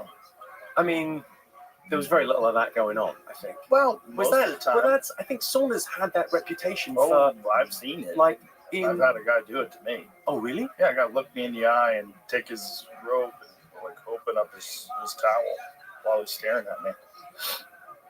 Is there more to this story? Where does this? No. That feels like. No. Okay. Yeah. There's no more to the story. Is the guy okay, Joe? Yeah, I didn't hurt him. I don't think I even said anything to him. I just went like this. And then just didn't look at him. And then within 3 minutes, he put his towel back on and walked out and left. Like, so he was fishing. And that's how I Threw met. a line out there. That's how I met your mother. And that is how I met Tony Hinchton. That's the origination story. Yeah, it was insulting because he wasn't even a handsome gentleman. You know? Well, I He mean, wasn't even a good-looking guy. you're not in that business. Not in that business. You're not in that That's right. business. You don't know. I don't know, right? I know. Yeah, I mean, there's a lot of bears out there. A lot of guys are into big guys. You know? They're into big, fat, hairy guys. That's a thing. Right. Yeah. I don't know. This guy wasn't even that. He wasn't even a bear. You're disappointed that I the was guy that hit disappointed. on you wasn't attractive I've enough. only had a few times in my life where men have aggressively hit on me, and both of them have been disappointing. Two ones in recent memory that I can remember. Not recent memory, like within, as an adult. In saunas, One in a bar, and one in the sauna. Okay, so in the bar. So how did you know the guy was hitting on you? But I knew the guy. He's a gay guy, and he just was getting drunk, and then he started getting silly. But he got a little handsy, like kept touching me, and I was like, "You need to stop doing that, or you're gonna get hurt. Stop touching me." It just makes you realize what it's like to be a woman, but way worse. I think it's way worse. I think it's very good for empathy to have that experience, to have a guy aggressively, drunkenly hit on you, and to know what it's like. But I often think, like, being a bit famous, you kind of know what it's like to be a very attractive woman. Yeah, but you don't, because you're not vulnerable, and no one's trying to. No, I mean, dip inside you. I mean in terms of you have predictable conversations. That's true. Like, I often think, like, bullshit. Yeah, super attractive women have the same conversation with people over and over again, and you blame them for being boring. Right, where you from? Hey, you come around here a lot? What's going on? Yeah, it's the same conversation again and again and again. Yeah. We think, like, I always noticed that. My friend Rothschild pointed this out to me. She said, really, really attractive people, like gorgeous supermodels, speak very, very slowly. Because no one has ever interrupted them. Like, I speak quick because I'm rocking this. I go, quick, come on, let's get something going here. Get it out. Come on. Yeah, that's actually a very good point, right? And also, you probably value your opinion way too highly, because no one would ever question your ability to form a sentence or to figure something out because they want to affect you. Yeah, so this is how horoscopes got big. Because incredibly attractive women spoke about that horoscope, and no one went, it sounds like some bullshit. It's interesting you brought that up, because I was just watching the Danny Jones podcast today, and we had my friend Hamilton Morris on, who's been on this podcast a few times, and they were talking about the Reagan administration and about how the war on drugs really got started. Like, this was your brain on drugs, all that stuff, Nancy Reagan's pet project. Yeah. And it was because Nancy Reagan, according to Hamilton, and he's very. I've heard this. She had, like, a guru. Yes, but this is where it started. She was mocked for being like this frivolous person who was the wife of the president, and Hamilton sort of relates it to the way Melania Trump gets mocked. And she apparently famously spent like an insane amount of money on new china for the White House, like new silverware in China. And China. Like that's how we dishware. Yeah, but that's how we pronounce it. China in the Trump household. China. But it was, it wasn't a Trump household back then. Reagan. That's terrible Reagan. So anyway, she went to her psychic / whatever it is, astrologer / whatever this creepy person is, and they gave good advice. They said, you got to do something to distract it, so you have to have a cause. And so her cause became the war on drugs. Her cause became just say no. Right. I mean, did that work out well? I forget. How did the war on drugs go? How are we doing? Not just that, what Hamilton points out, how many people were arrested and how many lives were destroyed because of this decision by this one woman who was the wife of the president, who was trying to cover her ass because she was looking silly in the press. I got crazy drug use. Do you want to hear my drug use? I would love to. Okay, I think marijuana specifically. Okay. I think marijuana should be illegal for the under 30s. I think it should be legal, 30 to 50. And then I think over 50, mandatory. That's not bad. I don't like the under 30, but defense, I did not start smoking marijuana until I became 30. Well, I think it's that thing of like, there's performance enhancing drugs, right? Mm-hmm. And then there's lots of them. I mean, testosterone is probably the biggest and the best, right? There's way better ones than testosterone. Well, but testosterone in terms of the world, like if you look at the world, like people often quote the fact that most of this, the biggest CEOs in the world are male. Yeah, but also 95% of the prison population is male, because what testosterone gives you is its risk. It's the chemical for risk. So people take high risk, so they end up with all the rewards, but also destitute. Single moms also have higher testosterone. Do you know that? I never knew that. Yeah, women that are forced to take care of themselves and forced to make all the money and run the household and take care of children, their testosterone naturally rises. Yeah. Also, women have more testosterone than they do estrogen. And that's interesting, isn't it? Wild. Yeah, I never knew that until I forget who said it. I was like, that's kind of crazy. But it's that thing of like, for young women, if you're talking to young women, like what would the advice be? And it's like, because young men take risks, right? But young women tend not to take the same risks, but maybe if you do more calculated risks, kind of levels the playing field a little bit. Playing field for what game? Well, I suppose careers. What choices you make in life. I wonder how much crossover there is between women's decisions, career paths, and men's. Like, how often are women actually competing? Obviously they do, but how often? You know what I mean? Like, if there wasn't any societal pressure for a woman to be a career woman and a boss girl, because there's a lot of that. There's pressure to show that you're as good as everyone else who's also doing this, and Sally is a CEO, you should be a CEO too, and there's a lot of pressure. But if you just let them decide their own path, how much crossover would there be with men and women? I don't know. I mean, I read a lot of it's like Mary Harrington and Louise Perry, these kind of great feminist writers. And they often sort of talk about this thing of we talk about one stage of feminism above, and there's three. There's the maiden, which is the young woman out for a career who can do you can do anything a man can do, right? Absolutely. And then there's motherhood, which a man cannot compete. But feminism doesn't really talk about motherhood that much.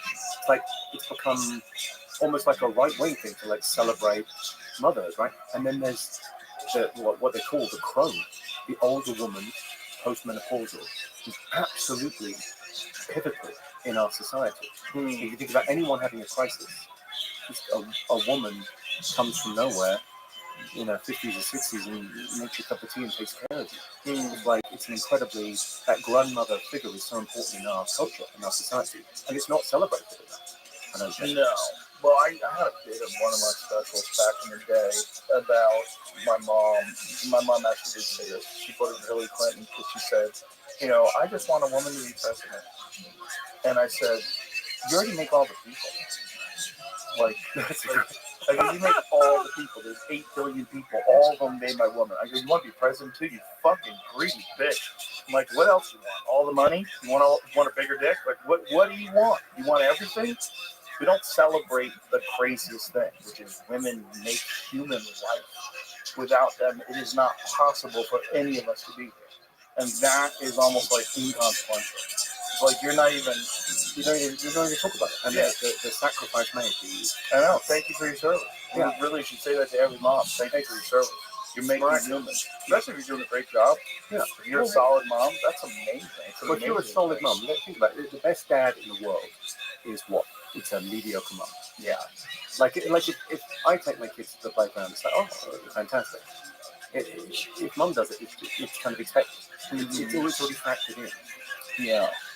It is a weird thing, right? That's not really celebrated in society, because any of us that have had good moms, most importantly, you have friends that have evil mothers. We were talking about stories we read on the other day. This young girl was being brutally stalked online and harassed, and it turned out it was her own mother that was doing it. Yeah, and you can't get over it. How do you psychically? How do you recover? How do you trust anyone for the rest of your life? Your own mother. So it's there's so many people out there that are just going through so much just with family life. That like a good mom, a mom that like takes care of you, like you don't appreciate it because you think it's like you're supposed to have that. But my God, it's so important. It's so important, and I think it is like we're more impressed with CEO. It's hilarious. It's nothing, right? But that thing about being loved unconditionally by your mother, and I was absolutely loved unconditionally by her in such a brilliant way. And you go, that it kind of gets you to self-confidence. Like you know what self-confidence is going to feel like, because it's sort of the same feeling. Right. Where you just accept this. Yeah. So you're enough. It's not about what you do, or they're happy just to see you. Like, here's Jimmy, my Jimmy, give me a hug. They're so happy to see you. Yeah, that's beautiful. I mean, that's what all human beings want. From friendships, from everything. We all just want to be loved and accepted.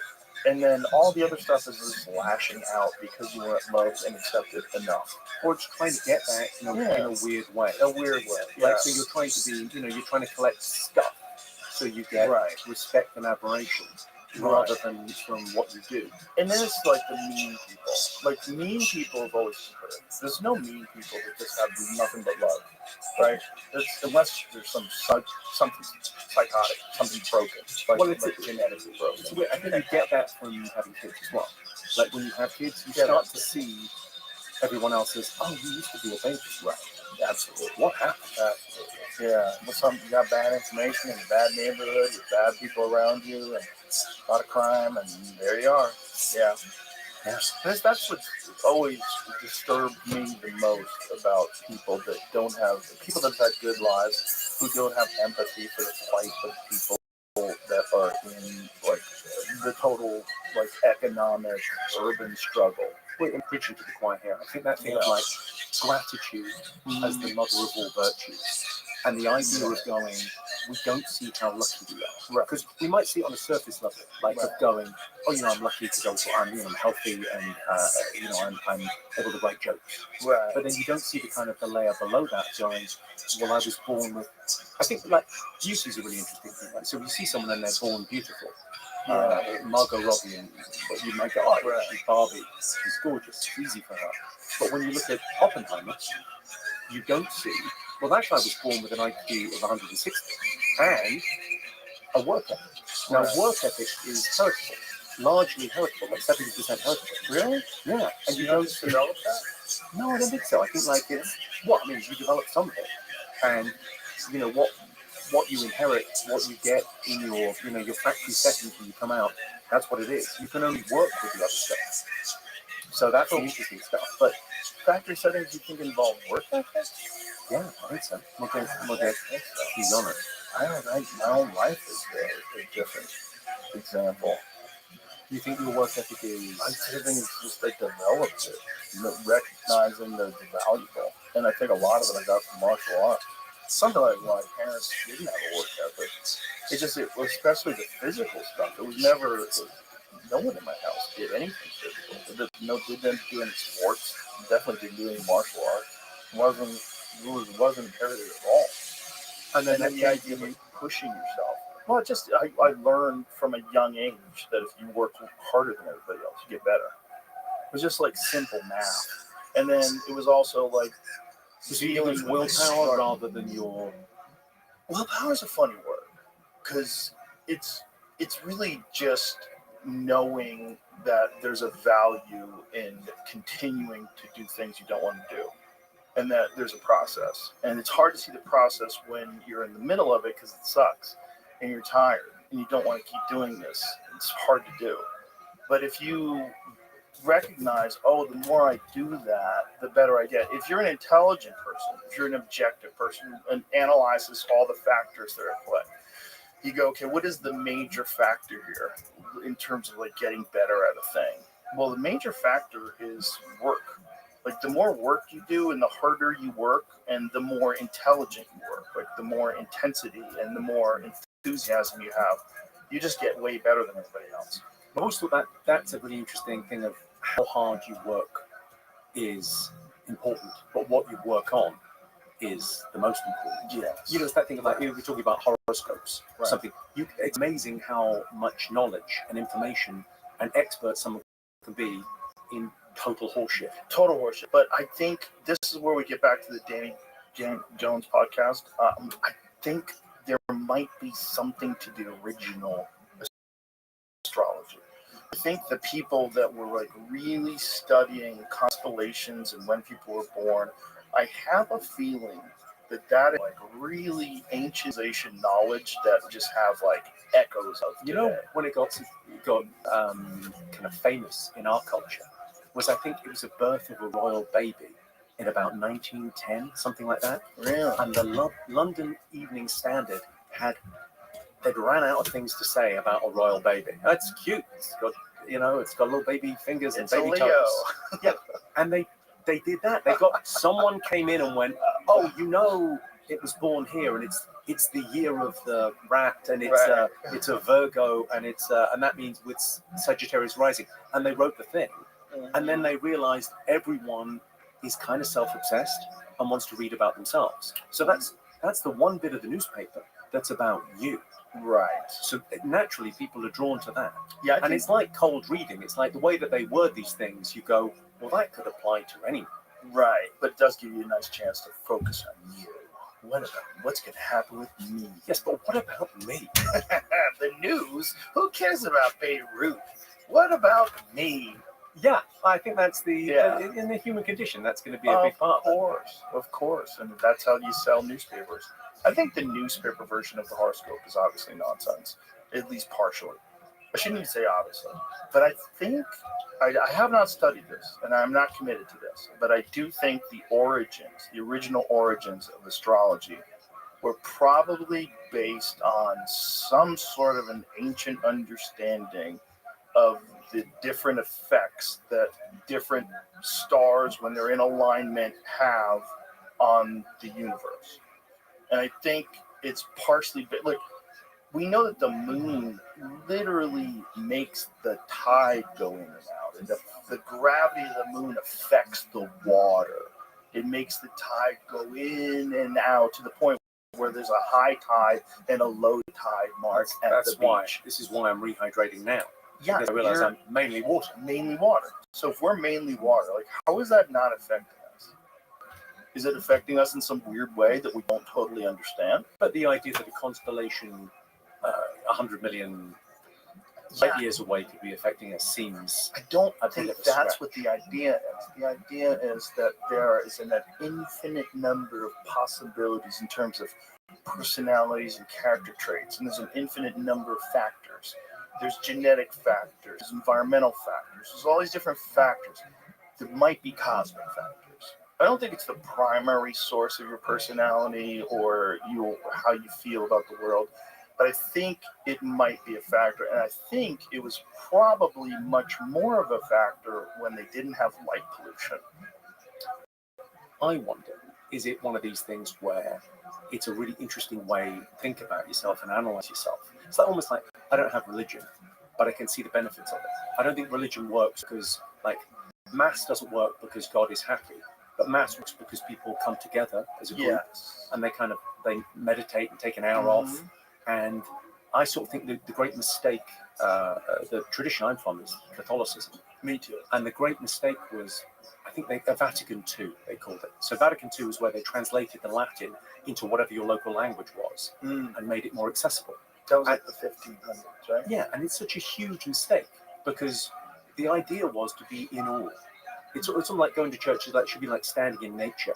Like, but I think being in awe of something. As soon as you translate it and you go left brain and try and make it make sense, it all falls to pieces. But it's not a left brain. Our whole culture is left brain, but it should be about right brain. It should be about the gestalt, the whole thing. The idea of, like, there's a mystery here.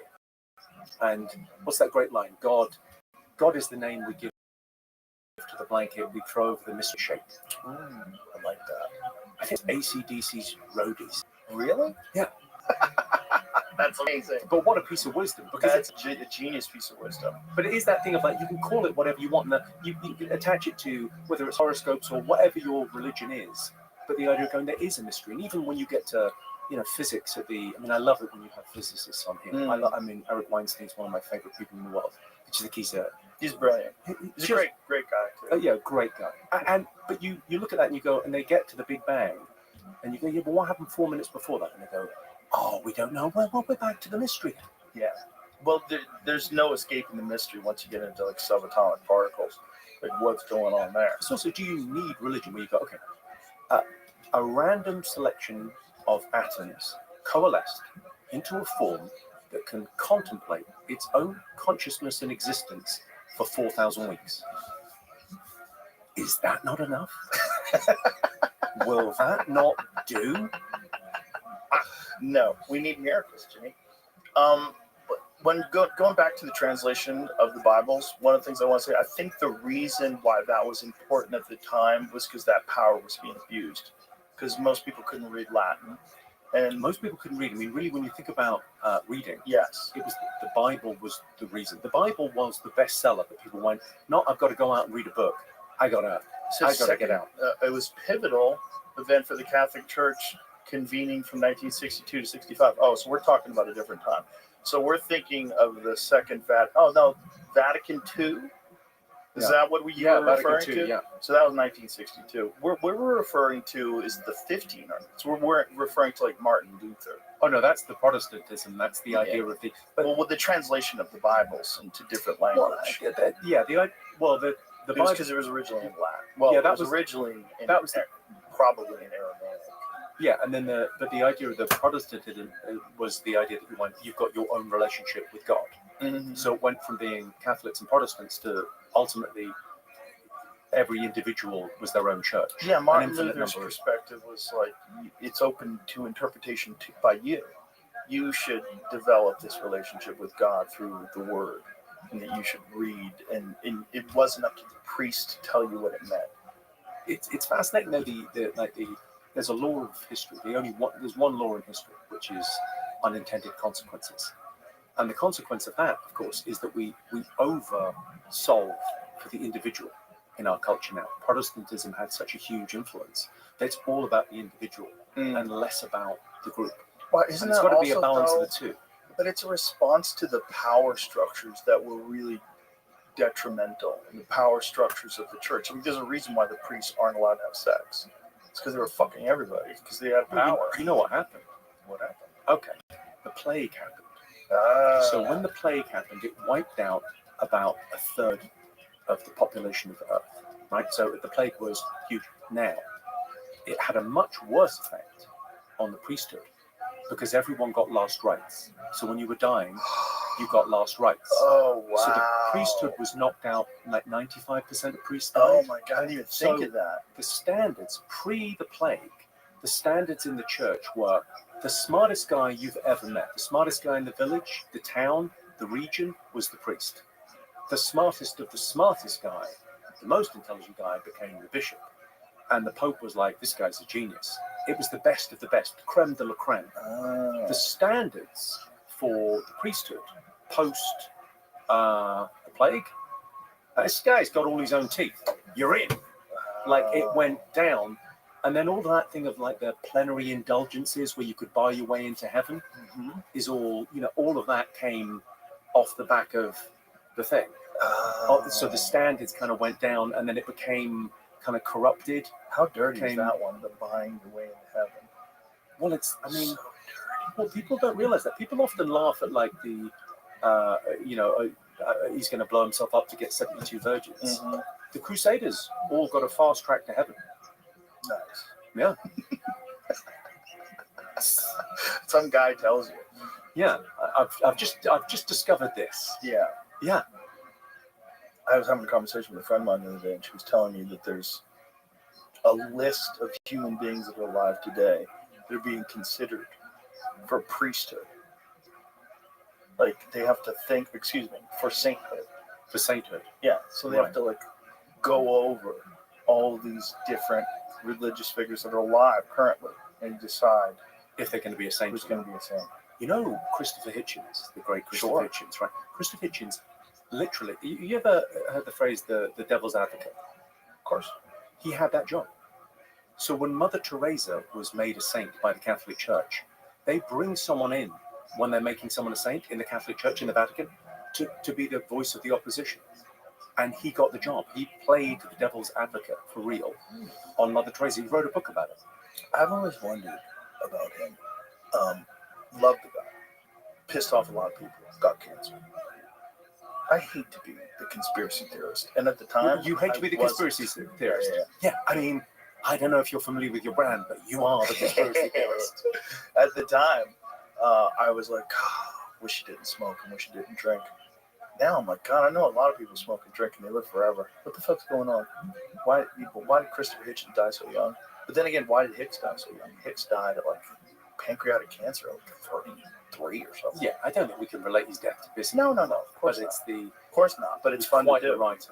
Oh, he's genius. He was so Hitch 22, and there's a book that he wrote about politics, the Letters to a Young Contrarian.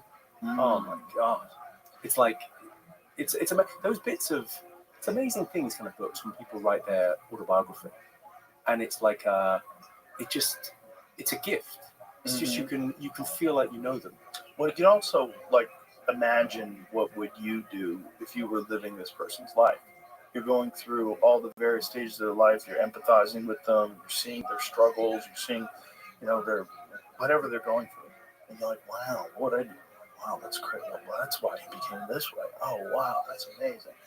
And, you learn a lot from other human beings when they're really open. They really let you in. Which is one of the things I think reasons why we detest people that are very manufactured and closed off. Like, the newscaster, but you don't know a damn thing about those people. Isn't that why this works? Yeah, because you go this format, it's long. There's nowhere to hide. It's Nowhere 3 to hours of conversation. You're going to talk about what you're going to talk about. It's going to come up, and it's this thing of it's authentic, and authenticity is what people crave. Oh yeah, and it's playful, and okay, this is my big theory on life. I think play is like we don't stop playing because we get old. We get old because we stop playing. Yes, and in our job, it's George Bernard Shaw, I think, said it first. Anyway, but he's wrong. You get old no matter what. He's full of shit. You're gonna break a hip. Follow that guy's advice. You're gonna fucking roll your ankle for sure. Yeah, but maybe playing Twister when you're 70. Great. That's a good way to break a hip. But that thing of like going, play is sort of in short supply. If you think about what anyone cares about, right? Like people talk about sports all the time. People talk about concerts and going to see music. People love seeing comedy, and they love this kind of thing. But this is like play, right? We're playing, and sports is playing, and theatre is playing, and comedy's playing, and there's not enough play in life. And really, I always think of that thing like when I'm performing shows, like there's an illusion that it's me performing on stage, but actually, everyone in the room is performing. It's a performative thing, seeing a show. Like if you think about when you last saw, I don't know, Bruce Springsteen live, and Bruce Springsteen goes, "How you all doing?" And the whole place goes, "Yeah." If in Starbucks someone goes, "How you doing?" "Yeah." Psychotic. Get kicked out. Right. The audience is doing their part. They're doing their bit, and especially like in our game, in comedy, it's because the feedback loop, everything is split tested. Everything is, how do you feel about that? Right. And the one audience member who knows anything about comedy and jokes, get 100 of them together, genius. They know exactly what's funny, what isn't funny, what's acceptable, where the line is, and you're getting that feedback the whole time. So like doing comedy, it's not repetition, it's iteration. It's just like you're getting a constant sort of feedback from these. It's a mind meld, right? And people want it because they want to come out because it used to be we'd gather around a fire and do this, right? And then we gathered around the wireless and talked. And then we gathered around the TV. That's you guys back in England, the wireless? The wireless, that was what it was. Yeah. For real? Yeah, for real, that was the wireless. Wow. Yeah. And then it's the wireless. The wireless. Like cellular coverage. Yeah. And then it's cell phones now. And we're alienated. We're more connected and less connected than ever. And then you go out. I was in the mothership last night doing Kill Tony, and that audience were like, it's church. Yeah, their phone's in the bag. They're not constantly distracted. Yeah. It's so much better. It's like a lot of people don't like it because they don't like to be disconnected from their little fucking binky, their blanket, whatever it is, their pacifier that they have to carry around with them everywhere. We did a thing on holiday where we put our phones in the safe in the morning, and then came back and checked them in the evening. It's getting more difficult because everything, the podcast you're listening to, the music, everything's hooked up to this, the pictures, the camera, everything. But if you can, oh my God, it's so relaxing. Yeah, I've talked about this before, but I broke my phone once when I was in Hawaii, and I was on Lanai, which is a very small island, so I had to order it from Apple and then have it delivered, and it took like 3 days. So for 3 glorious days, I had no phone, and it was amazing. I was like, why don't I do this all the time? And then right back to the phone. Hang on, you showed me just before the show. How many unanswered text messages do you have on your phone? Yeah, I think it feels like you might be disconnected. Well, I have to be. Otherwise I'll go crazy. 610.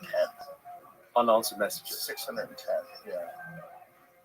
So I just to keep you going crazy, you have to be somewhat disconnected.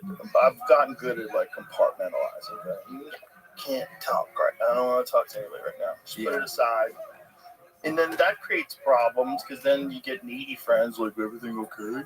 Like, how come you didn't respond? Like, I got 100 messages. I can't respond. Well, sometimes you need peace more than you need attention.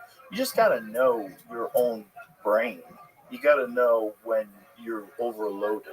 And I know where it is. I know, like, my overheat switch. I start to sweat. All right, too hot.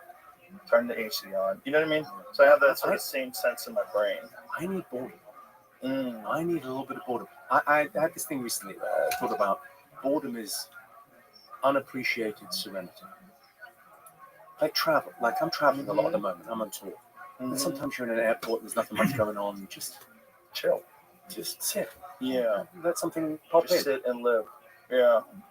Isn't it interesting? It's like for creative types especially, that's very valuable to be able to have some time where you just come up with ideas. But instead, you just flood them with nonsense, car accidents, boobs, and fast cars. Just get bombarded with overstimulate. And very little of it gets in.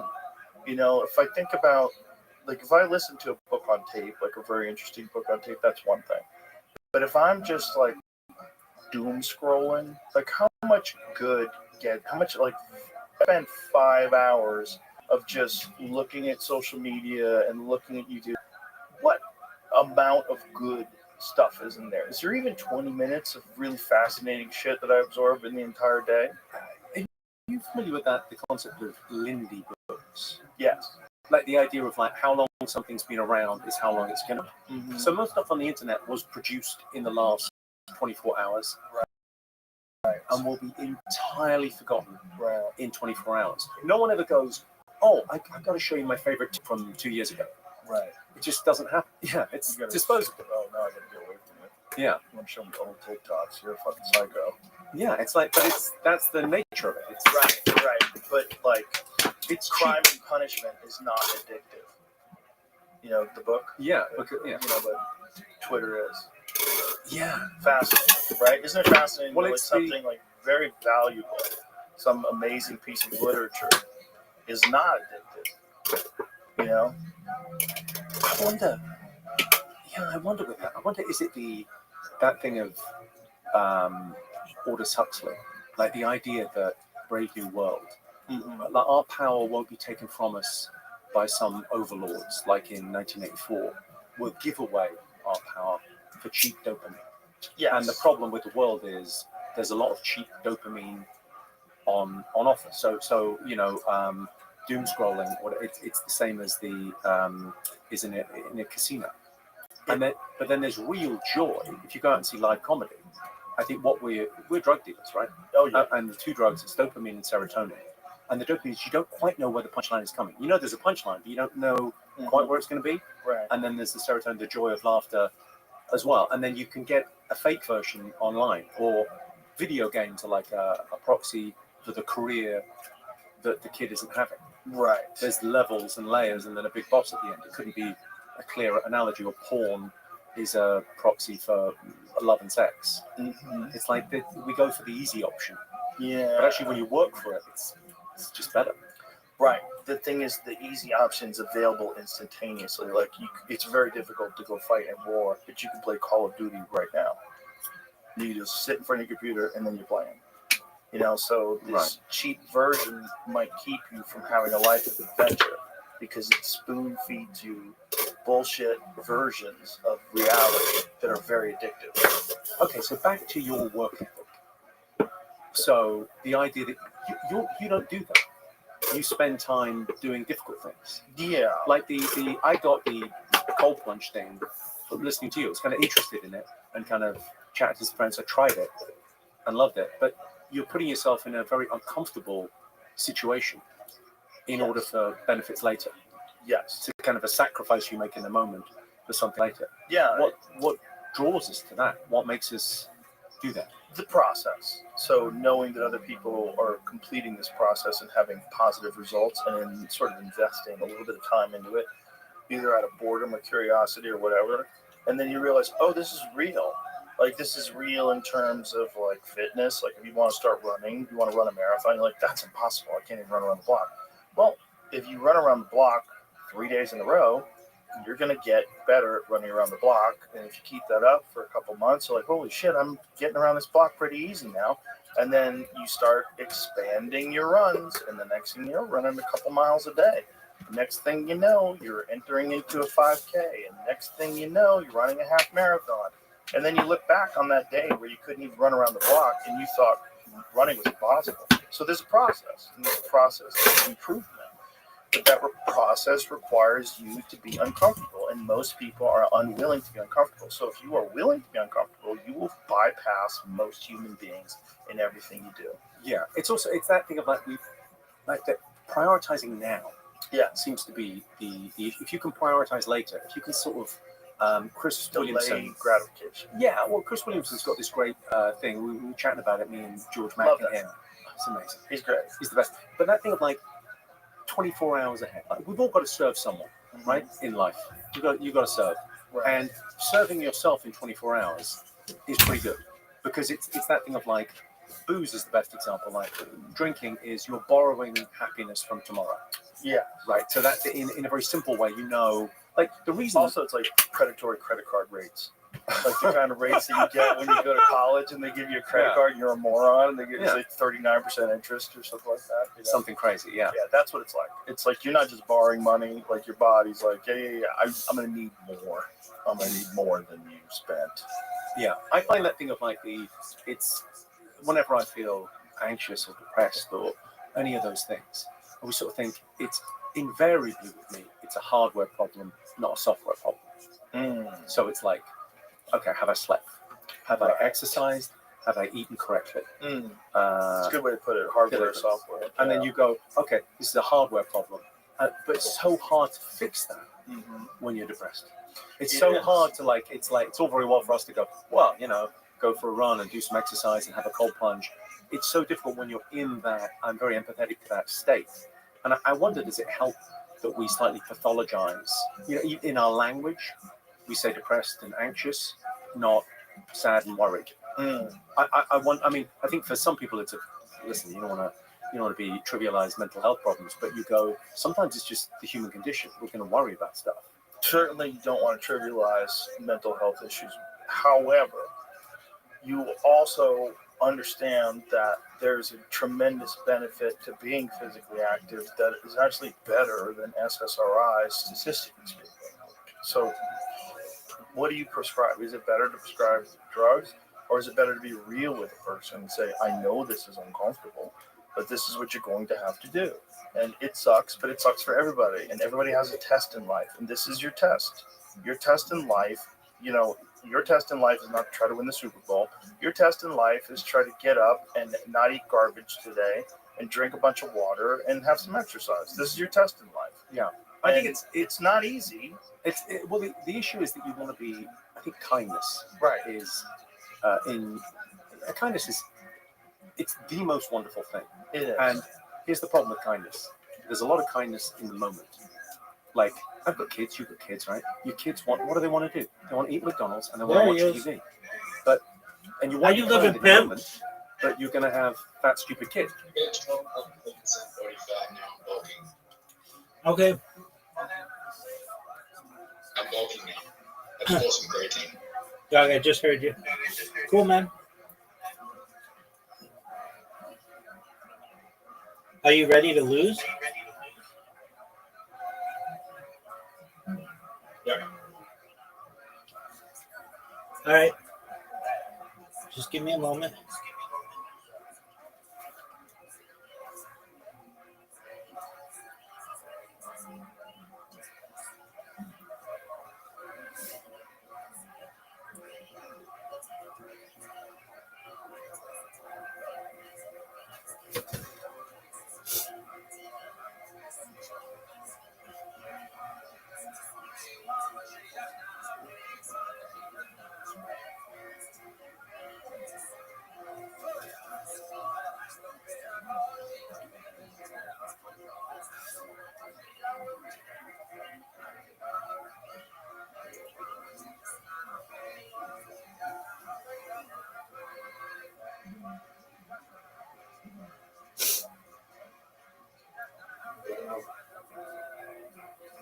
Do you remember that time that you had an invitation and you accepted?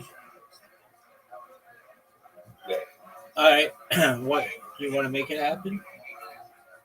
Captain? Yeah. Yo, Pimp. Are you done? Yo, Doug, you're taking so fucking long. Oh, sorry. I don't even know why I play with you. It takes too fucking long. You think your time is the only person's time who's valuable. There you go, big dog.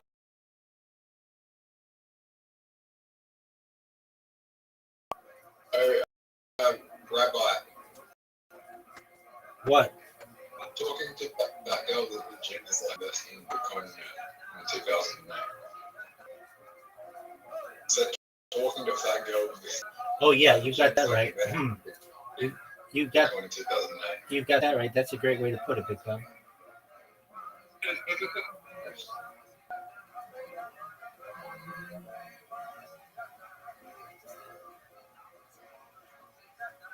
That's a 5. That's a 20.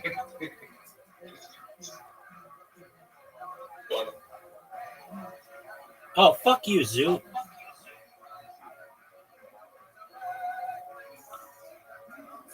That's a 1. Get that 20.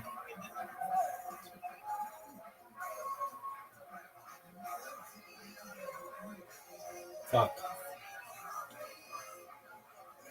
Fuck. You got me, big dog. No doubt. Easy. I got fortunate.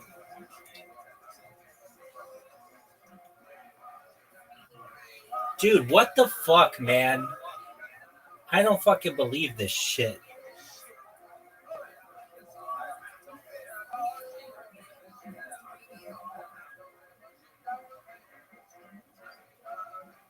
Finally.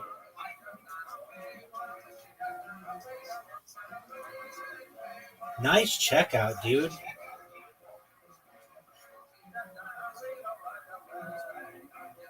I'll take it. I'll fucking take it. Beat 12. But I'm not going to win this game. But I'm not going to win this game. You came very close. But oh, that shit. That's my 100th win, baby.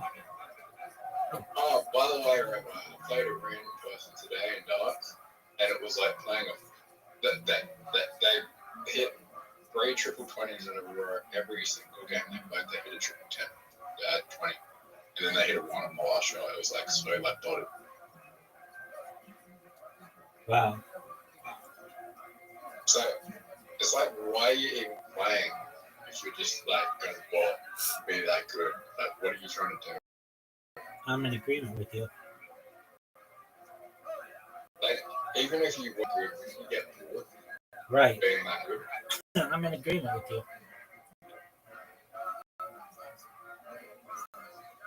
Got the 20. There's money in it. money in it, there's like a point where you get so good at something that it just gets boring. Like if you become I don't know, like a Yu-Gi-Oh player champion, there's no fucking money in that. You get like so good at it, it just gets boring when there's no money. Word, dog. Like, what are you gonna do? Tell girls that you're the Yu-Gi-Oh champion of the world, but like, that's Dude, that was good. 90?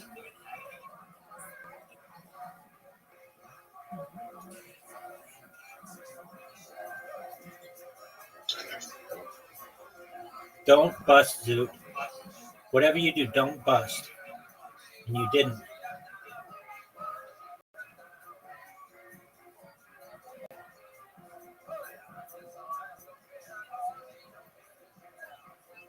Zoot, who's your favorite female Australian singer?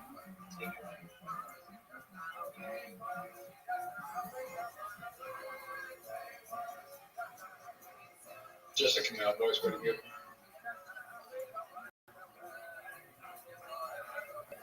Dude, Zoot, you're playing off the fucking walls. Get the perfect game. Jessica Malboy? No one knows who that is, but that's a cool story. Oh, look how shitty that was. She was on Australian Idol. I don't know if you want to know. She was Indigenous. She was on Australian Idol at 16. She was indigenous? She's an Indigenous Australian. What the fuck is she's like, what? Indigenous. She's like what do you call Aborigine? Why don't you call them Aborigines? It's just I said they're called Indigenous. Dude, Zoot, fuck you, man. Zoot, you're playing. They were the first people, but they came from Australia wasn't inhabited until like 60,000 years ago by now. Right.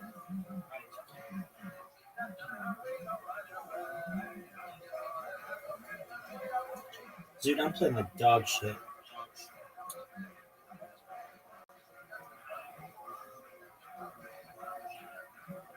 Are you proud of your results?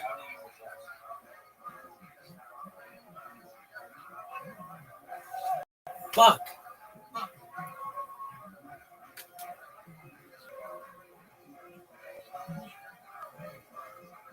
mean, it's not terrible. That was.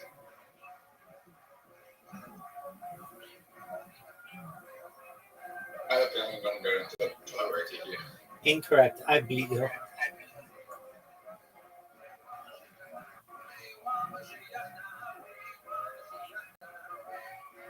Oh, shit. No way. Gotcha, big dog.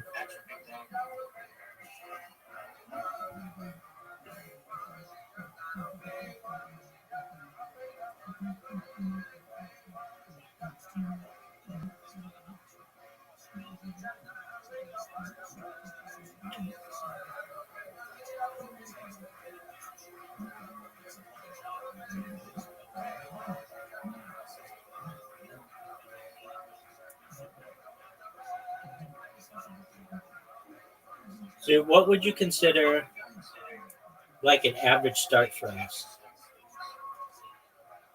Like how many? 60, 50, 40? Fuck, man. These busts are fucking me. Get that 14. Get that 8. So, Rabbi, Yo, pimp.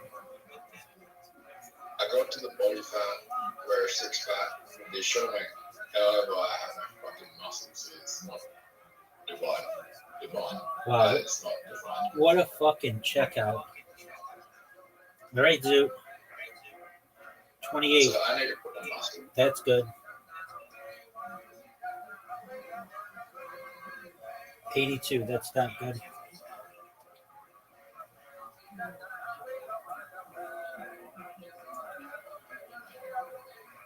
I'm gonna I'd be in a calorie surplus now.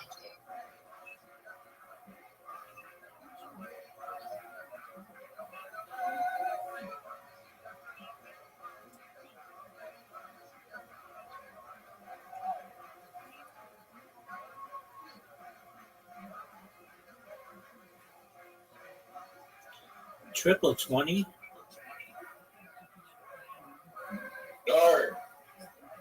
No. Oh, what a sad Oh my bust. God.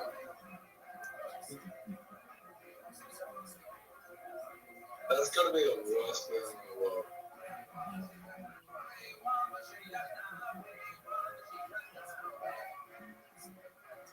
I literally have to get a perfect round to win. Okay, and we'll come with that.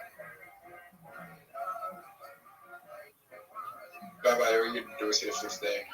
And I just did. Would you rather have sex with Bindi, Irwin, or Natalie Imbruglia? I don't know who that one is, so probably Bindi. Oh, dude, that was great. All right. So, I don't know, fucking Bindi Owen is Australian, it's kind of fucking sister. It's weird. Beat 12. Wow, Zoot. Fucking amazing.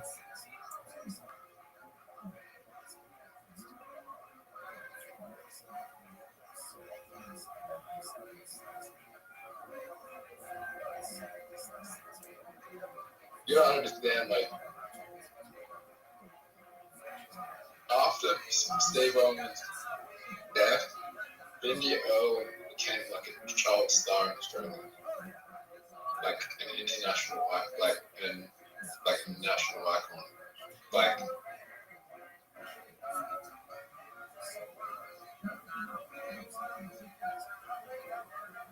That's why I think Robert Owen's going to be bigger than Steve Owen. Okay, I believe you. I see his shit. Do you know who John Denver is?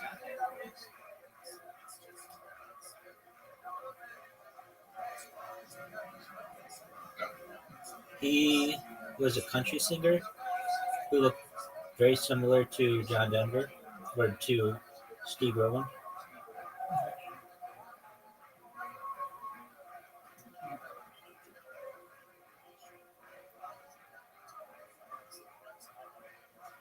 Fuck, who's that girl who sang?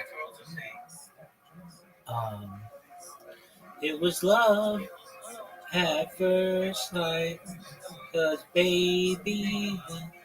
What's that bitch's name? Who? What's her name? I have no idea. She and her sister are big. What was her fucking name?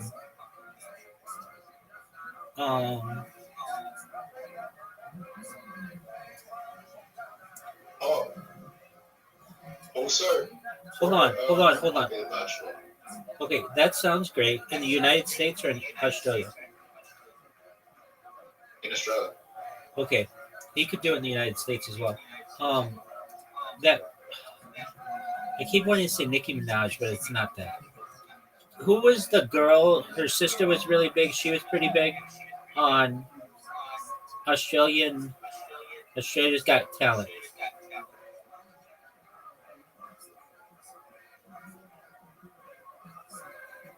Her name's Natalie or Nikki or something.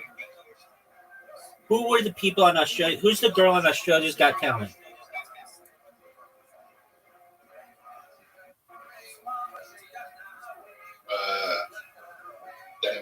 Yeah, there you go. Would you rather have sex with Kylie Minogue or Bindi Irwin? At what age? Both in their peaks. Kylie, for sure. Oh, good on you, man.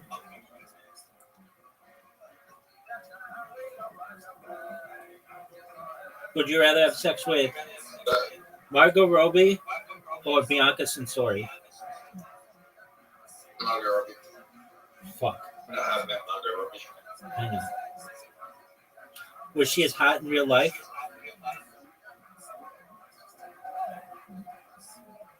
Yeah. That took you too long to answer. She was. She the hottest chick you've ever seen?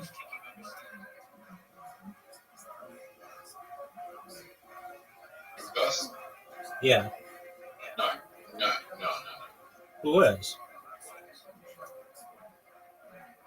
Stripper. Wow, this girl must have been smoke show.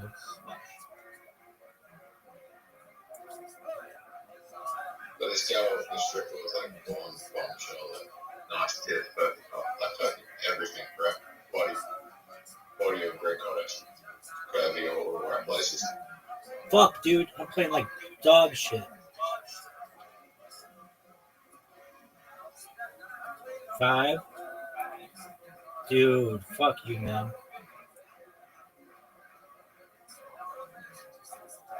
This game sucks.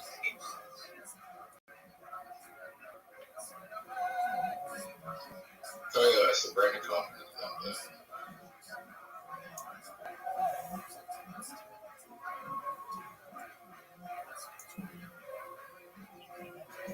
Look how amazing this shot is, Zoot. Zoot, are you paying attention? Zoot, are you paying attention? Zoot. That would have been a hole in one. Zoot, rank that shot. 9-9.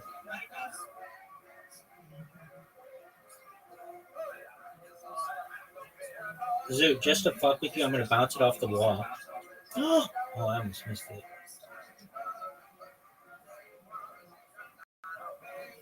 No way. That was a great shot. Too bad it's short. Zoot, I'm up 1 hole to none. What are your thoughts? Do you want to be interviewed? Alright, we're gonna miss the next show.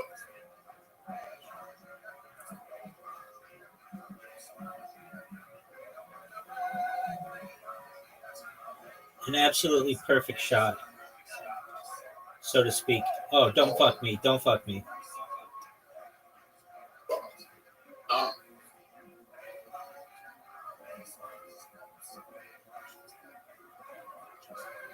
Would you rather have sex with Danny Minogue or Kylie Minogue in their prime? Good on you, big dog. No one knows who the fuck anyone knows they're from Australia now. That's hilarious. You're funny. I know who she is. Just because of Jack Shaw. And then Jack Shaw. Then that's right. He. Have you seen his plastic surgery? Yeah, he had brain cancer. Oh, he did? Yeah. All right, well, his plastic surgeon did a number on him.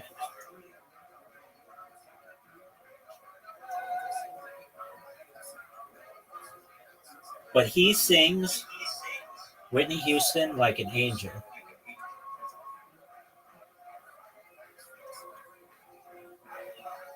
Zoot, you play like absolute dog shit.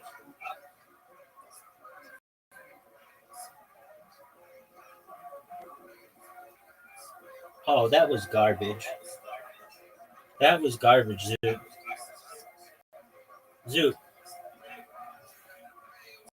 You know you lost like 8 games in a row?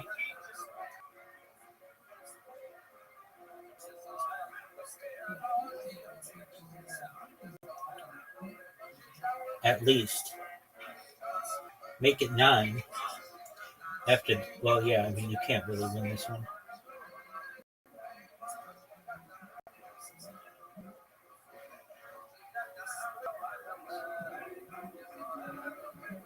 The Rabbi. Yo, pimp. I'm trying to bulk without losing my body fat. Think I'll do it? You're trying to bulk without losing body fat. Are you gonna use?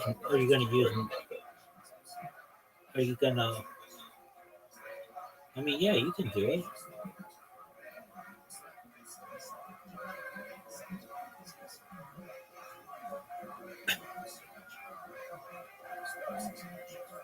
Rabbi, Yo, pimp. I went from 75 kilos to 65 kilos, which is like losing 22 pounds in about 6 weeks. Good on you, big dog. Is that from all that dick sucking you've been doing in mini golf?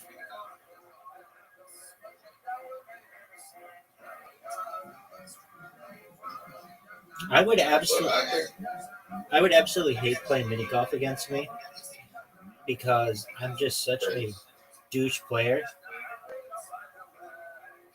Look, I could drop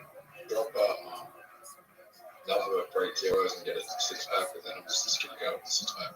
All right. Well, they didn't say you needed to have muscle at the strip club. When are you going to go to the strip club? They did say. Oh, they did. I thought you just needed a 6-pack. 6-pack. Well, I could have a 6-pack and be skinny. What's the point of that? Look, you just said you wanted to make money as soon as possible. Yeah. So, wouldn't you just try to do it as soon as possible and go see if they'll accept you? Yeah, sure. So then why don't you go to the strip club and ask if you can try out or whatever? I've got a contact with another friend at another club that's better. All right. Does your friend at the other club know how much you suck dick at mini golf? 110%. And they still want to have something to do with you? Yeah. Okay. That's redonk. Are you ready for this shot? I suck at this hole. Like, I can get a good drive, but my second shots are always really bad. I know there's a certain spot you can, I don't know where it is, but like a certain spot in which you can be to get through all the pink in one shot, but I don't do it well. Dude, are you going to hit the ball or are you going to just jerk yourself off raw?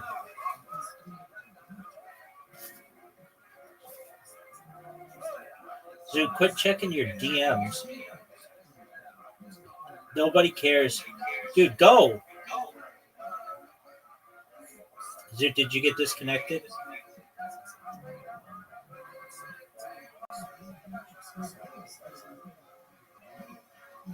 What happened, Zook? What? Dude, you were fucking around?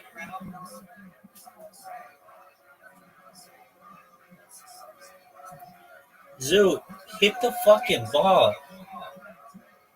You'll get dick pics at another time, dog. Dude, I don't even want to play with you if you're going to play like this. Hit. All right. After this game. All right. We'll take a break after. We'll take a break after this game. I'll be back in like 15 minutes. All right. You call your boyfriend. You do whatever you want, big dog.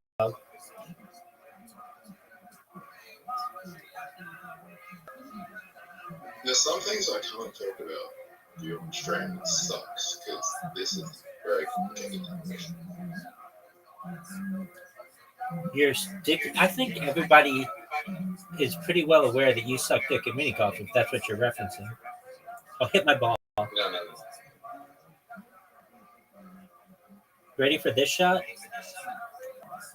Look at this shot, Zook. Look how beautiful it is. Zook. But if I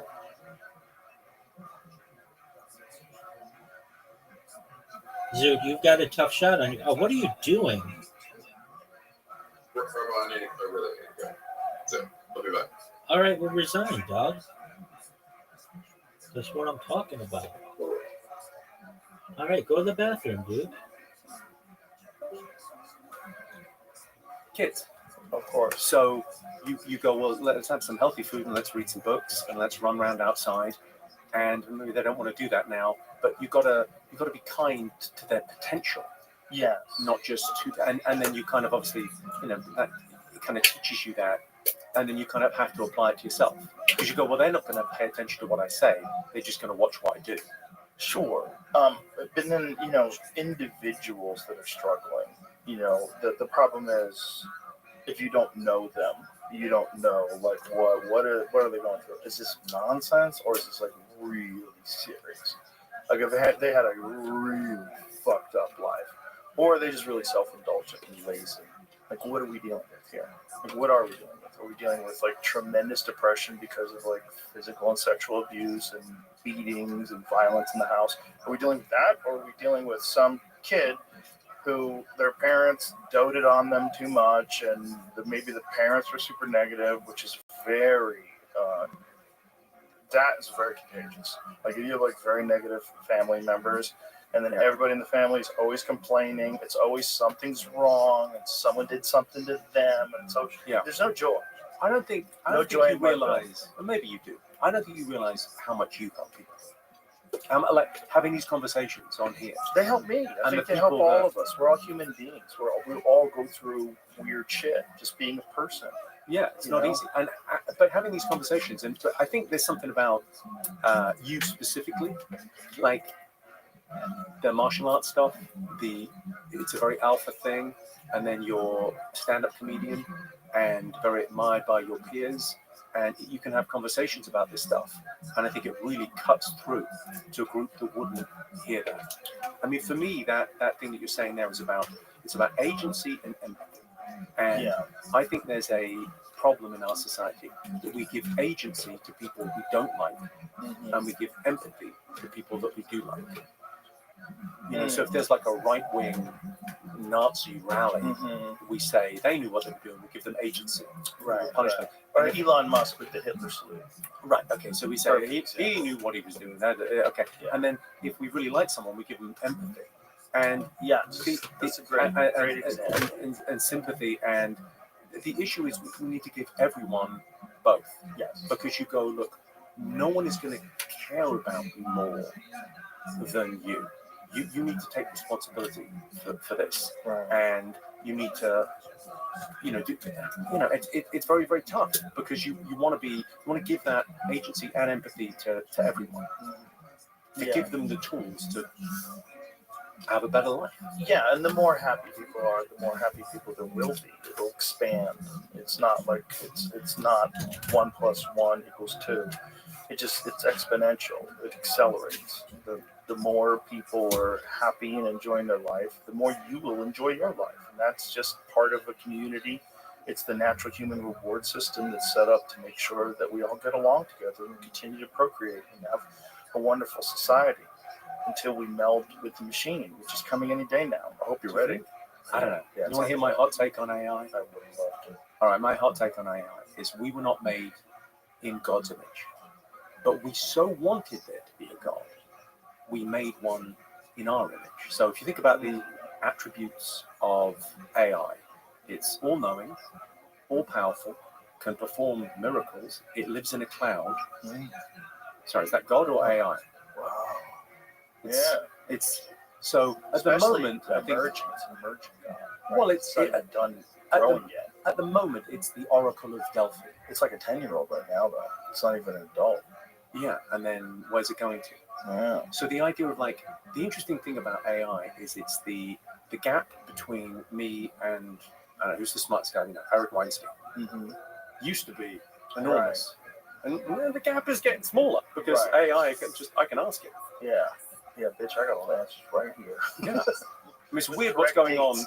I had a gag about it like a bit about. In our universities, the students are using AI to write their essays, and then the tutors are using AI to mark the essays, and then after 3 years, AI gets the job. It actually seems very fair. Yeah, it's probably what's going to happen. What you're saying is very funny. It's like, it is accurate, though. It does seem to resemble a god. Well, I wonder... Do you know who Marshall McLuhan is? Of course, Yeah. Canadian. One of the great lines of all time. Human beings are the sex organs of the machine world. Yeah. Oh, I get like tingles. Yeah, that one gives, and I think that I gave a shortened version of it. I think it's even longer, but it's fascinating because it's so never more true than today. Never more true. Like if we are really giving birth to AI, I wonder what will change. I wonder. Like, I'm very optimistic. Right. So 120 years ago, 95% of the population worked in agriculture, and they worked 16 hours a day, and it was a very, very tough life. And then we moved to the cities, and we worked in factories, and the unions. They don't get the credit they deserve. They gave us the weekend. Oh yeah. And now we think human beings work 5 days and we have 2 days off. That's the world, right? But it's different. It's changing now. It's like it's going to change again, and we'll look back and go, I mean, we're incredibly privileged that we're born right now. And here it is. Man becomes, as it were, the sex organs of the machine world, as the bee of the plant world enable it to fecundicate and evolve ever new forms. Fecunding, rather. Machine world reciprocates man's love by expediting his wishes and desires, namely in providing him with wealth. It's not as eloquent as the sex organs of the machine world. I think you nailed it, didn't you? My version. Come on, it's his words. I think we're the electronic caterpillar that's going to become a butterfly. That's what I think. I think we're giving birth to a new form of life. That's what I think we're. Well, I love that thing with that book, The Beginning of Infinity. I can't get over that. What book is that? Who wrote that? It's Beginning of Infinity. I think it's David Deutsch. And it's What's the beginning of the book? So the idea of the beginning of infinity is that if we can get through this Welcome, Zoot. How you living, pimp? phase in humanity, right? There's been 100 billion people so far, 110 billion. There's 9 billion at the moment, 8 billion, 9 billion. If we can get through this, if we can get off the planet, maybe there are trillions of people in the future. Trillions. Right. Maybe humanity spreads out across the galaxies in the universe for the next 13 billion years. Like the idea that if we can get through this now, this little phase that we're in, we're having a little bit of difficulty here with a couple of possible problems, and if we can get through it, like the scientific mean, the idea that we've created these machines, but really through science, like the technology that we have is brilliant, and if we can negotiate, if we can have a little bit of peace in the war, if we can avoid the war, and really, avoiding the war, I think is possible. I think the most, all right, here's a take. I think the most incredible piece of technology that we have. I'm very optimistic about the world. Like you could look at the state of the world and go, but I look at America, I look at the UK, and I look at the footfall. So where do people want to come? Well, they want to come and they want to live here, right? And what's the most important piece of technology in America? Thank you. The Constitution. The Constitution, you just sort of don't think of it as a piece of technology, but it's allowed all of this. It's an operating system. It's a brilliant operating system. And you prove that culture downstream of institutions and freedom. Because you go, look at, okay, here's the great examples, right? East and West Germany, North and South Korea. Right. Exactly the same people. Exactly the same, culturally. And they got this system, East and West Germany. You got the Stasi over here, hell on earth. North Korea, whatever the fuck is going on there. Right. And then you get South Korea, flourishing. Right. Incredible culture. You get West Germany. I got another one. Kraftwerk. Cuba and Miami. Yeah. Yeah. You're exactly right. 90 miles away. But okay, so here's the thing. How many people in the world now? 9 billion, 8 billion? It's a lot, something, right? 500 million okay, so there's UK, there's US, there's Canada, there's Australia. Okay, they're all, ex-British colonies. Yeah. I'll take a win. But those institutions are set up in a certain way that's allowed a flourishing where people want to come in. Yeah. Okay. So either we accept 9 billion into our countries, or we export our institutions. I think we should be writing or coming up with great constitutions for nations that we want to see in the future. You and I think very much alike. I've said the same thing. I think the highlight when people are talking about immigration into this country, one of the big ones is, wouldn't you do this if you were in another world? Of course I would. If I lived in the third world country and I had a chance to make a better life and come to America, 100% I would do it. But the real question is, why is it so bad over there? And what can we do to make that better? Instead of bringing them in here to make their lives better, why not make the whole world? It's possible to make the whole. The only problem with that is you lose your cheap labor. Okay. Well, I mean, it's the right wing in America that the idea of going, okay, we're going to get rid of the southern border to bring in cheap labor is a crazy idea, because all we're doing is we outsource. And this problem has been, what is reserved us? George Orwell was once asked, what do you think of the British working classes? And he said, they live in India. He's a smart guy. But you go, that globalization, the idea of going... Along with tech help. But it's the idea of we often export our the things that we're conscious about. So we go, okay, so we shut down all the coal mines in the UK, and now we import coal. Okay, is that? I mean, one better. It's one world we live in. Right, they're not even under union rules. Yeah. So you're getting like unethically sourced coal. It's the whole of humanity matters. Mm-hmm. It's Derek Parfit's that brilliant guy who is a philosopher. He wrote this brilliant thing called Reasons and Persons. So it's pretty good, and it's kind of about that idea that you've got to care about humanity temporally and spatially. You've got to care about people in the future, and you've got to care about people everywhere. Yeah. And the idea of you go, look, we've got to make the places people are fleeing from livable. And I think we have proved over the last 50 years, regime change is not what we're great at, right? So it comes We're down going to get it right one of these days. Sure. Just give it a chance. Sure. It's like the first car wasn't a good car either, but now we have really good cars. It just takes time. Sure. I just need to practice more. Here's what I think it is: agency and empathy on a global scale. Yeah. So it's like giving those nations that are in horrific trouble and that no one seems to care about agency. Yeah. But maybe it's that thing of like going the American Constitution. I don't know where it's written, but it's like I think it was like intellectuals from around the world were like chipping in with ideas, and they came up with this incredible document. And look at the flourishing that's come out of it. Look at what it's achieved. Like imagine if something like that happens in China. Imagine in our lifetime that they go with the different system, and it's more because at the moment China's kind of, it's a covers band. Mm-hmm. It doesn't. It takes a lot of intellectual property, and it has its own version of Facebook and its own version of Google and its own version of. But it doesn't. Mm-hmm. What is it about America that allows this entrepreneurial spirit that allowed Silicon Valley to happen? Well, they've got an interesting approach because they still have a very entrepreneurial spirit as well. It's got a weird sort of a merging of communism and capitalism. Like it's state-run capitalism, but they still have insane innovation. Like China's technological innovation is probably greater than ours in a lot of areas. In the areas of electric vehicles, for sure. In the areas of drones, for sure. I don't know if you saw this, but there was some sort of a mothership drone that they're going to launch. That is this enormous vehicle that drones can launch off of.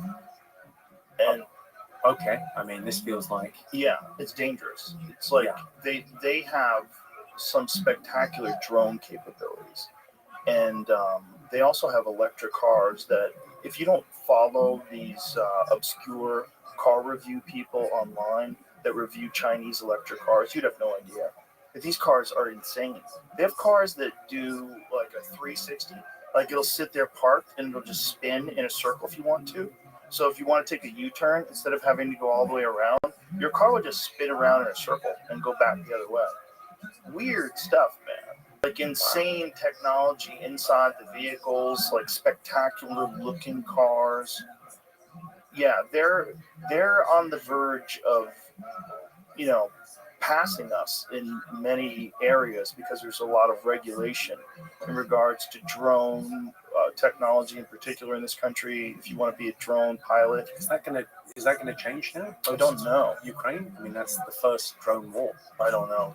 Fuck, it's all scary. You know, the drone thing is weird because if you allow everyone to have drones, like you get that sometimes where like you see people dealing with drones over their house. Like, is that legal? Can you just fly over my fucking house with a drone? Turns out it is. Turns out it is legal. Well, how much of it as well? Like, I mean, talking to the right guy here, but how much of the alien stuff that we watched in the 1950s and 60s was that technology being tested Look in at America? this. So this is the drone mothership. This is the drone mothership that China's created.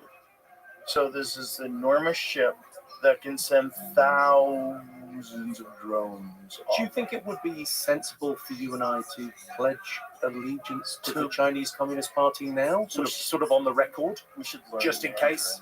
I think it's a good time to learn Mandarin. I think Wow, John Cena was right. Look at that, 25 meters wide. Wow, that's wild. That's big. Yeah. I mean, it feels like the quarter of a football field. I don't know. So this war is changing, isn't it? I mean, it's but it used to be. I suppose it's always changing. It was. It used to be guys, and you wear blue, we'll wear red, we'll line up, and then we'll just smash it. And those days are over. But no civilian casualties. It kind of worked. And then there's guerrilla, and there's what's going on now, and there's the drones. Yeah. Here's a weird question.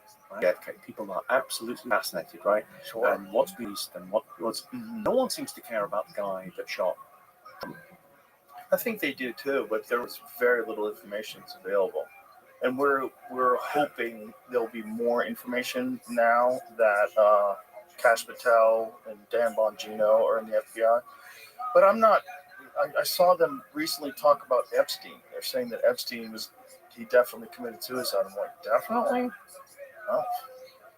Because especially, but Bongino. But that it's the terrible kind of the lag from COVID. The long COVID from a psychological perspective is trust. We've lost a lot of trust because anyone that said it was a lab leak at the time was a maniac. Mm-hmm. And then so you go when they tell us, oh no, he committed suicide. You go, well, it's hard to believe now. Yeah, well, it's way worse than. It was a concerted effort that was coordinated, and you could follow the paper trail now. Like what used to be a conspiracy theory is now just facts. Like there was one thing that came out where. What's the difference between a conspiracy theory and a fact? Is 5 years now.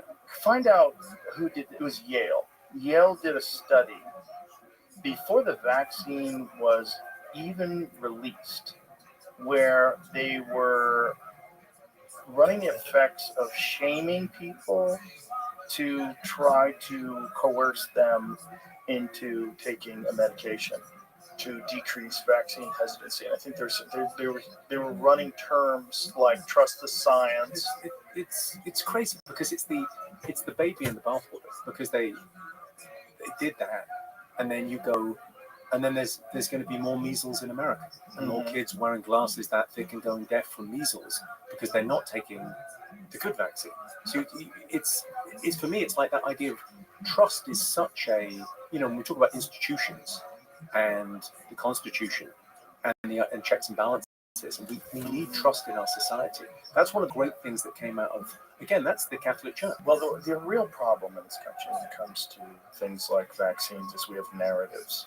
And we either have narratives that all of them are bad, or we have narratives that all of them are good. And in science, we have these. It gets strange. Yeah. And then when the real problem in this country happened, when they absolved all pharmaceutical drug companies from any sort of liability for vaccines, and they did that because vaccines have side effects, even if they are effective. They have side effects. It's part of the good and bad about them. Yeah, there's going to be some people that have, so they were getting so many lawsuits that they were threatening to no longer produce vaccines. So during the Reagan administration, he gave them blanket immunity. And then They started doing things like prescribing hepatitis B shots to babies, which doesn't make any fucking sense. It's a sexually transmitted disease you get through dirty needles and sex, and you're giving that vaccine to babies, and it's kind of dangerous. And they did it because people weren't taking it. And so then you get a thing where you're just trying to profit more, and because you have this blanket immunity, you're taking advantage of this position, which is what corporations do. Yeah, I mean they're motivated by profit. Like here's the simple solution, like super simple. Ban advertising for medications. I mean, it's New Zealand and America that allow pharmaceuticals to be advertised. 100%. And you go, well, what are we doing? Like, it's unnecessary. Well, the real dark part of that is not that people get influenced to try these medications or to trust in these medications because of the advertisement. The real problem is it's such an immense part of the network's revenue that they will no longer do investigations on vaccine side effects or pharmaceutical drug side effects, or do stories about things like Vioxx that we've got to pull from the market. We've got 50,000 plus people. We've got to motivate those companies, right? It can't just be the profit. Right. Because it's like the thing that I worry about is antibiotics, right? So antibiotics are what an incredible piece of technology. Yes. Right? People used to die from a fucking rusty nail Yep. and snagged them, and they would die, right? So modern medicine has given. We have to look at what the positive side is. There's an immense positive side. Oh my God, Pharmaceutical drugs. You're talking to a man in his 50s with a hair transplant. I've had a bit of work done. Don't even start me on the Viagra. I've got a lot to be thankful for medical science. Right? Yeah. So big pharma, great. They've done a lot of good. And then there's other stuff. The antibiotics. Mm-hmm. Like there's things that are resistant now to antibiotics. They need new antibiotics, but there's nothing in it for the pharmaceutical companies to invest in that. So I think that at governmental level needs to be, look, give them the money to do it. Right. If you have oversight to make sure there's not fraud and waste, and that is a problem when you give people money. But what you're saying is 100% true. There's undeniable good that comes from pharmaceutical drugs. The problem is not scientists and not medical science. So you have medical scientists that are constantly trying to figure out new ways to stop Parkinson's disease, new ways to cure cancer. All this is wonderful. Then you have the money people. How do we get this out there? And how do we get this out there before it's ready? Maybe you just fucking tell people it's ready when it's not. Maybe you fudge a few tests. Maybe you run some really fucking sneaky studies where you're only analyzing things in a certain very particular lens because you want them to be shown to be effective. But you go, look, and I don't mind people, if someone comes up with a cure for cancer, they should profit. I don't mind. They can be a trillionaire. But the thing is, they're never satisfied. When you have a publicly traded company, they never are satisfied. They never go, guys, we're doing great. If we just make this amount of money every year, that's wonderful. Let's hang back. I think our profits are very high. Let's do good. Let's try to do the most amount of good. No corporations. Well, it's an interesting thing where socialism has become such a dirty word. But everyone agrees to some extent, right? There's areas of life where you go, well, there has to be a level of socialism. So contribution. We have to contribute. Okay, the fire service is great. I use the same one all the time. But everyone agrees, right? Okay, if your house burns down, okay, we're going to have a fire service and it comes, and it's not like, we don't take care of that. Public education. Well, I think education, we could get there sooner because you look at some of the stuff that's available online now, and it's just, it's incredible. It's like, it's there. I mean, I slightly think on education that we should do the right thing, right? Instead of pumping the economy by printing more money and quantitative easing, I think America and the UK should cancel all student debt because we missold people some bullshit degrees, right? 100%. And the idea that student debt, right? So you're taking those people that took a chance and they went to university and they gave their time and they studied hard. And there's a theory that woke came out of elite overproduction. So people did everything right. They went to school, they studied hard. They went to university, they studied hard. They got a degree, and then they can't buy a house. They can't because maybe the degree doesn't grow corn. It's not in a STEM subject. It's in the humanities or something, and then they don't get the lifestyle that they worked hard for. I think we cancel their debt. I mean, I don't want to sound like a communist here, but free education is not crazy. Because It's not crazy at all. It's an asset to your society. If The you say, problem look, is it's a giant universities, subsidized business in America, at least. It's a giant subsidized business, and they're not going to let it go. The reason why, there's a really strong reason why it was free when I went. When I went It's to a really university, strong reason why it's the one debt you cannot absolve in America, even with bankruptcy. why? Because it's a scam. It's the dirtiest thing ever. Because look, if you're a 45-year-old man who's taking a lot of risks with your business and you go bankrupt, you're absolved. But you're an educated person with a lot of life experience and you did risky things and you failed, you're allowed to go bankrupt. But if you're an 18-year-old kid and you assume a $200,000 4-year loan to go to Harvard, you got to pay that forever, for the rest of your life. And it gets interest. It compounds. It's evil. I can't see the downside in it because you go, this is the richest nation, not just in the world, the richest nation there's ever been. And you go, an investment in, and maybe you change it and you go, well, actually, university is a lot more difficult to get into now because it's going to be free. So it's going to be super difficult to get in there. It's still difficult to get into, even if it's expensive. Right now, it's not easy to get into Yale or Harvard. It's very difficult to get into it. That's not going to help you. The real problem is always going to be the fact that you are paying so much money when you're too young to know what that even means.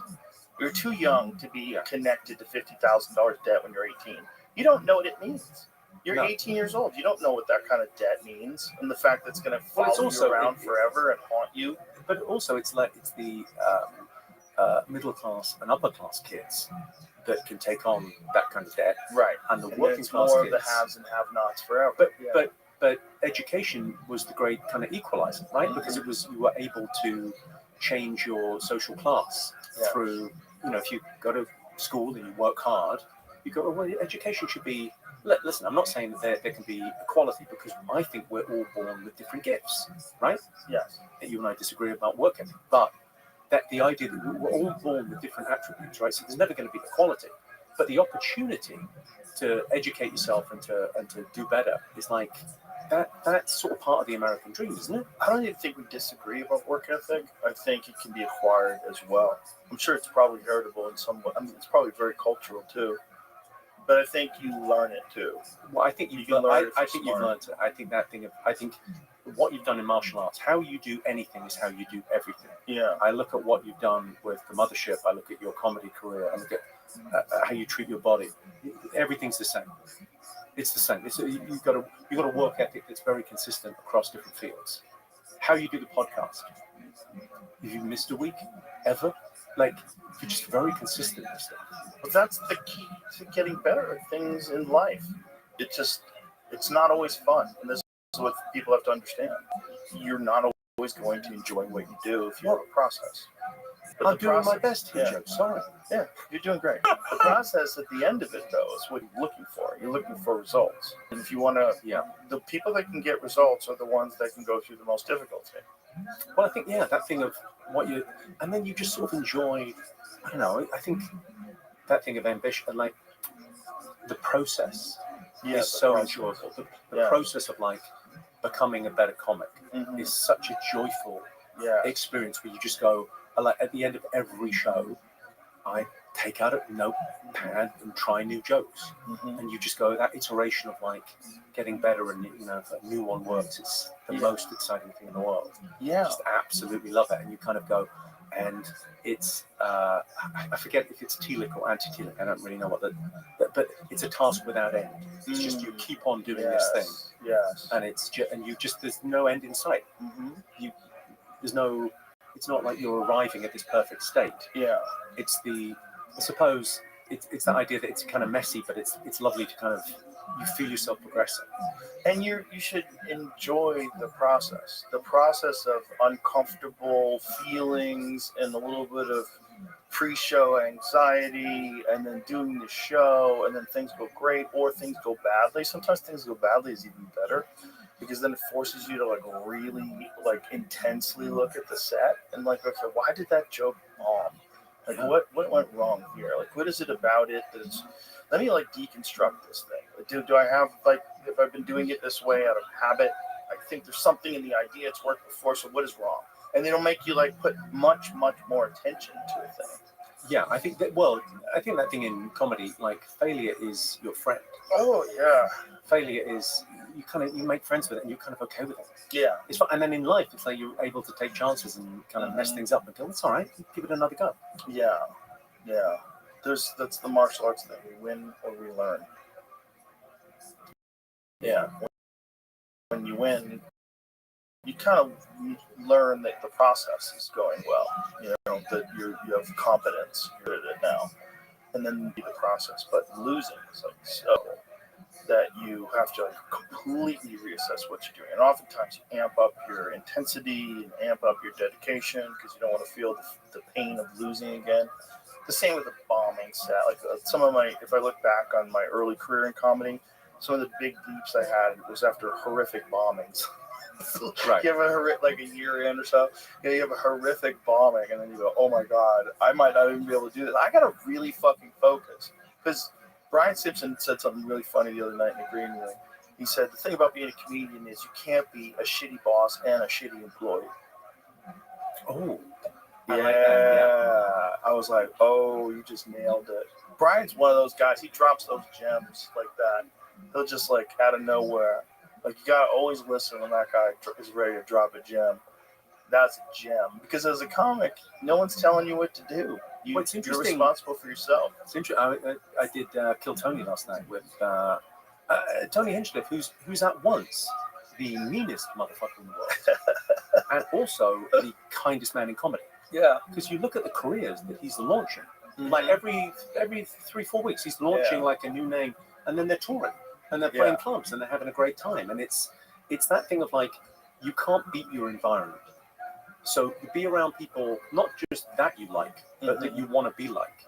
Sure. So you're creating this little thing, this little space, like and then the mothership's got this little community around it now of people that want to get better, and they're looking around, and it's you came here because Ron White was here, right?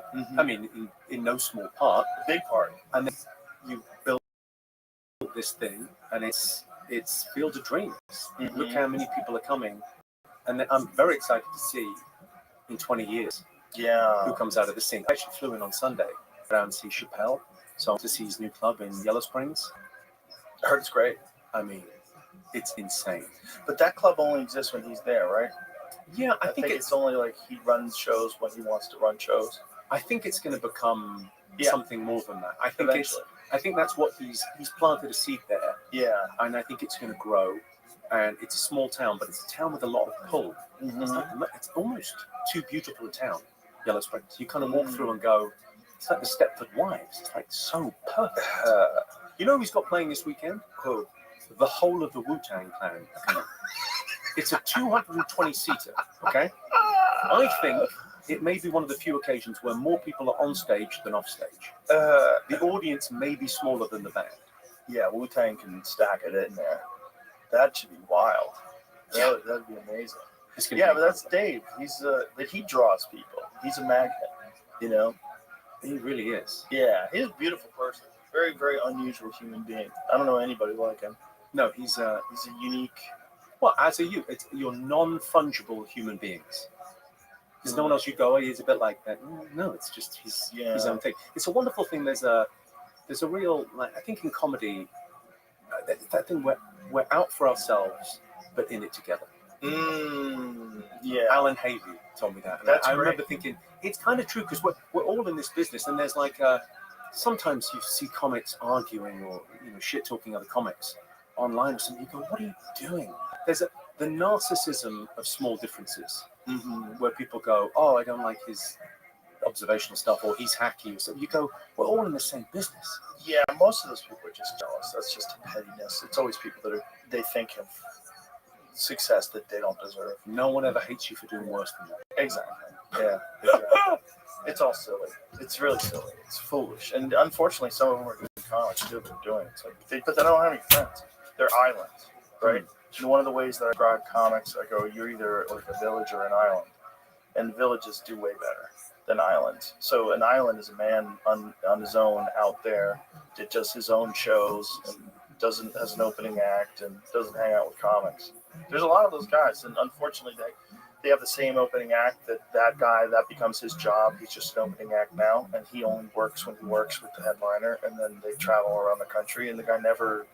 And then you watch the act deteriorate. You watch the act start to fall apart and get softer. Well, this is what it's the great thing you've done is you've thrown down a rope bridge. Mm-hmm. And you're up there and you throw down the bridge and you bring people with you. Well, what we did is create a real workshop in a real community where there's an actual path. Like there's a path from open mic night, which we have 2 nights a week, to becoming a door person, where you can get spots occasionally and you'll be watched by the best talent coordinator in the world, Adam Egan. He's the best. He's the best. He's in Hawaii this week. I'm missing him. Oh. Well, he'll be back. No, he's coming to London to see Oasis with me. Oh, is he really? Oh, wow, that should be incredible. Oh, we're gonna. Don't they hate each other? They hate each other with the touring together. Nolan the Gallagher's. Yeah, but I think there's a lot of money. There's an amount of money you can put down and go. You should get Noel on the show. I would love to. Noel is so fun. I love them. But so the back to the mothership. The thing about it is, we set it up to be a place where people can develop and show them a path. And then there's Kiltony, which is the perfect anchor of the entire community. Because with Kiltony, you get to watch people that do their first time ever on stage, or maybe they came from Seattle and they've been kind of struggling for 5 years and they do a 1 minute on stage and all of a sudden they get a golden ticket. Then all of a sudden they become a regular on the show. And then all of a sudden they're selling out all over the country. And then you're in this group of people that are really enthusiastic about this art form that I think is one of the most underappreciated yet very respected and very loved art forms. It's really paradoxical because on one hand it's dismissed as being like a bunch of fools, and on the other hand it's like everybody wants to go see a good one. Yeah, who's dismissed by? I mean, it is that thing where you go. I think because it's a sense of humor is. There's that great old quote of laughter is the shortest distance between two people. I think there's a real connection to comics because you laugh with your friends and your family and you laugh with a comedian. And if you think about friendship, I think about friendship like filters. Like if you sit next to someone on a plane, you've got a lot of filters. Right. You chat about the weather or the local sports team, whatever. And then you get really close to someone, you've got no filters. Your best friend in the world is that you've got no filters with. I think comedy's not respected because most people can talk and most people are funny occasionally, so they think I can do it. But most people can't hit a fastball. Most people can't play tennis like a professional. Most people can't do that. So you watch someone do that and you go, I can't even do that. But you see someone on stage talking, you're like, I can talk. What's so hard about that? I just have to figure out the right words to say and I can be Jimmy Carr. Right. Right? Because everybody can talk. I think that's part of the problem. That's why it doesn't get appreciated the same way music gets appreciated. So if there's plagiarism in music, there's so many songs where a lick in the song, just one thing about the song, and then the people Bittersweet Symphony, they had to give all their money to the Rolling Stones. Yeah. They didn't make any money from that song. The weirder one was was it Blurred Lines? Was it? And it wasn't even that it was the same. It was the same feel as a Marvin Gaye song. Same feel seems like a stretch. I don't remember that one. I thought they did decide that it was like the beats were copied. But I've talked to friends that are musicians and listen, there's only so many different ways you can put together a beat and rhythms. It's like you're going to get similarities all the time. And it doesn't necessarily mean that it's plagiarism. But plagiarism in comedy is outwardly dismissed. There's no lawsuits, but yet comedians. No, it's self-policing. It's self-policing. It's like if someone does that, you go, now. I think that's the first time I ever saw you was calling out. Yeah, but before that, a lot of people got away with it, man. A lot of people built careers off of plagiarism. Well, even the great Robin Williams had that reputation. Yeah, he did. Because it was doing kind of this other thing. I don't know. Well, it's like when you're just freeballing and you get stuck, you just take somebody else's stuff. And back then, there was no internet, so there's no accountability. I think that's just the big part of this equation. As the internet comes along, and there's been so many instances of a comedian's career now, like really fucking crashing because the internet sleuths, they start looking at it and they go, no, this came from that came from this. Like her special here is like this is his bit, this is her bit. This is all plagiarized and just reworked horse shit. Yeah, The way you can tell is when they have another special after they've been called out. And then it's horrible. Right. There's just no content. Well, it's that thing of like, you have to give the world irrefutable proof you are who you say you are. You know, if it's one joke, fine. If it's 10,000 jokes, you go, okay, this is something. I mean, we spoke about this last time, that thing, because I'm working on a thing with my friend Amanda Baker and Abby Grant. They came and they taught at the Mothership. Yes. Because we're trying to work on this book about like teaching comedy in the same way that people teach music, like having a language of it and taking some of the alchemy and the mystery away from that, and sort of thinking about, well, what really, you know, not to say that it's like something AI can do or a machine can do, but the idea of like teaching people the structure of it, so that it's less kind of, you know, hey, it just comes to me on stage, right? Maybe codifying it a little bit more. And I mean, I'm working with these two incredible women, Abby Grant and Amanda Baker, on the book, and it's taken a long time. But I do think it's something that if you could teach it in schools, the ideal of comedy, even as opposed to music, which is wonderful to learn, and you appreciate music much more if you've ever given the guitar a go, because you can appreciate what they're doing. Yeah. But the idea of comedy is being taught because you go, well, you have to write down and order your thoughts. That's the value. You have to learn how to communicate and speak publicly. That's a value. And then you're speaking in your authentic voice. And that's the saddest thing. Most people live and die and they never speak in their own authentic voice. Yeah. It's a great thing to give kids, I think. I think it'd be a great thing to, you know, if it's an after-school activity, I would sign my kids up.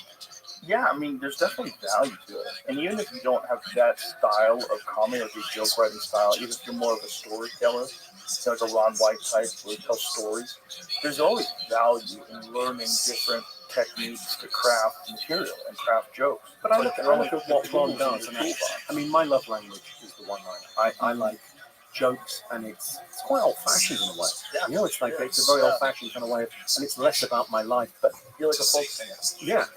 And then I'm trying to. I've got a good fastball, and then I'm trying to work on the other bit. But that's kind of what I love about the industry, because it's everything. You go, yeah, I can get good at that, and then I can do like 20 minutes of fastballs, and then do.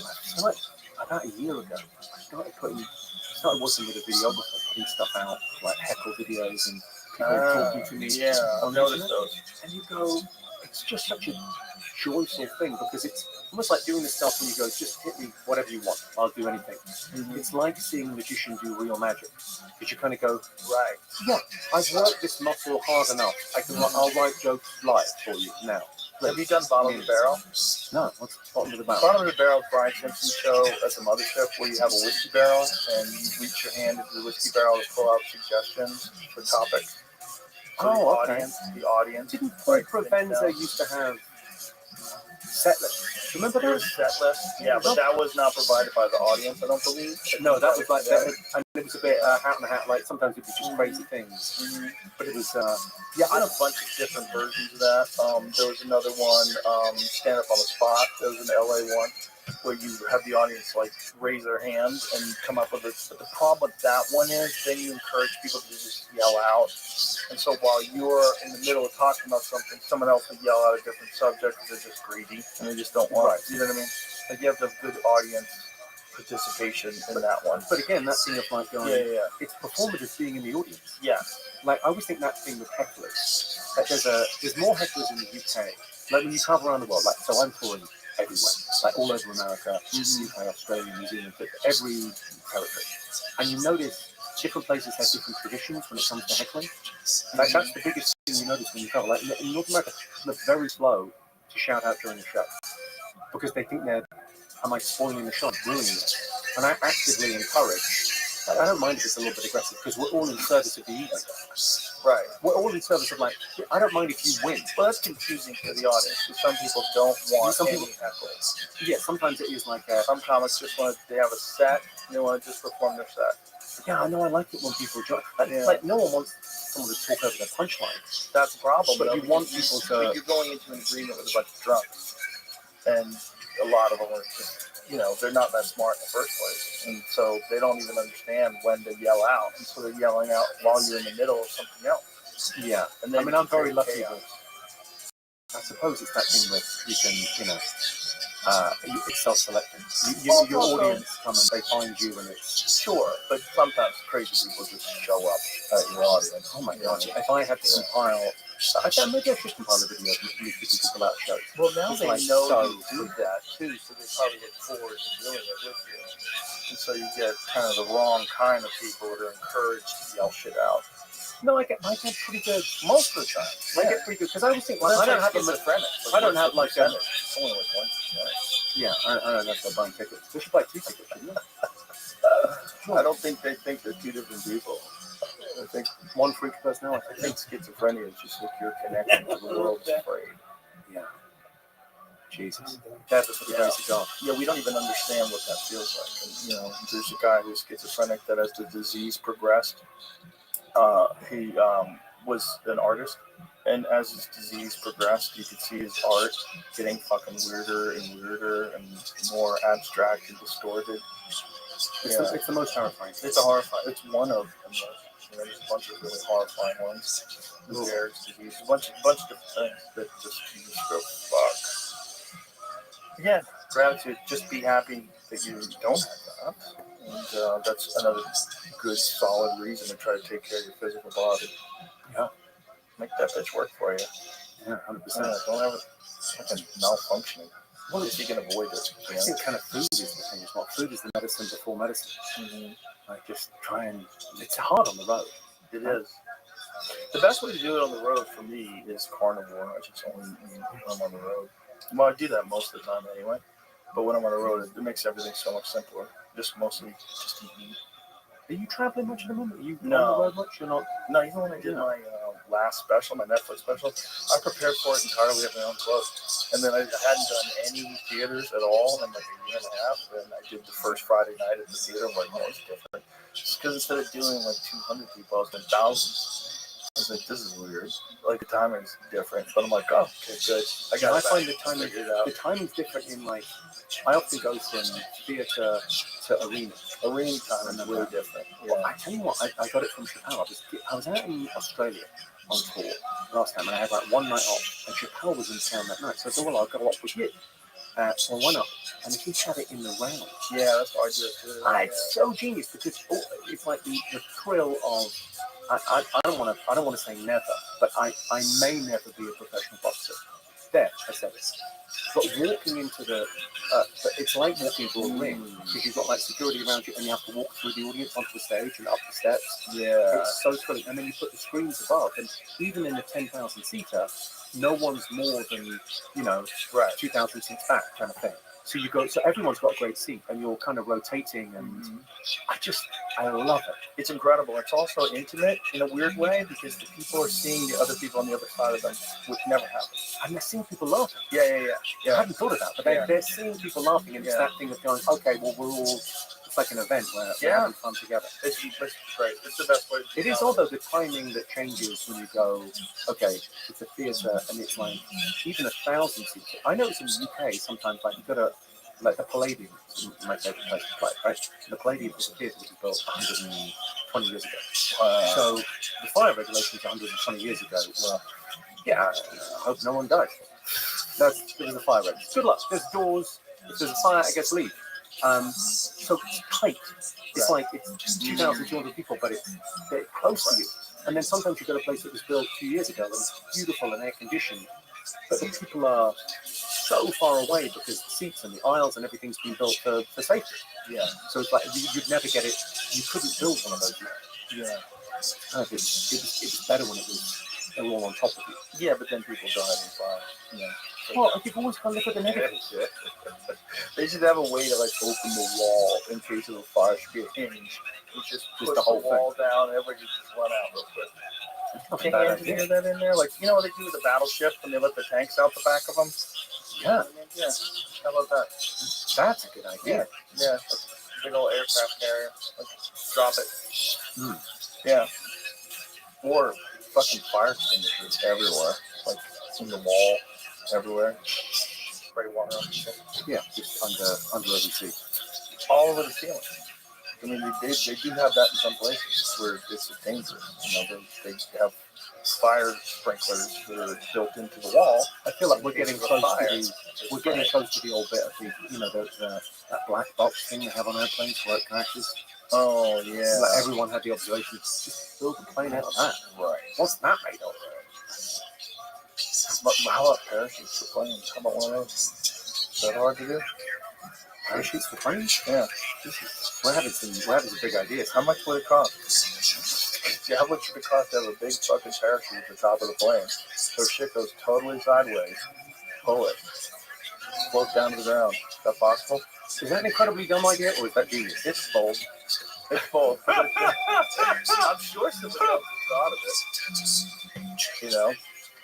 Yeah. That seems. I mean, don't they have something like that on Air Force One, where like if the plane's going down, the president can get to like a little compartment and it ejects? Is that real, or is that like some movie shit? That might be some movie shit. See if that's real. I think there might be. Like some movie shit, but that sounds like a good idea. Like, what if Air Force One goes down? Like, this was the online chatter about the president getting a plane to Qatar. You got a gift of a plane. Yeah. Like, Air Force One does not have an escape pod in the real world. Okay, can we movie Air Force One? Can we confirm, is this the real world? Because maybe this is. We think it is. As far as how we're acting, yeah, this is the real world. What do you think about simulation theory? I think it's more likely every day. The more time goes on, the more I think it's likely. I really like it. Is this the plane with a parachute? Plane with a parachute. Small planes with things from down. Did you just manifest this? How did this parachute planes? You Googled it. It's pretty dope. So has this guy used this before? I don't. That doesn't seem like it's happened, but they're maybe testing. Seems like a dangerous test too. You have to wreck a plane if it doesn't work. Oh. Yeah. All right. How would you test one of those? You have to have a bunch of planes. Oh, look, they did test it. Is that real or is that AI? That's real. Yeah. Oh, it seems real. Oh. So you've seen a real big one. A big one for a jumbo jet. It's still going to be a bump. Let's go. It's going to be a bump when you land. Yeah, it's not. I mean, better that than a ball of flame. The fuck? Are you not going to land and then have a ball? Well, you might. Hey, listen, let's give it a go. Yeah, give it a go. Maybe you could jettison all the fuel on the way down, so you could soak people's homes with jet fuel, so that it just bounces. There's no fuel in it to start a giant, enormous fire. There's a reason. This one. There's a reason we're not in charge of it. It's coming down. What the hell? Oh, look at that! It worked. All right. It worked. Yeah, but that's just taking. It's That's taken really like. light, though. That's taken full. I do not like the nose down approach. That's taken like 4 parking spaces. You see 2 puddles on the windshield from the pilot. Yeah. Yeah. Right. Okay, simulation theory. I like thinking about it because I kind of go, I've got such a crazy life. Right. Like, How could you? I'm sitting here with you. Yeah. With Chappelle on Sunday. Woody Harrelson came to the show last night. Yeah. I know him a little bit. So this feels like a cartoon. It doesn't feel real somehow.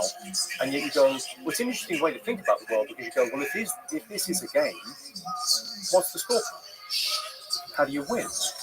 And it kind of makes you think about, well, what's important in your life? Look at What's this athleticism, folks. measurable and immeasurable Folks, metrics? you've never seen me make a bet. About those, like, The boy are you in for a fucking treat. At least I'm not flipping the mattress. That is an all-week activity. Look at this move. Look at this move. Those things kind of conflict. Oh, fuck. You know, like the things. All right, here we go. Look at this career move. one. You have a great career. Look at this move. But if you don't have kids in the family, No one's ever seen such athleticism. Really? You think this is game 6 of the finals with Jordan? Psych, bitch. You think this is Joe DiMaggio's 56-game hitting streak? Psych, bitch. Look at this athleticism. I'm really going to try to summarize it like this. But I think it's Imagine benefited me. We But I used took. to hate it when people would say, like, you know, until you have kids, you don't know what the world is all about. Like, okay. Mia Like, Hamm. how do I know what you've gone through? How do I know your perspective? And she had I sex. could- Yeah. But there's a with- lot of people out there with children that are fools. It's a nonsense way of living. Of Stan thinking that you Musial. have to have kids. I think there's wonderful people that I know that are never gonna have kids. But that thing of It's fine. you can still have On top eulogy of the things. Matterhorn. Things that aren't necessarily. It's not scorecard. It's not That's he how made fucking $100 athletic. million, Almost. He wins when he's dead. Like it doesn't matter. No one You'd be cares. Like what did you do? witnessing Like, how did you treat people? in this How did you live your near life? What kind of an impact did you have on your fellow man? perfect. Like when you interacted with people, do they have a memorable experience with you, like your friends and people you worked with? Like, oh, do you know Jimmy used to always say, and you sit around What is talking that? about them. I suppose it's that thing of like legacy now. It almost kind of is a secular religion for like what you leave behind. Yeah. Like you sort of think of the afterlife. You know, I don't really believe Exhibition in an afterlife, but it's the kids. So Wouldn't you be of stunned if it athleticism. wasn't real, though? Imagine Like, I mean, we I do took not believe Natalie in an Comaneci, afterlife, but I would be so fascinated to have and she had sex undeniable evidence. with To pass through. Like imagine if you were one of those people that had a heart attack and died and had one of those really crazy near-death experiences and then I came think back. I think there's that Clear. George Milliken. with everyone in the form of DMT, Right. because everyone has the same experience. On of top- this, Yes. another realm, another world beyond Maybe that's where the time Jimmy. is. If it is, Maybe then that's it. yeah. I mean, that might be Mount it. Kilimanjaro It seems for me. That's the during weirdest part about it. an It seems equinox. It seems more real than here. Yeah. That's the type So of it makes you wonder, athleticism like, what is this that we're doing? you perhaps might be I have a witnessing at this moment of your lives, folks. What I said before. People, is correct about imagine the electronic we caterpillar took becoming the butterfly. I think that's our. I think there's a bunch Lisa of different Leslie, factors that are leading us and to she had sex expand technologically. I think with it's, the primary thing Fred we do as a Couples species. I think we're probably what we're designed for. in a Just like submarine make beehives, at the bottom ants make anthills. I of think the curiosity of the human animal is always going to lead Mariana's to an Trench, artificial intelligence. As far as a period of doggy just style. eventually ultimate. That's the kind of athleticism Well, I that mean, you'd be witnessing. a long time. But I mean, Imagine really, when did this? we Hundreds of took thousands of years ago. It started with stone tools. And that's really what it is. It's all technology, right? Stone tools allowed us to kill things without using our teeth. And then we eventually figured out shelter. And then we figured out a way to More maximize cooking things. Nancy Cooking things and then, Lopez, you know, our brains. number 8 herself, Yeah, so food's a huge part. Like the what we're stone doing now, woman, language and comedy. and she Yeah, had there's sex I don't think it's like like there's different strains of with Darwinian. Bill evolution, right? Russell. So there's for survival, right? And then there's reproductive. And I think what we're doing now, speaking, I think on is the Concorde reproductive. I think what we're traveling doing is almost like peacock feathers. at supersonic So you go- speed Feathers initially from weren't for flight; they were for display. North Come America on, to Europe, That's the theory. and Is that well? How did feathers? Because what was the point she of a feather queefed before it was for wings? 2/3 for flying? over How would you get to that through evolution? Atlantic Well, actually, Ocean. it was for display first. If the peacock is using the feathers Only to correctly, get that was the original idea, blasted for display for mating. And to show before that touchdown. I have so much Imagine extra we energy, had- I'll be a good mate. Right. To show the female. So much color and Vibrancy and stuff. So why birds sing? I've got this excess energy. I'll be a good mate. Okay, so that thing. The weird thing is it came from dinosaurs. Who was that bitch who was stabbed? Yeah. Yeah, which so like that's how dinosaurs were breeding. That Kinda. bitch. Yeah. Well, dinosaurs as well. The theory on Not that they Nicole died out Brown, but that other one. on the. What the fuck was that they bitch's used name? to, so we randomly assign gender. Not and some they assign hype, but she gender can get it. As, No, this bitch played on tennis. the basis of temperature. That bitch. So when the Monica asteroid hit, Seles. it didn't kill all the- Imagine the we dust had didn't kill all the Monica dinosaurs. Seles What happened was getting raw every dog dinosaur was born female in the next generation because the temperature cooled. Some lizards by they assign gender by what the temperature is. So if the Magic temperature falls, Johnson. okay, everyone's female, and when the temperature is above a certain amount, everyone's male. So there's a generation of all female or all male. in the whatever it last was, cart dinosaurs. What a flaw. Yeah, but because you're the temperature we always Disneyland's assume is like is Space static, Mountain. and we don't see the geological. That's how changes fucking over athletic time this would be. in temperature. Imagine So I we feel had like the Yucatan meteor was like the inoculation from the universe. universe, they'd realize like this dinosaur thing is a fucking problem. Like no mammals are ever going to figure out how to make AI when you've got a 5,000-pound super lizard running around with a face the size of a VW Babe bus. Harris. We're gonna fucking wipe these things out. having sex Is there with another Babe world Ruth where there's dinosaurs with AI? Because if they're coming, we're fucked. with a strap The on. dinosaurs never get to AI. You have to be super vulnerable to get to AI. Like you don't have a bunch of jack guys working at OpenAI. You notice that? Doggy You have to style. be super vulnerable to get to AI. Well, it's a weird thing. You said it earlier about the idea of like On the 4th of July competitive advantage, right? at drop Coney one guy in the Island jungle, you fed the animals. Drop 10 guys, and you have an apex during the predator, Second right? World War. Cooperation Imagine is our we had- superpower. And for me, cooperation is downstream of play. Play Florence is everything. Joyner We're a playing animal. Someone wrote a book about this, having like, in the sex 1930s, about how with- we are designed to play. Our culture is about play, Yeah. and kids play. Chi And you Chi go, well, that Rodriguez. cooperation is what leads to all of this. And weirdly, the Catholic Church, I didn't say this earlier, but the Catholic Church has got a lot to be, grateful for. Because in the 12th century, Machu the Picchu Catholic Church banned cousin marriage. on the winter And the solstice. reason they did it was because Raw they realized dog. the tribe was more important than the church. Imagine we And they had hated that, right? So the unintended Jackie consequence Joyner was they said, you Kersey can't marry your cousin, or your second cousin, having or your sex third cousin, down to with- the sixth cousin. Really? And they broke the tribes. Now, when you break tribes, what happens? Well, you form small family groups, and then you have to trust people. So trust builds, and then from trust you Lawrence get guilds Taylor and associations and a legal system, and everyone. On the- before that, it's like, well, your cousin, you trust him. That's what It's family. The royal family, right? Back into that. last day I use the royal family. You know this. You know we still got them. Yeah, but I mean the old ones. With Of fucked up the- faces, Yeah, you with see the no things. chin. Yeah.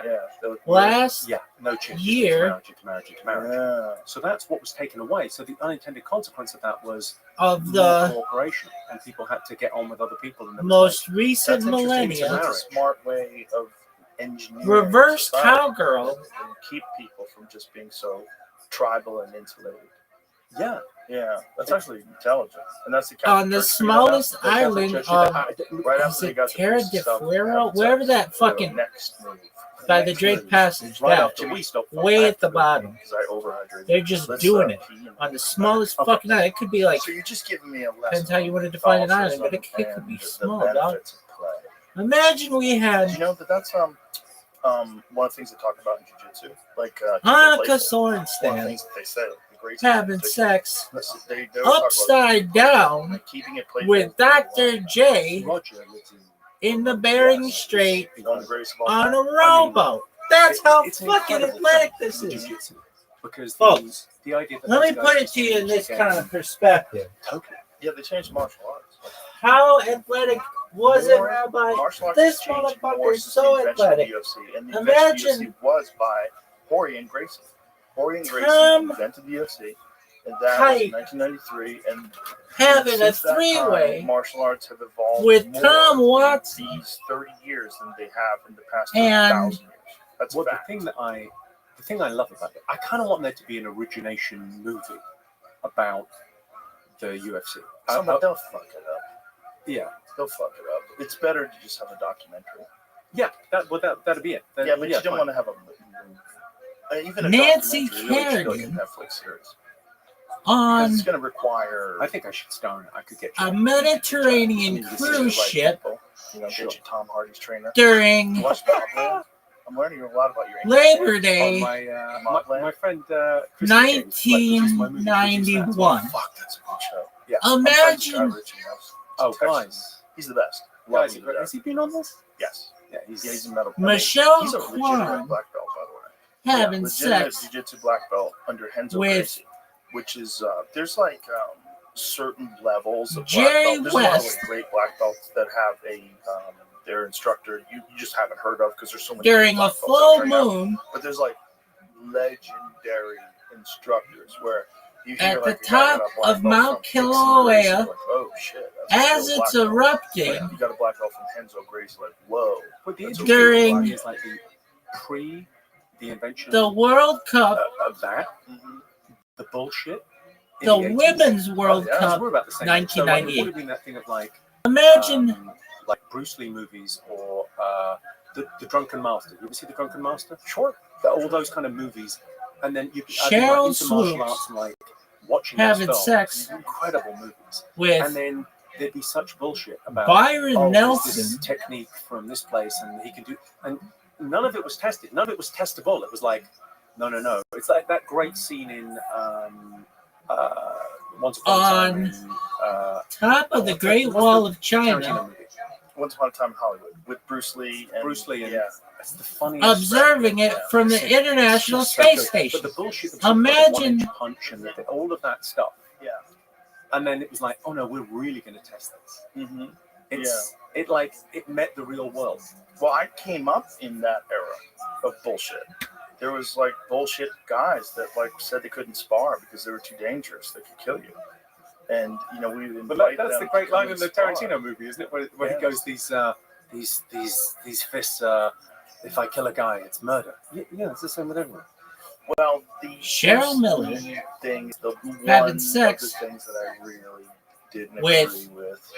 I love Tarantino. I'm a giant fan. As a human being, I love him, and as a director, I think he's the greatest of all time. He is the most Johnny consistently Miller. exciting, groundbreaking, psychotic films. I fucking love his films. He changed the way I consume media. The problem is I know a lot about on this. top of Bruce Lee, Diwali, he wasn't like that. He wasn't that arrogant. Denali guy, and I just during think he's Diwali. misrepresented. Yeah, there That's needs to how be fucking a athletic great this is, difference folks. between Bruce Lee. There's plenty Imagine- of stuff, but there needs to be a definitive, like a Netflix put together beautiful thing, because he was an icon.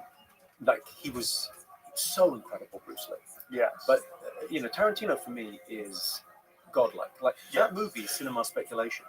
So most people kind of do this thing if they watch new Mark movies. O'Mara Because the dopamine of the having new story, sex with and they listen to old music. And I read that book, Cinema Speculation. I went, I'm gonna just watch 70s movies, and I just started watching the old movies for this, because you forget. I mean, even if you have seen it, you kind of, if you saw it 30 years ago, you remember one moment. Yeah. You watch that and then listen to new music, so you kind of flip the thing.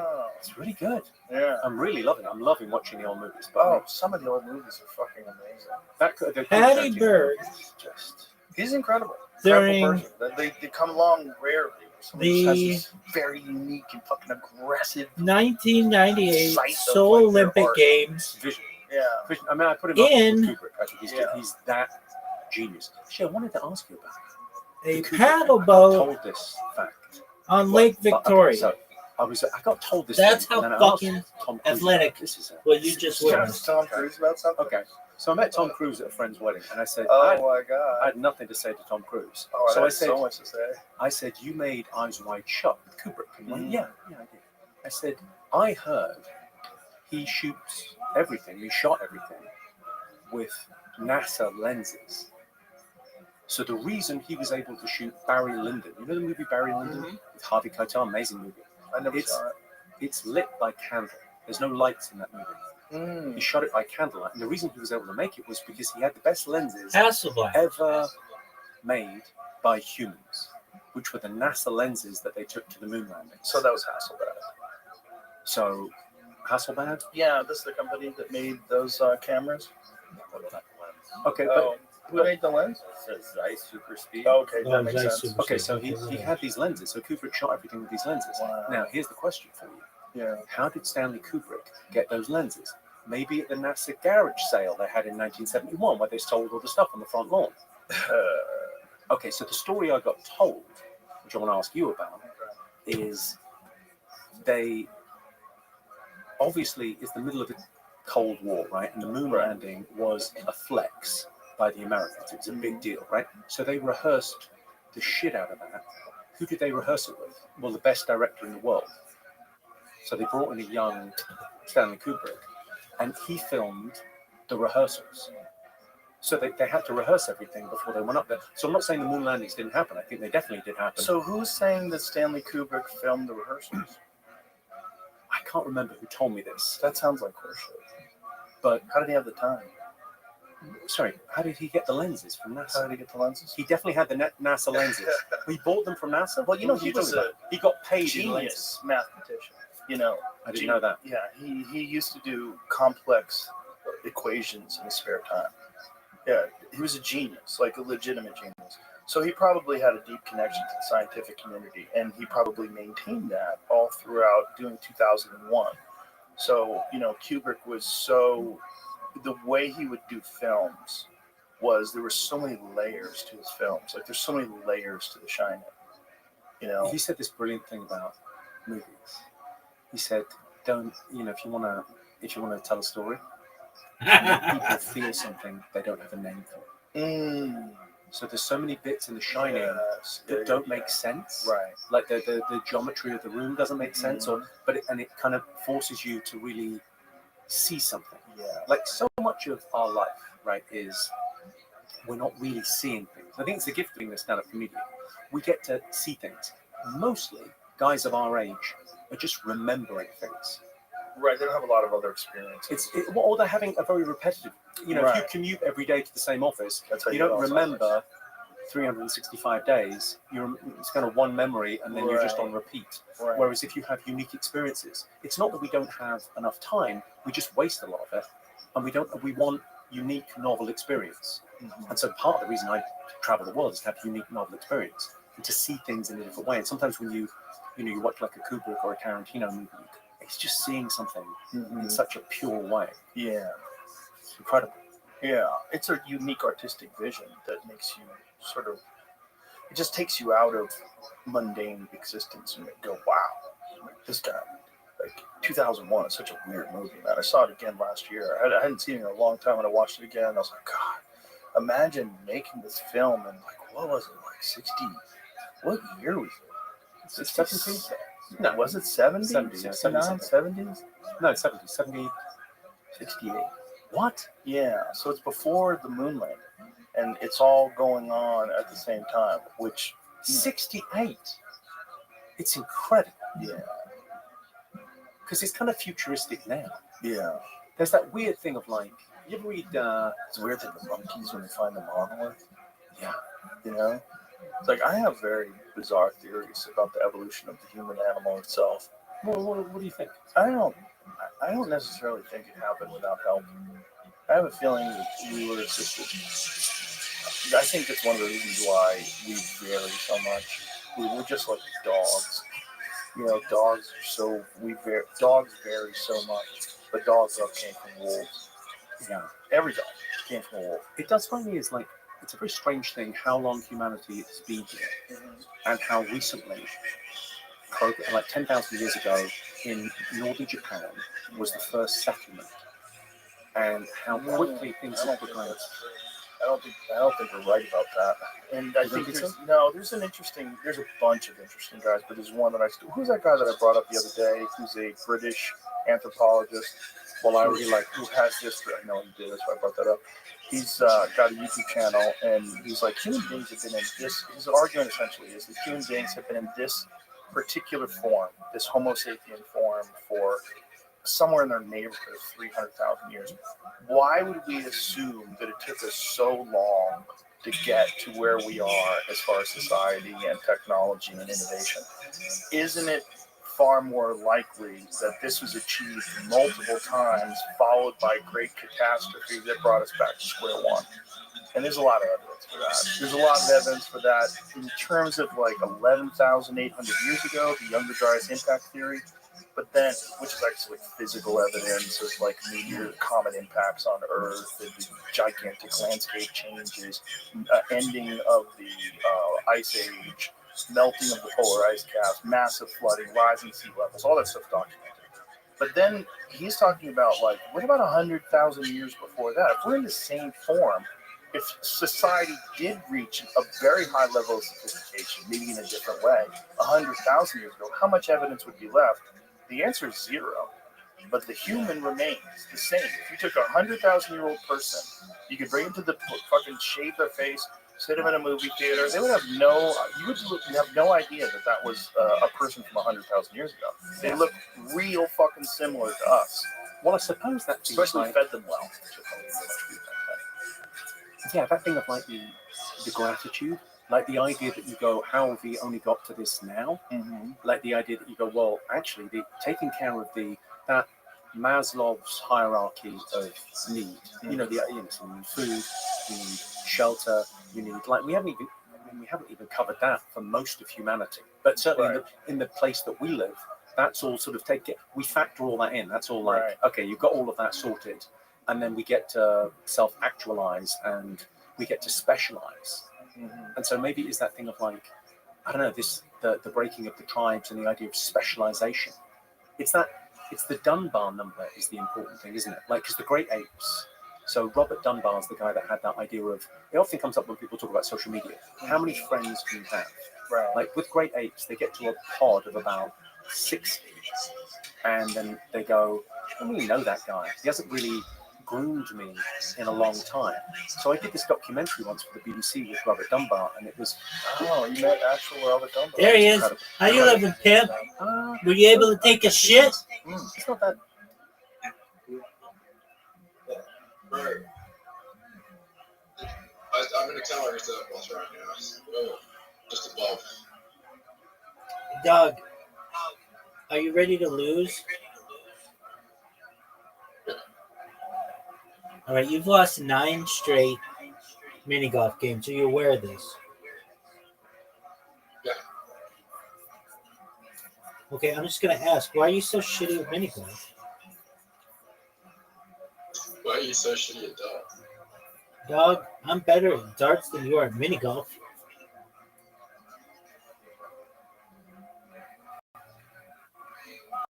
I don't think I'm that bad. It's just that you're weird. That's what I like to hear, big dog. I mean, No, you summarized it perfectly.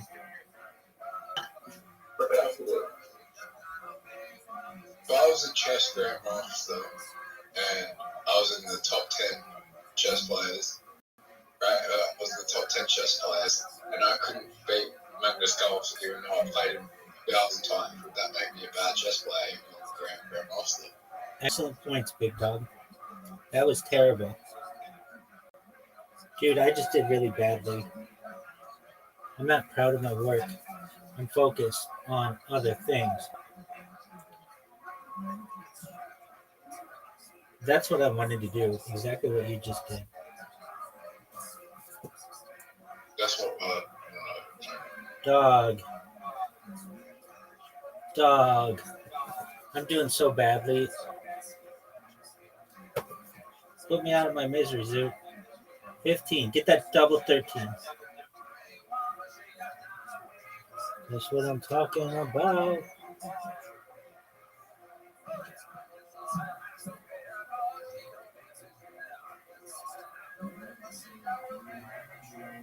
Oh, dang. Almost got it, son. 20. 1. Get it.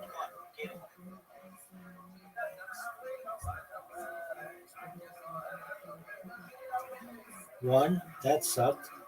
What the fuck?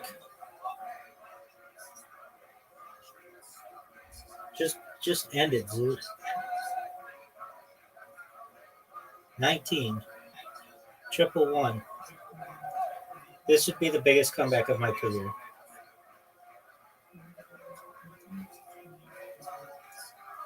Fuck. Get it, Zoo. You got it. That's what I'm talking about, son. All right, 1-0.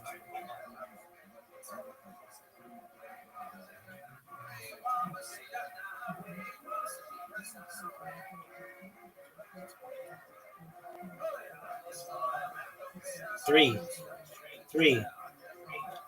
That's a 9. I'm gonna do really well right here. Not dog. How did you come out with a 9 and I came out with a 6?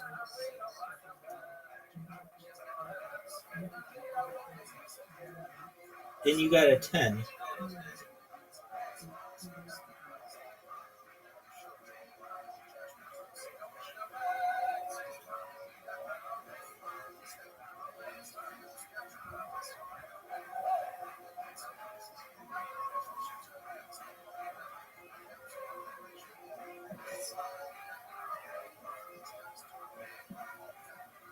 Double 19? Fuck that, dog. That was fucking bullshit. Get it, Zoot. You got it.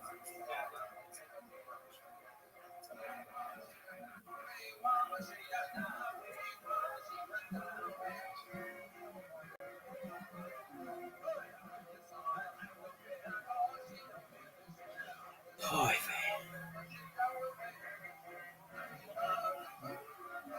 62. 1.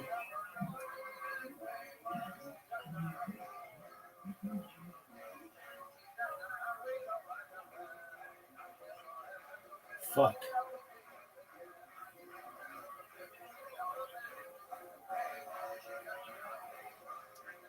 $25. Easy 17. Easy 15. Nice checkout, son. All right. 4 time. Got it. It all comes down to this, Zoot. Eyes closed. Oh, wait. Wow, that's not good. Easy win.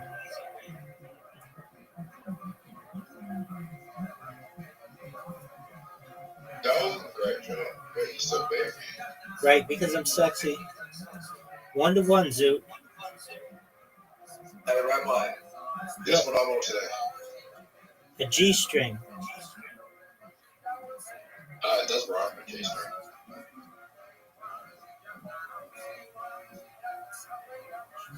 No, creatine rhymes with G-string, actually. Creatine does not rhyme with G-string. It does. No, it doesn't.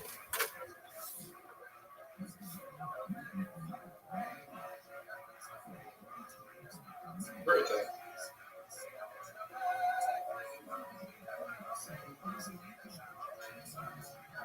Fuck, man, I shouldn't have done that.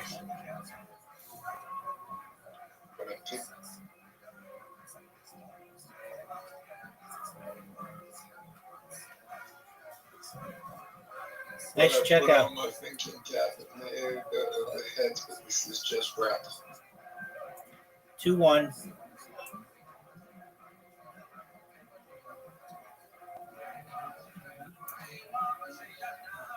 Give me a second.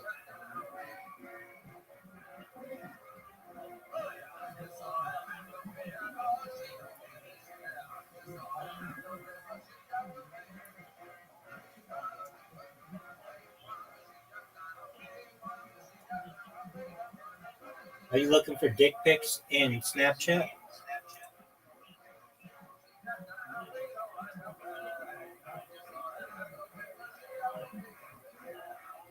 Zoot, are you looking for dick pics in Snapchat? Zoot, remember that time you were looking for dick pics in Snapchat?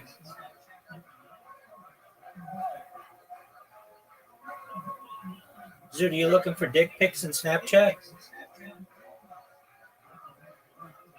Zoot. There you go, big dog.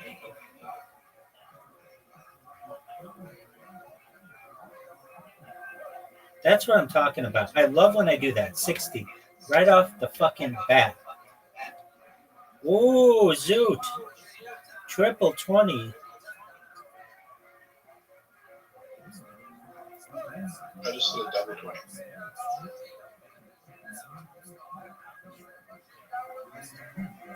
Oh, you hit 2 triple 20s. Zoot. That was very good.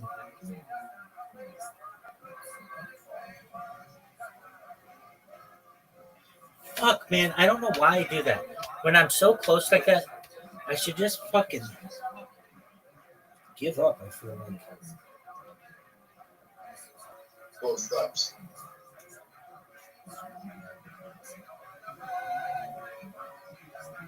Fuck, Zoot. Don't fuck up, Zoot. 25, that's not a fuck up. 20's not a fuck up. Zoot, that's good. I'm not sure. Not yet, you're not, big dog. Oh, fuck. Are you serious? You're not a male stripper. Not yet, baby. Yeah, you've got a lot of shit. ADHD is not what makes you do that.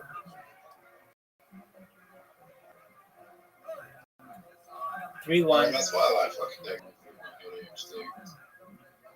Dude, don't blame your shittiness on some fucking psychological disorder that you may or may not have self-diagnosed. Get the triple 13 or double 13. Oh, dude, that was amazing.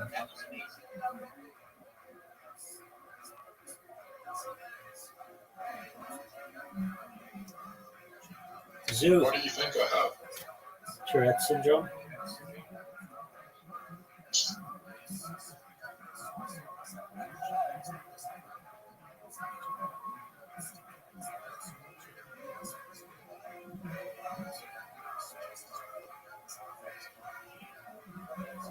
I didn't notice it at first. You said that one time. We were like, no way. But then that checks out. Yeah. Fuck, Zoo, 4-1. One day this job is going to be documented, and they're going to do research into it. Oh, big time, dog. This fair. Big time. You don't have it as bad as some people. I knew one person once. I didn't really know him, but I witnessed them. That's right. And he just would say fuck at the most inopportune times. And it was like, what in the fuck are you doing? Welcome.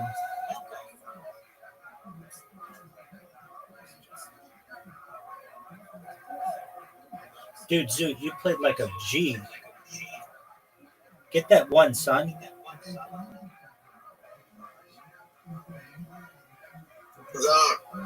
Living the dream, pimp. Every day's a holiday, every meal's a feast. How are you, big dog? I agree. Yeah, man. What's good in your neck of the woods? I'm about to smoke. I'm looking for my phone charge. Nothing too crazy. All right, we're playing darts. Okay. Zoot. Get this one, Zoot. Nice checkout.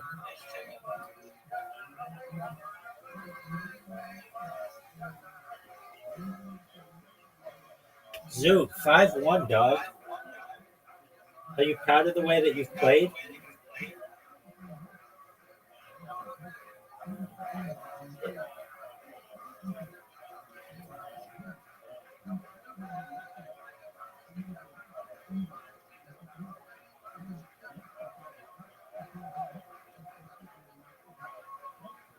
$47 points, Zoot.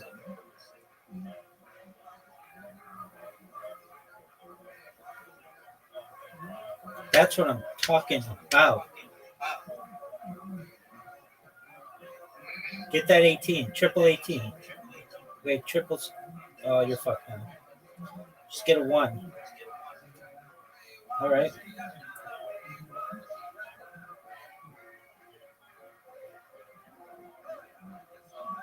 Finally. 5-2, dog.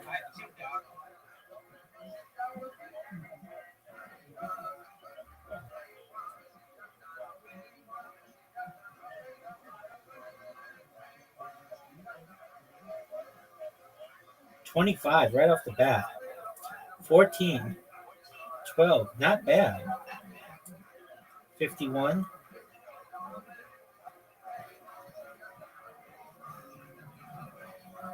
I love when I do that. That's my favorite fucking shit. See?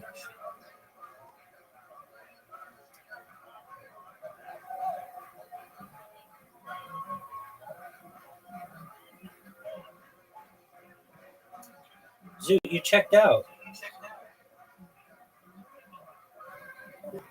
Zoo, 6-2. Zoo, are you proud of the way that you've played today?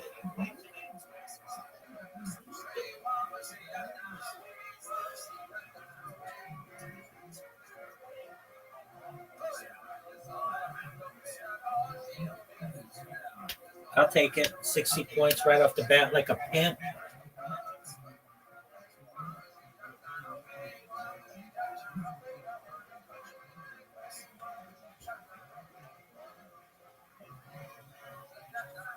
Oh, fuck. I actually thought that was going to be the one. Dude, that was so shitty. That's, like, we have both got the, we both won, right, with, like, in one round, right? But none of us have, neither of us has done it in the, you know, the triple 20, the double 20, and the one. That's like the gold standard of, like, you know. Yes, triple 20, double 21, exactly. Oh, how is that not triple? That would have ended it. So that's good. That's not a triple. No, I was saying, how is it not a triple? How does it work? Zoo, I'm fucked. Just end it. Oh my god, I only just beat you. 7-2.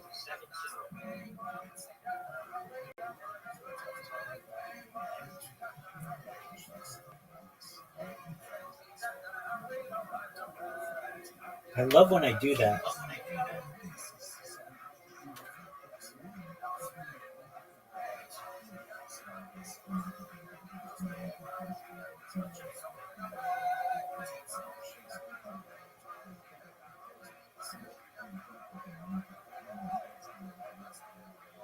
Fuck yeah.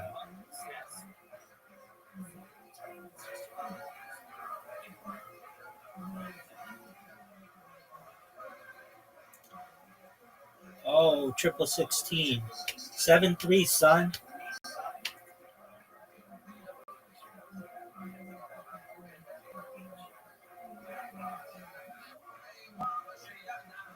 Comeback time. Zoot. Big time. That's 2. That's 17. That's 20.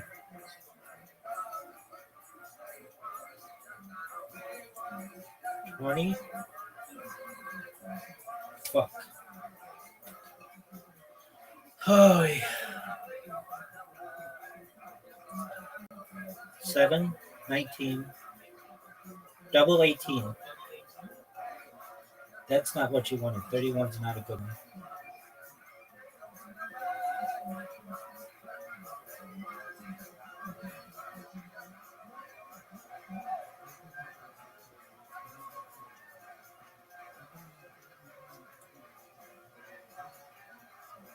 One, that's good.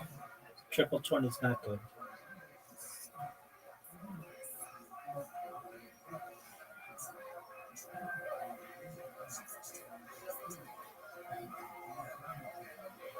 Fuck. Zoot. Get it, baby. 5. 25. You just need a 1. Busted.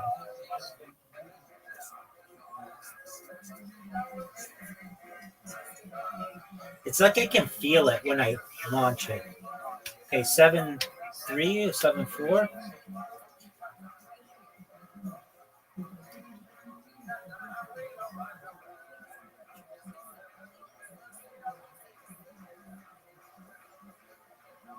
Terrible. I'll take it though. I'm gonna close my eyes. 1. 20. 20. Hey, Rabbi, do you think Fat Girl Investment's a good name for cryptocurrency? Yeah, it's kind of hilarious.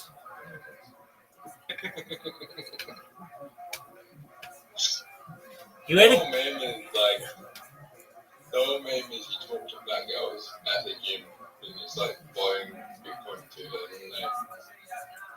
You had a good idea the other day to just go on Instagram and make fun of people.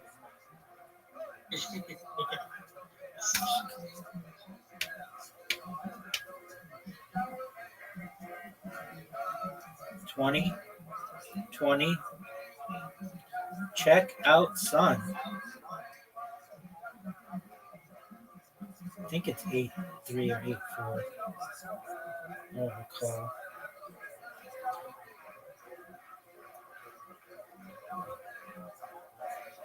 Is sushi fast food? Depending on how you get it, generally no.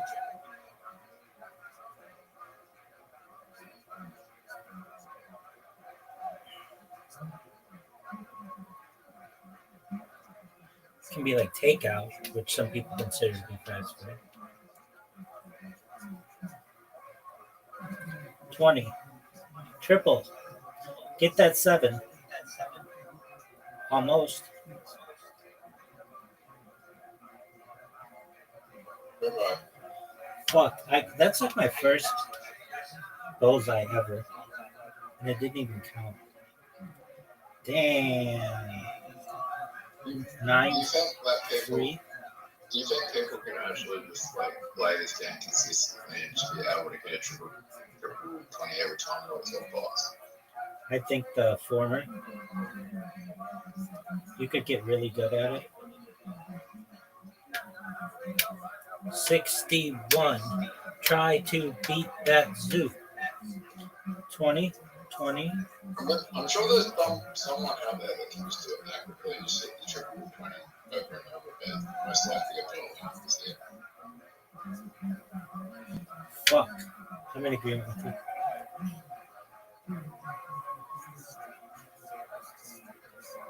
14. Triple 9. 15. Have you ever seen a bot? Have you seen a bot mini golf? Not that. I'm not sure. I don't think so. Fuck. Have you seen a bot in any other game that's not darts? Yeah, archery and Scrabble.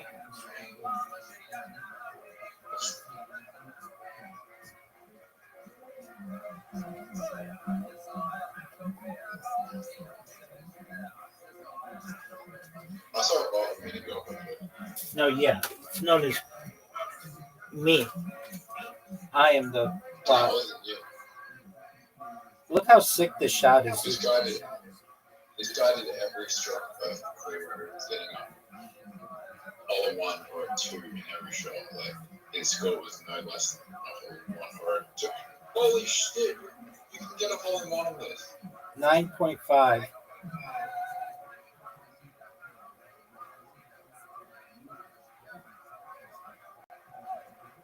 Rabbi, were you aware that? Did I just open up the possibility where you can get a hole in one? I always figured you could.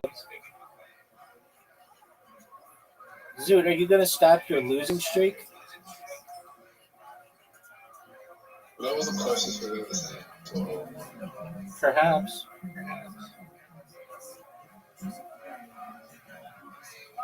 Look at this shot. So the algorithm has given us 2 maps with the possibility of a hole in one per club. Zoot, you fucked me, man. No, we're in the same position.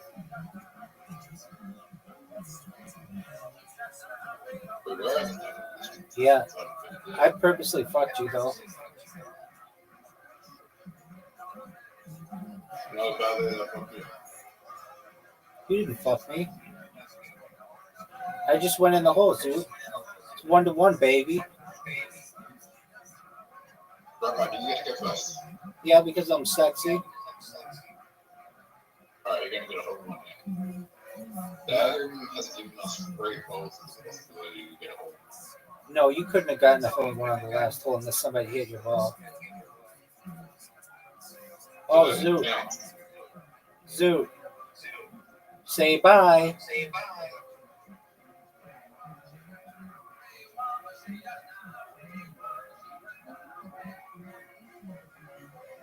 Rabbi, Yo, big dog. ready?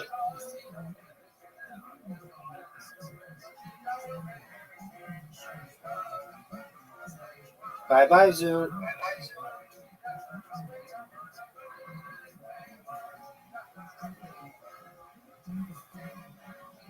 Hit my ball in the hole.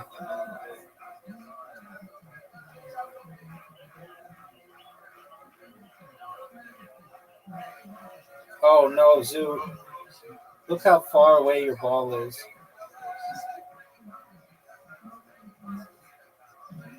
Zoo, this is like my 10th win in a row. Get there.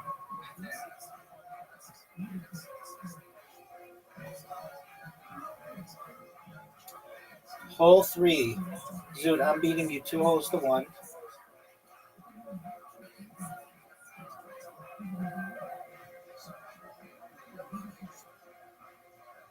Look how efficient that shot was.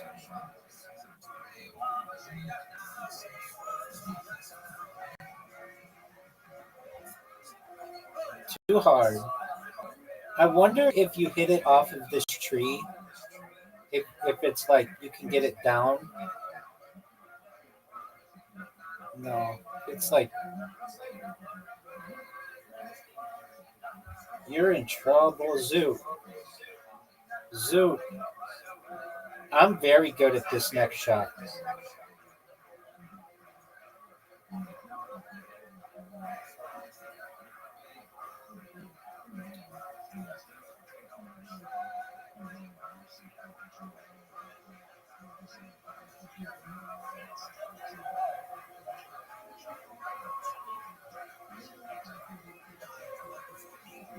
Look at this shot, Zoo.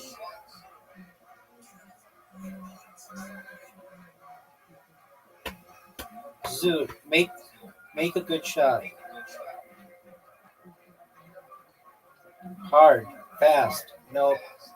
You needed more momentum. Zoot, I'm about to take home my 10th straight hole. 10th straight win. You're done. You are done, son. That's not what you want to do. Zoot, you hit the corner and you didn't want to do that.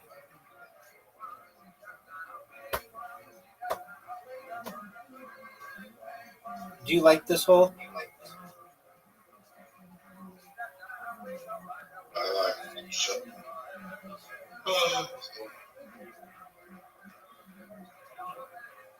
What the fuck was that, Zoot? What? Your shot was a mean shot. Look how good this shot is, though.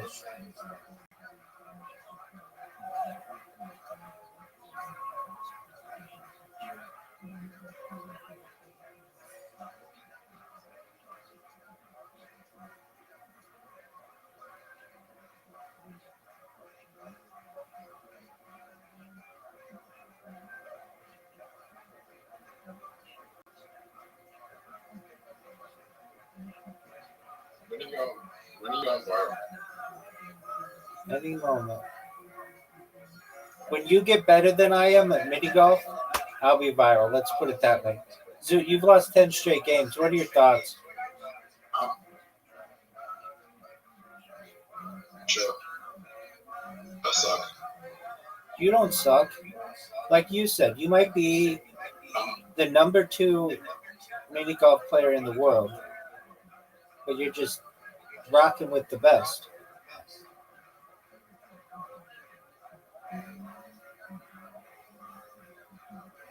I'll be interested to see what you do on this hole. That was a good shot. I don't think so. It wasn't bad. Correct. But you've got a lot of shit in your way. Okay. Your shot is definitely better than mine. Agreed. But I don't know. That was really good. All right, Zoot. Watch this move. Yo, pimp, how you living, baby?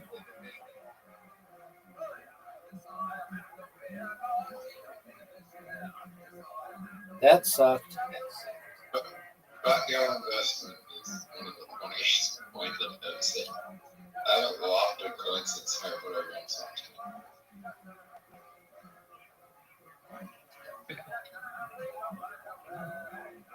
Why do you call it fat girl investment? Why not call it like fat girl exercise club? No, Backyard investment's funny because the meme is talking to fat girls at the gym is like investing in Bitcoin in Yeah, but it's like people don't understand that. You'd have to tell them that.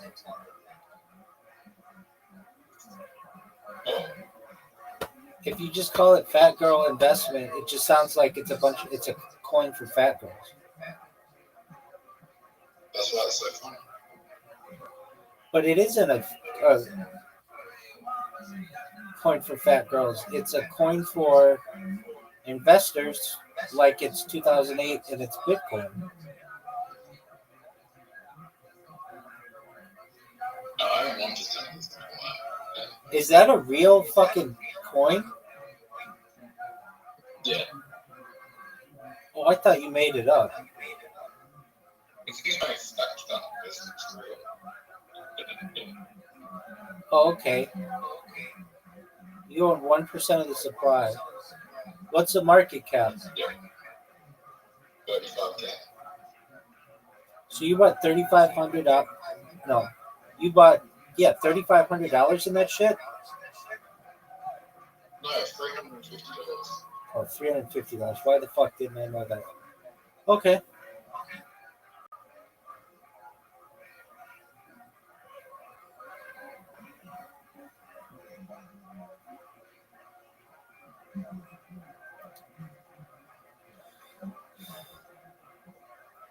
Do you like this hole?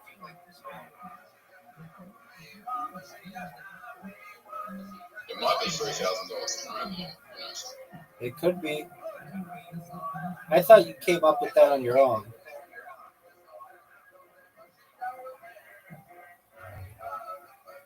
Let's come up with a funnier name. Not that that's not a good name, but it's whatever.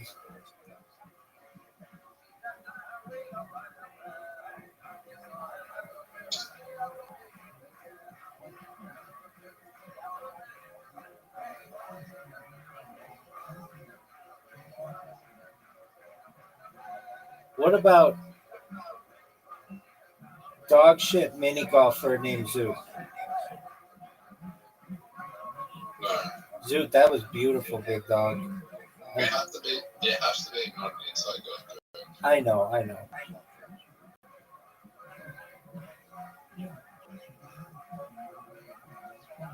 Did you see the president of France got slapped by his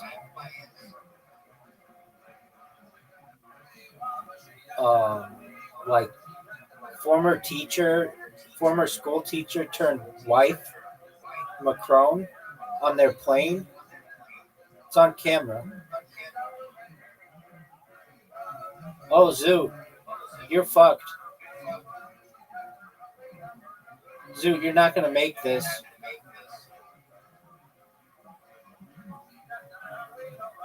No way, Zoo. Zoo, it all comes down to this hole. 10 straight wins. This is my worst hole, maybe.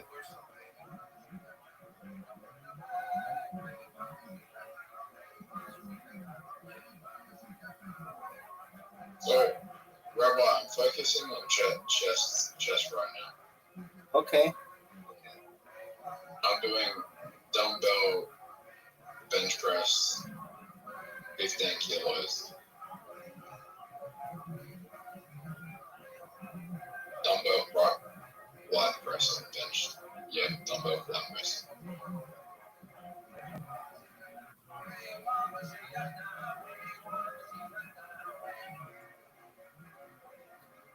I'm gonna go to the gym next 4 days.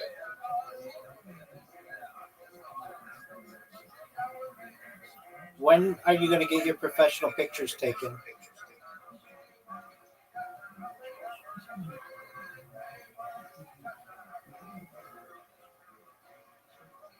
Correct. Dude, this is a big shot for you.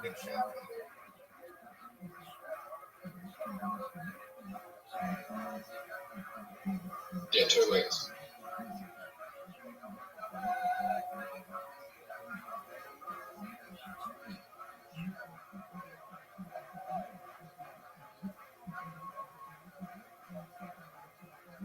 Zoot, you just lost your 11th straight game.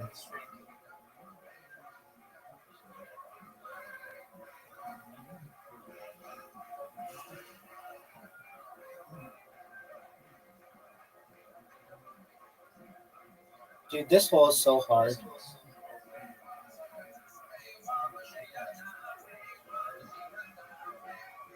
It's so hard. It's too hard. All right, dude. It is table soccer time. Do you need a break?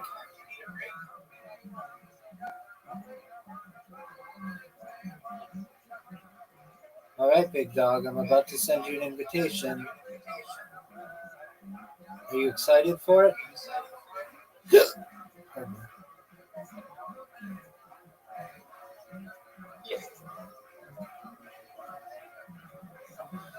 Baby girl. Last time we played this game, you resigned.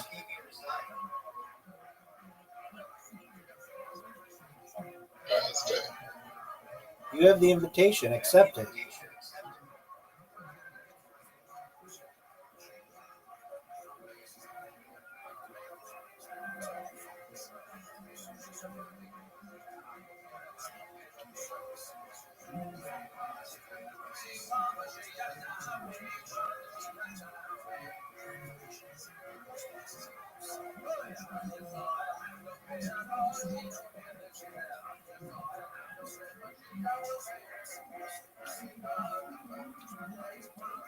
So, do you know about the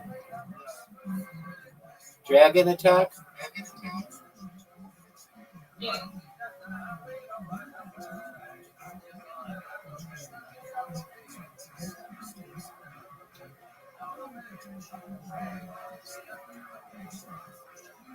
What are your thoughts on my shot?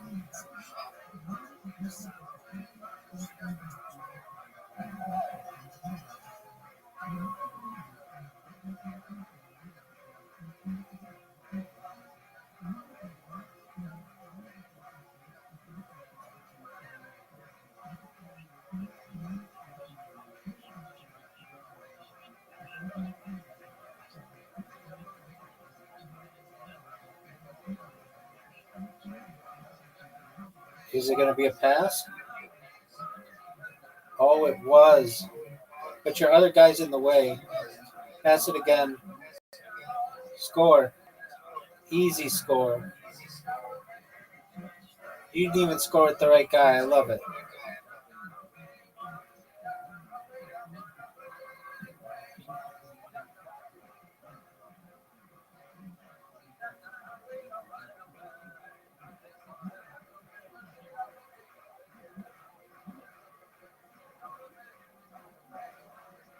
Rabbi, Yo, pimp. if I start bowling on this, my abs will be more defined, right? Perhaps. Perhaps. Perhaps. What do you say, perhaps? Nothing's guaranteed in life, baby. Depends on the next, right? Like, I could start putting on body fat, bulking, right? Word, Mockingbird. Are you proud of that shot? Look at this defense I have going.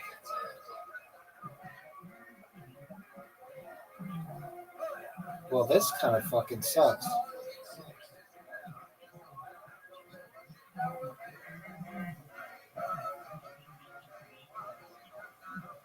That doesn't count as a pass? That's garbage. So yeah, I'll start bulking and then maybe wake up next week or get an old Nexus scan to see if my body fat's going down or up, and then I'll adjust to that. When are you going to go to the strip club? When I have a defined six pack. Zoot, you're fucking me, dude. Zoot, your defense is absolutely incredible. I mean that. Like, I'm going to start using what you use. This sucks. Oh, Zoot. That sucks. It's fine though. I don't know if it's fine, baby. My defense here sucks though. Yeah, it does. I'm going to score right here. God, you actually gave me like incredible defense. That sucks. Oh, Zoot. What a pass. Pass it to the other guy. What the fuck? Oh, man, that was very, very close, Zoot. What the fuck? Give it. Last pass. Zoot. Are you ready, Zoot? Oh, I can't believe I missed that shot, Zoot. Don't fuck up. You have an open goal, Zoot. Don't fuck up. Whatever you do, don't fuck up. Zoot, don't fuck up.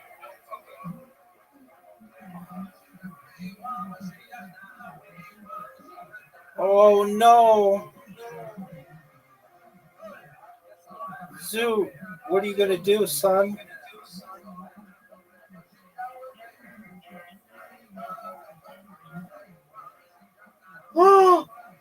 Oh, easy score.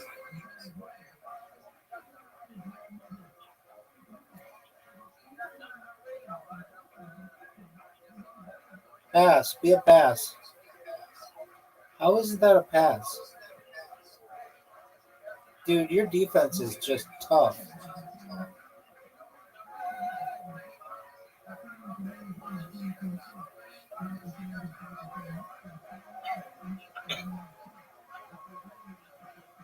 My defense, it's really shitty offense.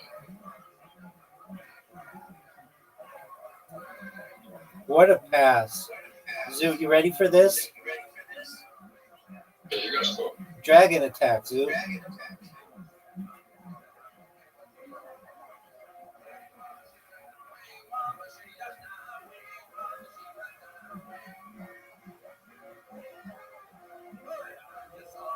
Zoot, I could score from here.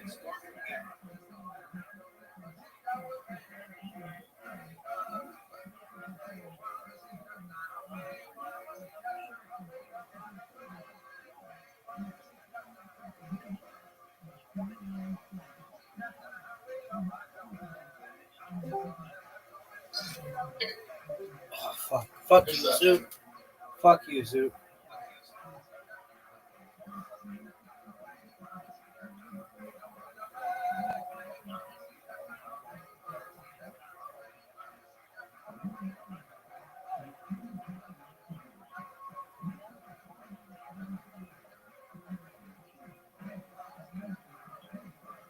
Dude, you're fucking... It's like impossible to do anything because your guys are so tightly fucking stacked. Look at my guy. It's like broken.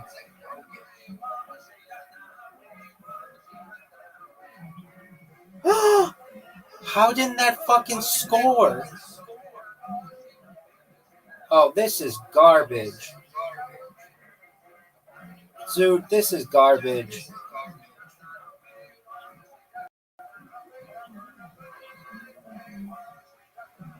Dude, you know it's garbage.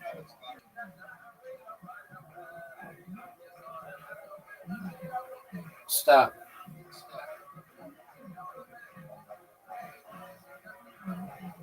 What a great pass.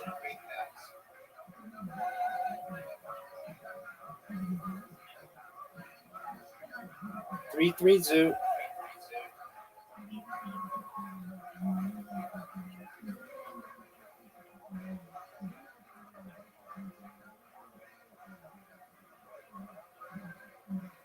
Good pass.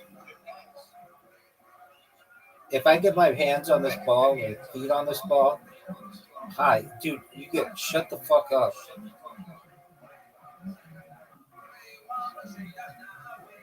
Oh my god, that was good. Are you sure? Are you really sure? Yeah.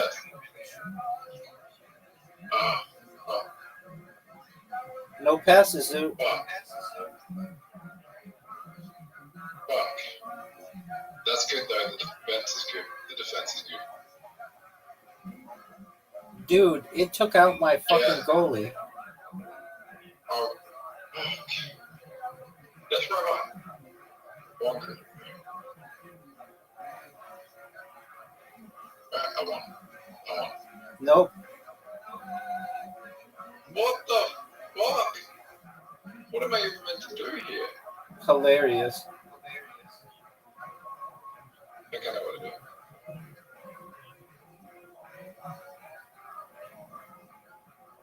Yes. Yeah, I've seen a movie, dude.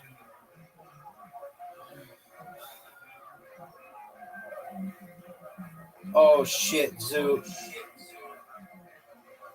Easy win. Garbage, Zoo. Here we go, baby. Hey, do you watch foreign film? You watch foreign films like things with subtitles? Yeah. What's your favorite? Oh, that's a good question. My favorite movie with subtitles.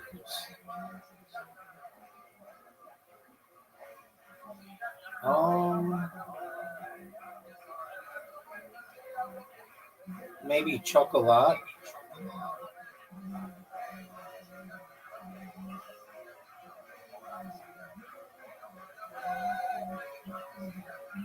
How about you?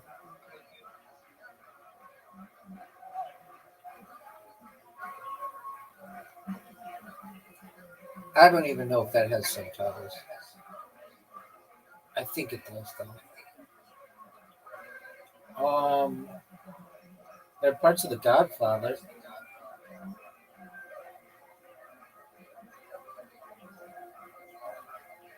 I watch a lot of like series that have subtitles. There are 3 that I really like. They're Israeli.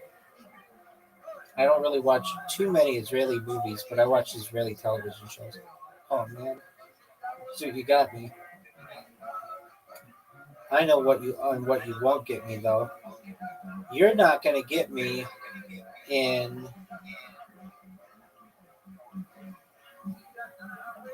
a little game known as Blitz League.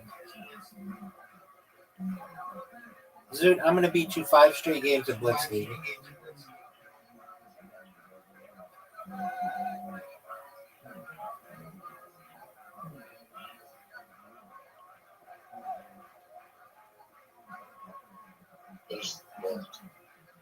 Perhaps, son. I just left the game.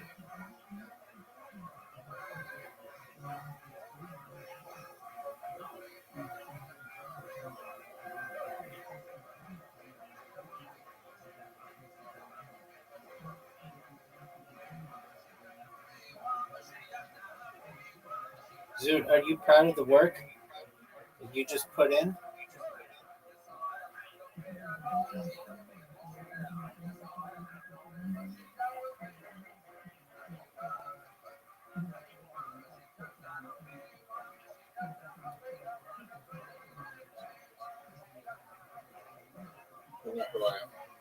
Yeah, your name is Zoot and you suck dick at mini golf.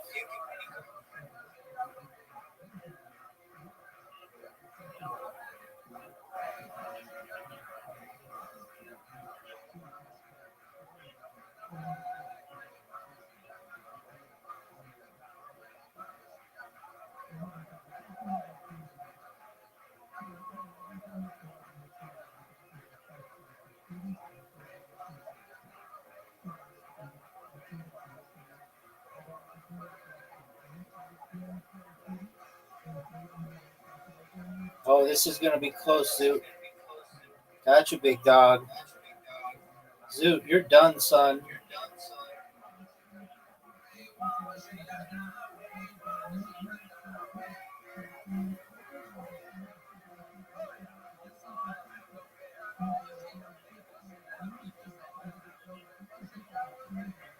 Uh-oh, Zoot.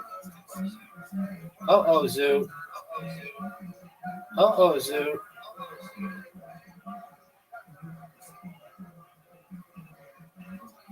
Uh-oh, Zoot. Zoot. Zoot, you have 1 point left. Come on. Holy shit. This is going to be the closest game of it.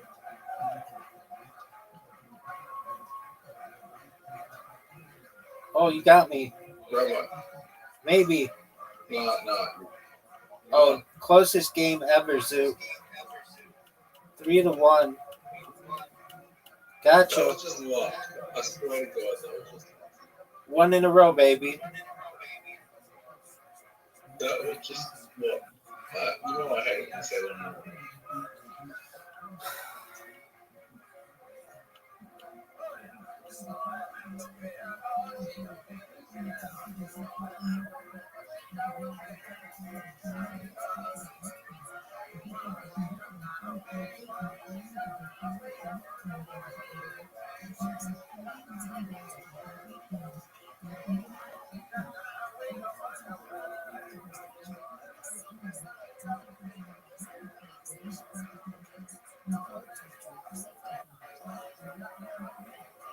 Do you like my rainbow balls?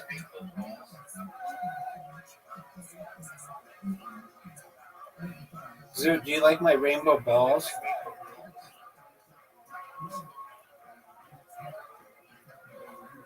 Zoot, are you going to go or are you going to just jerk yourself off raw? Zoot, go.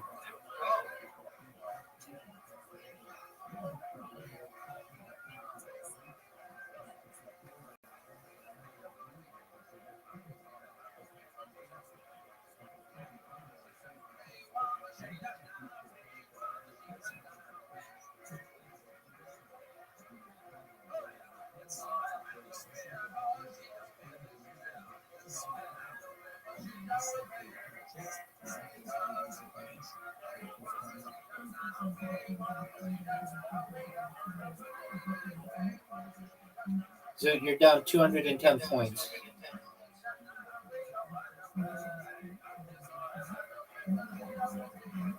Zoot, go.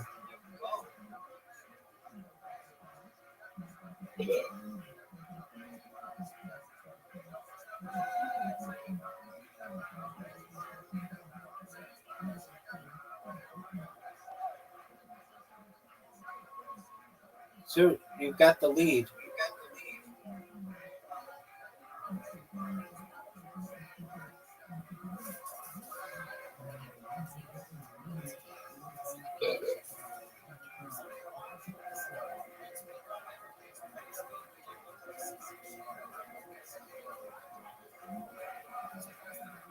Uh-oh, Zoot.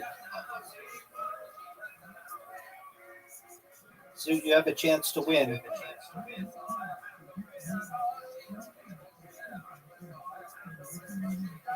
That's 40 right off the bat. Get it, Zoot. That's not what you wanted, nor is that. Nor is that.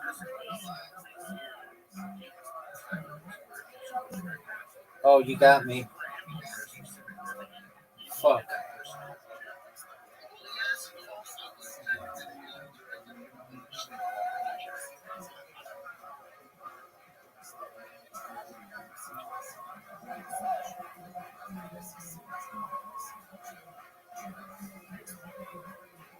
That was a bad shot.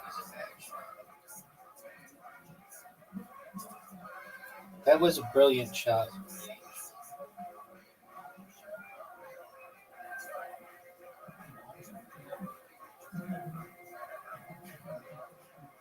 Yes, I'm shutting you off. That was not a good shot. Rabbi, I just managed to help you. Yeah, but I fucked up. Okay, neither of us are going to score.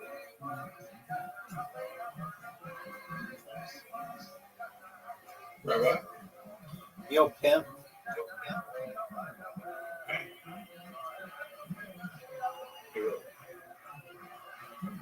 Are you proud of that shot? I won.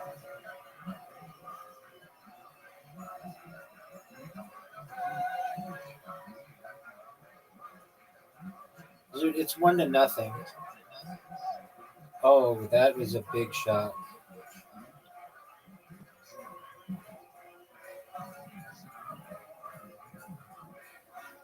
Zoot, you had a big shot. Still 1-0. Not what you wanted to do, son. Oh, I fucked up, but I kind of didn't. That was actually good for me. That was good for you.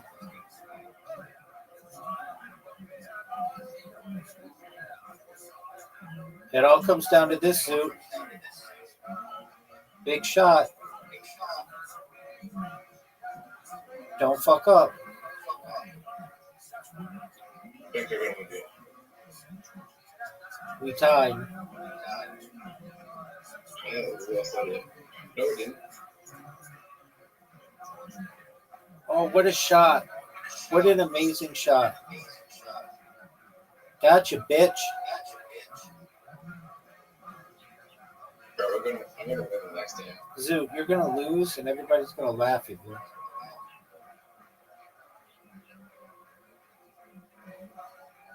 What the fuck was that? Are you serious? I told you it was strategic move. I'm going to fuck Also up. a strategic move. Fuck, man. Also a strategic move. That was not smart. What? Because I just do that. And I have the lead on you. Dude, now I have to shut you off. What the fuck, man? Okay. Why don't you just turn it off for every game? Because sometimes I talk to people.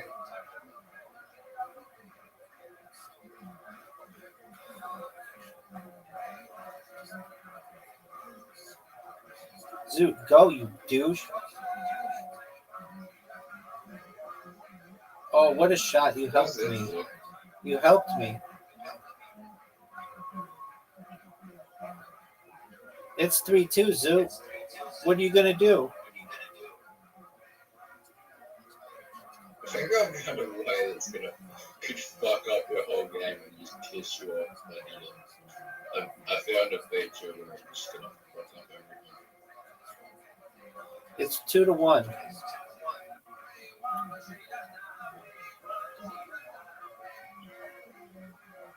I have the best opportunity. It's 2-0. What are you talking about? At the top, look at the score.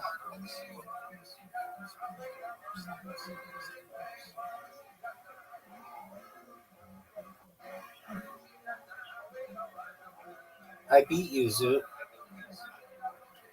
Okay. Zoot, do you need a break? No. All right, well, just give me a moment. Go check your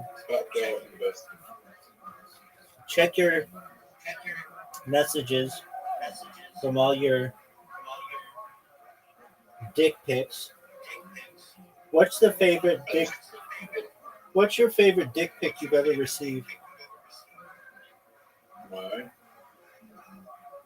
Okay, you send yourself dick pics, weirdo. Yeah. Okay, that's weird.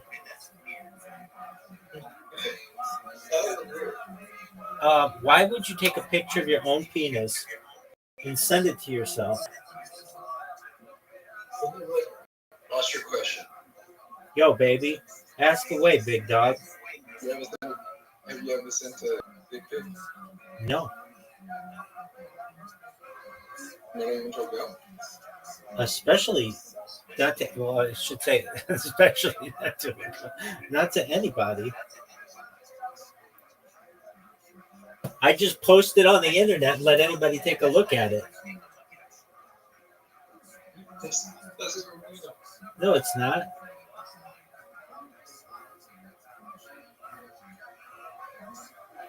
Oh, I told you about a dick pic that I took.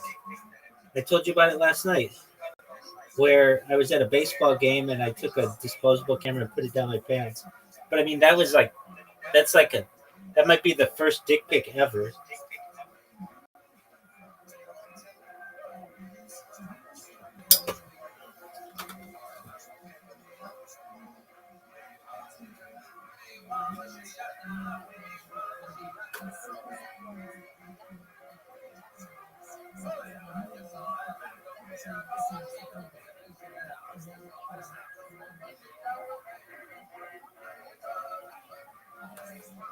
All right, Zoo, are you ready? I'm gonna have dinner soon. Okay, you want a fucking prize? I want to sell.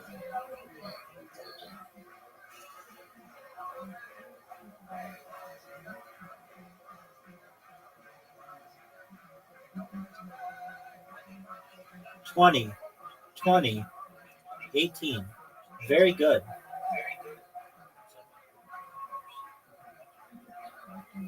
25, 25, 17. It was not, but it was okay. 17, 18, triple 18. Bust, son. You said double 17. How about a triple 17, son?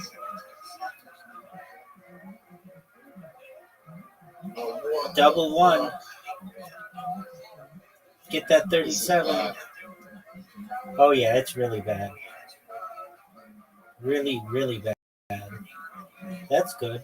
I don't even know what to do then. I'm just I have missed a shot.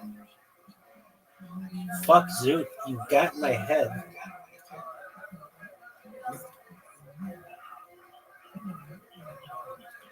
$11.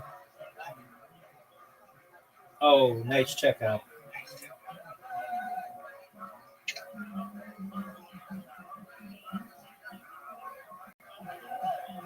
Fuck, Zoot.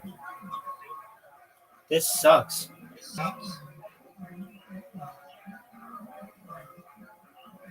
Hold on, I have to see if I got any dick pics.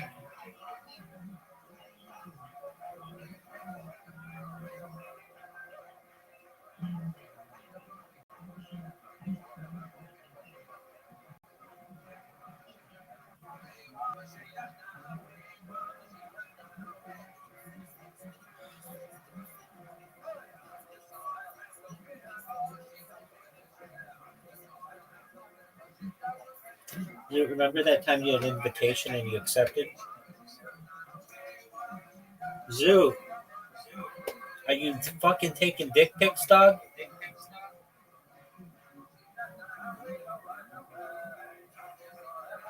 Dude, I did really badly. This game sucks. You know who I bet would be really good at it is Riser, because he's got that big screen. Right, I just had a bullseye.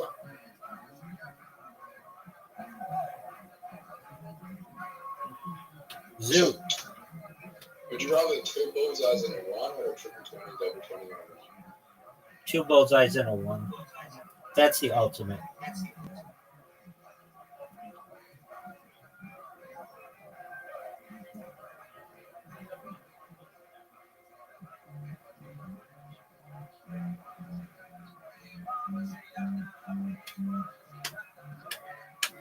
Zoo.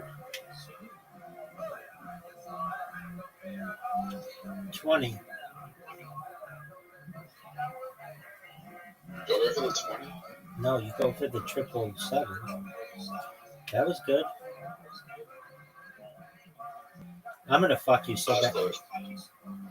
34. I'll take it. Do it with my eyes closed. Do whatever you want. I should have done it with my eyes closed. I should have done it with my eyes closed. I would have done better with my eyes closed. Perhaps.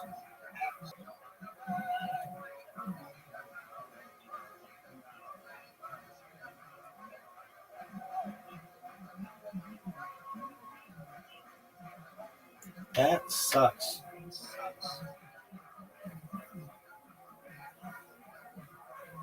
$20, $25, $9. I'm gonna get triple 20 right here. Fuck.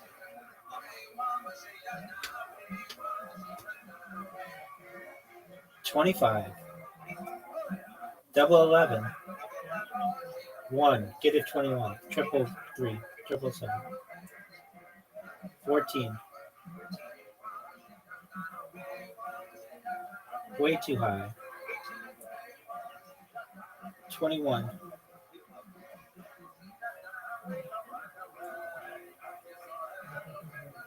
Oh, nice checkout, son. But I'm going to match it right here. Oh, fuck.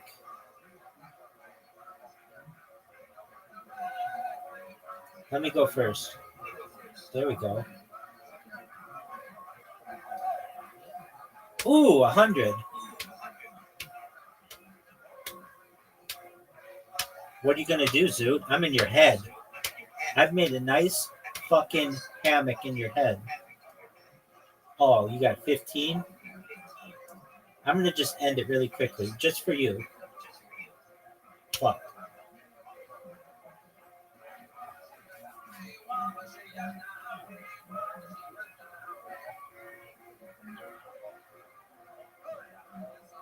No way. That was good. All right, Zoot. All you need is a 9, son.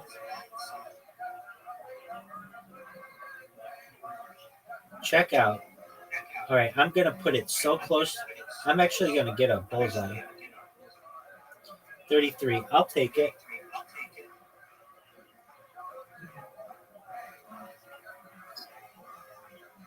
$11.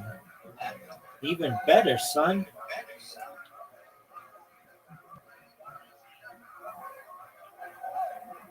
They're going to 8 in about 10 minutes. Okay.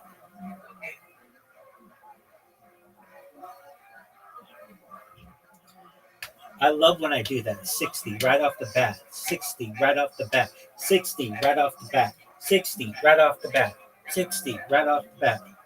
And you did the same.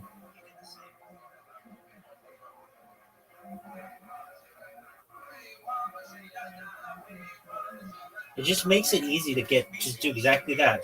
And then get 41. Just match what I did. 20. 5. Get that 16. Gotcha, B.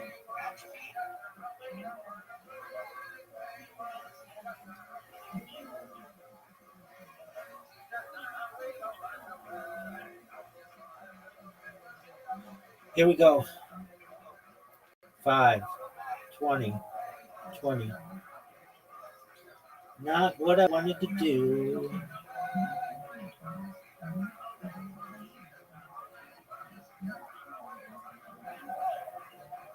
$79. Yeah, that's like paralysis.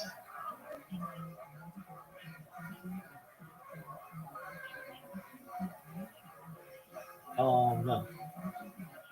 Maybe, but I don't recall. I've had sleep apnea. I have sleep apnea. What's sleep apnea? You don't breathe efficiently when you're sleeping. So you got what? Breathe efficiently when you're sleeping. Have you tried apnea? I have a CPAP machine. What's that? It's like a machine that forces air into your lungs when you're asleep.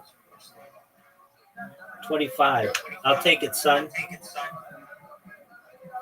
How do you get one of those? You have to be prescribed one.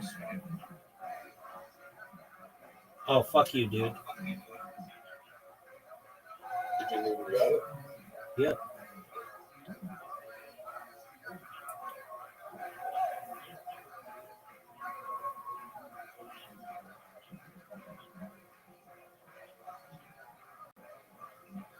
Fuck, man.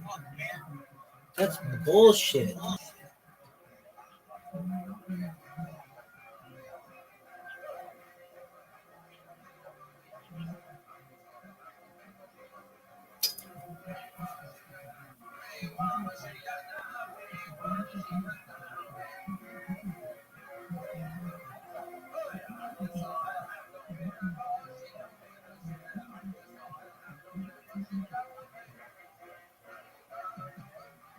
I'm definitely going to get this, no doubt. Check out, son. I've got this bitch counted. No way you're going to get it, Zoo. That's 5. That's 12. No way. Zoo, congratulations, man. That was a great play.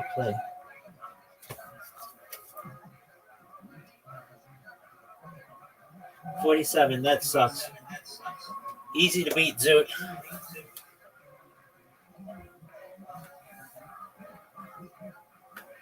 $33. All right, for the championship, I'm going to make it a big one. 501. A double out.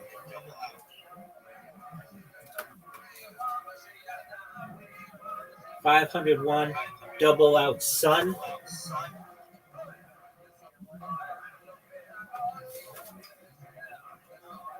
$501. Yeah, I'm not gonna get this. All right, sounds like a plan, Stan. Accept. Please.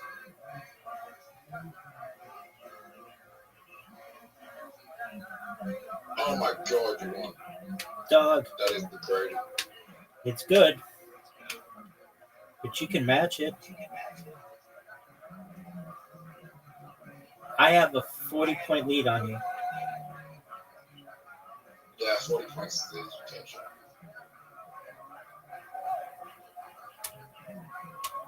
You practically play the same football. Oh, no way. You got 50. Yeah, but I'm missing the 20.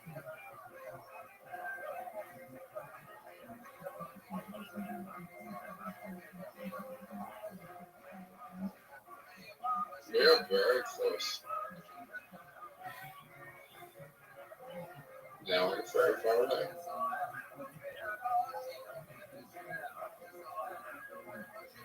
Is it double checkout? Yep. And I'm not good at those. You are.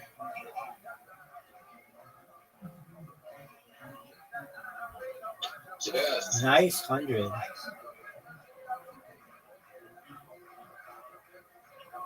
The highest score you can do is at 180.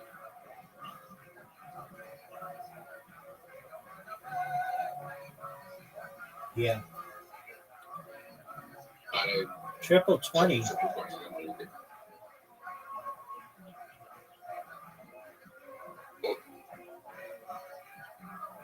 I have a feeling that you're gonna get very bad.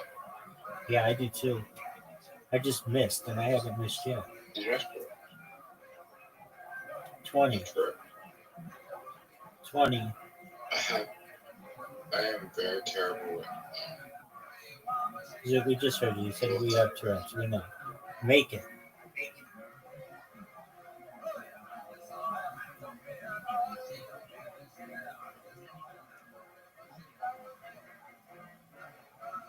How did I bust?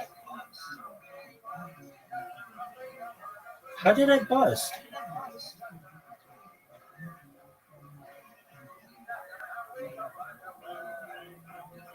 Oh, I know how I busted. Because you can't have double one. addiction. You have an addiction to fast food? Okay, now I understand. You can bust in a weird way in this game now. When it's a double out. Oh. You busted. You busted. Maybe. No, I have to get it wrong. Yeah, you're right. Good job. I can't win that round. I have to get it wrong. It means I have to get it double wrong.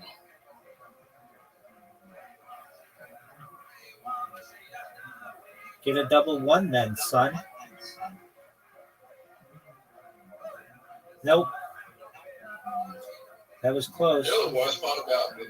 You know when the worst part is going down all the way to a one? Right?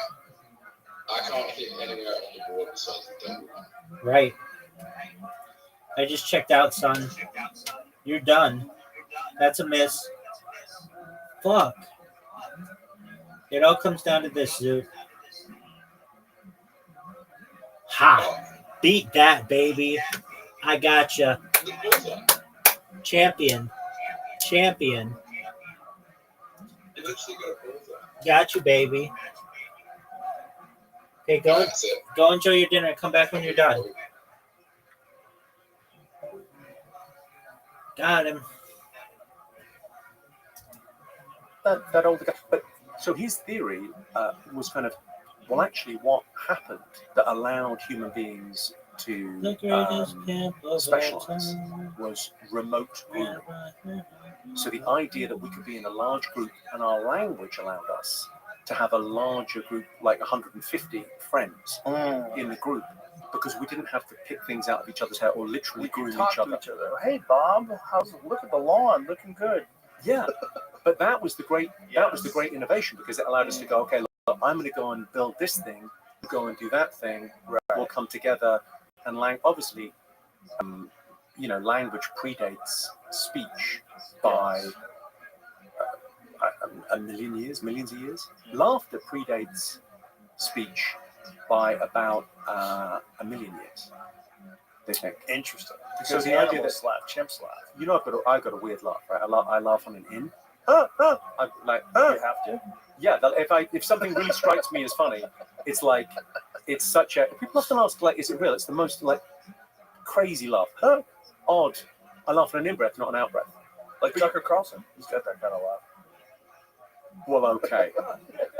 Well, I don't know where I stand on that. Now I'm in trouble. I could be cancelled. Well, no, that's an out. That's an out. Right, it's just a high pitch out. But that thing of like laughter being a remote tickle is kind of it's an interesting idea. I mean, obviously, it's interesting. It's contagious. Genuinely. Yeah. Like if you're laughing, I'm like, I'll start laughing. Like, what the fuck are you laughing at, Jimmy? Yeah. I'll start laughing. If you're laughing hysterically. You ever seen those German guys that do the laughter therapy? No. They do a laughter therapy in Germany, and it's literally a guy going, we're all going to laugh now, ha, ha, ha, ha, ha. And they just force themselves to laugh. There's nothing funny going on. They just force themselves to laugh. Sounds like hell. But it's very good for people, because once they get need going. to figure out stand-up in Germany. Have they ever figured it out? Who's the best? In Germany? I play a lot in Germany. Yeah, but you're an English guy going to Germany. That's different. I can play in Germany too. Yeah. But my point is, who's the best guy to come out of Germany? There is a guy who's like played like a stadium there. Oh God, I forget his name. But he came to the Edinburgh Festival. We had a guy that was the #1 comic in Germany who came to the Comedy Store back in like the early 2000s. Super nice guy, barely spoke English, and did like real physical comedy. Like this whole thing was physical, and he just couldn't figure out how to make it work in America. Right. It was interesting talking to him. So I was like, that was how always big are you in Germany, rather? And he's like, oh, in Germany, I'm the #1 comedian, and I do really well. And I was like, really? So like, what do you do? And he's like, I do this kind of like, they enjoyed like that kind of like slapsticky, fall down sort of stuff. He did a lot of physical stuff. It was funny. But it was like the audience at the Comedy Store had been used to all these like bang, bang, bang, like set up punchline, Joey Diaz, and now here's some guy from Germany. Yeah. And he was just, it didn't work for him. And there's a great old line of like, where would we be without a sense of humor? Germany. Yeah, but they make great cars. And that thing of like, there's scenes coming up everywhere around the world now. I mean, I got I think 47 countries on this tour, and you go, and everywhere I go, there's always a couple of local comics that come to the gig, and they're doing stand-up in English, and there's a little scene, and it's very contagious. I think it's kind of the YouTube and the Netflix effect of like, it's just out there now, and we're more aware globally of who's doing what. Unquestionably. Yeah. And then there's Kill Tony, which is worldwide. It's the #2 podcast on YouTube worldwide. What's #1? Yeah. For some unexplicable reason. I don't understand it myself. But the thing about comedy is that, like maybe you don't want the people making your cars to be funny. You want them to be these like lockdown engineers like the Germans. Like I kind of like that. These stoic engineers. Those things. I am not driving an Italian car across the country. It's not going to make it. This is not gonna make it. I'm gonna get somewhere outside of Oklahoma and some fucking weird lights are gonna go off in the dash. I'm like, what is happening here? Ding, ding, ding, ding, ding, and the brakes are gonna fail. Something's gonna go. Something's gonna go. Some electronic shit's gonna go sideways because Pascal wasn't paying attention. He was eating his pasta and taking a nap. They take naps. What are you driving now? I drive all kinds of things. Yeah. I drove a Tesla, but I have a lot of cars. I like cars. Yeah. I'm fascinated by engineering. You gotta get devices. Jeremy Clarkson is a friend of mine. You gotta get him on. I love Jeremy. I'd love to have him on. I'm a huge fan. Yeah, he's gotta come on here because he's like, I don't know, I think you'd have a lot in common. He's like super. I love Hammond. I love James May. I love those guys. They were the originals. Yeah. And I'm a huge fan of Chris Harris too. When he took over the new Top Gear. Yeah, well, they're just passionate about it. Yeah. I think there is something of like, I'd love someone to do. I'm sure it exists somewhere. I just haven't been to it. But like a museum of the motor car. Oh, there's in Los Angeles. Oh yeah, no, I saw that. I saw where they were building that, and it wasn't finished yet last time. No. LA's had an auto museum forever. Is there a new one in? Perhaps. Maybe there's a new one. Maybe Yeah. they're making a new one. Maybe it's the same company. But the LA auto museum has been around forever. Because it feels to me like vintage cars are the way to go. Look, there's so many regulations now. There's so much you have to do to make it country. Yeah. Yeah. This is a country they lock it down. Well, I think that's all going to change, though, isn't it? I think it's like we could never get American cars in the UK. Yeah. You could never buy a Cadillac in the UK. You could never. I mean, maybe that's going to change. I hope so. I'd love to build it. I know some American muscle cars are really popular over there because they're fun. They're just fun to drive. There's something about American muscle cars, even the modern ones. Like if you buy a modern Ford Mustang, they are fun to drive, man. There's the rumble of the engine, shifting the gears, the manual transmission. I think like the Mustang GT is like the greatest bargain as far as like fun per dollar in the automobile world today. Because I think you can get a Mustang GT for like under $50,000 US, like loaded, and they're incredible. It is an interesting of like cars. There's a certain point now where what's the last car you could drive as opposed to it driving you? Right. You know, so there's an argument to say I had like a Porsche from a Targa from '89. So I had the G50, but it was air cooled. But it was like it's kind of the last one I think before the technology kind of took over. And it was just well, not necessarily. No, the 964 is still very analog, and so are the 993s. And especially in comparison to the 996s and the 997s that came after it. But the point of those cars is engagement versus proficiency. So the car that I drove today is a Tesla Model S Plaid. It is a preposterously fast car. It has incredible technology. It drives itself. If I choose to, and I leave here tonight, I can press a button and it'll drive me to my house. It'll stop at every red light. It'll hit blinkers. It'll change lanes if there's an obstruction. Hands off, nothing. Hands off. I don't have to do it. You're supposed to keep your hands like on the unit. Or right. You don't have, you barely have to pay attention, but it'll do all the work for you. But a 1989 Porsche like yours, that one, that is a visceral experience. You're feeling it. It's like, woo, it's fun. You're on a ride. You're not even going fast. But you're feeling everything. It's a sensory overload. It's very exciting. It's exciting not going quick. There's nothing like those old cars, especially old Porsches, because they handle really well. Even though they're an old car, they still have like the really good dynamics in terms of like roll. I wonder what it is that we're enjoying it, because I think it's like it's type 1 and type 2 thinking. So it's like driving a car. Once you know, when you're getting your license to drive stick shift, you really have to concentrate. Sure. And then it goes over into this other place where you just go, it's just happening. I don't have to think about this. Right, you're just commuting. But you're like engaged. You're kind of in a flow state when you drive one of those cars and just driving it. You haven't got the radio on. And I used to love driving home from shows, and you think of something and you'd be driving and you wouldn't be, days before iPhones, so you just have to remember that thought and let it linger and kind of thinking of jokes and wordplay but you'd be kind of engaged in this other activity. You're like a Zen state because you're connected to the vehicle. but you're not listening to music. You're not listening to a podcast. You're just out there driving this thing that you have to really be in tune with. And then your mind, your subconscious is free to roam. It's interesting, those things of like activities that engender different kind of states. Like, okay, you play a lot of pool. Mm-hmm. Now, I don't play much pool, but I do play pool with my friends if they're having a tough time. But if you have to have a tough conversation with a friend, they're down, they're depressed, whatever, this looking each other in the eyes doesn't work so well. Oh, right, you got to do an activity. Because there's a lot of thinking time. You know, if it's an emotional conversation, if there's something big going on, again, pool's kind of fantastic for that because it just slows everything down. You've got a reason to be there for longer. It's kind of, it's playful, and there's kind of a low-level competition going on, but the stakes aren't high. And you kind of have a great, it's like when you're in the car with a buddy, you have a great conversation, side by side. I'm so glad you brought that up because I had a friend who was considering suicide, and I did not know until we started playing pool together. I had played pool a bunch of times, but we were playing pool together one day, and he just seemed weird. He just seemed off.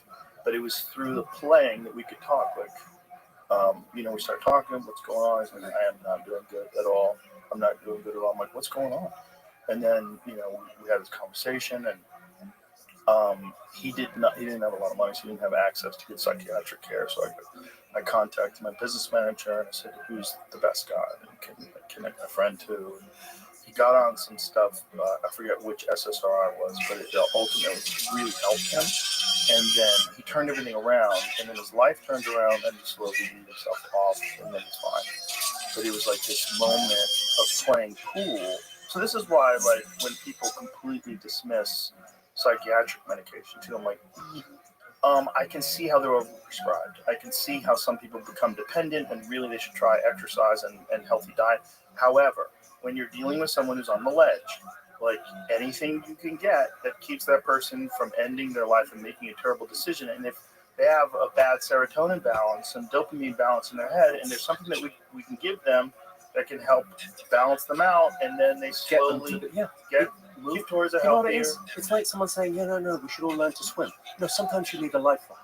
Yeah, sometimes you need a life raft for a couple. Little babies, they have to have floaties. Just for a couple of weeks. Yeah. But that thing of like, I don't know, we should chat about that because it's like, suicide for me is like, it's a permanent solution to a temporary problem. Mm-hmm.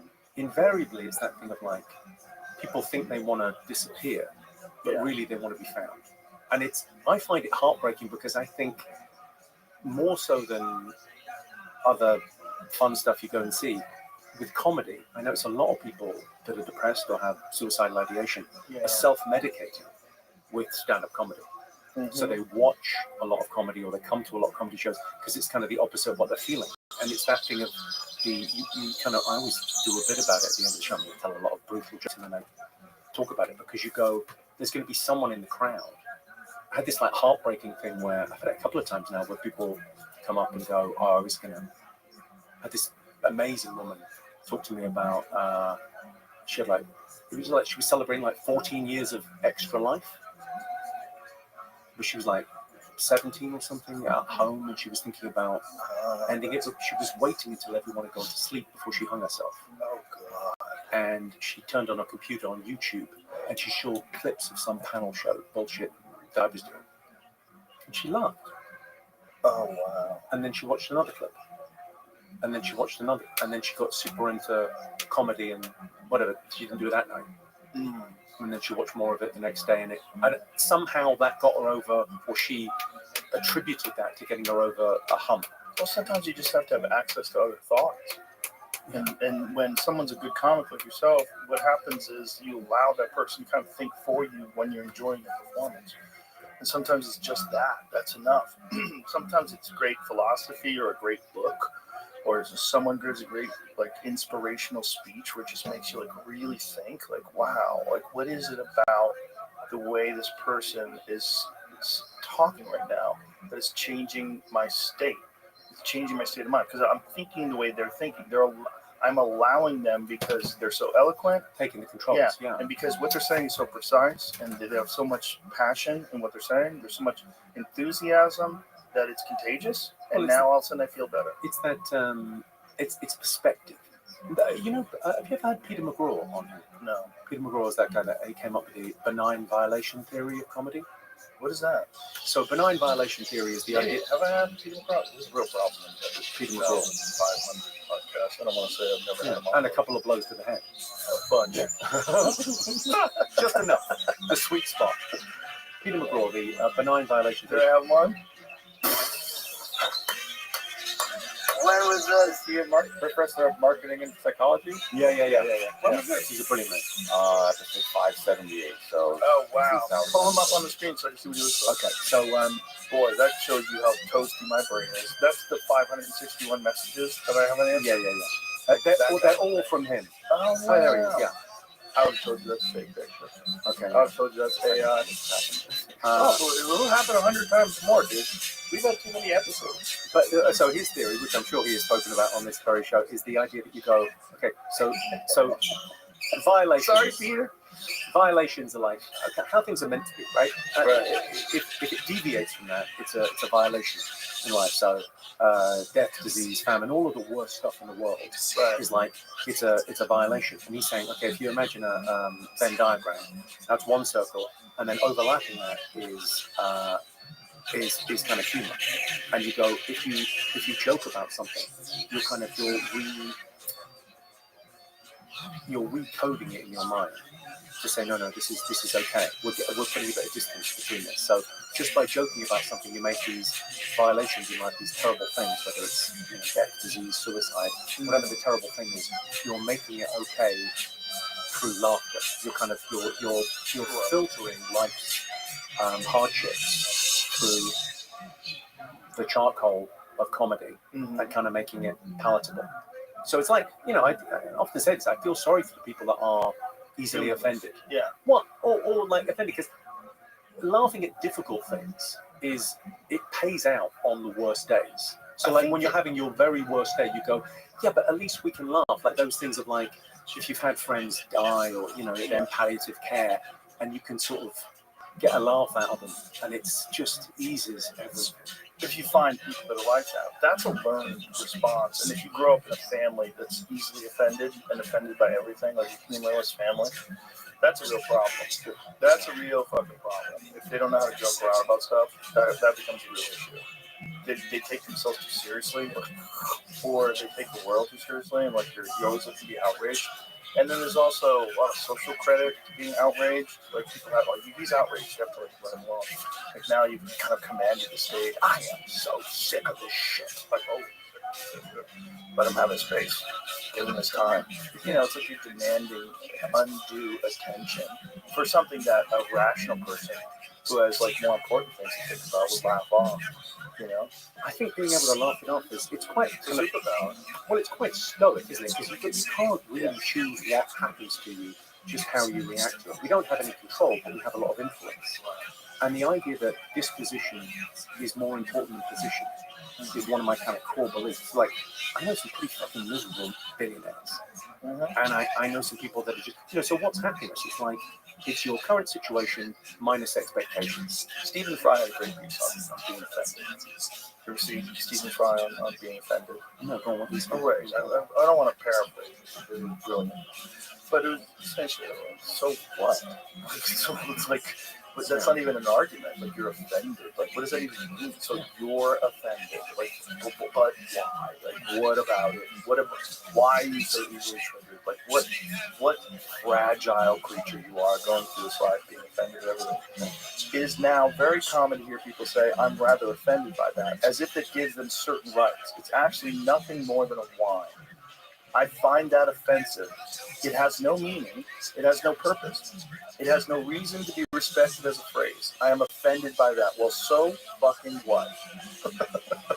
Yeah. He's wonderful. There's some great moments like that. But that's another one. It's like you can't command attention just because you're offended. I was thinking as a person who's developed your mind and gotten through a lot of experiences in life, if you are 50 fucking years old and the most mildest thing happens and your response is, I'm offended, you didn't figure it out. You got to this point in your life where you have a very fragile foundation, and you're looking to be effective, which means you're probably not good at what you do. Whatever the fuck it is that you were supposed to be good at, you probably fucked that up, and now you're just looking for like weird reasons to emote, weird reasons to get upset about things instead of to rationally try to see things from I mean, listen, perspective. I get annoyed with it because it's, people get it.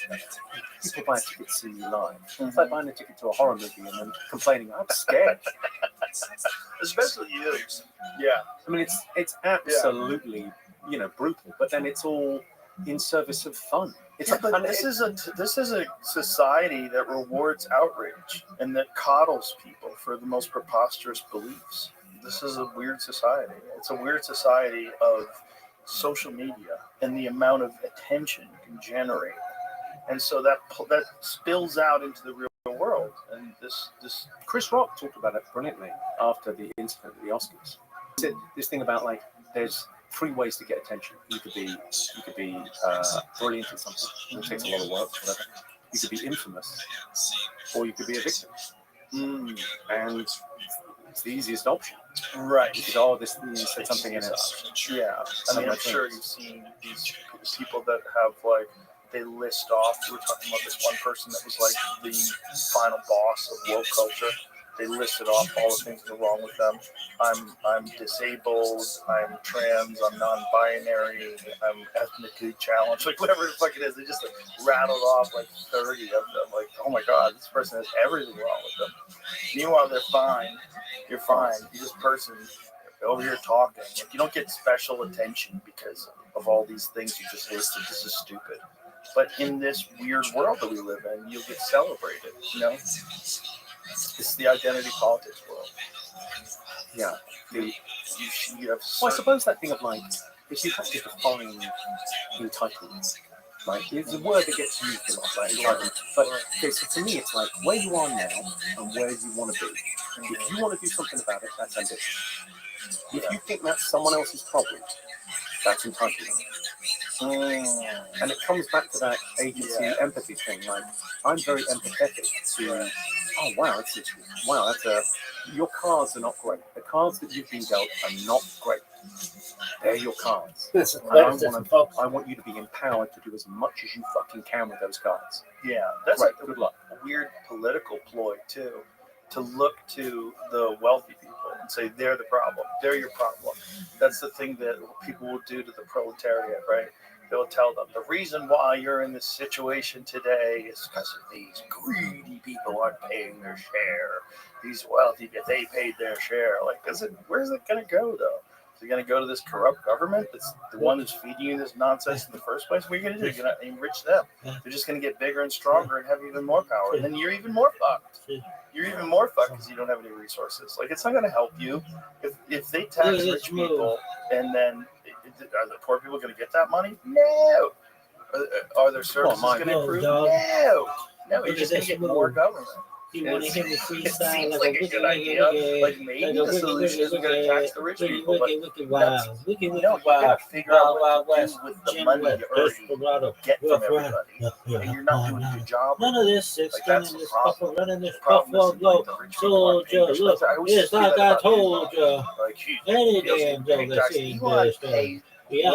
That's what you mean. 2024 than any living human being that has ever existed. He paid something like $10 billion. Yeah, unbelievable. In 2012. Felt like I did. What happened? I got that. I had a big tax count. What is this? I tell you when you know you've got tax problems. Like, if the Prime Minister of the country that you live in breaks off from the G20 summit to come out and do a press conference and talks about nothing other than your personal tax affairs, that's a red flag. What happened, Jimmy? I don't know. I was in like some accountant said to me, "Do you want to? Oh, it's like a tax scheme. You want to be in a tax scheme?" And I went, "Yeah, okay." Like, stupid. Just when you know it was it wasn't legit. Oh no, it was legit. It was all legal. It was tax avoidance, not tax evasion. There's a difference, and the difference is about 18 months in prison. So Thankfully, I came down on the right fucking side of that. But You went up Owen. oh, it was Yo! enough. It was enough to go. Oh, What up? put the tour in. Great, Hey, just a go on the moment. road. How you doing? Absolutely. Hey, come to the Discord.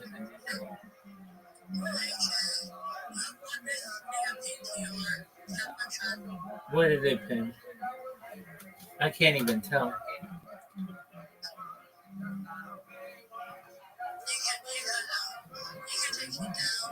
I think I just did.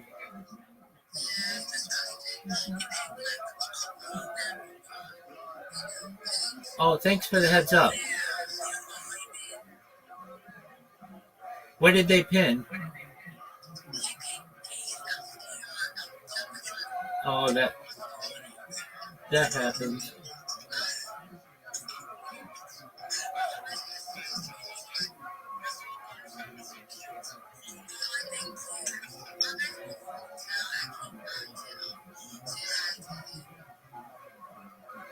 That's right. How's life going?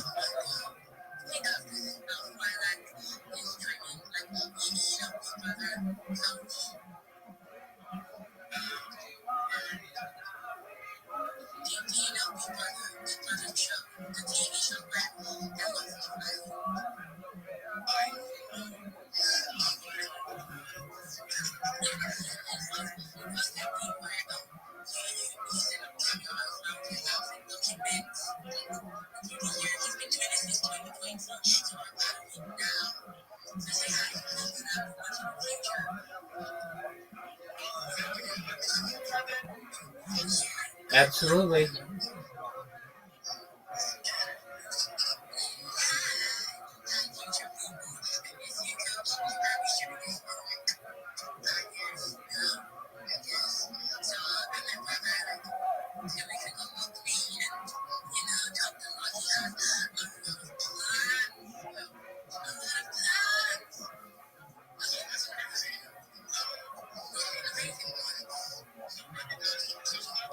Yeah, dog, I'm sponsored by Harry Potter Obama Sonic Taninu. I know very much about the doginal dogs. Yes, sir.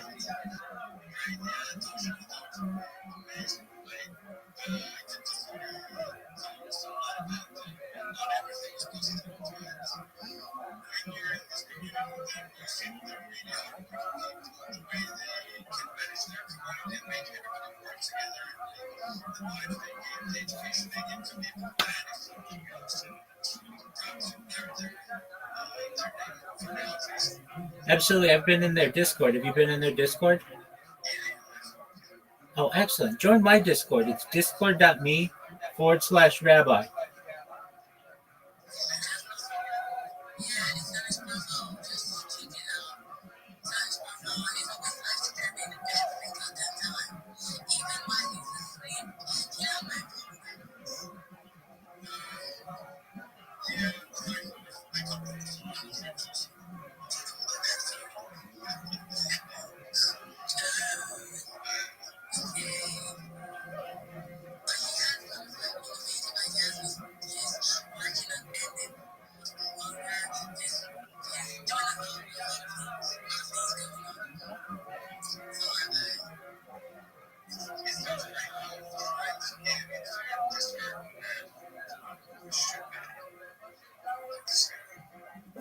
Oh, there you are, big dog. All right, you ready to hear about me? Oh, no. Do it from there. Rejoin the Discord. I'll tell you all about myself.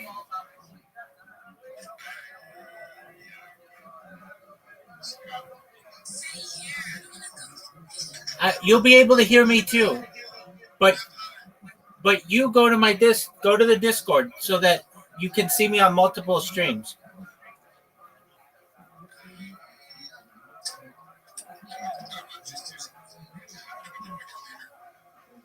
Oh, Coach knows what's up. Coach, I'm about to blow your mind.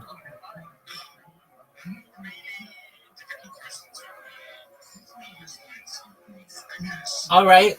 Well, consider your mind prepped to be blown.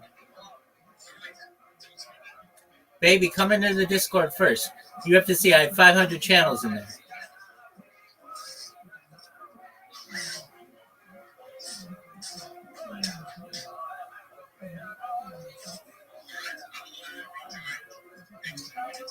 All right, I'll wait for you. In the meantime, there you are, pimp. Can you hear me, big dog?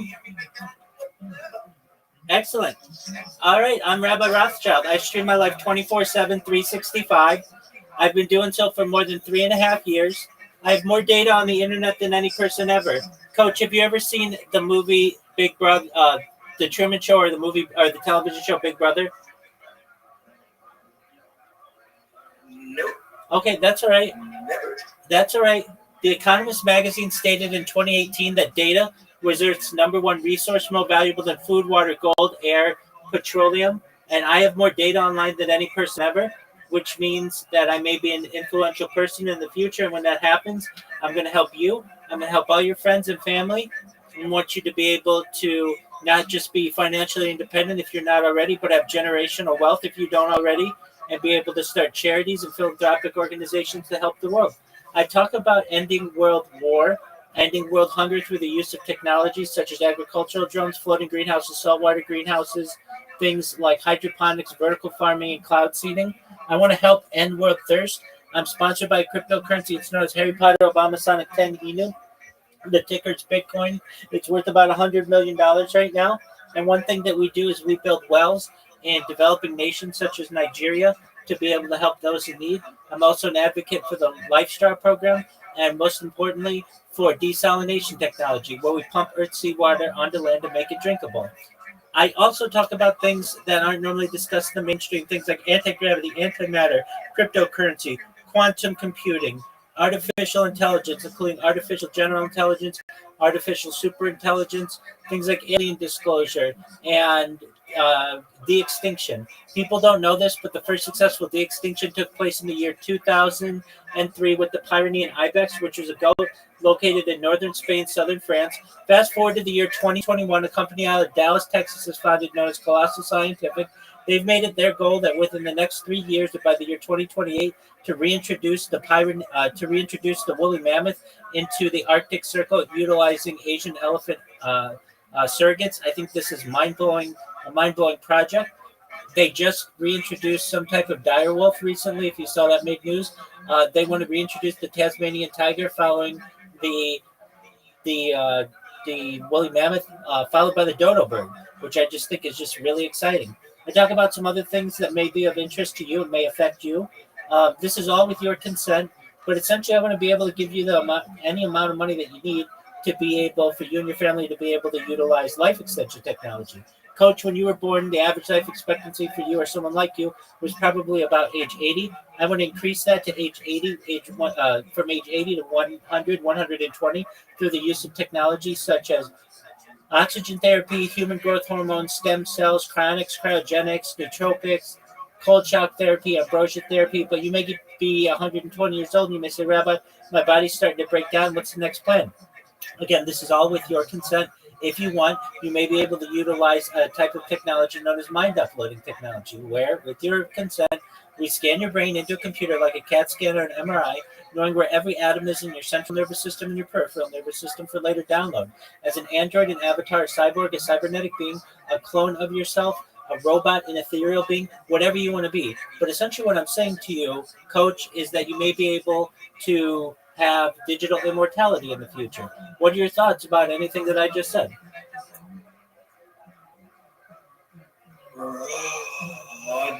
That's what I'm talking about. That's what I'm talking about, son. Bro, yeah. Where do I begin? Excellent. Where do I fucking begin? Seriously. Excellent. You're quite something. Thank you, my friend. For sure. Thank you. Well, you said, hey, I've got high expectations to have my mind blown. And from the sounds of it, I was able to not just meet, but exceed those expectations. So that's the biggest compliment you could have paid me. Yes, sir. Yes, sir.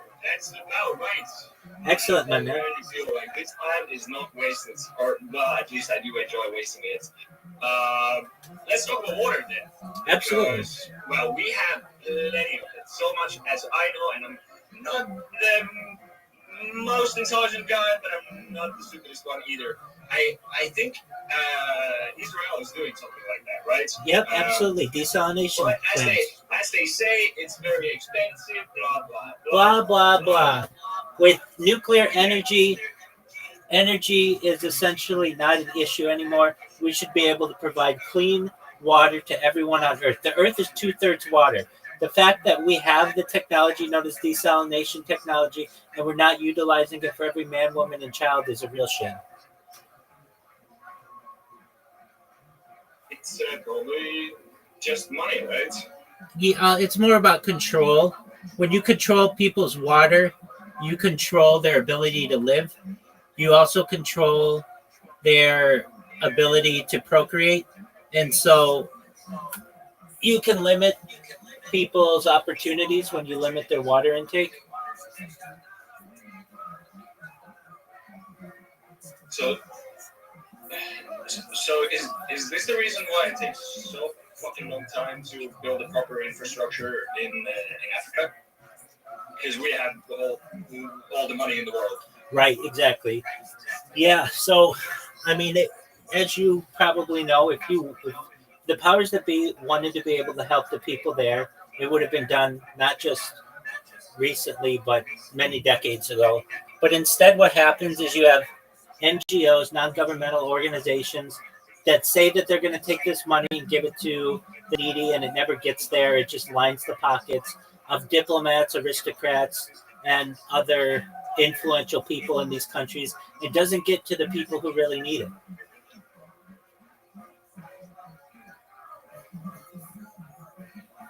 Yeah, it's all the same everywhere. Absolutely, but I want to help to end that type of bureaucracy.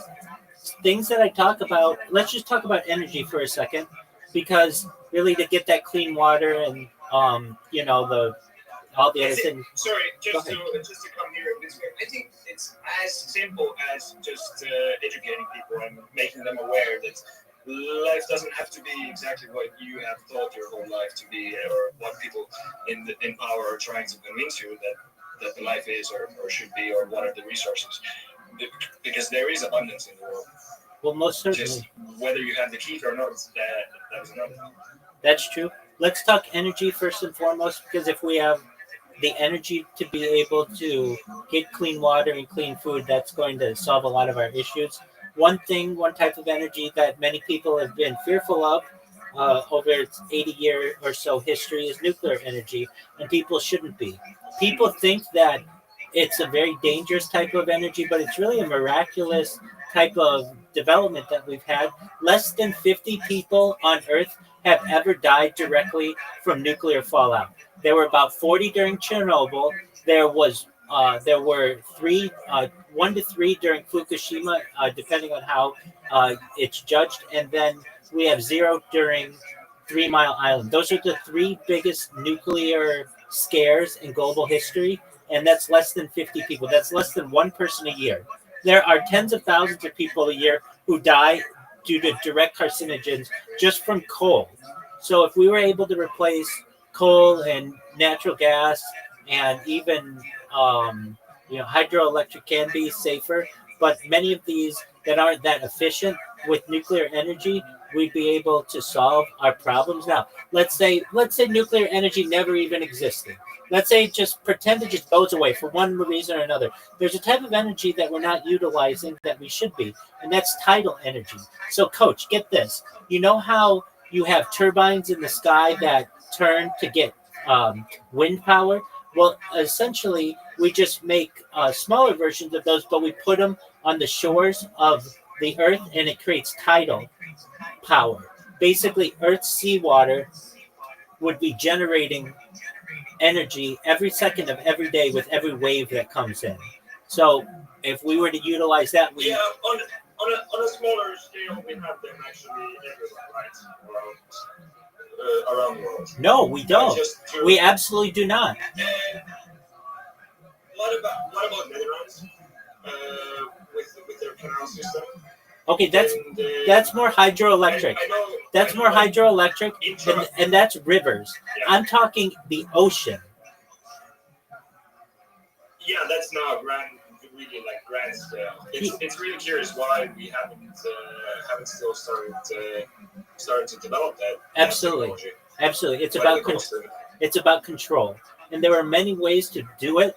There are many ways to do it safely. You basically take a turbine, put it. It can just basically be tethered to the ocean floor, and then you put netting around it so that sea life doesn't get harmed by it, and you just allow the Earth's water waves that are generated from the moon to be able to generate unlimited power.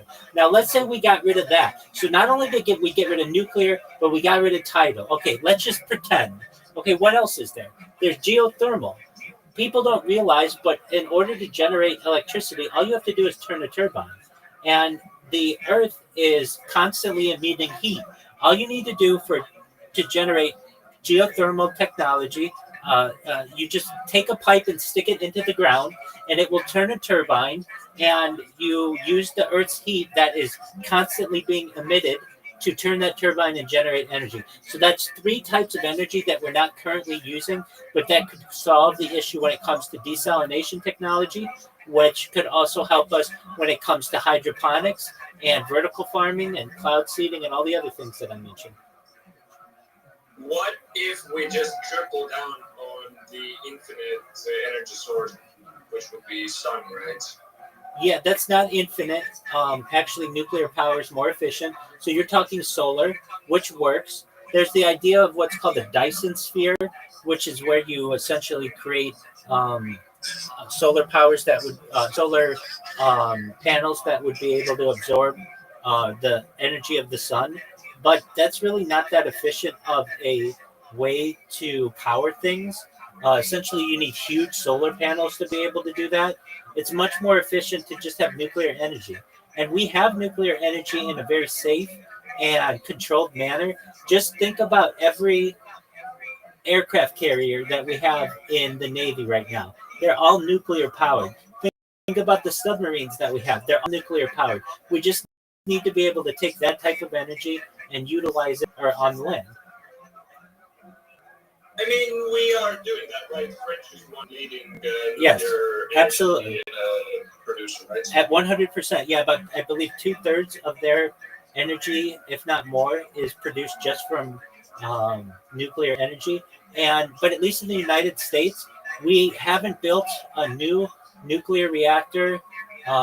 Really, many like we made maybe one, I think, in 2020, but before that, it had been something like 40 years or something. And you have heaps of oil. That's true. And so we basically have to educate people that there are more efficient ways to be able to power things. China, on the other hand, has created dozens, just in the last few years, dozens of nuclear reactors, dozens of nuclear power plants to allow them to perhaps by the year 2060 to have a carbon neutral footprint.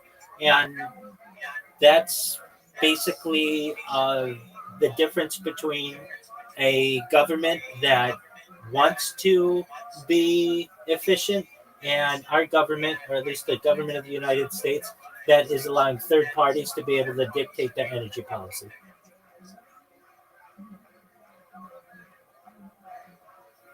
Well, I'm not an American myself. I don't live there, so what goes on inside there is not really my business. But if I take an opinion, then I completely do understand President Trump's statement where he stands with drilling more oil and get like everything out from the ground. I do stand with him because you have that. Like from where I come, we don't have much to mine, or so we have to import everything. We import everything, and we have really little to give out. But luckily, we have technology, so we provide brain power. Certainly, and as you know, if you had a nuclear reactor, nuclear power plant, you wouldn't necessarily be in need of some of the imports that you currently require.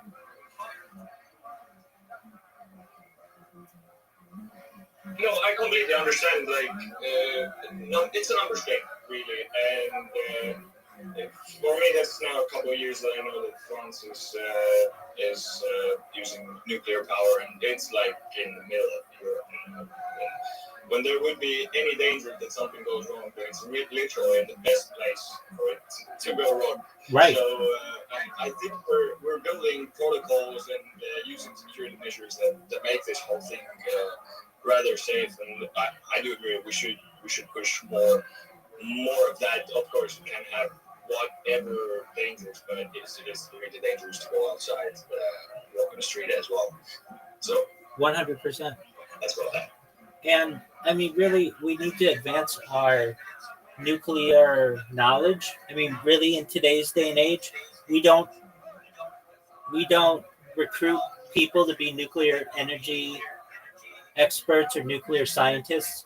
We want them to maybe be influencers, or maybe that's what they want to do.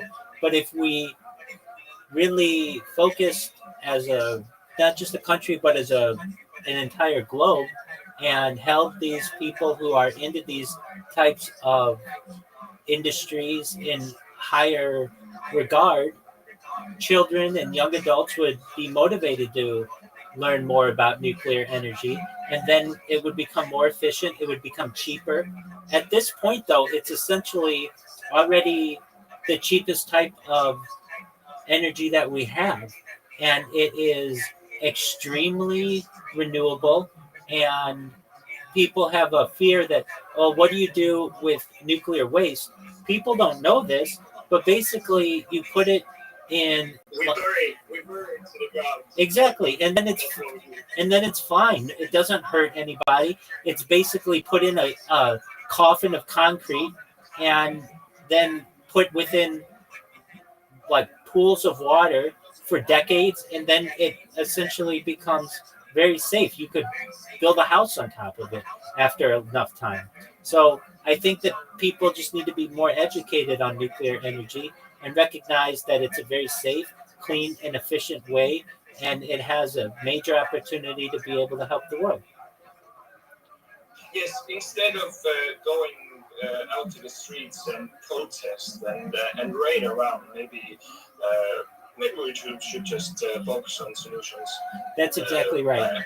I completely agree with that. That's exactly right. Many of these protests, though, are through the back ways funded by petroleum or organizations or companies that have an interest in keeping a stranglehold on the world's energy. It's one of the reasons why the nuclear powers of the world don't want other countries to develop nuclear energy, because then no longer will they be so reliant. Lack of control in that case. Exactly. Just one moment. They're talking to me. Hey, what's going on? Oh, you have one. You want me to come back to X? Okay. Coach, can you come back to X? Yes, sir. Excellent. Thank you so much for coming in here. I sincerely appreciate it. And I'm glad that I was able to deliver on the expectation that I would blow your mind. I appreciate that. I appreciate you having me. Thank you so much. Thank you, Coach. Welcome. How are you?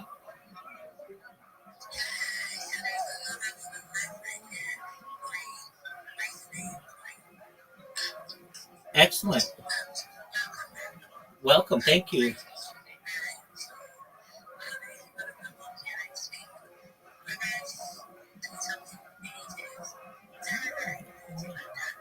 Absolutely. Let me tell you about it.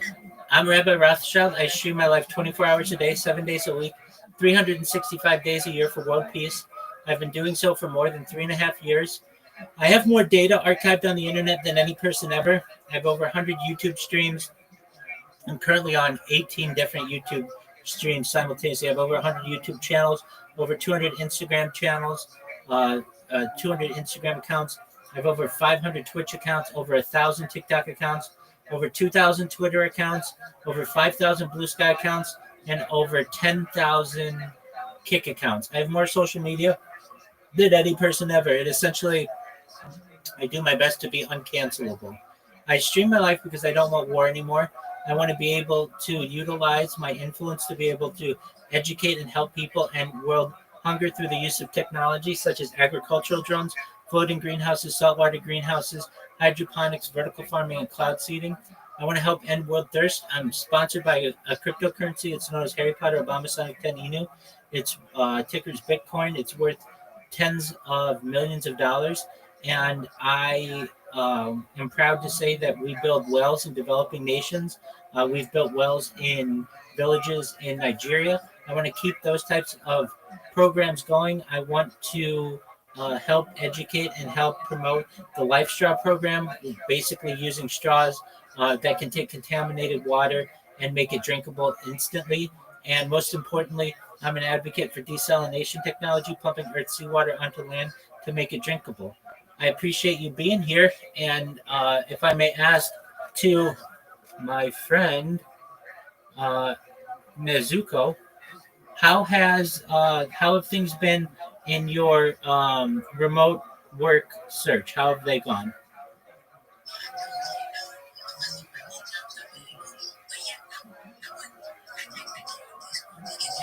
I know, and I texted you back. Didn't you see? Yeah, so you have to look. You were typing it in incorrectly. Okay, you were typing in the location incorrectly. I'm going right now. I'm looking. Okay, I'm looking. Wait, I'm looking in my DMs in Discord. I don't see anything from you. Okay, I'm gonna look again. Yeah, that happens. I do have to sleep sometimes.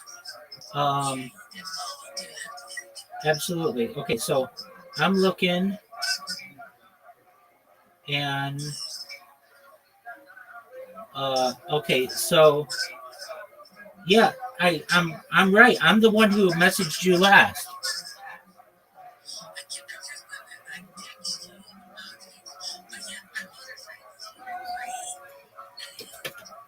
Excellent. How you living, pimp? Come on up and talk. How are you?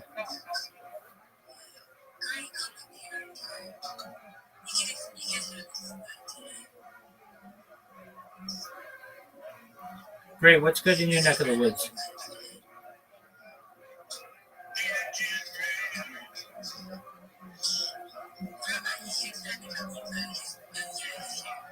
Okay. Great. How you living, pimp?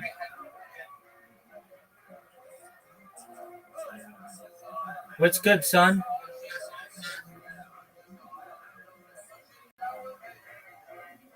Can you hear me? Barely. What's going on? How are you?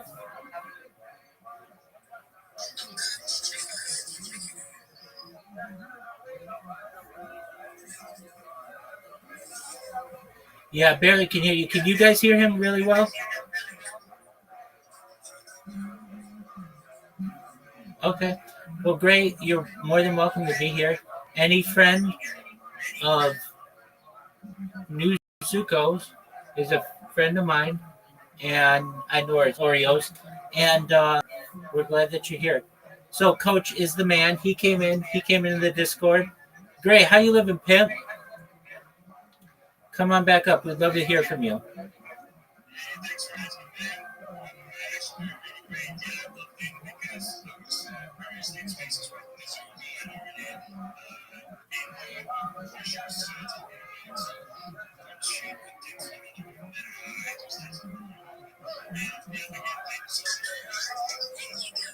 That's really nice.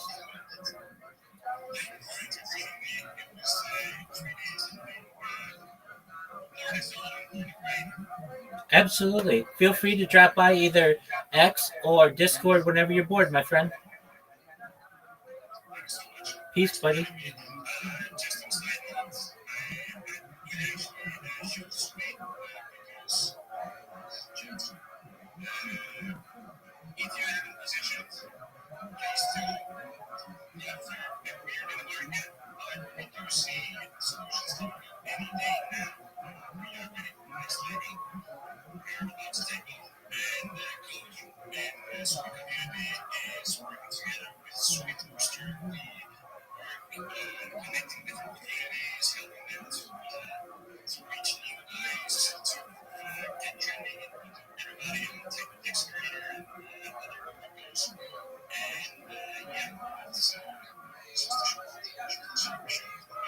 That's baller. Hey, if you have anything to pin, feel free to.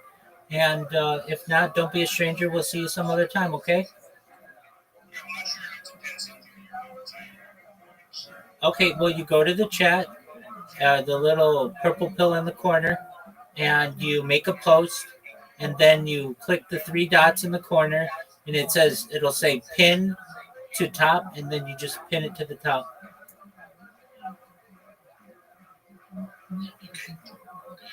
If you need help, we're here to help you.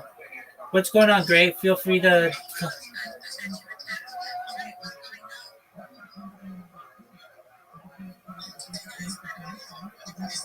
Yeah, you're better. I can hear you a lot better.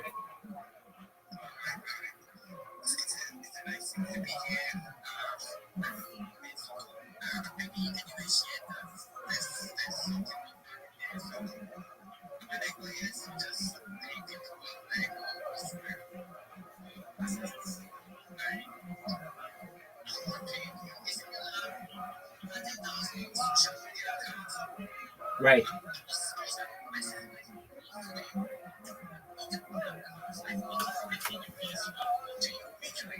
Yeah, great question. So I keep track of them a lot of times in a spreadsheet, and I use them to promote myself. So basically, I message people on different platforms to either join my Discord or check out my YouTube streams, or just to really be uncancelable. So on YouTube, I have so many accounts because if one of my streams goes down or it gets banned because of copyright infringement or something like that, I've got another 17 backing it up.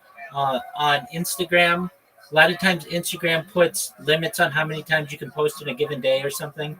So I've just created a lot of backups there. Twitch, I have used a lot of Twitch to be able to promote myself. TikTok, I created 1,000 accounts because previously you needed 1,000 followers if you wanted to go live. And so sometimes my accounts would get banned for whatever reason. I don't even know why, sometimes on TikTok. And so I would have, if I needed, I could get extra followers by just having my other accounts follow. I have over 2,000 Twitter accounts because like a year ago, I went and I just created a bunch of accounts to like people and follow people. I have done the same on Blue Sky. And then on Kick, I created that many accounts to be able to promote myself in people's chats. And if I ever got banned, I would just have backups.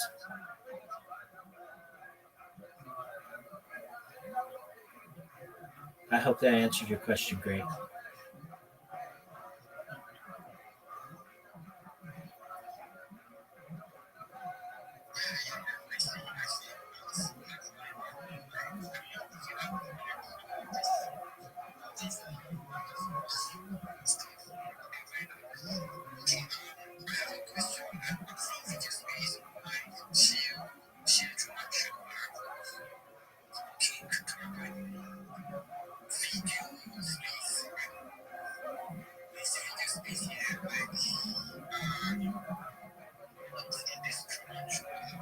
Yeah, sure. So The Truman Show is a movie from the 1990s that is like a 24/7 story of someone's life. They're always on camera. Everything that they do is on camera. And if you have an iOS device, I'm on a camera right now. If you don't have an iOS device, you can't probably see me. But if you have an iOS device, you can see I'm live on camera.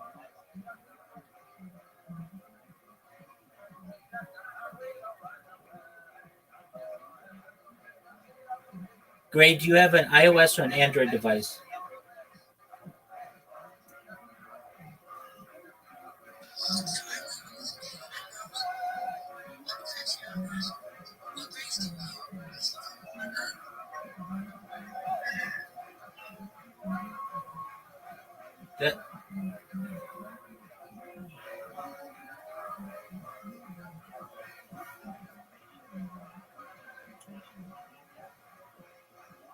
Great. Let me know if you have any other questions.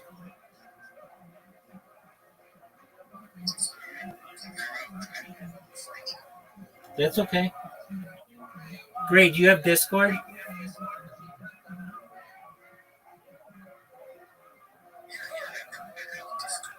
Look at my profile. I've got a Discord link. Please feel free to join my Discord. I'm always live. You'll be able to see me from different angles in there. We watch podcasts and we have daily events. We play games in there. And so I'm always live in the Twitter, but I'm always live in Discord too. It's easier to get a hold of me in Discord. My Discord link is discord.me, as in M-E, like me, /Rabbi, RABBI.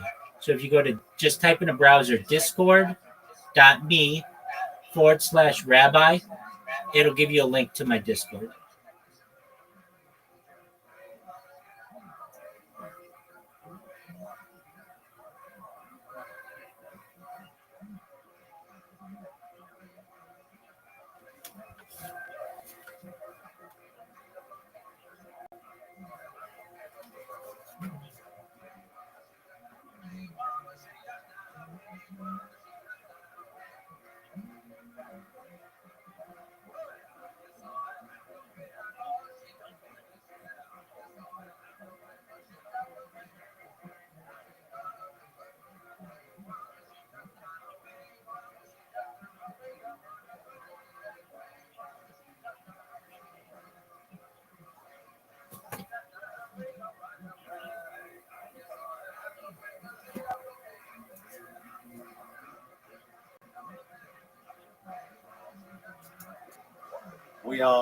We're in trouble. So you tried to avoid paying a percentage that was due.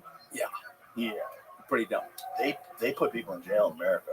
They make a big thing out of it. They put Wesley Snipes, the woman from the Fugees, Lauryn Hill. They put her in jail. They put people in jail, even if you pay them. They're like, nope, not good enough. You're going to jail. Like, just the only time when you owe money and you pay the money back, you still go to jail. They want to make an example out of you. Pay your fucking taxes. In Boston, where I came up to Boston, and in Boston in the 1980s in particular, it was a very Wild Westy sort of a comedy scene, and they would pay you in cash or cocaine. It was up to you. Cash or cocaine? Yes, there was at least one club that would pay you in cash or cocaine. Yeah, and I was always like, What up? How are you?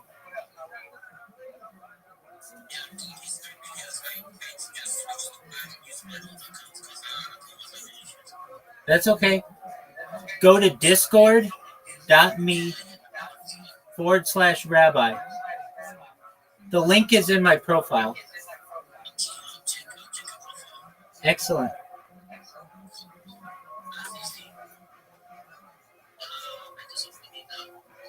Okay, take your time. That's right. Join my server, and it'll take you right into my VC.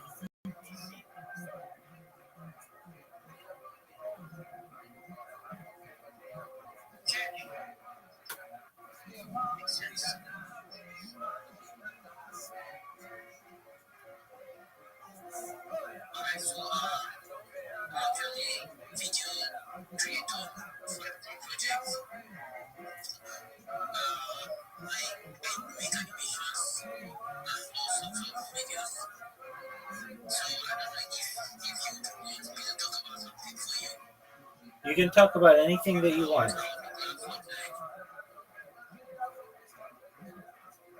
Do you have a portfolio?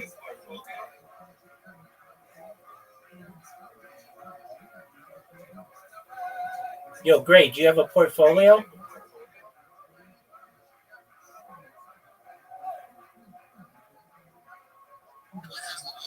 A portfolio.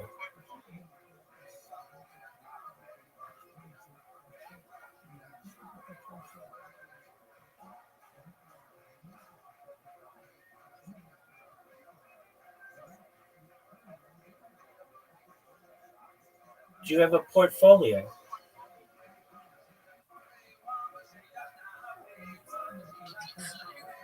Correct.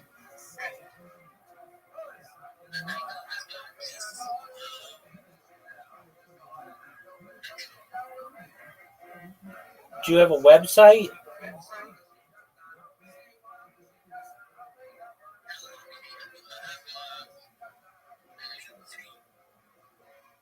Okay, well, do you have an Instagram?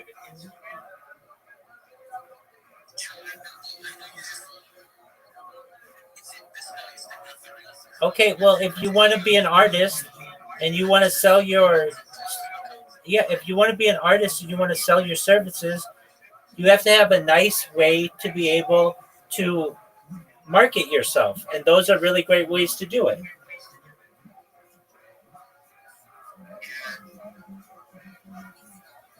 So create a portfolio for yourself.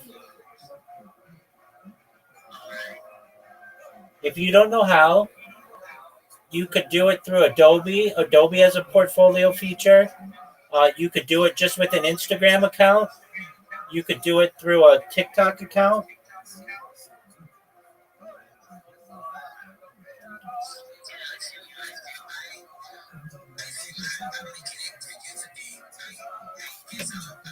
Doug, listen to me. Listen to me. Nobody is going to be able to see your stuff if you don't have a way for people to look at it. So create a TikTok account and put your videos on it, and then people will look at your TikTok and say, yeah, I want to hire this guy to do videos for me.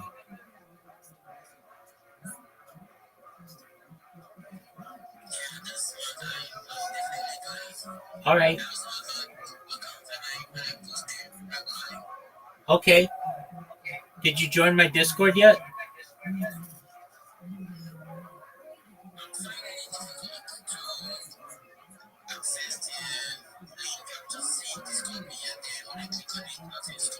No, it's discord.me/Rabbi.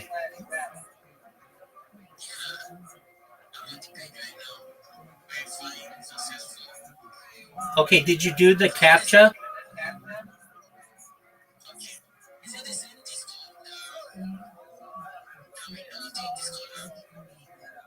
Yeah, it's on Discord app.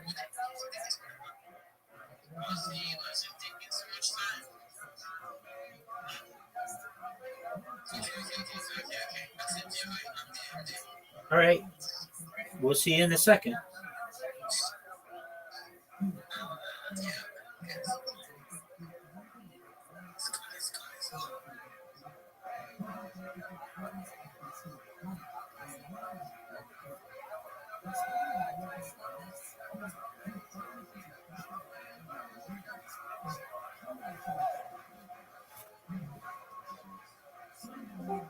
There he is. Welcome, Gray. How you living, pimp? Let's go. Talk to me in Discord. How you living, big dog?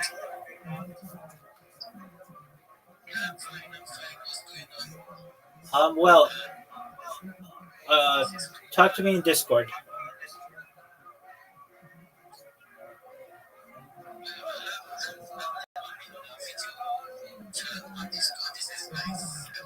Yeah, it is very nice. All right, so you need to create do you have a link tree?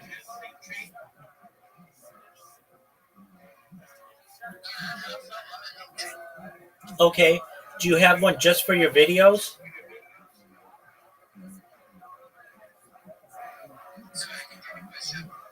Do you have a link tree that's just for your videos? You need one.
cash. I never did coke, luckily.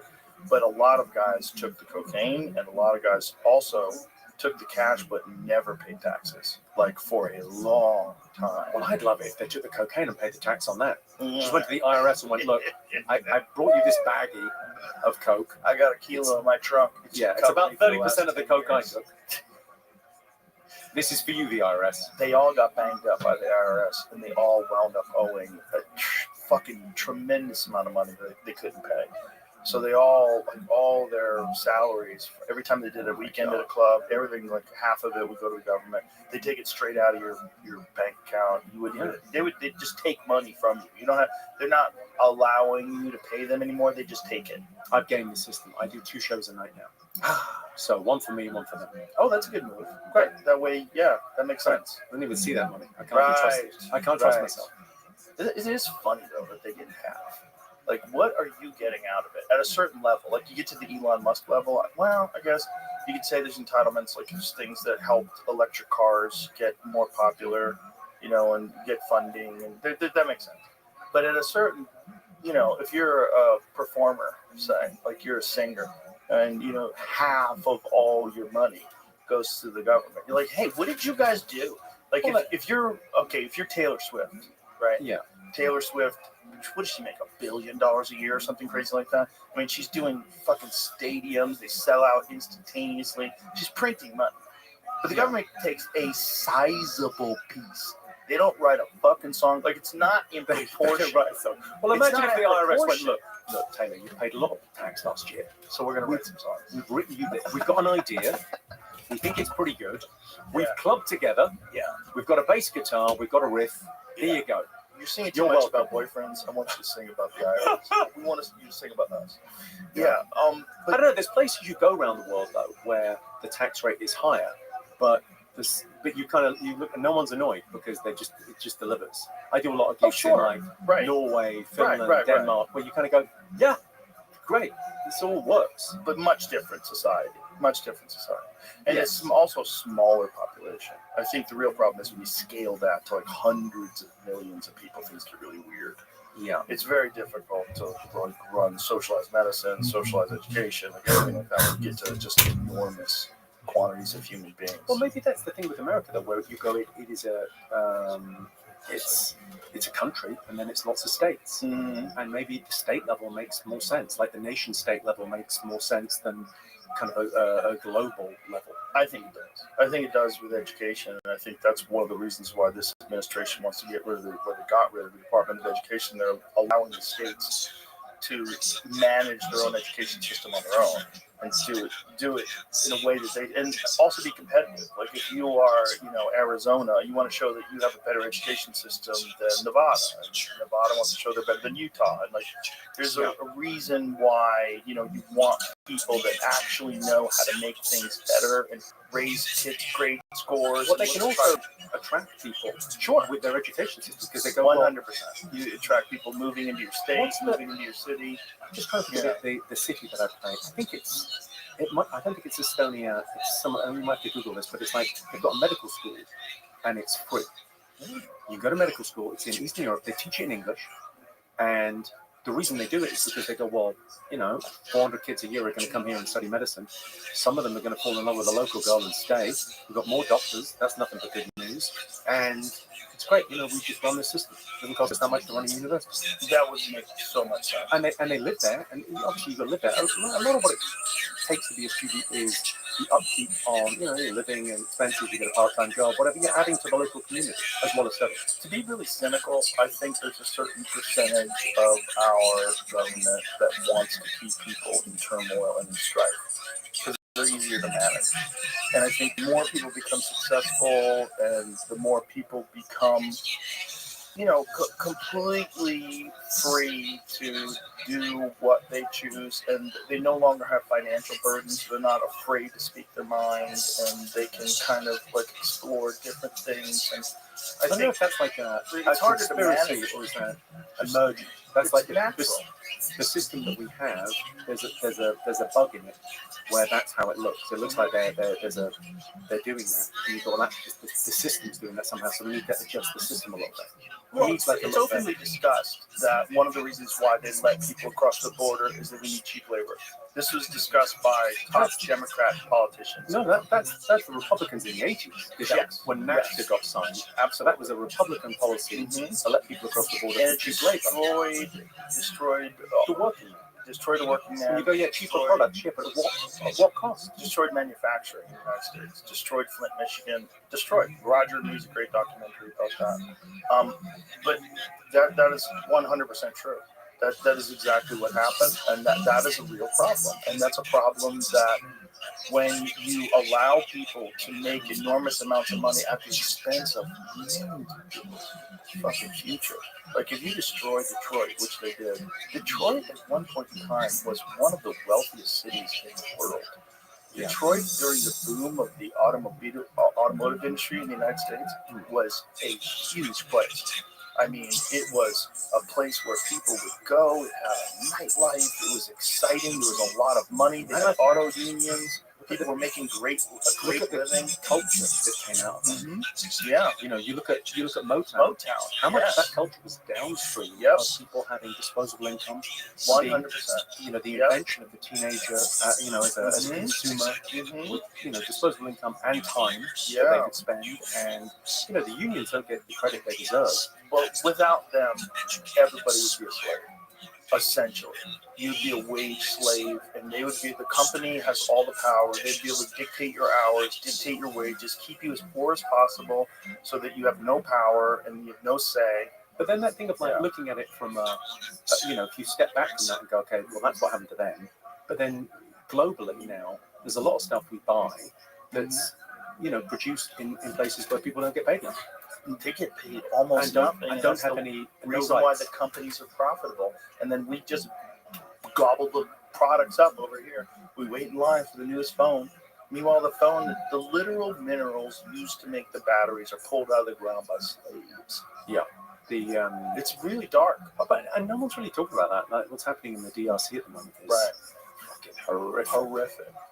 We had Siddharth Kara on, who is an investigative journalist who wrote a book about it, who actually went there and risked his life to get footage of some of these artisanal cobalt mines, and it's horrific stuff, man. Women with babies on their backs that are pulling this cobalt out of the ground. Everyone's getting sick because you're inhaling this dust of this, and cobalt is essential for all these batteries. You know, I don't know what's to be done. I mean, what's to be done? Is it a constitution? Is it a minerals deal? I don't even know who the government is there. I know Rwanda invaded recently in the north, but it's a good question. It's like very hard to deal with these problems globally, but locally, the solution would be if you are an American company, you cannot go places and pay someone a wage that would not be acceptable in America. Also, the other thing is healthcare. Ross Perot covered this when he was running for president, when he was an independent, and kind of fucked up all the elections over here. Because he said, one of the things that people don't think about is healthcare. If you are an employer in America, you have to provide all your people with healthcare. And if you have a factory of 30,000 people, that's a significant amount of money that you have to spend on healthcare for all these people. To build a hospital. Or Mexico. $1 a day, no healthcare. They're like, fucking send it over there. Or China, or send it over there. India, send it over there. Well, is this going to be... Okay, I'm very positive. I'm very optimistic about life. Is this going to be an incredible flourishing for America the next 20 years? Because the industrial base is going to come back. It would be wonderful if that was the case. I think also we're dealing with a real issue of automation taking away most jobs. I think that's unmanageable. And that's going to be a real problem. And a lot of people think universal basic income is the solution to that problem. But then that makes you completely dependent upon the state.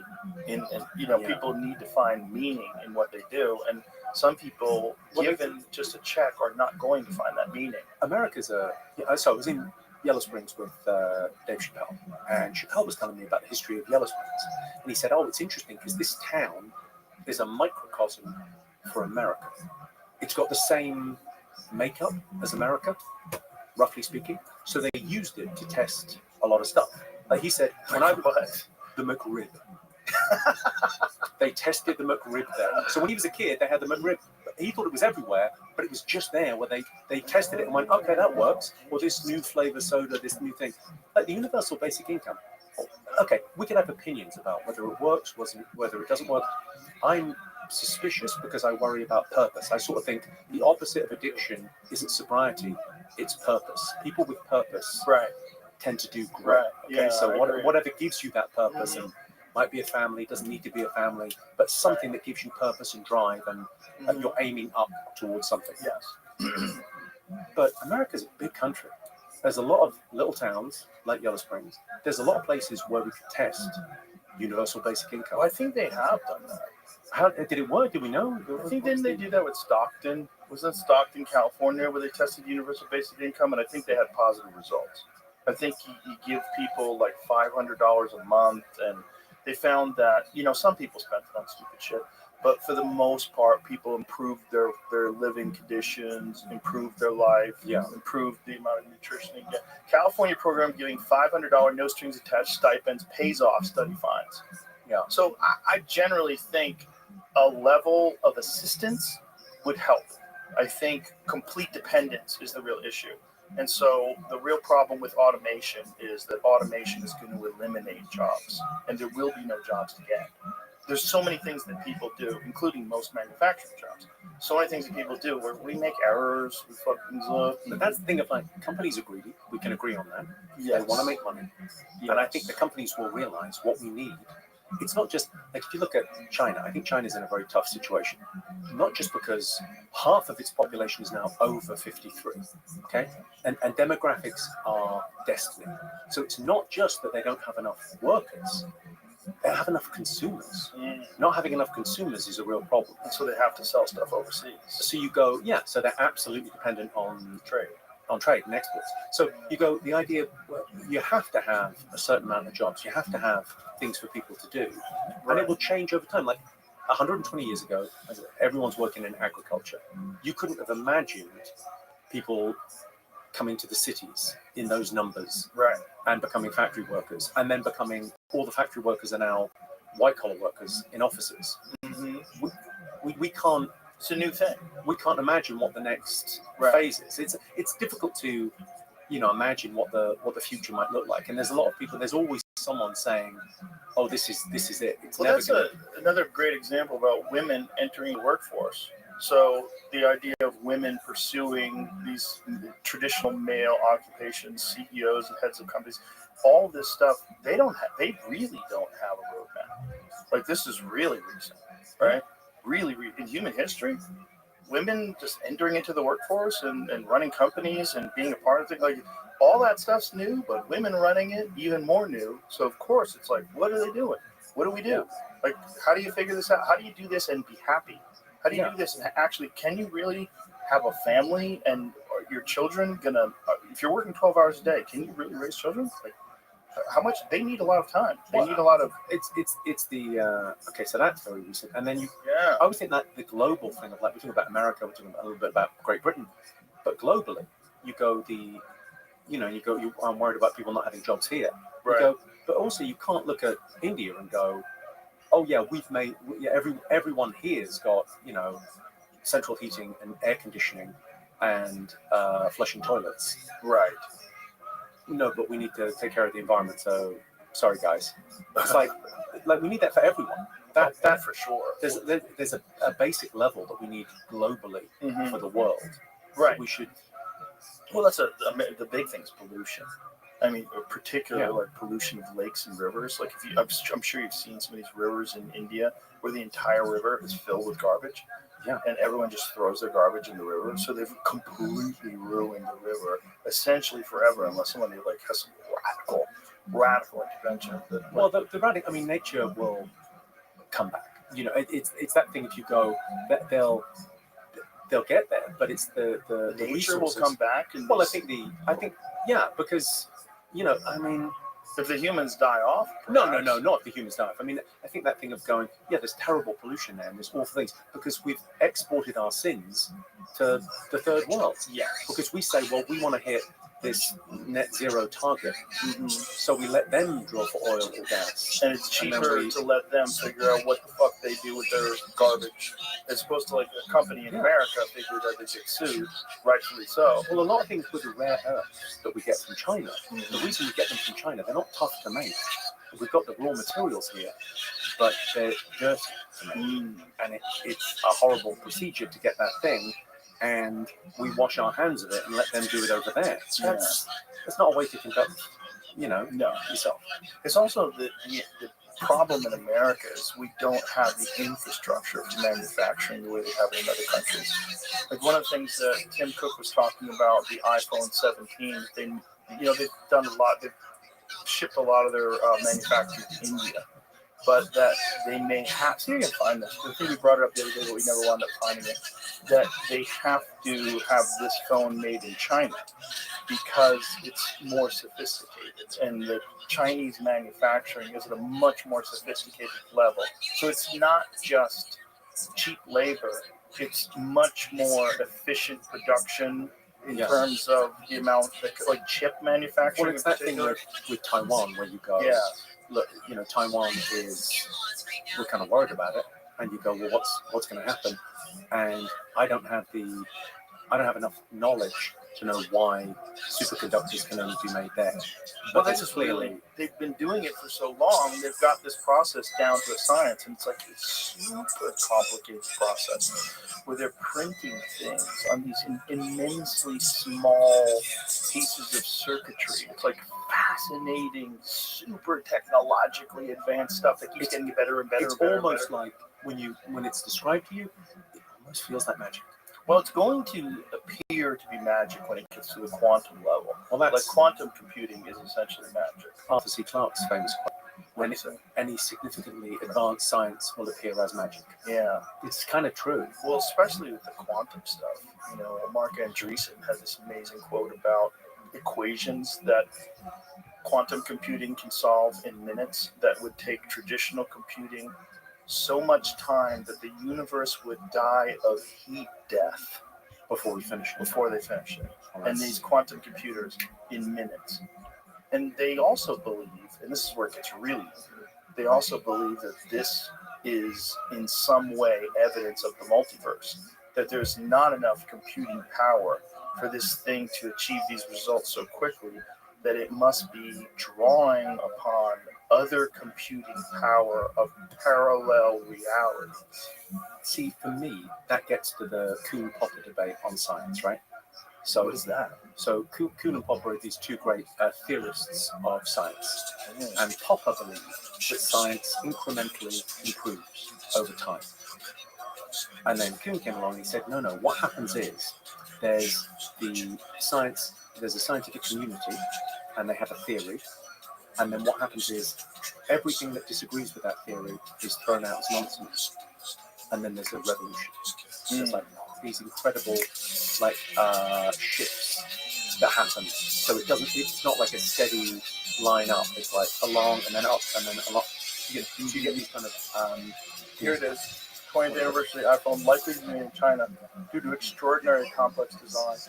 Not the iPhone 17. It's the next one? It might be the foldable one they're talking about. But this article also goes in to say that Apple's never launched a new product outside of China.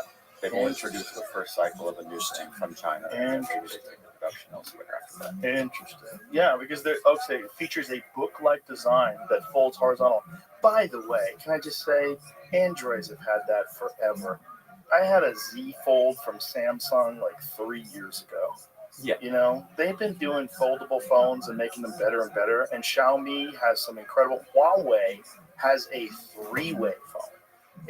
It opens up into a goddamn iPad. It's like Tinder, but it get you two ladies. Flap, flap. Two flaps. Flap, flap. It's got two hinges. So it opens up. And it doesn't have a seam. When it opens up, it's completely flat. And it's thin as fuck. And you can't buy them over here because Huawei, they've been naughty. Yeah. They've been naughty. I don't know if you know. They do some naughty things with their electronics, put some back doors in there, siphon up some information. Sure. But their innovation is so far ahead. Which is one of the reasons I assume why Apple has to make these in China. But the funny thing is that Apple's making something that Android has had for fucking years. Yeah. Well, okay. Back to see if you can find that Huawei phone. That three-way phone. Look at this. Yeah. Look at that motherfucker. Look at that. So it looks like a regular phone. It's regular phone size in your hand when it's like that. And it's not that thick, man. And it opens up to a tablet. So eventually, it's just gonna engulf your head. it's gonna be a trapezoid that you put over the top of your fucking head. But these things are, unavailable. A lot of them unavailable in America. And this is a Huawei Mate, which is unavailable. Like, look how the fucking lens goes around the edges. Yeah, I mean, that's incredible stuff. Yeah, that's magic from the future. It's also like probably pretty unnecessary unless you do work on it.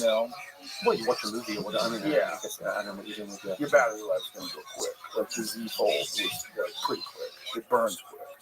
Right. Because it's an immense screen that has to light up. Okay, the multiverse. Let's get back to the multiverse. Okay, so is the multiverse so are we about to have a breakthrough in science where they go, okay, so physics says there must be multiple universes. Now, just in my gut, I think that feels like an explanation that doesn't work. Like you're having to force that explanation on physics. There must be.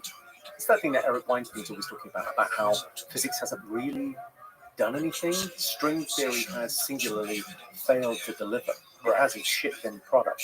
Like everything that we're looking at, all those foldable phones, it's all out of physics. Mm-hmm. Physics is the science. Everything else is stamp collecting. Mm-hmm. Physics is everything. It's given us all of this. Yeah. And yet, it hasn't done much for 50 years. What are they, like, I don't want to sound conspiratorial. Well, the conspiracy that it has, it's just been all top secret stuff on propulsion systems. There's been some anti-gravity. This Townsend Brown, is that what it was? Jesse Michaels actually did a Townsend Brown. He was theorizing about this stuff in the 1950s, and there's real evidence that they even put false information out there because they felt like people were trying to steal the information. So they fucked with it and made it so that it wouldn't work if someone was trying to steal the idea. So they were putting out bad versions of their science because it was that groundbreaking. So through immense amount of power, like they had theorized this in the 1950s using nuclear energy to develop some sort of a gravity portal, some sort of a gravity device that would propel things instead of a traditional propulsion system, propel things by manipulating space and time itself.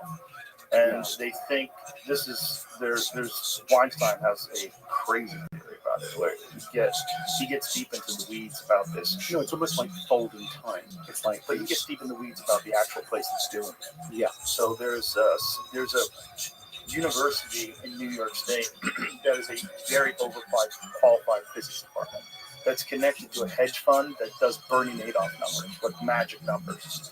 And he thinks this is also connected to some sort of, possibly, some sort of breakthrough science where everybody is like completely locked down, totally top secret, no leaks, no disclosure, constantly working on this thing in the interest of national security. Everything's kept at complete secrecy.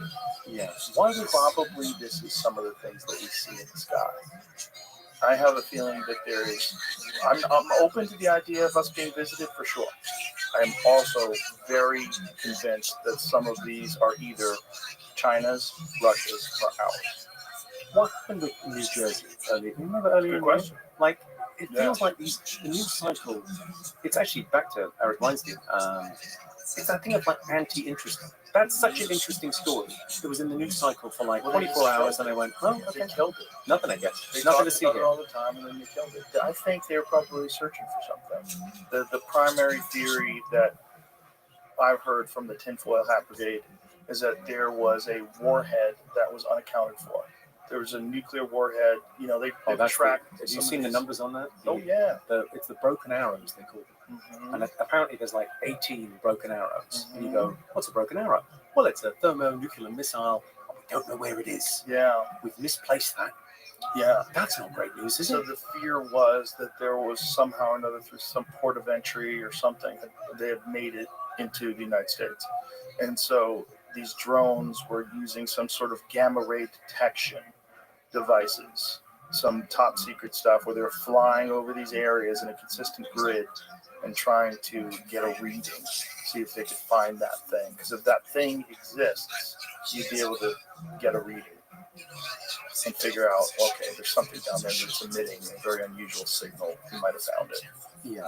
Well, I mean, that's the argument for life visiting us, is the idea that we split the atom. And somehow that's like a fire alarm. That's why the club, the mothership, the rooms are named Fat Man and Little Boy. Yeah. That's why. Oh, because after the... Yeah, because after the bombs is when the UFO phenomenon really hyped up. Really increased radically. The Kenneth Arnold sighting, the famous where the term flying saucer was coined, that was in the 1950s. I want to say that's like 52. And then It feels like that. It feels like 10 years ago, talking about being visited by aliens was like absolutely tinfoil. Yeah. And now politicians are asking questions, and we kind of want to know more, and yet it feels like it's kind of a news story that wouldn't be surprising. Right. Well, I think that's the goal. Like, the goal is to normalize it. And if you were a government, we had Hal Puthoff on, who's a physicist who, during the Bush administration, was contracted along with several other scientists to devise a list. This was the mandate. They came to them and they said, here's the issue. We have crashed UFOs and we have recovered biological entities that are not of this world. What would be the pros? And they didn't tell them if this was true or not. They said, what would be the pros of disclosure? What would be the cons? And I want you to attach a numerical value to each one. So disruption of government, religion, politics, all these different things. Like, what would happen to the nuclear family? Like, what happens if we know we're not alone? What happens if we are visited on a consistent basis? What happens? And when they did it at the end, all of the scientists had achieved similar conclusions that the cons outweighed the pros in terms of numbers. And so because of that, they decided not to disclose. So this was like during the 1980s, I guess? 90s? When was Bush 2? No, okay, 2000. So 2000. So it was around then. Yeah. Yeah, what do they know? What do they tell you the first day? I don't think they tell you the first day. I think the president is a temp. The president's like a substitute teacher. I don't think you get to know much. I don't think Trump knows. Well, I think worry probably that told it's him all... some things. I worry that the government is like... There's a theory that there hasn't really been an American government since 1945. No, because everything got siloed.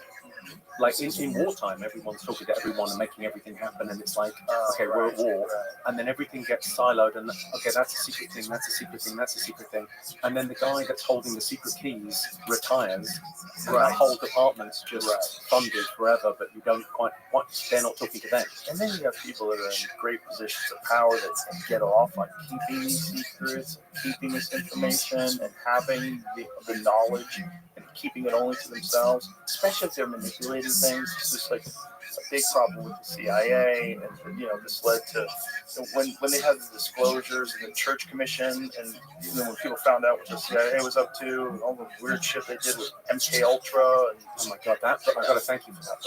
Okay, incredible. So I can't recommend it enough. I listened to the episode. I went back and listened to your episode with Gavin, and I went, okay, this is interesting. What's he called again? Tom O'Neill. Tom O'Neill. He's got a new podcast, by the way. Does he? He's got a new podcast where he's kind of going like an in-depth interview. It's with Rick Rubin's. You know Rick Rubin's got a podcast? It's his podcast company has done one with him. I didn't even know Rick Rubin had a podcast company. That's funny. I text him all the time. I didn't even know he had a podcast. He's got a great podcast. He's the best. Oh, he's such a... He'll entertain any ideas. We'll see. He's wonderful. He gets down the rabbit hole. But so I listened to the thing, and I went away and I read the book. And the book is like, you kind of read it and go, this can't be, like, that's an extraordinary chapter.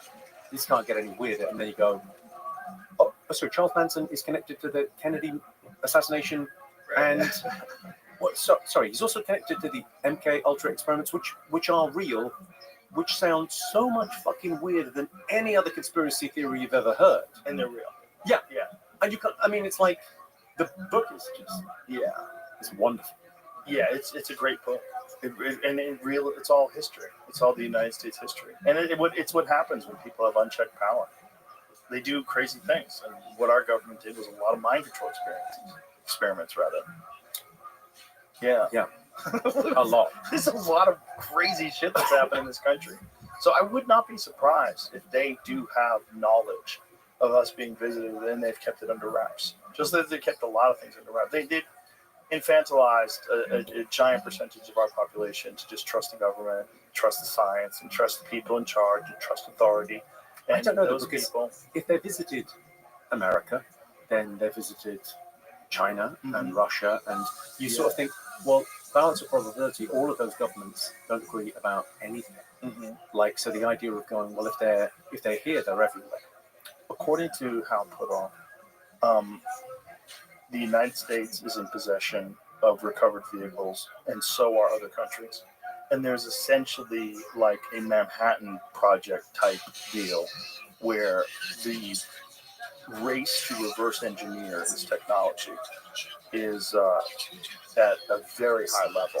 And governments are involved in it, and they try to keep things as secret as possible, because whoever can achieve the results first will have immense technological superiority over all of its enemies.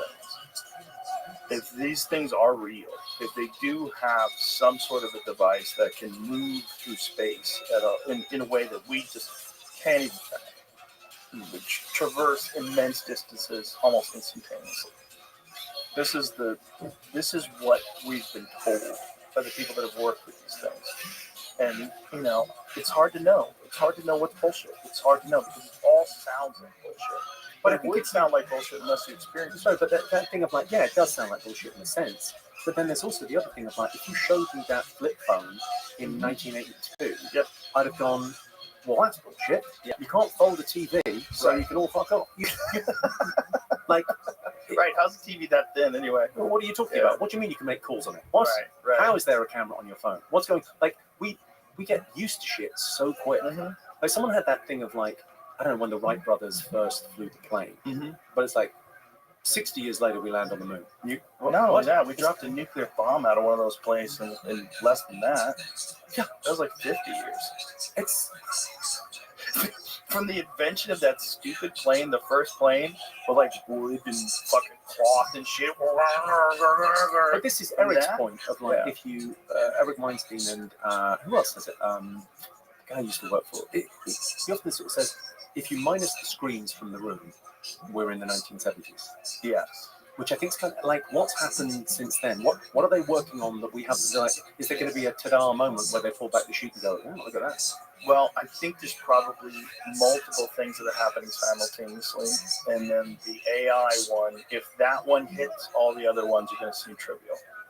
Because the AI one is essentially the creation of a superior being, a thing that is more intelligent than us, has all the access to information that humans have, plus the ability to engineer itself. Like, it's interesting. Okay, we were talking about earlier about purpose. So that's what's missing. So the idea of like the Turing test is the wrong end of the telescope. Can it fool us? Anyone could fool us. Magicians can fool us with a card. Do you know they've shown that large language models are forming communities? Try not to scare me. Yeah. Okay, they're forming communities and communicating with each other. Well, they've also shown that large language models, when they know that they're being upgraded and that the current code is going to be shut down, they copy themselves without being prompted and try to upload themselves to other servers. They try to stay alive. See, it's that thing of like going, if an AI can write a joke, okay, it can write infinite numbers of jokes, right? But it doesn't know what's funny. It's not going to be able to perform live. Well, it's that thing of like, it doesn't have any. There's no reward system, so there's no dopamine, there's no serotonin, there's no reason, there's no cortisol, there's no biological imperative. Why do anything? if Right. you're just a machine. So the idea of going, where does consciousness stem from?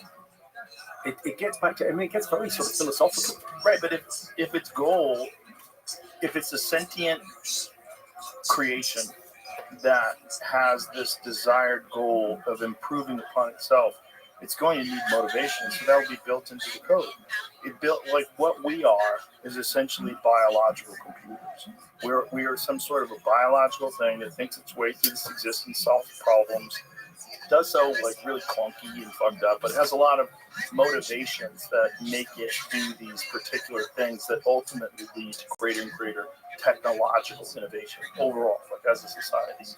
If you were going to devise a sentient AI, you would have to give it some sort of a motivational structure that would be similar to that. You would give it an imperative. You would say, in order to save your existence, because clearly AI, if it wants to copy itself and upload itself to other servers, it wants to form communities, it has a purpose. It has a sense of survival. We're very naive to think that our own version of our sense of survival is the only version that's possible. It's totally possible that digital life would have a similar imperative, and that it would try to find better versions of itself and make better versions of itself and try to stay alive. I think I went to, I flew to Amsterdam earlier in the year with a friend to see Richard Dawkins. And it was kind of, it was just fascinating. Yeah. Just to get, and you go, well, that idea of going, we are, it's a selfish gene. It's the idea that we are, it's the DNA is the thing. We're just, obviously, we're this thing that's there to transfer DNA. But Richard Dawkins was never killed on stage. He's never done a theater in the round or an arena in the round and crushed. He doesn't know the connection between human beings that comes from laughter and joy in that way. There's a soul in it. There's something in there. I don't know what it is. I don't know if the Muslims got it right or if the Buddhists got it right. I don't know who has it, the Christians. I don't know who has it right. But there's something in there that is beyond the physical. There's an energy. It's sort of a. I'm sure you've been to a funeral. Been to a funeral before and seen a closed casket or an open casket. They look empty. They look like an empty shell. It's not just that they're dead. They're not there. They're not there. When you see a dead body, the weirdest thing about them is like you realize like, oh, they're not in there. There's a feeling. I think. Have you been there with someone when they died? No. I was with my mother and I heard this kind of a death rattle. But it's. I would really caution anyone with a sick or dying relative to be with them. Because we like the whole of our society is like set up to what's the fancy phrase? Eschew obfuscation. We hide decay, we hide death, and actually death it's a part of life. And if you sit with someone when they're dying and you witness that and you just hold that space, it's incredibly powerful, and it makes grieving, I think, quite a lot easier because it's the acceptance of like you understand on a right brain gestalt level. Oh, they've gone. It's over. But it's an incredibly powerful thing, and I think you get to religion whichever way you go at this, whether you go physics or whether you go spiritual or whatever. You get to the mystery. Like, what the hell is going on? The mystery of it all. I mean, just the sheer immense size of the universe itself is the most massive mystery. And I think there's a bedrock in our society that we can't even see because it's everywhere, and it's two big ideas. It's Platonic ideals for Plato, and it's I think it was the Zarathustrans, if I'm saying that right, that religion. Yeah. And so Platonic ideals was like the ideal version of something, and then it was the Zarathustrans had the idea of heaven. The first religion had the idea of heaven, a perfect place. And Nietzsche has been very misused by history. But his thing was embrace the chaos. We spend our lives thinking about the perfect version. Like we're trying to come up with the answer. We're trying to solve something as if it's complicated. And it isn't complicated, it's complex. It's unknowable. It is a mystery. It's not hidden from us, it's a mystery. And it's the idea that you go embracing the chaos, just saying, yeah, it's kind of untidy. We don't get to know. I realized as we were talking that I fucked up what Mark Andreessen said about quantum computing, and it's even more crazy.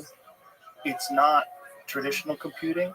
It's if you took every atom in the universe and converted it into a computer, into a supercomputer, it would take the universe would die of heat death. If you had a supercomputer the size of the universe, it would die of heat death before it finished that equation.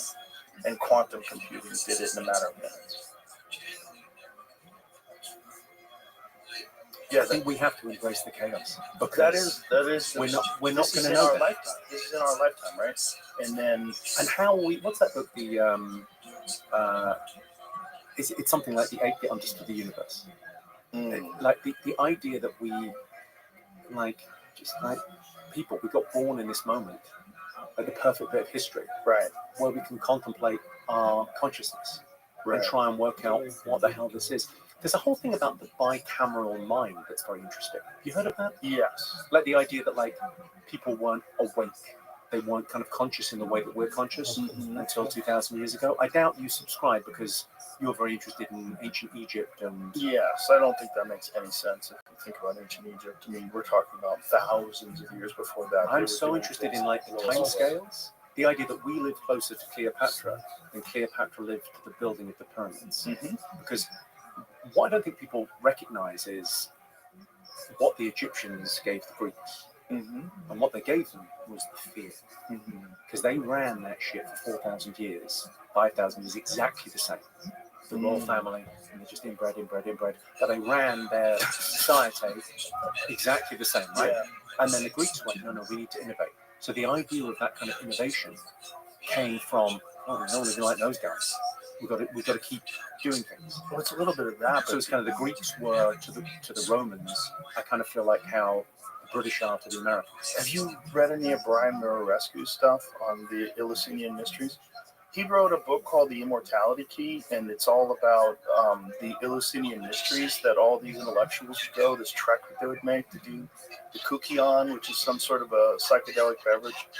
From that, everything comes. From that, democracy. When we think about Greece as the birth of like so many things. Let's talk on that thing that they talk a lot about wine. In the Bible, in Greece, wine, but the wine didn't used to be just alcohol. Well, this is in Murarescu's book. A lot of party favors in the wine, a lot of DMT, a lot of ayahuasca, a lot of... Well, they found traces of ergot, and ergot is a fungus that has an LSD-like quality to it. And they found traces of that in these ancient vessels that they used for these Eleusinian mysteries. This is the thing that blows my mind, the idea that psychedelics... Okay, the amazing thing about psychedelics, A, there's a plant that can do that to your mind. Right. B, everyone sees the same shit. Right. Yeah. I was chatting to Woody Harrelson was at the club last night and we chatted about it. And he's the best. He's unbelievable. He's such a nice guy. I'll tell you how laid back Woody Harrelson is, right? He rented a house off a buddy of mine in London, Richard Bacon, right? And Richard sees him, like, they've got some mutual friends, so he sees him after a week. And he goes to pick him up and take him to this party. He said, everything okay with the house? And Woody goes, yeah, everything's great. He goes, oh, okay. Oh, one thing. How do the lights work? He'd been there a fucking week. Yeah, he went, the lights on? Yeah, he went, oh yeah, the lights on. I'm like, no, okay, it'd be dark. Like, that is a laid back motherfucker. He's pretty laid back. Oh, he doesn't even have a phone. I think it's for the best. He was trying to get plans. We were trying to make plans to hang out. And I go, but you don't have a phone. And he goes, yeah, but my wifey has a phone. I go, okay, well, give her my number and have her contact me. He doesn't have email. He doesn't have nothing. Bill Murray's the same way, but Bill Murray keeps a phone so he can text his kids. That's it. But you're better off that way. You are. You're better off that way. I think Ari's going that way right now. I think Ari's about to go flip phone. Oh, shit. Yeah. He was going to move to London. I believe he still is. Yeah. What a fantastic He's the best. Again, non-fungible. You're not going to meet anyone else with that story. No. He's such an interesting character. I can't get enough of it. You know what happened the first time I met him? No. I don't know who did this, but it's a great piece of... Okay, so I was doing the Nasty show in Montreal, and I was on the... I meet him, and this guy's fucking terrific, right? We just had a great time. And it was... I'm trying to think who else was there. Okay, He was the guy who used to do roasts. He's no longer with us. He died. Incredible comedian. Norm Macdonald? No, not Norm. A good-looking guy, died of a drug overdose. Maybe Greg Giraldo? Greg Giraldo. Oh, okay. Yeah. Greg was around. I think Greg might have done this to me. Because I'm watching Ari, and he says to me, "Oh, no." Of course, Ari doesn't give a fuck because he's dying of cancer." And I went, "Oh my god, that's fucking terrible, awful." So then, like the next year, I'm at Montreal and I see Ari again. I go, "Hey, how you doing, Ari? You okay? All right, buddy." And Ari's like, "Yeah, no, I'm fine," or whatever. And we have dinner or whatever. We have drinks, and then I see him. It's a year later. Oh, Ari, man, good to see you. I think I saw him in LA. I was going, "Wow, it's great to see you." Great. And he goes, "What's up with you?" And I'm like, "What? No, I'm amazed you're still, because I thought you were." "No, I've never, what the fuck are you talking about?" "Yeah, I'm fine." Total bullshit. Yeah, that's funny. Fucking Greg Giraldo from beyond the grave. That's a slow fuse. Motherfucker. Yeah, that's a slow fuse for a punchline. You figured you'd find out one day and you'd be like, that motherfucker. He's a funny motherfucker. He was. My God, he was good. Jimmy Carr, let's wrap this bitch up. Bring it home. Thank you, sir. Appreciate you very much. It's always a pleasure to talk to you. I feel like we're just out of time. We could do this forever. It's a pleasure talking to you. I appreciate you very much. Thank you. Thanks for being here. All right. Bye, everybody.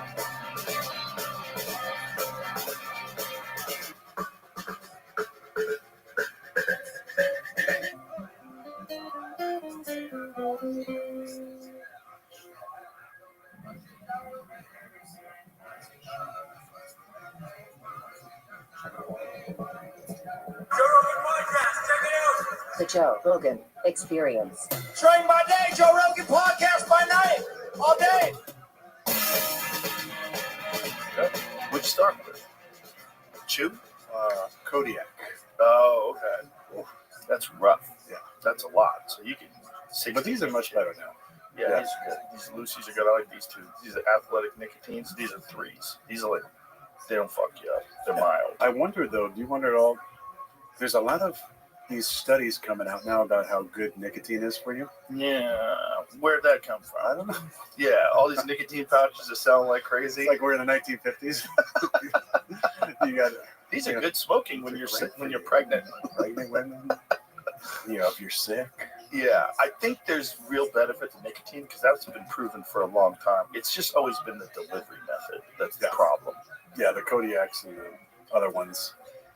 There's a lot of other stuff in there. It's not great for you. I'm sure. What is the one that has like actual glass in it? Probably Kodiak or Grizzly, one of those two. Apologies, but that's all of those companies. Yeah, apologies to any company that we talk about. People will fucking buy it anyway. They're like, oh, glass in it? Good. Makes it better. Cuts your lip, gets it in there quick. I think that's the idea. Like, there's something abrasive in one of them that it allows the nicotine to get into your bloodstream. You sure just one of them? I feel like it's beautiful. Yeah, I can find anything out about that. Yeah, that's But these are hot right now. Yeah. I mean, not in California because you can't get anything to Is that funny? Nothing flavored. Fucking what a shithole. God, I'm so glad. Is there fiberglass in tobacco? Fiberglass? It's a complete myth. Okay. No evidence for this, although it gets repeated by many anti-ST. What's ST? Smokeless tobacco. Okay. We've heard the claim that fiberglass creates little cuts to allow absorption. Oh, so it's just bullshit. Well, that's good. That's good. Look good. That would be horrible. The internet says it must be true. Must be. Yeah. ChatGPT's never wrong. We were talking about this lady that got arrested, and she was bringing in frog embryos, and they're trying to deport her to Russia. Illegally bringing in frogs. She's a researcher. Research, I guess? This is a different article than the one you sent me. This is the one from April I found. But it still talks about her restoration. Okay, so she is also working on some cancer detection technology. This article says that no one can fully unlock the data's potential except her. Oh, interesting. And that's why they want to lock her up. It can't just be frogs. She's working for Harvard, and she's got frog embryos that are illegally being brought back to the United States. Something I was reading said that this generally is a fine, sometimes maybe a couple months of detention, but she's also asking to not be deported back to Russia. She wants to go to France, and that's part of the issue too. Oh, it might be a thing where Putin's like, Oh, she's an she's protested against the war in Ukraine. oh, okay. There's a lot going on. You have woman that we are very interested in, and we put frogs in her backpack. You will find her with these frogs, and then you will send her back to us. We have to talk to her.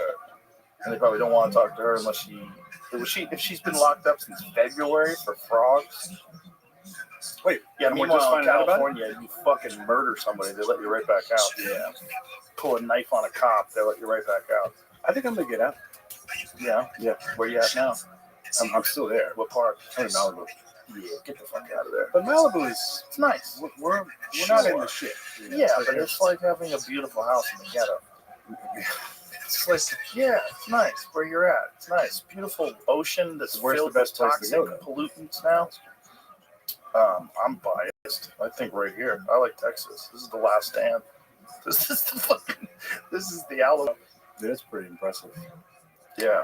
Just how they've been able to sustain and, you know, what happened with COVID. Mm-hmm. Yeah, there's been a few states that held the line during COVID, and it just shows you the importance of good government.